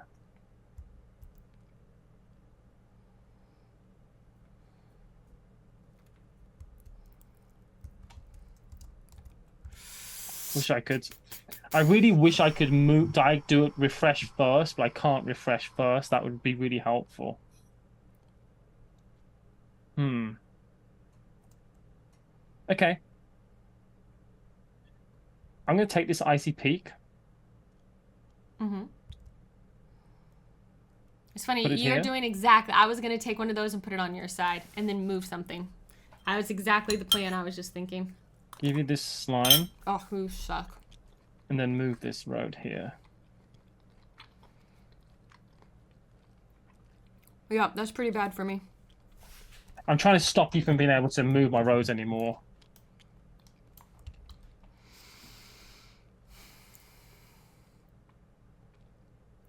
Like, you can mess me up now because you're just placing on my side of the board, which is super bad. You have to go into this game knowing that your plans are not necessarily going to happen. You know what I mean? I feel like that's definitely a mindset you need to go into this game. And if you're cool with that, then that's no problem. Well, I think this is what I'm going to do. I'm putting if you're like, I want to make my perfect thing, and it's not going to happen. Yeah, that's terrible for me. And then I'm going to move this back. Okay. I mean, it is disappointing. There's no denying that. Dungeons come out, which would be nice if I could place that in my side, but my side is full, so it's all about... We're very close. We just have 2 more tiles to be placed on Paula, side. Yeah. I'm going to place this sunken city here, which comes with this. I'm going to move this. This doesn't... How are you moving it? Oh, that refreshes my spires. Got it. And then move this here. And now you can't change it again because you've got to place the last tile there. And then you get a random token, don't you? Yeah. Yeah. No, because I placed a sunken city. Sorry, that's a spawning pool, not a sunken city. The good thing is you get a town. And you can kill... You've got a town and then you can kill whatever comes out with it. Well, actually, you don't want to do that because the town's going to destroy this. No, I'm not doing that. I'm going to take the dungeon. Which would let me refresh my spire. Ugh. No, I could use my spire and move this back, but then the dungeon comes there and I don't get this refreshed, and I'm just gonna leave it the way it is. And this just comes into my lair because it can't go on the dungeon, and that finishes it. I would say this dungeon's not worth hardly any points for me. If you put it here.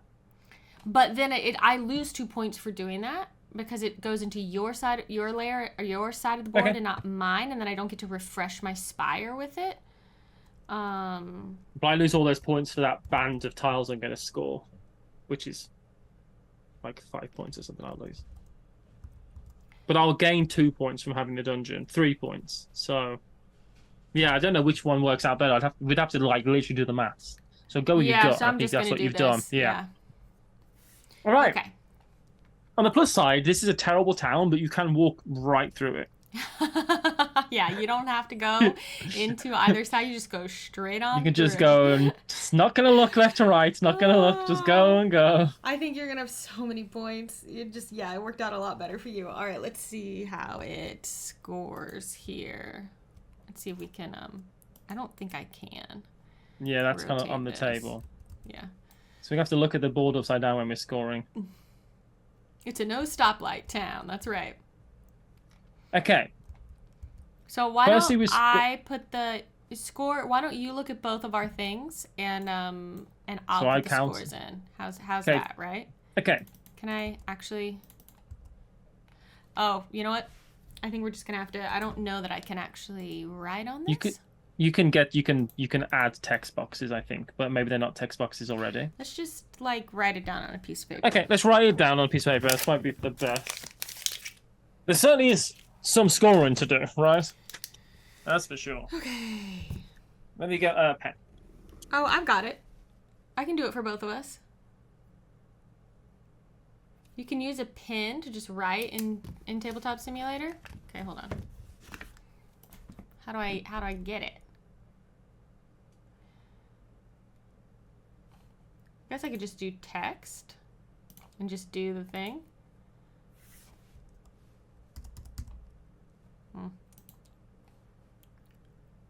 Oh, draw. It's huge. Just write on your screen with the pen in your hand. That's right. I think we'll just do it on a piece of paper.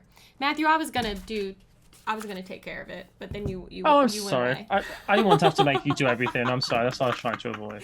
No, it's okay. I just was like, oh, I've got it right here.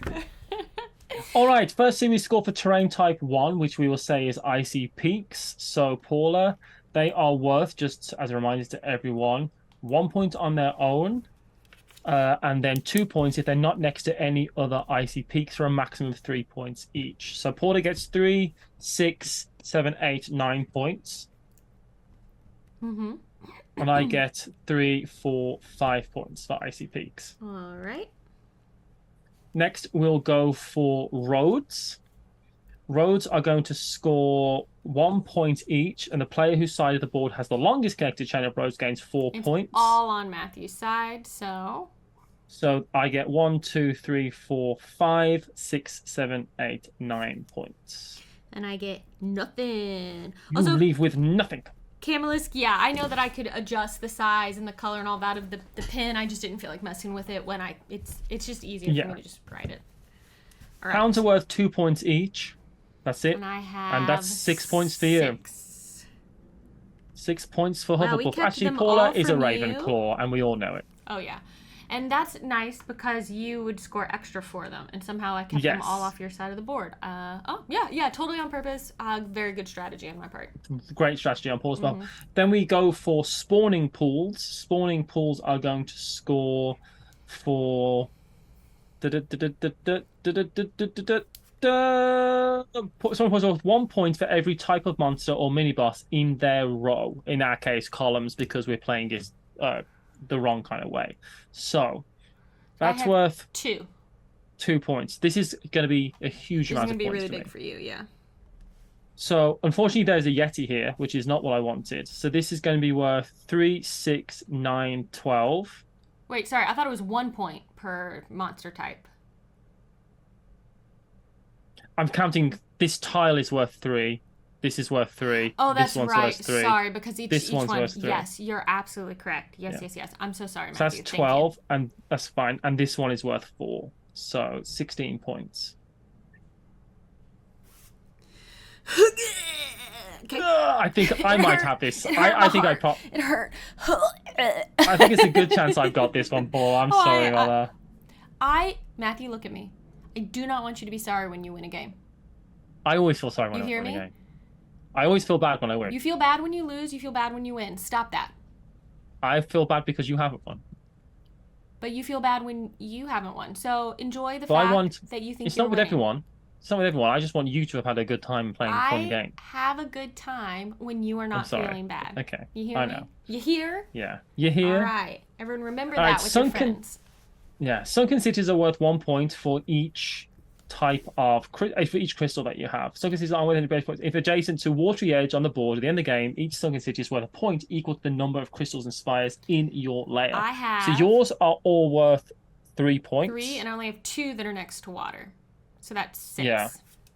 Yeah, I'm not much better. I have 3, but 2 next to water, and I get 4 each, so I get 8. Okay. Next, we are going to score for dungeons. So they were 1 point. Catch up a little here. Yeah, well, I've got none. This dungeon, they're worth 1 point on their own, plus 1 point for each different thing around them, including dungeons. That one's so this one's worth 4, and this one's 5. That's 9 points. But no, 4 and 4. Yeah, because 1, 2, 3. Yep, 4. And then I have this one here. Yeah, which is worth 1, 2, 3, 4. Yes. So well, see, this is worth 1. This is worth 1, 2, 3, 4. This is 4. I think they're each worth 4. This is 4. And this is 1, 2, 3. Yeah, 4. So I got 12 points for that. So that's good. Helps. I don't think it's going to be enough, but it does help. All right, mini bosses. So you get 2 points for this mini boss that's here. Mm-hmm. And I'm going to get 4 points for this one stole them and from this me. one. You offered them a better healthcare plan.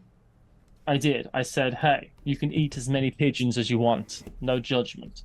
And that's healthcare in this town. All right, crystals.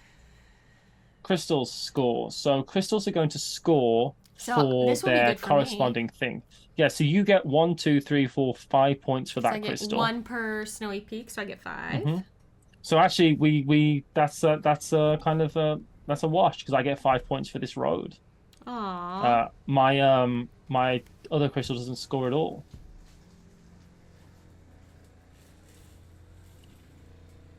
Don't heroes score a point? I can't see this on this score chart that we've got, but I thought heroes were worth a point each, were they not? Defeated heroes, it's down at the bottom of this. Oh, what does it say there? Oh, I'm reading it off the board. Yeah, I'm reading it off the rule book. So it's below. Okay, so we're not there yet. So we've just scored for our tile. So the tile score. Oh, so really we should do what our tile score was and then count up everything else. But that's okay. We can do this. Okay, so let's do matching monsters. Okay, so that's bands, right? Bands of matching monsters. No, that's just matching monsters. Monsters on their terrain. So it's a 1 point per matching monster, right? Mm-hmm. There's a lot of things to score for. There's I need so another, many things to think about. note. So much stuff to think about. Okay, so matching monsters. 1, 2. Not many points for matching monsters at all. Yeah, because you were trying to get different ones. Yeah, I have 1. I get 2 points. 2, 3, 4, 5, 6, 7. Wow, you did so much more than that. I get 7 of them. Yeah, I get 2 points. That's it. Because I was trying to get different monsters for my spawning pools. So let's see if that comes back to haunt me. I don't think that 5-point difference is going to be quite enough, but it doesn't But it might haunt me. It might haunt you though, because you never know. Okay, bands, which is something else that neither of us did fantastic on at all. Yeah. So do you need more than 2, or is 2 enough? A band starts at 2. Okay. A band of 2 is worth 2 points. A band of 3 is 5, and 4 is 7. I will say, Paula. So you got 2 points here. Yeah, and I think that's it. And there's a band here. It crosses the path, but there's a band here, so that's 2 points as well for you. We both get 2 points for this one. Okay, so I have 4 total for bands. Mm-hmm. Okay, and I think I've done better than that. So I get 2 there. Well, I've done better than that. Well, I'm just saying. I got 2 there. 2 here. Mm-hmm. 2 here. Mm-hmm. And 2 here. So that's what, 8? 2, 4, 6, 8 points. Yes. Okay. All right. What's next? If I don't win my landslide, I'll never sleep. Okay. Next we have. Then it's defeated heroes. So I got 1. You've got 2. Uh-huh. Okay. Right. Then we have boss. We can score for our bosses. Mm-hmm.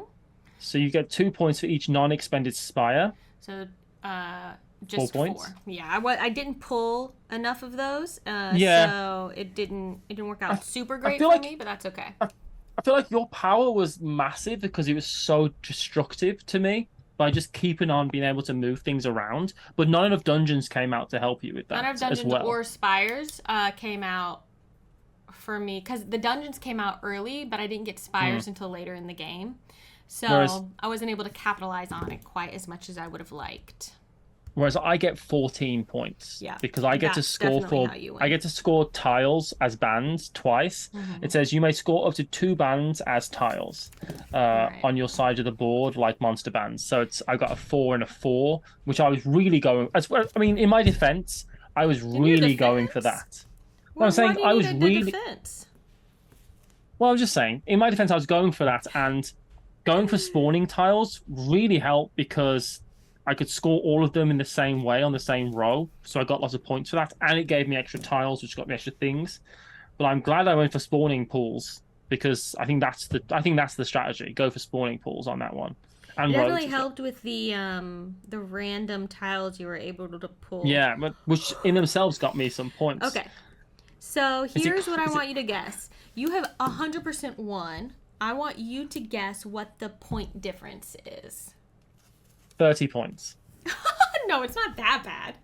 Oh, I was hoping it'd be 30 points. It's a 12-point difference. Oh, so that's not much. A 13-point difference. You have 72 and I have 59. That's not that much. That's not that big of a difference. Because I was really trying to do what my boss got me, which got me 14 points. Right? So that wasn't the massive. That's not a landslide. I wouldn't call that a landslide. This is landslide. It's not a super big landslide. Camo says, "What are portals?" Honestly, I'll tell you what. I don't know. I feel like that might be something from regular Overboss that they are combining. So yeah, there you are. If the roads had been a little different, if I'd been able to get some road scoring, that probably would have helped. But yeah, there you go. Well done, Matthew. Very well played. Very well played. All right, everyone. A big thank you to Brotherwise Games for sponsoring this digital demo of Overboss Duel, the 2-player version of Overboss. Is that not? Heck yeah. Did I type that in wrong? There it goes. I don't know. I was like, why is the command taking so long to come through? If you have Overboss, these games can be combined. But yeah, this is the 2-player version of it. And we played this on Tabletop Simulator. And you can check it out at Gen Con or by clicking on that link in chat to purchase it for yourself if it seemed like it was fun to you. So yeah, a big thanks to them. And congratulations, Matthew, on your well-deserved Can you appreciate my win. joke? Can you appreciate my joke? What was your joke? I said that's not a landslide. This is landslide. We couldn't hear your guitar because Zoom did that thing where it blocked out your music. I was playing Landslide by Fleetwood Mac. That makes sense now. I wondered what the joke was. There you go.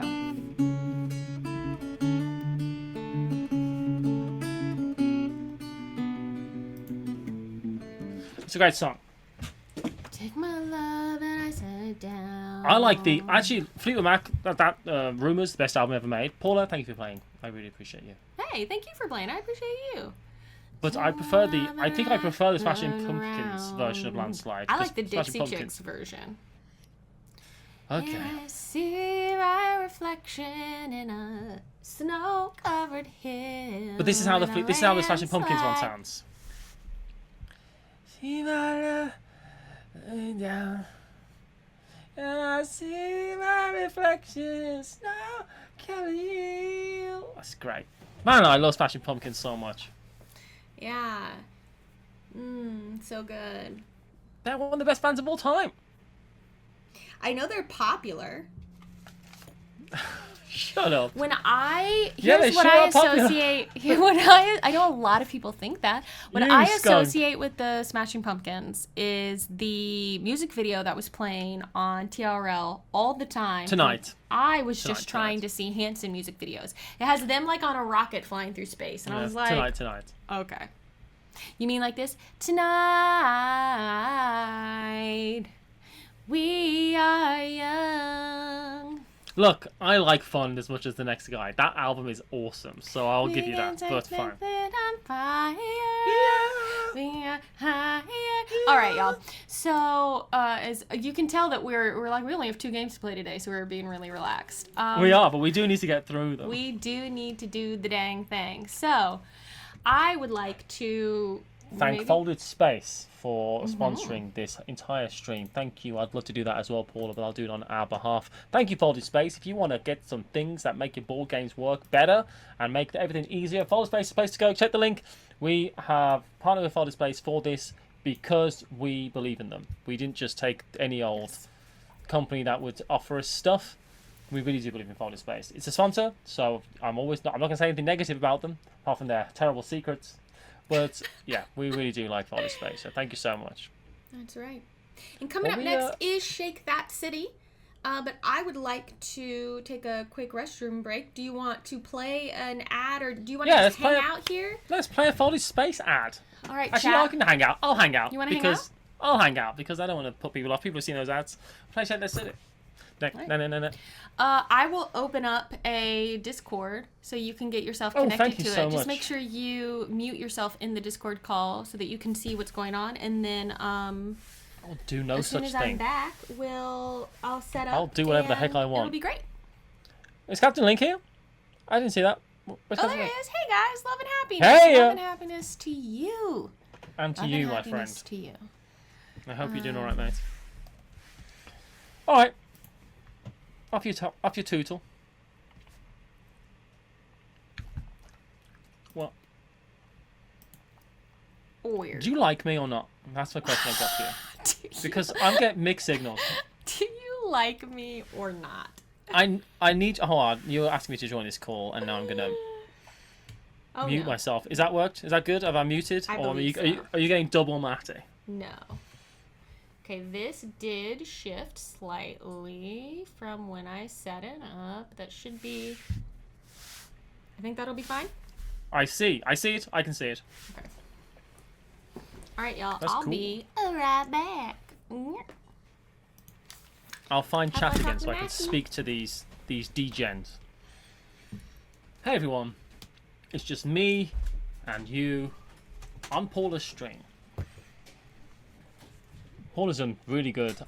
While she's not here, I will thank her because she's done really, really cool with she's worked really hard getting all these scenes together and all that type of stuff and making everything so it works as far as an internet situation.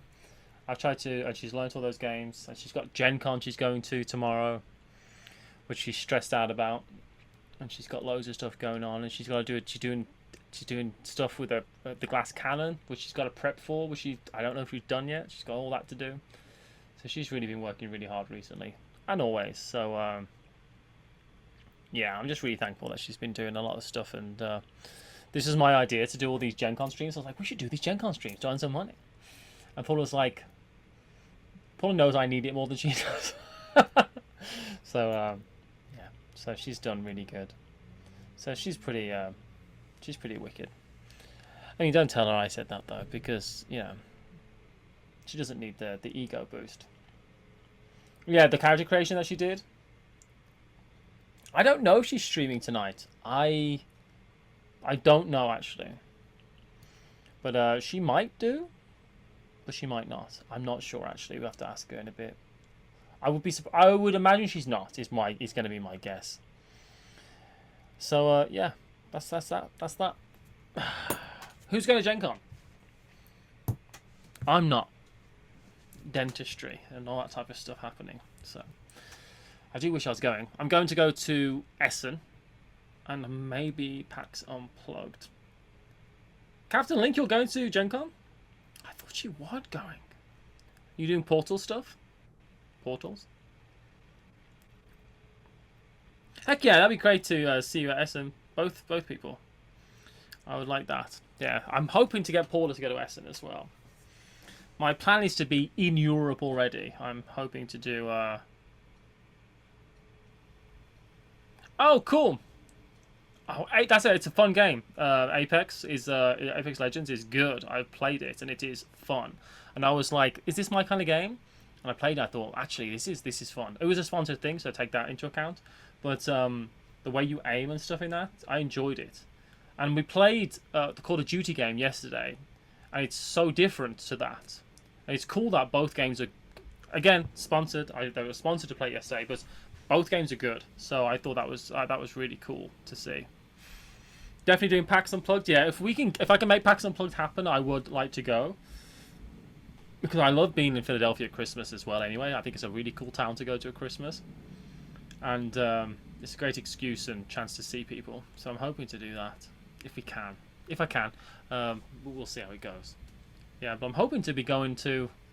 My plan is to be going to Estonia, Latvia, Lithuania and Slovakia over the course of the next couple months to film some travel vlog stuff, which is like what my real passion is. So that's the plan. Wait, Paula is not going. No, hopefully Paula is going to Essen. That's the plan at the moment. We'll see though. I'm not gonna say she definitely is because it's definitely an expense, and I'm not going to Gen Con. So Paula was like, I said to Paula, it's like I'm not going to Gen Con, and I said, if you don't want to go to Essen, I understand. But we'll see. We'll see how it goes. But yeah, I would like to, because my friend Dave lives in Dusseldorf. My friend Dave and Ilka. So I'm really hoping to see them because that'd be good. It'd be nice to see Paula. Don't tell her I said that, but I do care about Paula, obviously. She's fine. She's a 6 out of 10. I think we can all give her that. Personality-wise, across the board, 6 out of 10. And that's pretty good, right? That's above average. Just. I will say, for people in chat as well, October, gosh, it's so quick. Yeah, I love Dave and Ilka as well. They're literally two of my favourite people in the world. They really are. So I've won the first one. So anyone that voted for Paula to win outright isn't winning the channel points. But if you voted for a tie, that's still possible. So we'll see. Or did you vote on me to win, Matthew, to get all my channel points? You voted for a tie? Can we come to some agreement? Look, I'm not going to let Paula win the next game, but we'll see who does win it. It's Shake That City. And I'll tell you now, Paula will tell you. I do better with the spatial reasoning games than Paula does. Paula's good at games, and that's why I really enjoy playing with her so much, because she's just I find that me and Paula are really evenly matched. I think, like, we do tend to win half the time, unless we're playing Castle Burgundy, in which case Paula wins because she's just got so good at that game from practice, which is honestly devastating. Because I introduced her to something, and now she's better at me. I feel like, I imagine how like a samurai master feels when they teach their apprentice how to fight, and then he kills him, the apprentice. That common thing that happens all the time. We know that. Went all in with my 10k points on you. Oh, that was 10 points. Well, look, we're going to be taking some points home. Here she is. What's that? Sorry for the delay. Delay. I just realized too, the doorknob to the door on this room has broken itself. It won't like latch close now. I was like, what's Paula, going on? that is an excuse that I can hear my niece making. Well, it is true. The door handle broke itself. I didn't. Well, I'm sure I did something to it, right? Like, but I don't know what it was. No, that vase broke itself. Did it break itself? That's funny. All right. Speaking of Castle Burgundy, you just won, Paula. You just beat me out. I lost a game last night on the arena by 3 points. Let me tell you about my losing streak with Castles of Burgundy and how every game I've been losing is within 10 points. Good. It means you're getting even better at the game. It means I'm not getting good enough. True. Captain Link's given you an excuse. That temperature and shifting houses could do that. It has been very hot. Thank you. It has been very hot. Like in the UK, it has to get really hot for stones to start moving. But yeah, your wooden houses in America. Yeah. My redwood frame from this house that was built in the 30s, which is old here. Yes, Hornus, you can hear some yard work in the distance. Let's do the last game of the stream. The last game of this marathon, y'all. The last game of the marathon. Game 16. Wow. Well, game 17 if we count all the Vicious Mind games. That's right. That's right. How do I like vineyards? Like going to a vineyard where I drink wine? I love it. That's the question. Paula's gone to wine country a bunch of times. I think she does that as a nice thing, don't you? I do like going to wine country. It's true. The overall win total for the marathon, I can tell you. Paula's a secret wine connoisseur. You do that, don't you? With Lawson. Okay, there is an error in this. The expansion for castles. I've not ever played. Look, this cute the Vineyards picture. expansion. I've never played with any of the expansions, actually. You played the solo expansion? The solo, yes. You know what? True enough. Look at this cute picture of the three. This has been on my phone since March 2020 as my background. Me, Matthew, and Nick Murphy. All right. I'm looking up the stats for what we've all This won. is my background.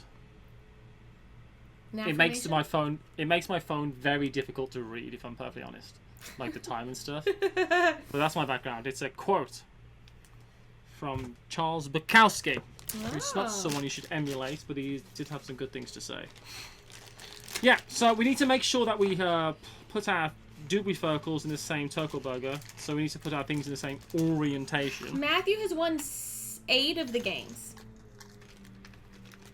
We played 16, so you've won 7. So if we and we lost a co-op. Oh, that's won true. a co-op, so I'm not counting Do you remember how bad we lost Sale? Yeah, I do. And I won 1, 2, 3. Did you really win Earth? Do you remember how hard I was working to win Earth? Yeah. Also, 4, 5. I've won 5. Matthew's won 8. I've won 5. Also, Paula. Yes. What's that about? What? I thought I won.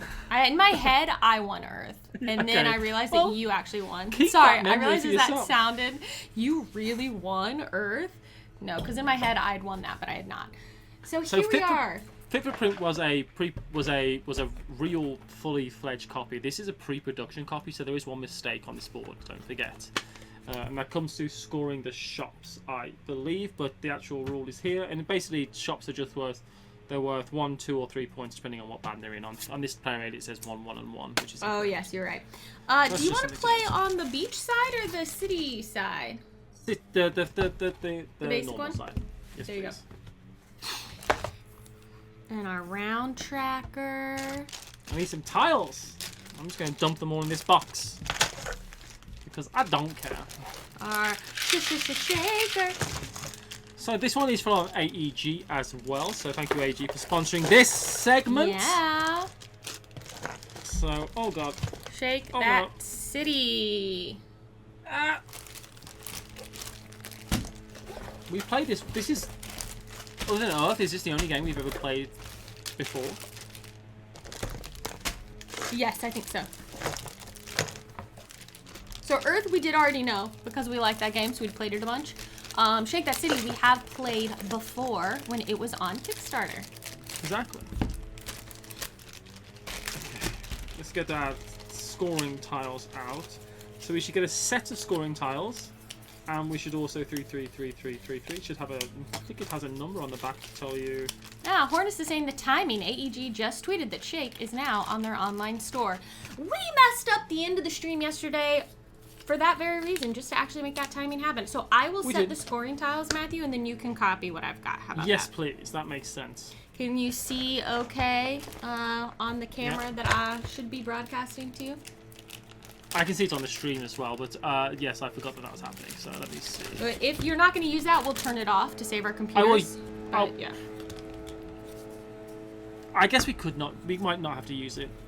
I think let's not use it. I think I'll be able to do it from the stream. You're right, for just bandwidth, it might be better just to disconnect from that Discord call. Well, I'm glad I went to all the trouble to set it up. I'm sorry for the noise. No, I'm sorry kidding. for doing that, Paula. Matthew, I'm kidding. I'm sorry. I am kidding. You're fine. You're fine. I am, You are fine. I mean, no, that would be a rude thing to say, especially on the internet in front of everyone, I'm so loopy from all these streams. Okay. Well, that was awkward, what it says. Well, that was awkward. Alright, what are we doing here?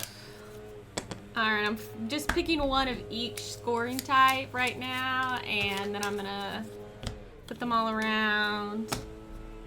One thing to remember as well, Paula, there's less roads than parks, than factories, than shops, than houses. Okay. With tiles and thing. I forgot about that, but it's like, it tells you here the breakup of what's in the shaking. Oh, yes, you're right. What's more likely. So that's definitely information to keep in mind when you try to win. This noise in the background will stop soon. It will. I like Board Game Brie is super on board with all of our, with everything that we say, and I'm here for it. Says you're fine, I guess. At least a 7 out of 10.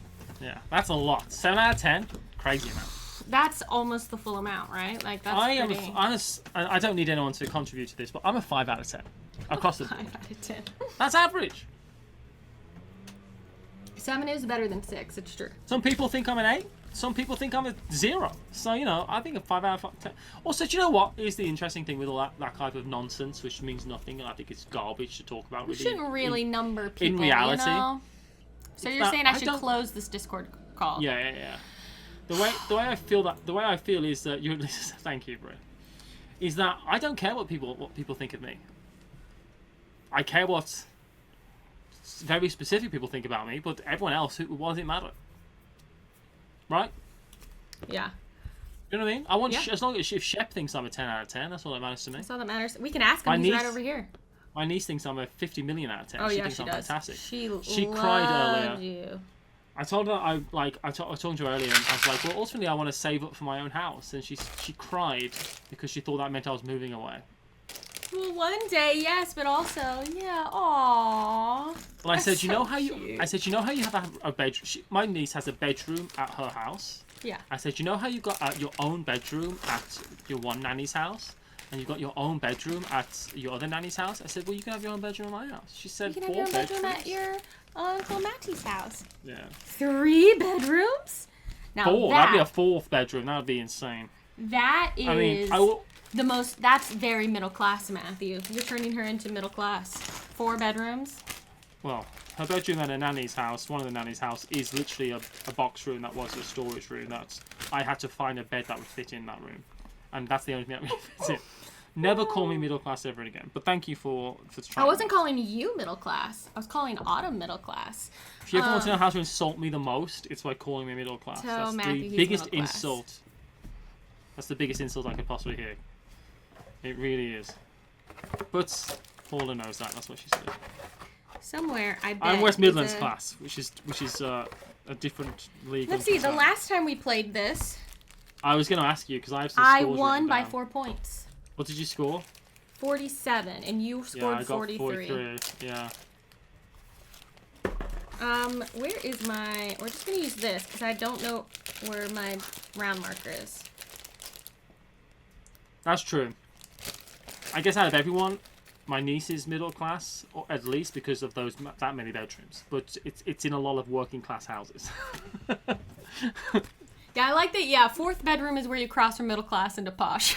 Yeah.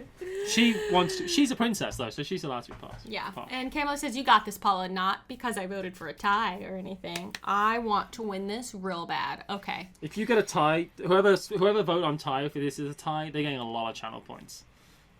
So. Here we are. Shake That City. Thank you so much.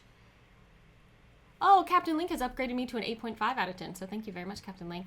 Thank you so much to AEG for sponsoring this digital demo of Shake That City. We hope you enjoy it. I just found my round marker. It was in my cube box. I get you. Very good. You going to take us through this one, Paula? Because you got it in front of you? In Shake That City, we are going to be placing tiles onto our little city board here and scoring points based on how those tiles are arranged on our board. You have you got your your public scoring here arranged, Matthew? Big time.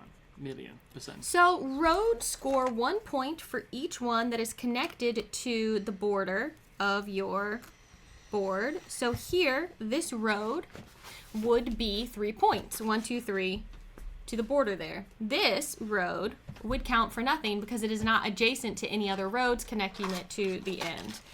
This would count for 4 points because this is connected to that. See? Mm-hmm. Yeah? All right. Let's see here. Parks score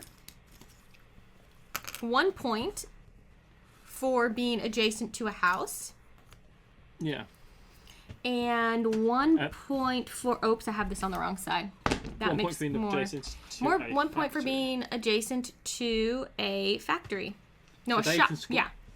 Factory. So they can score a maximum of 2 points. That's right. So if it's adjacent to another factory, that doesn't give it another point. It's a 1 point for being adjacent to any factories and 1 point for being adjacent to any houses. Houses score for being adjacent to themselves. You are talking about factories? No, I'm talking about houses. Oh, okay, sorry, I thought you were going across this board. I am not going in the order of the scoring board, though that would have made sense. In fact, let's do it. You do what you need to do, Paula, to do. I mean, if you want to do the rules explanation, Matthew. Don't be like this with me. Not after we've been through all these games. I know what happened last game. We can just forget about that now. That's gone. That's the past. Can we? There was, I guess your Matthew Answers the Internet dropped where you said, can a game be too mean? You have new fodder for that now. All right, well, we'll talk about factories. Factories score for being adjacent to other factories. Again, just 1 point for being adjacent to any number of factories. It will also score a point for being adjacent to a road so that you can drive to the factory, right? Exactly. But again... And that road doesn't have to be touching the border to score the point. But the road itself won't score unless it is touching the border.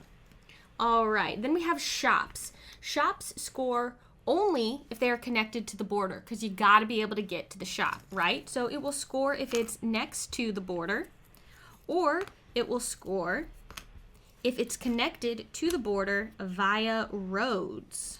Mm-hmm.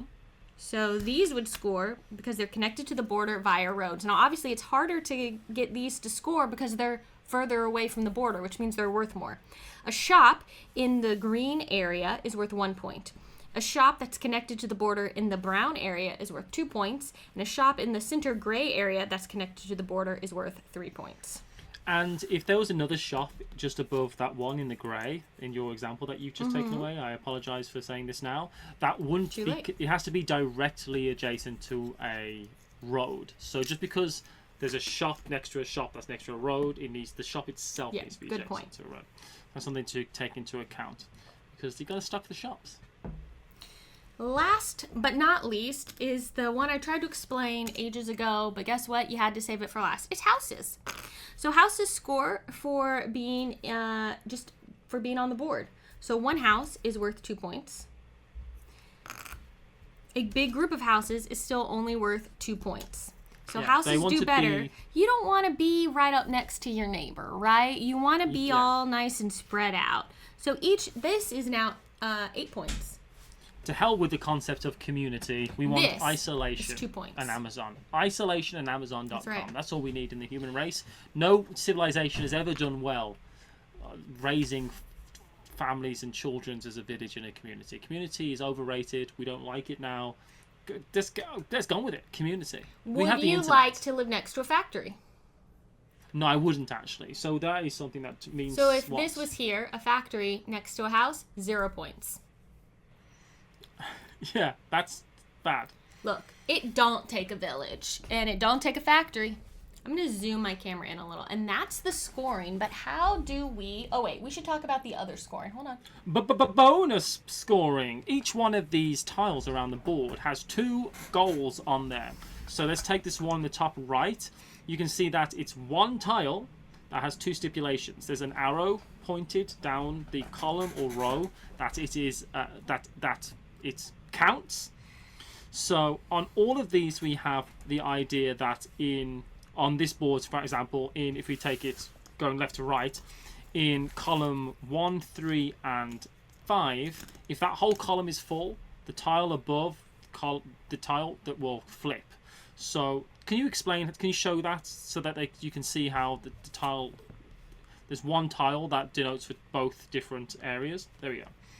So that's kind of how they work. Or you can put, with that tile that Paul has just flipped, if column 6 has 4 green tiles in it.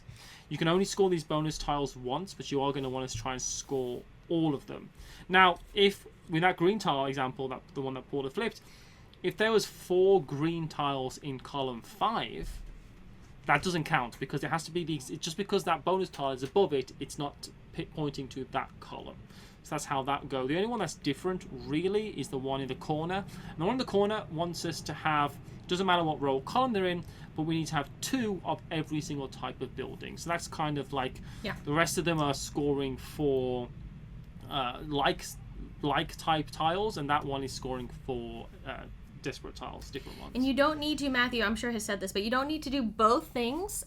Just one of them, and that will flip the tile and let you score. And this is not a race. Matthew has his own individual board set up, and I laid these out randomly, and Matthew has now copied me. Now, an important thing about this game is you need to make sure you set up your boards all in the same, like cardinal directions. Mm-hmm. So no matter what way you are facing, your board needs to be oriented like this, right? So if I was sat on this side of the table, this is still what my board would look like. These would be facing me along the bottom and then along the right side as opposed to along the left side. So, right? Does that make sense? Yeah, so exactly. Everything is matching. And the reason for that is because on a person's turn, and Paul will be doing this every turn, but we'll be swapping back and forth who's first player, we're going to shake that little box a little bit. Left to right, not up and down. Especially as this is a prototype version from a long time ago. And you're going to click the button, and a grid of 9 tiles, 9 cubes are going to come out.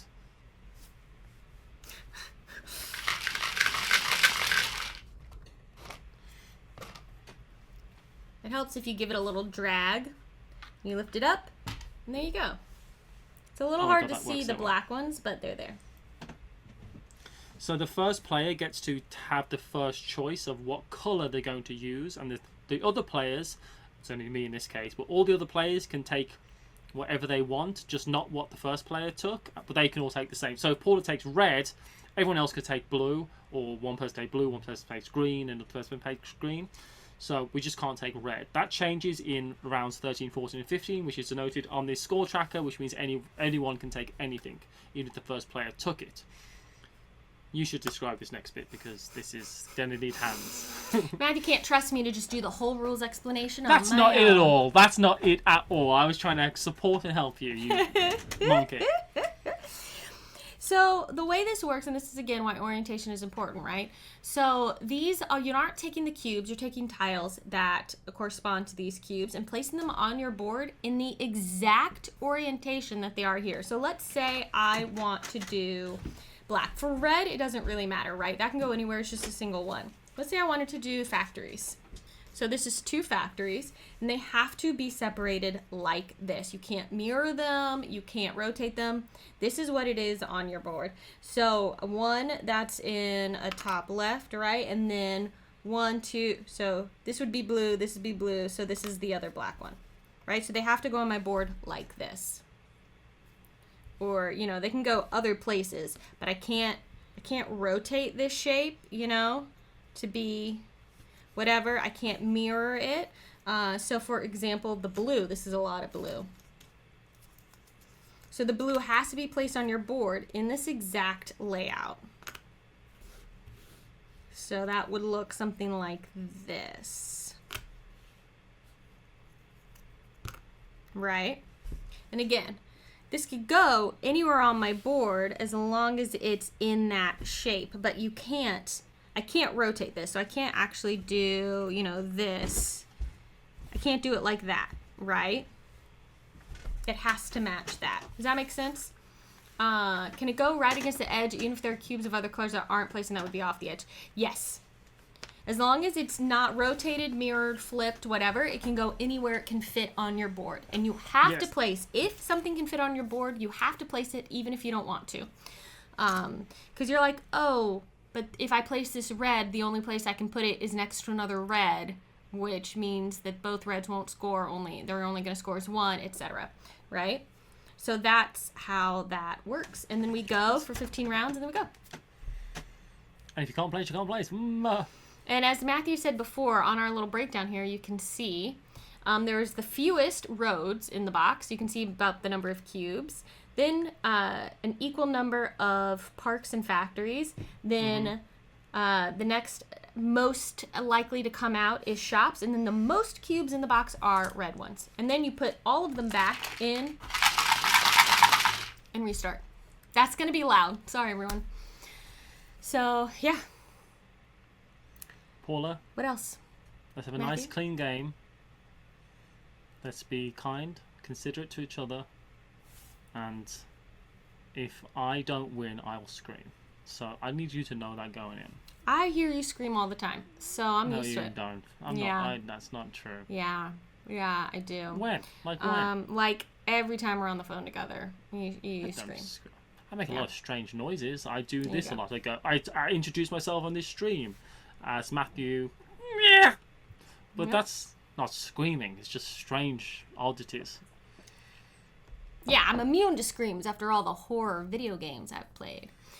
But not jump scares. But not jump scares. Okay, no. So I'm just gonna say out loud for myself. That's Matthew's supercut screams. 4 factories, 4 houses, 4 shops, 4 different things, 4 roads, 4 parks. Okay. Next time when things get dicey, you won't believe what Matthew said. So, who should be our first active player, do we think? Well, let's say in the rulebook, Paula, because they didn't write that there for no reason. Alright? You know? Okay.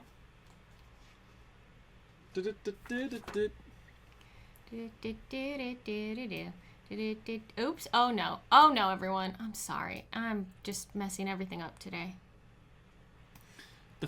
Whoever was the last person to shake something is first player, and you did shake that box in the example. That so I think is true.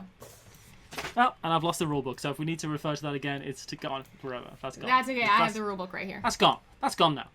That's gone now. That doesn't forever. exist. Okay. We can go.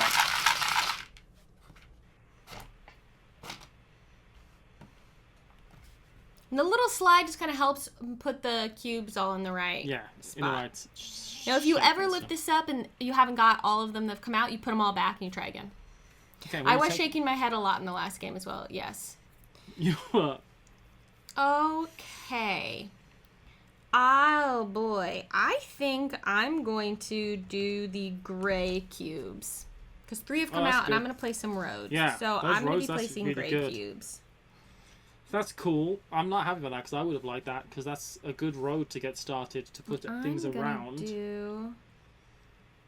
That's a really good thing to get, Paula. I'm gonna do them up here. I'll do 2. And then this needs to be 1 away, so it goes like this. I'm gonna do 2 reds, like in that orientation, because I feel like 2 reds like that will go there. We can move. We can. You know. We can't jingle jangle them. You cannot jingle jangle them. They have to go that orientation. They have to go that way in the way that is facing you. So. I did not read that rule, but I just wanted it not to be true. I did say it as well. You might have been up doing something while I was saying it, but I was talking about how you cannot mirror or flip or rotate or anything. So you have to put these on your board, Matthew. Well, that's what I've done. That's lucky enough. This. I mean, anywhere on your board, but... Never mind, I guess we do need rolls. Guess we do need the rules. Like Acorn Squash says, got some work done, back to actively watching, just after the rules explanation. Bloody heck. Well, they're not, it's not, it's, I've done this. Ba-ba! Did you do it the way you were supposed to? It looks like it. You did it 3 ways. It's in 2 ways. Alright. So I'm first player now. So you are now active player. I will always be the first player of this game. You're just now active. If I might step in with some semantics. You could do, yeah. Right, well, I'm the active player. Am I being a skunk? I'm sorry, Matthew. I don't mean to be. I'm just being sassy with you. No, I'll be using that in the future. That's a good one.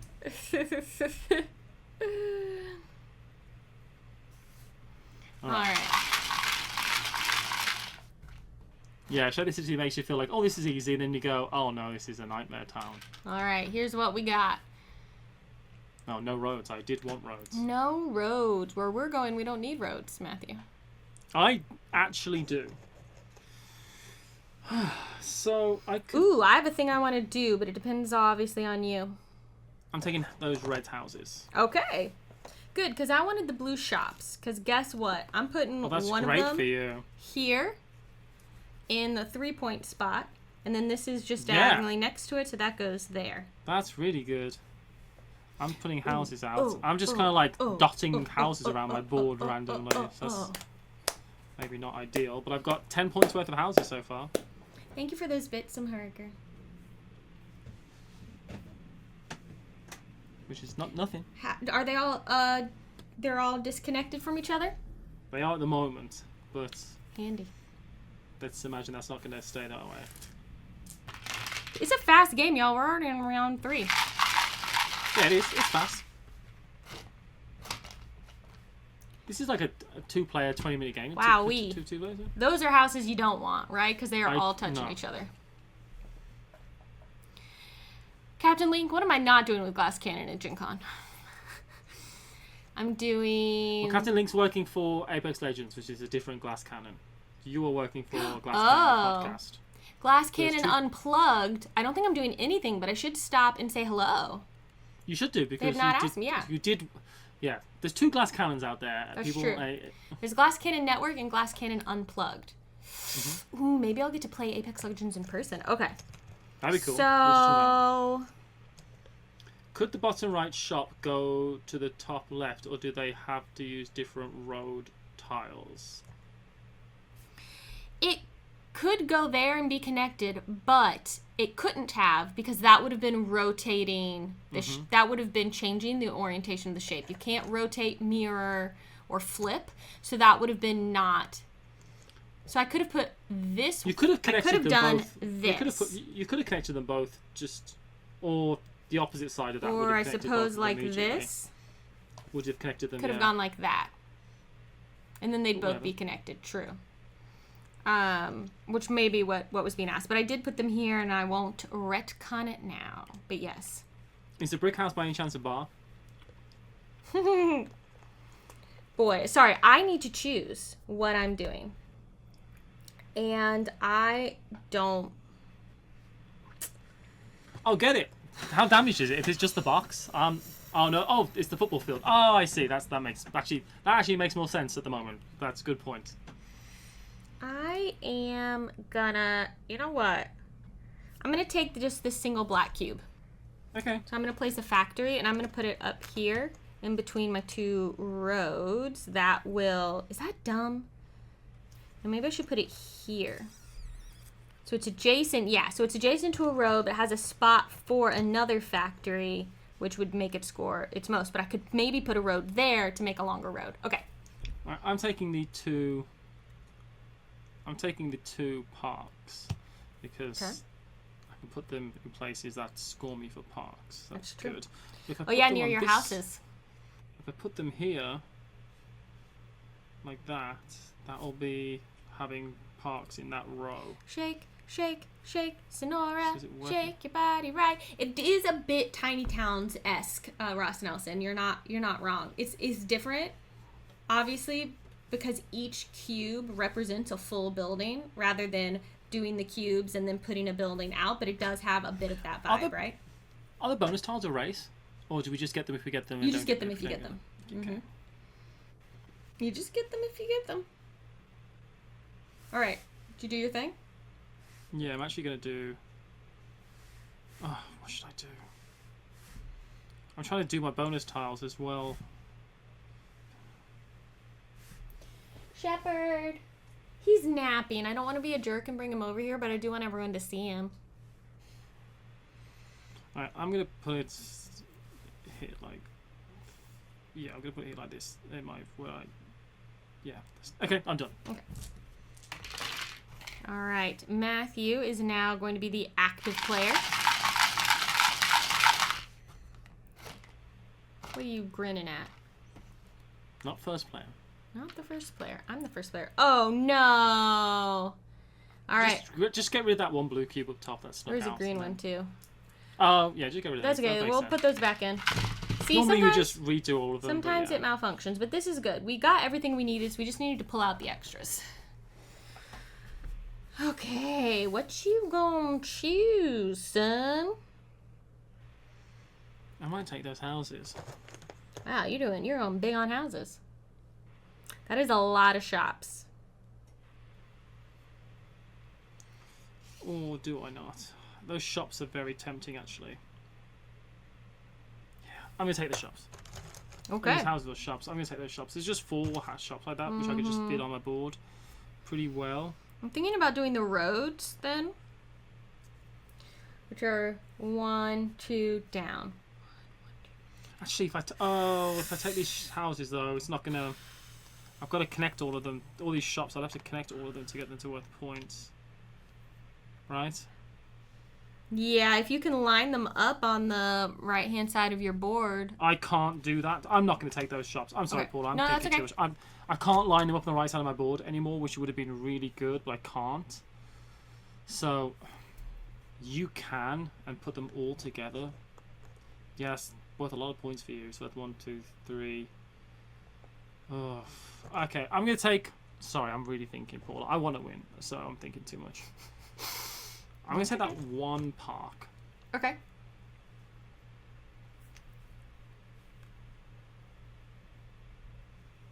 The thing is this one, Matthew, wouldn't... If I were to, like, put them here... Yeah, exactly. That one wouldn't connect to... It wouldn't be connected to a road. So I'm not actually sure... I could put them here and hope to get roads there. And then... You know, a road here or something, but yeah. I don't know. I was thinking about going for these roads and not doing the shops. I'm tempted to just go for as many houses and parks as possible and try to ignore almost everything else.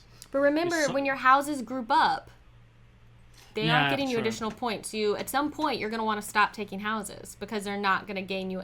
If you accidentally link up separate groups of houses, you're going to lose points. So one thing to think about. Gameritis Guy says the most common thing I mess up is finding out I accidentally put a factory against multiple houses during scoring. You know what? Let's be wild. Let's do...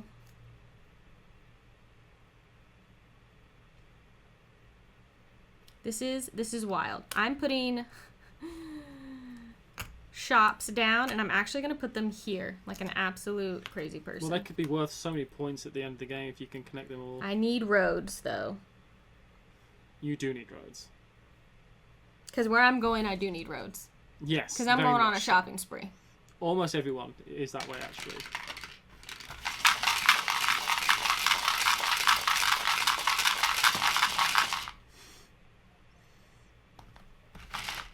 What game are they playing over there? There's no way to tell. Yep. No roads. No roads. Stinkers. And I would like those parks, but I can't put them where I want to put them. I wonder if it's time for me to grab some houses. Factories would be good, but I don't want them next to my debris.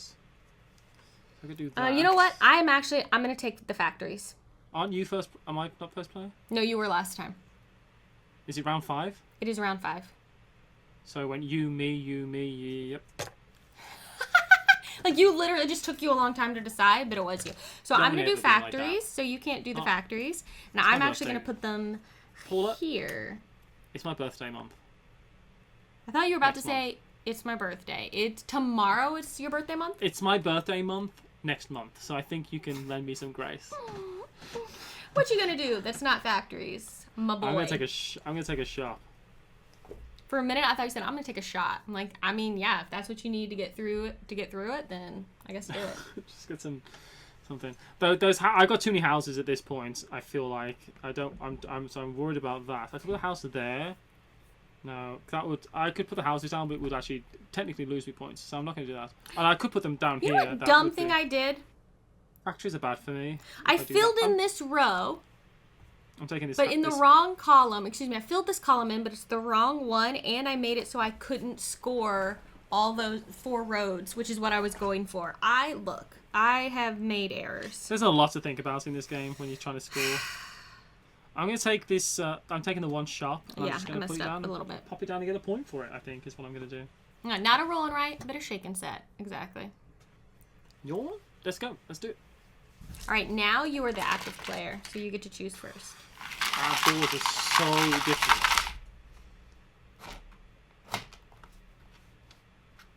Yeah, no rows again. They're the least common thing in the game. This is almost like. Have I set myself up for some failure? Alright, I'm taking those 2 greens. You are a skunk, yeah, oh you are a skunk. I've scored the green tile. I have 4 greens in one column. In that specific column? Yes. Okay. I think I'm going to take the houses this time. Not bad. I know those 2 are next to each other, so that's not like the most ideal scenario, but we're going to do it, and we're going to do it here. So I am starting to work on houses in this area for the scoring, and then this. If you put 2 that side and 2 the other side, that'll be, at least they'll be worth full points on it. I guess that's a cool idea. Yeah, I've got to put putting 4 houses in a row. You physically can't score for all of them, right? So. Yeah, it's true. You are definitely giving up points going for those bonus points. I think a lot of them, apart from the full rows and columns. All right.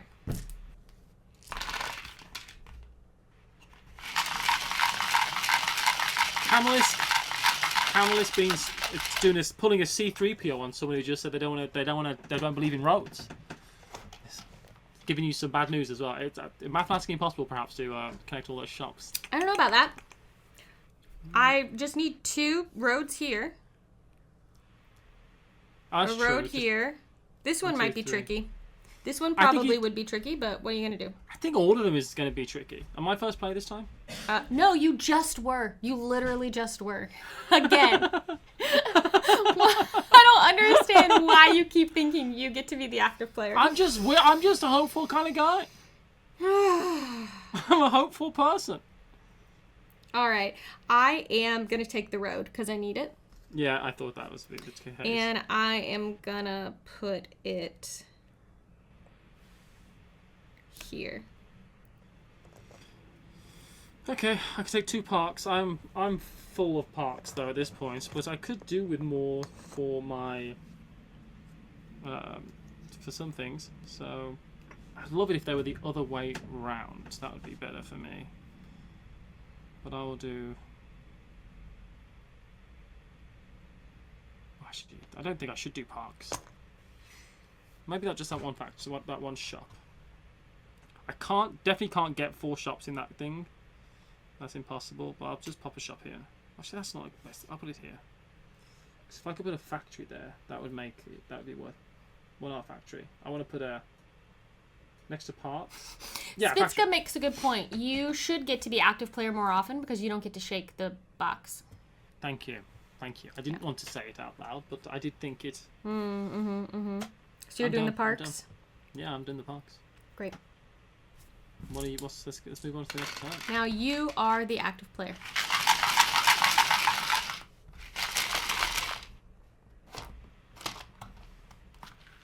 Oh my gosh, no grace.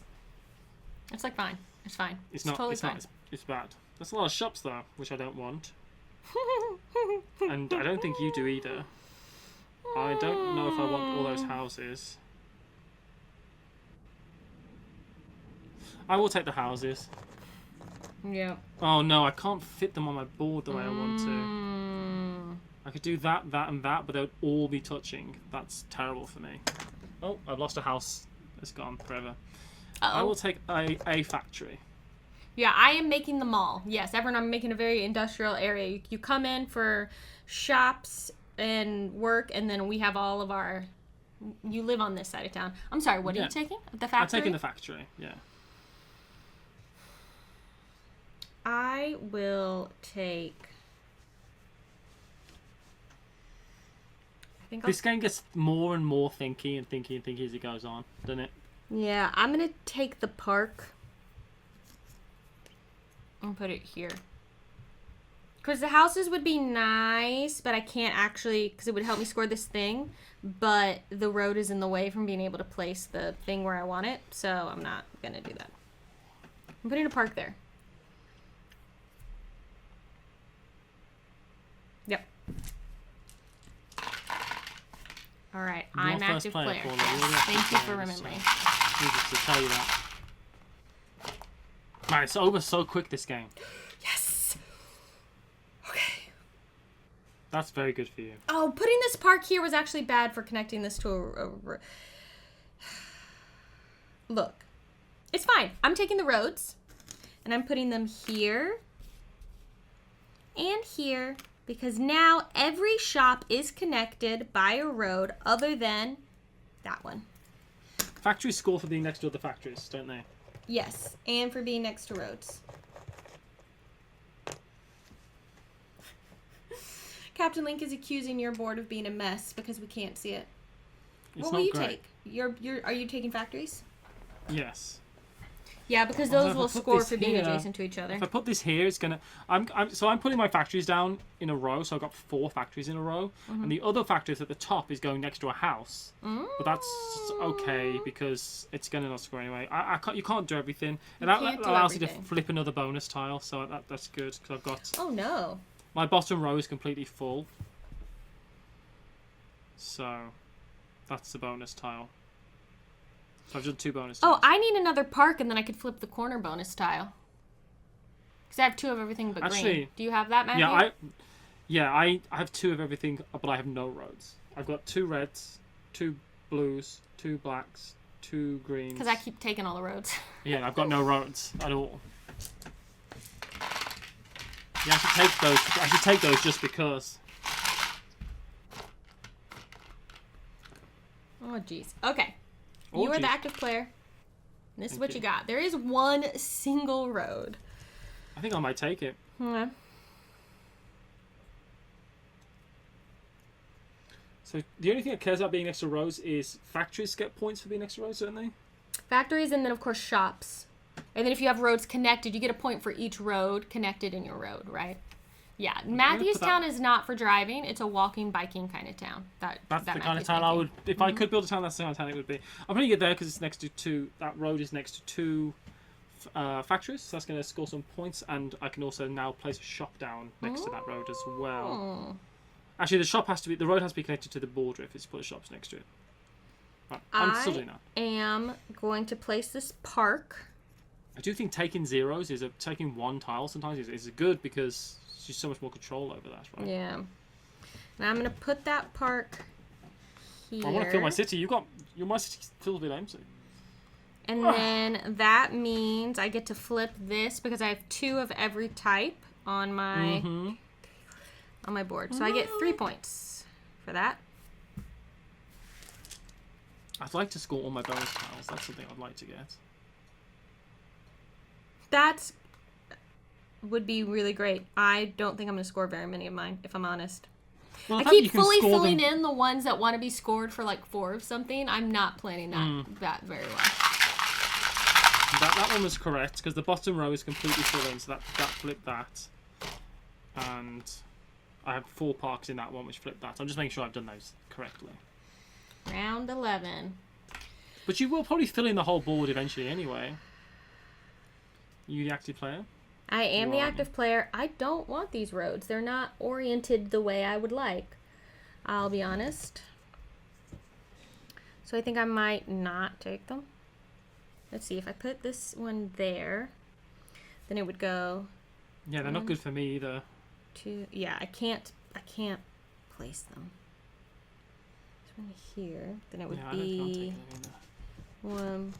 I could do that, but I don't like it.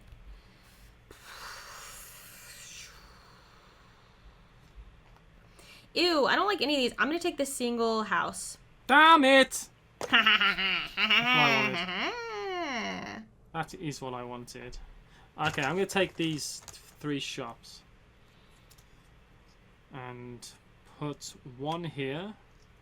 One down there, which isn't going to score yet. And one here. And I have scored the next one along the grey one. Because that row that is full. How are you scoring all your things? I'm filling columns. Why are you better at this than me? I don't want to lose. I don't want you to lose. I want you to win. I want us both to win. Let's play co-ops from now on. Yeah, just co-ops. All right. But I've got channel points on the line, so I've got to win. It is round 12 of 15, and you are the active player. After this, we can then choose any color we want. It does not matter what the active player takes.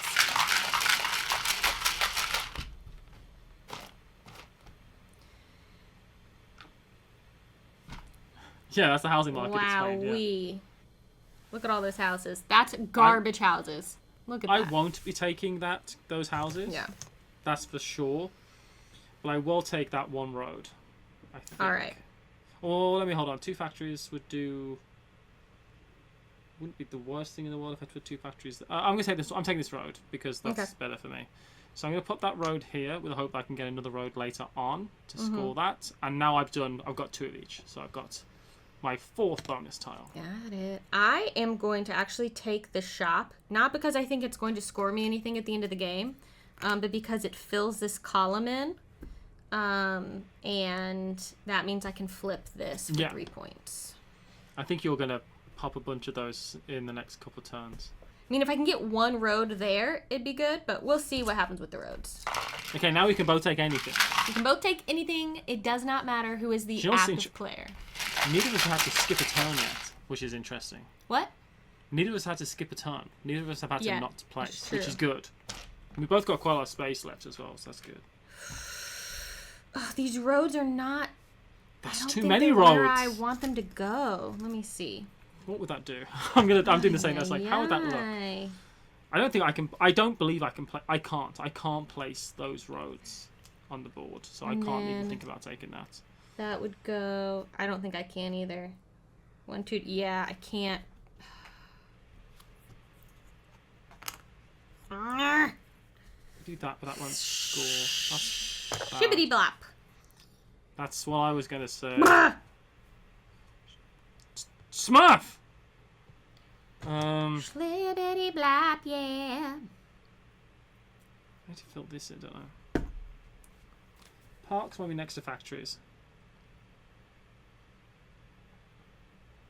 So I could put this park down, but it's just one park. But it would score a point, but it doesn't feel great.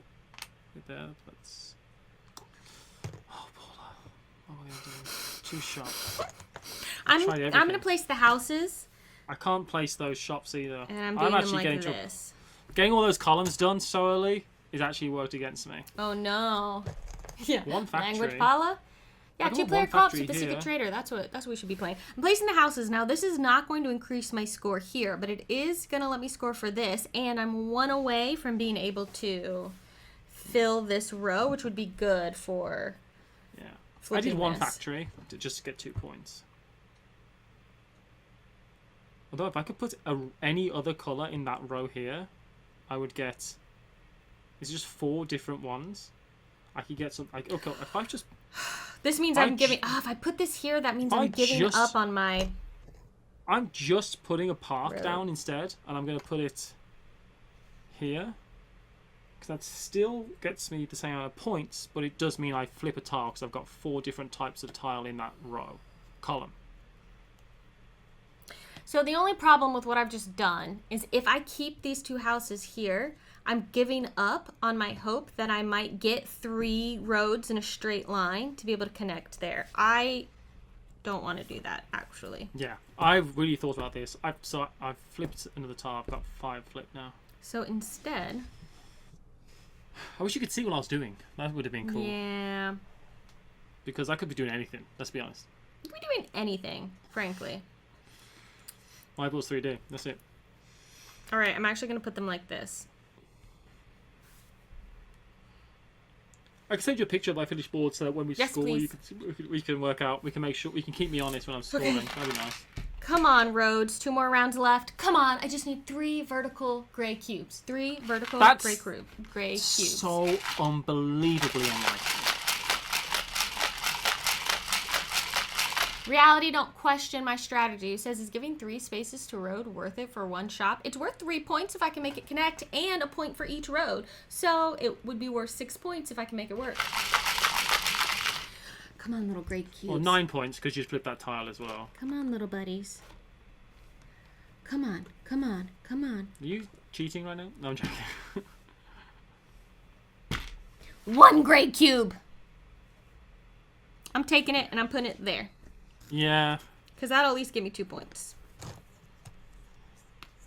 If I might take it as well because that would give me 2 points. Because now this shop is connected. And that, yeah, I connected a 2-point shop as well, and that is what I'm gonna do. Okay. We don't lose points for negative empty spaces, right? I don't believe so. Reality. Okay, just say. I mean, you could have gotten these points or whatever, but all right. Oh, sorry. That's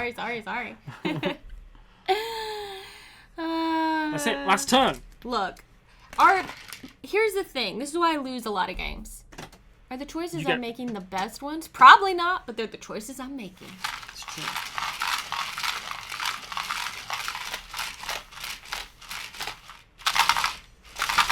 We both want a miracle right now. I'm going to realise something later on. I'm going to go, oh no, I forgot that was how that worked, and I lose a load of points, you know? What a tease. Okay, 2 houses like that is absolute garbage. I really didn't want that to happen. 2 roads, though. The wrong way around. Yeah, not how I want them. I think I might place them, though. I might put them here, because I'll get points for these roads being connected. If I place those here, I get to flip another tile, which would be my 7th. 1, 2, 3, 4, 5, 6th. So that's one option. What? You just get to keep placing you are such a skunk. What do you mean? If I put shops here, that'll actually fill in. Now, it won't be worth... This one will score. This one won't, but it'll let me flip that. Park does very little for me, so I won't be going for that. Shops... like that. Would they help me at all? You know what? Maybe I'll do that, actually. Shops, those shops That's like going to net me more points. I'm taking the shops. I have a lot of shops people can't get to, but I'm putting them... Oh, no, that's not how it... Red. Factories? Could I do factories? I can't, because there's 1 space in between them, and I need it to be 2 spaces. I would have heartburn. 1, 2... Yeah, I'm going to do the factories, because that nets me an extra point. Although...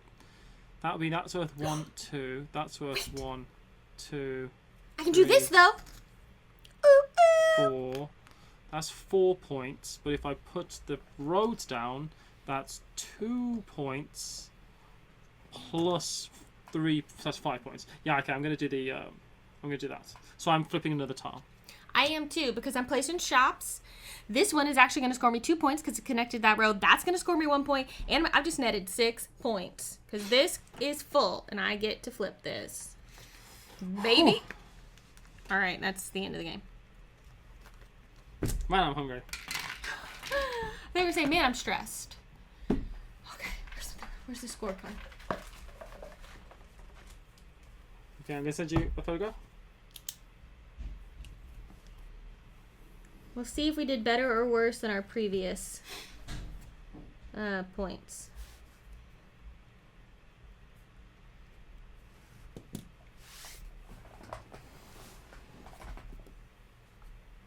Wow, this camera's so washed out. The cameras on these phones are garbage. Yeah. Again, if you are interested in this, it is on sale on AEG's website, I believe, right now. It is just, you can now find it in their shop. It was a Kickstarter that is now available. So go click that link and check it out. And a big thank you to AEG for sponsoring this digital demo. What happens with more players if you run out of colors? I don't think you will run out. There are also extra little ones, I believe, as well. I don't think you get so many. But also, like, so the active player chooses what they're placing, and no one else can place that color, but then anyone else can place anything they want. So, so that's not a problem. And then there's like a million tiles over here. So I think it would be okay. Where are you sending this to me? Just somewhere in Slack? I'll send you it now in Slack. So I changed the color of it to make it look better. Slack.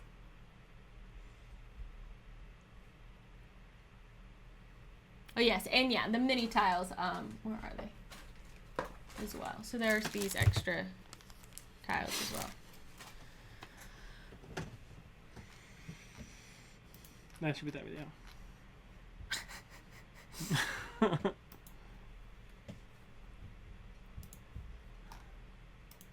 Alrighty, image.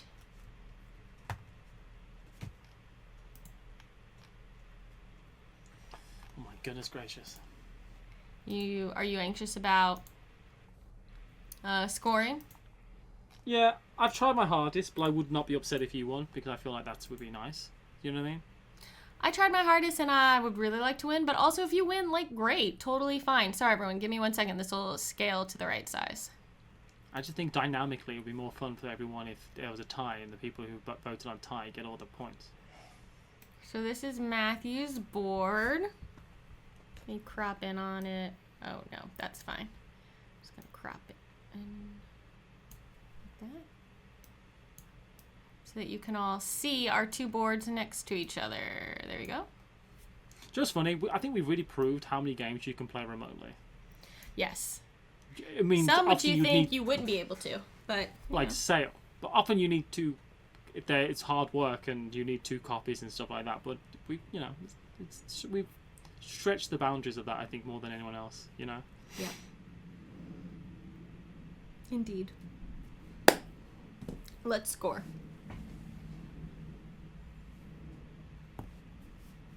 Let's do it. What do you mean tiles not orientated? Huh? What does that mean?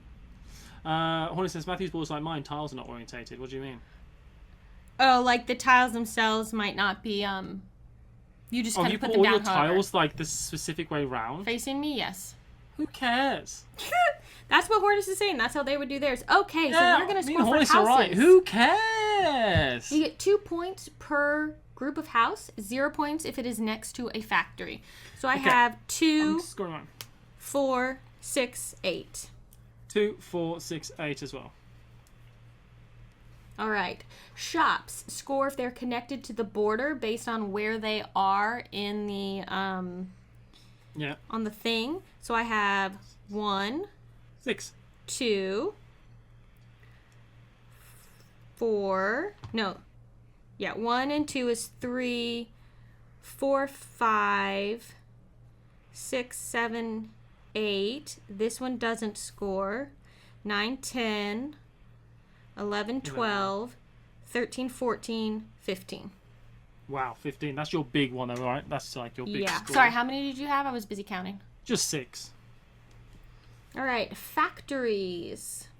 This is a good one for me. Okay, so 1 point if it's next to another factory and 1 point if it is next to a road for a maximum of 2 points. So I get 1, 2, 3, 4, 5, 6, 7, 8. Wait, 1 point if it's on its 1 point on its own, 1 point if it's next to another factory, and 1 point if it's next to a road. No points if it's on its own. It needs to be next to a factory, another factory, or a road.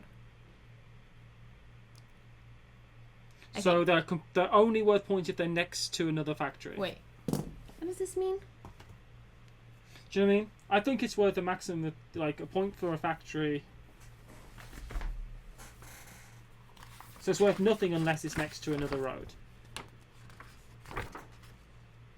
Factories score up to 2 points each. They earn 1 point if adjacent to any number of factories and 1 point if adjacent to any number of roads. Okay, so I get... So you get 1... 1, 2, 3, 4, 5, 6. Yeah, like Hornet said, yeah. And I'm pretty sure I have 6. So this is 1 for this, 1 for this, so that's 2. 1 for this, 1 for this, that's 2. You did a great 1 job for this, with 1 that. for this, that's 2. So I believe I get 2 for each of those, so 6. Thanks everyone in chat for helping out with the scoring as well. That's great. All right. Thanks, Cosmic Beat. Yeah. Okay, next is parks. Now, parks again, are one in their own. Exactly the same. Exactly, yeah. 1 if it's next to a house, 1 if it's next to a factory, for a maximum of 2. So I've got 1, 2, 2. I just 3, get 2 points. 4, 5, 6 points. Ooh. I've got a lot of 6s. I've got 8, You do 6, have 6, a lot 6. of 6s, yeah. Okay, and roads. So every road that is connected to the border, either by being right next to it or through another road, is worth a point. Mine's just 2. 3, 4, 5, 6, 7. I have 7. And I've got 3, 6, 9, 12, 15, 18 in bonus tiles. Holy moly. I can't believe you were able to flip all of those. Feel 18. free to unflip. You can't unflip my bonus tiles because that's not there in front of you. So I have 12. So I was able to yeah. flip 3. No, excuse me. I have 9. I was able to flip 3. Yeah, because my tile on the right has got 4 parks below it. The one to the left of that on the top has that column is full. The one next to that I've got 4 of something different. I've got all the variations. I've got 2 of each at least. Then that one was for the row being full, which I did, and the bottom one was for the was for factories actually. Well, no, row being full. So I did that. Trust you. So I've got.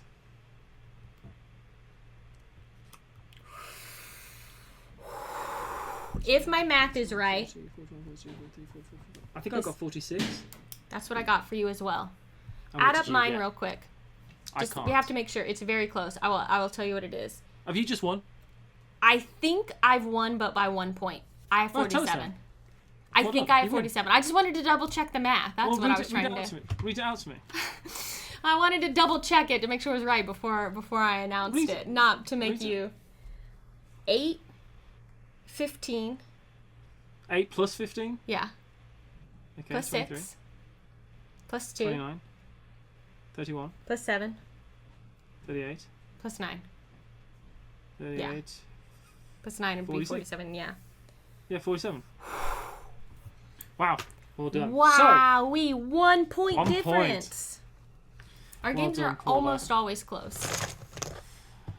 I did want to win. I lose a Also, lot of this time. is I scored 47 points last game. And you scored 43. So I scored the same and then you upped your. So next time I win. Well done, Paula. Yeah, Camelus Final. does owe me an apology for not believing in So- these shops. If you voted for a draw in this channel points prediction, thank you so much, AG, for letting us do this. Yes, I appreciate thank you very much. AEG. This is available to get, I believe, so go and get it. It's a lot of fun. As well as Fit for Print, which we played yesterday. Also, Folded Space were the overarching sponsor of this whole thing, and man, do we appreciate Folded Space for that. Yes. So thank you so much, Folded Space.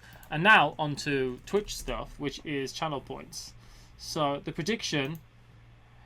How many people voted on a tie? 24%, 71% of the votes are for you, 5% for me, and 24% said it's a tie. And so those people, 7 people, will get a split of 85.8.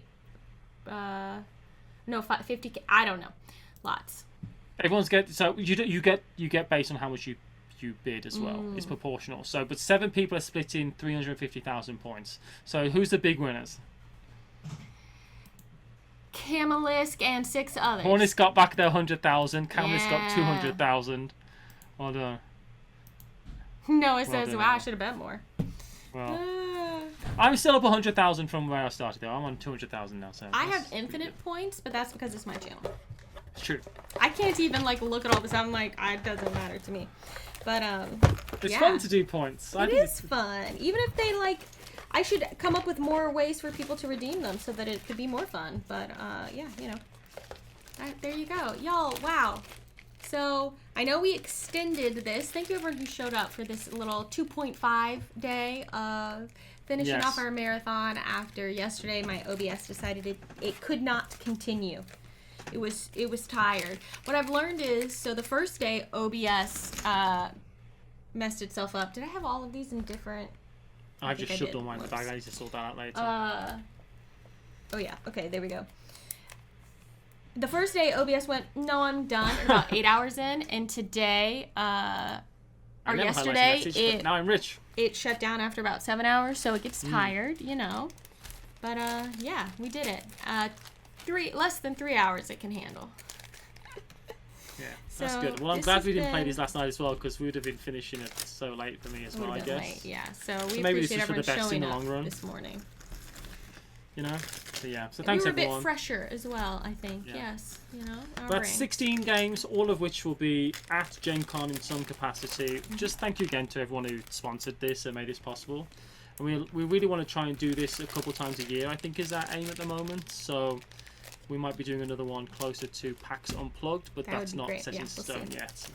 So, depends on the publisher. Yeah. So if you enjoyed this and you feel like you got some value out of this event, definitely let the publishers know, you know, show them, let them know, like, hey, thank you for sponsoring this event. That made it possible because we really enjoyed it. That shows them that there is value. Spent their money wisely. Yes, yeah, exactly.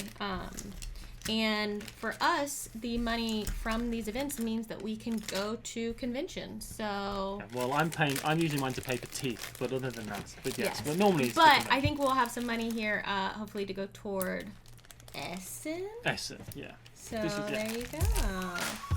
Yes. I had a surprise bill with the dentist. But, you know, I'm over it. I'm not over it. I don't think you are. But you know what? This is, unfortunately, adult life. So here's a copy of my receipt. I spent all this money due to Paula. And Matthew. Can't forget Matthew.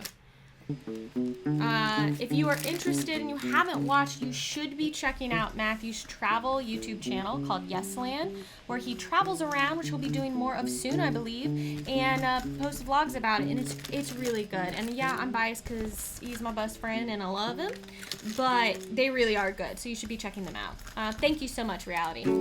All right, y'all. We'll catch you later. Show Jamie some love, and we'll see you around. Bye, everyone. Thank you so much again, and we'll see you soon.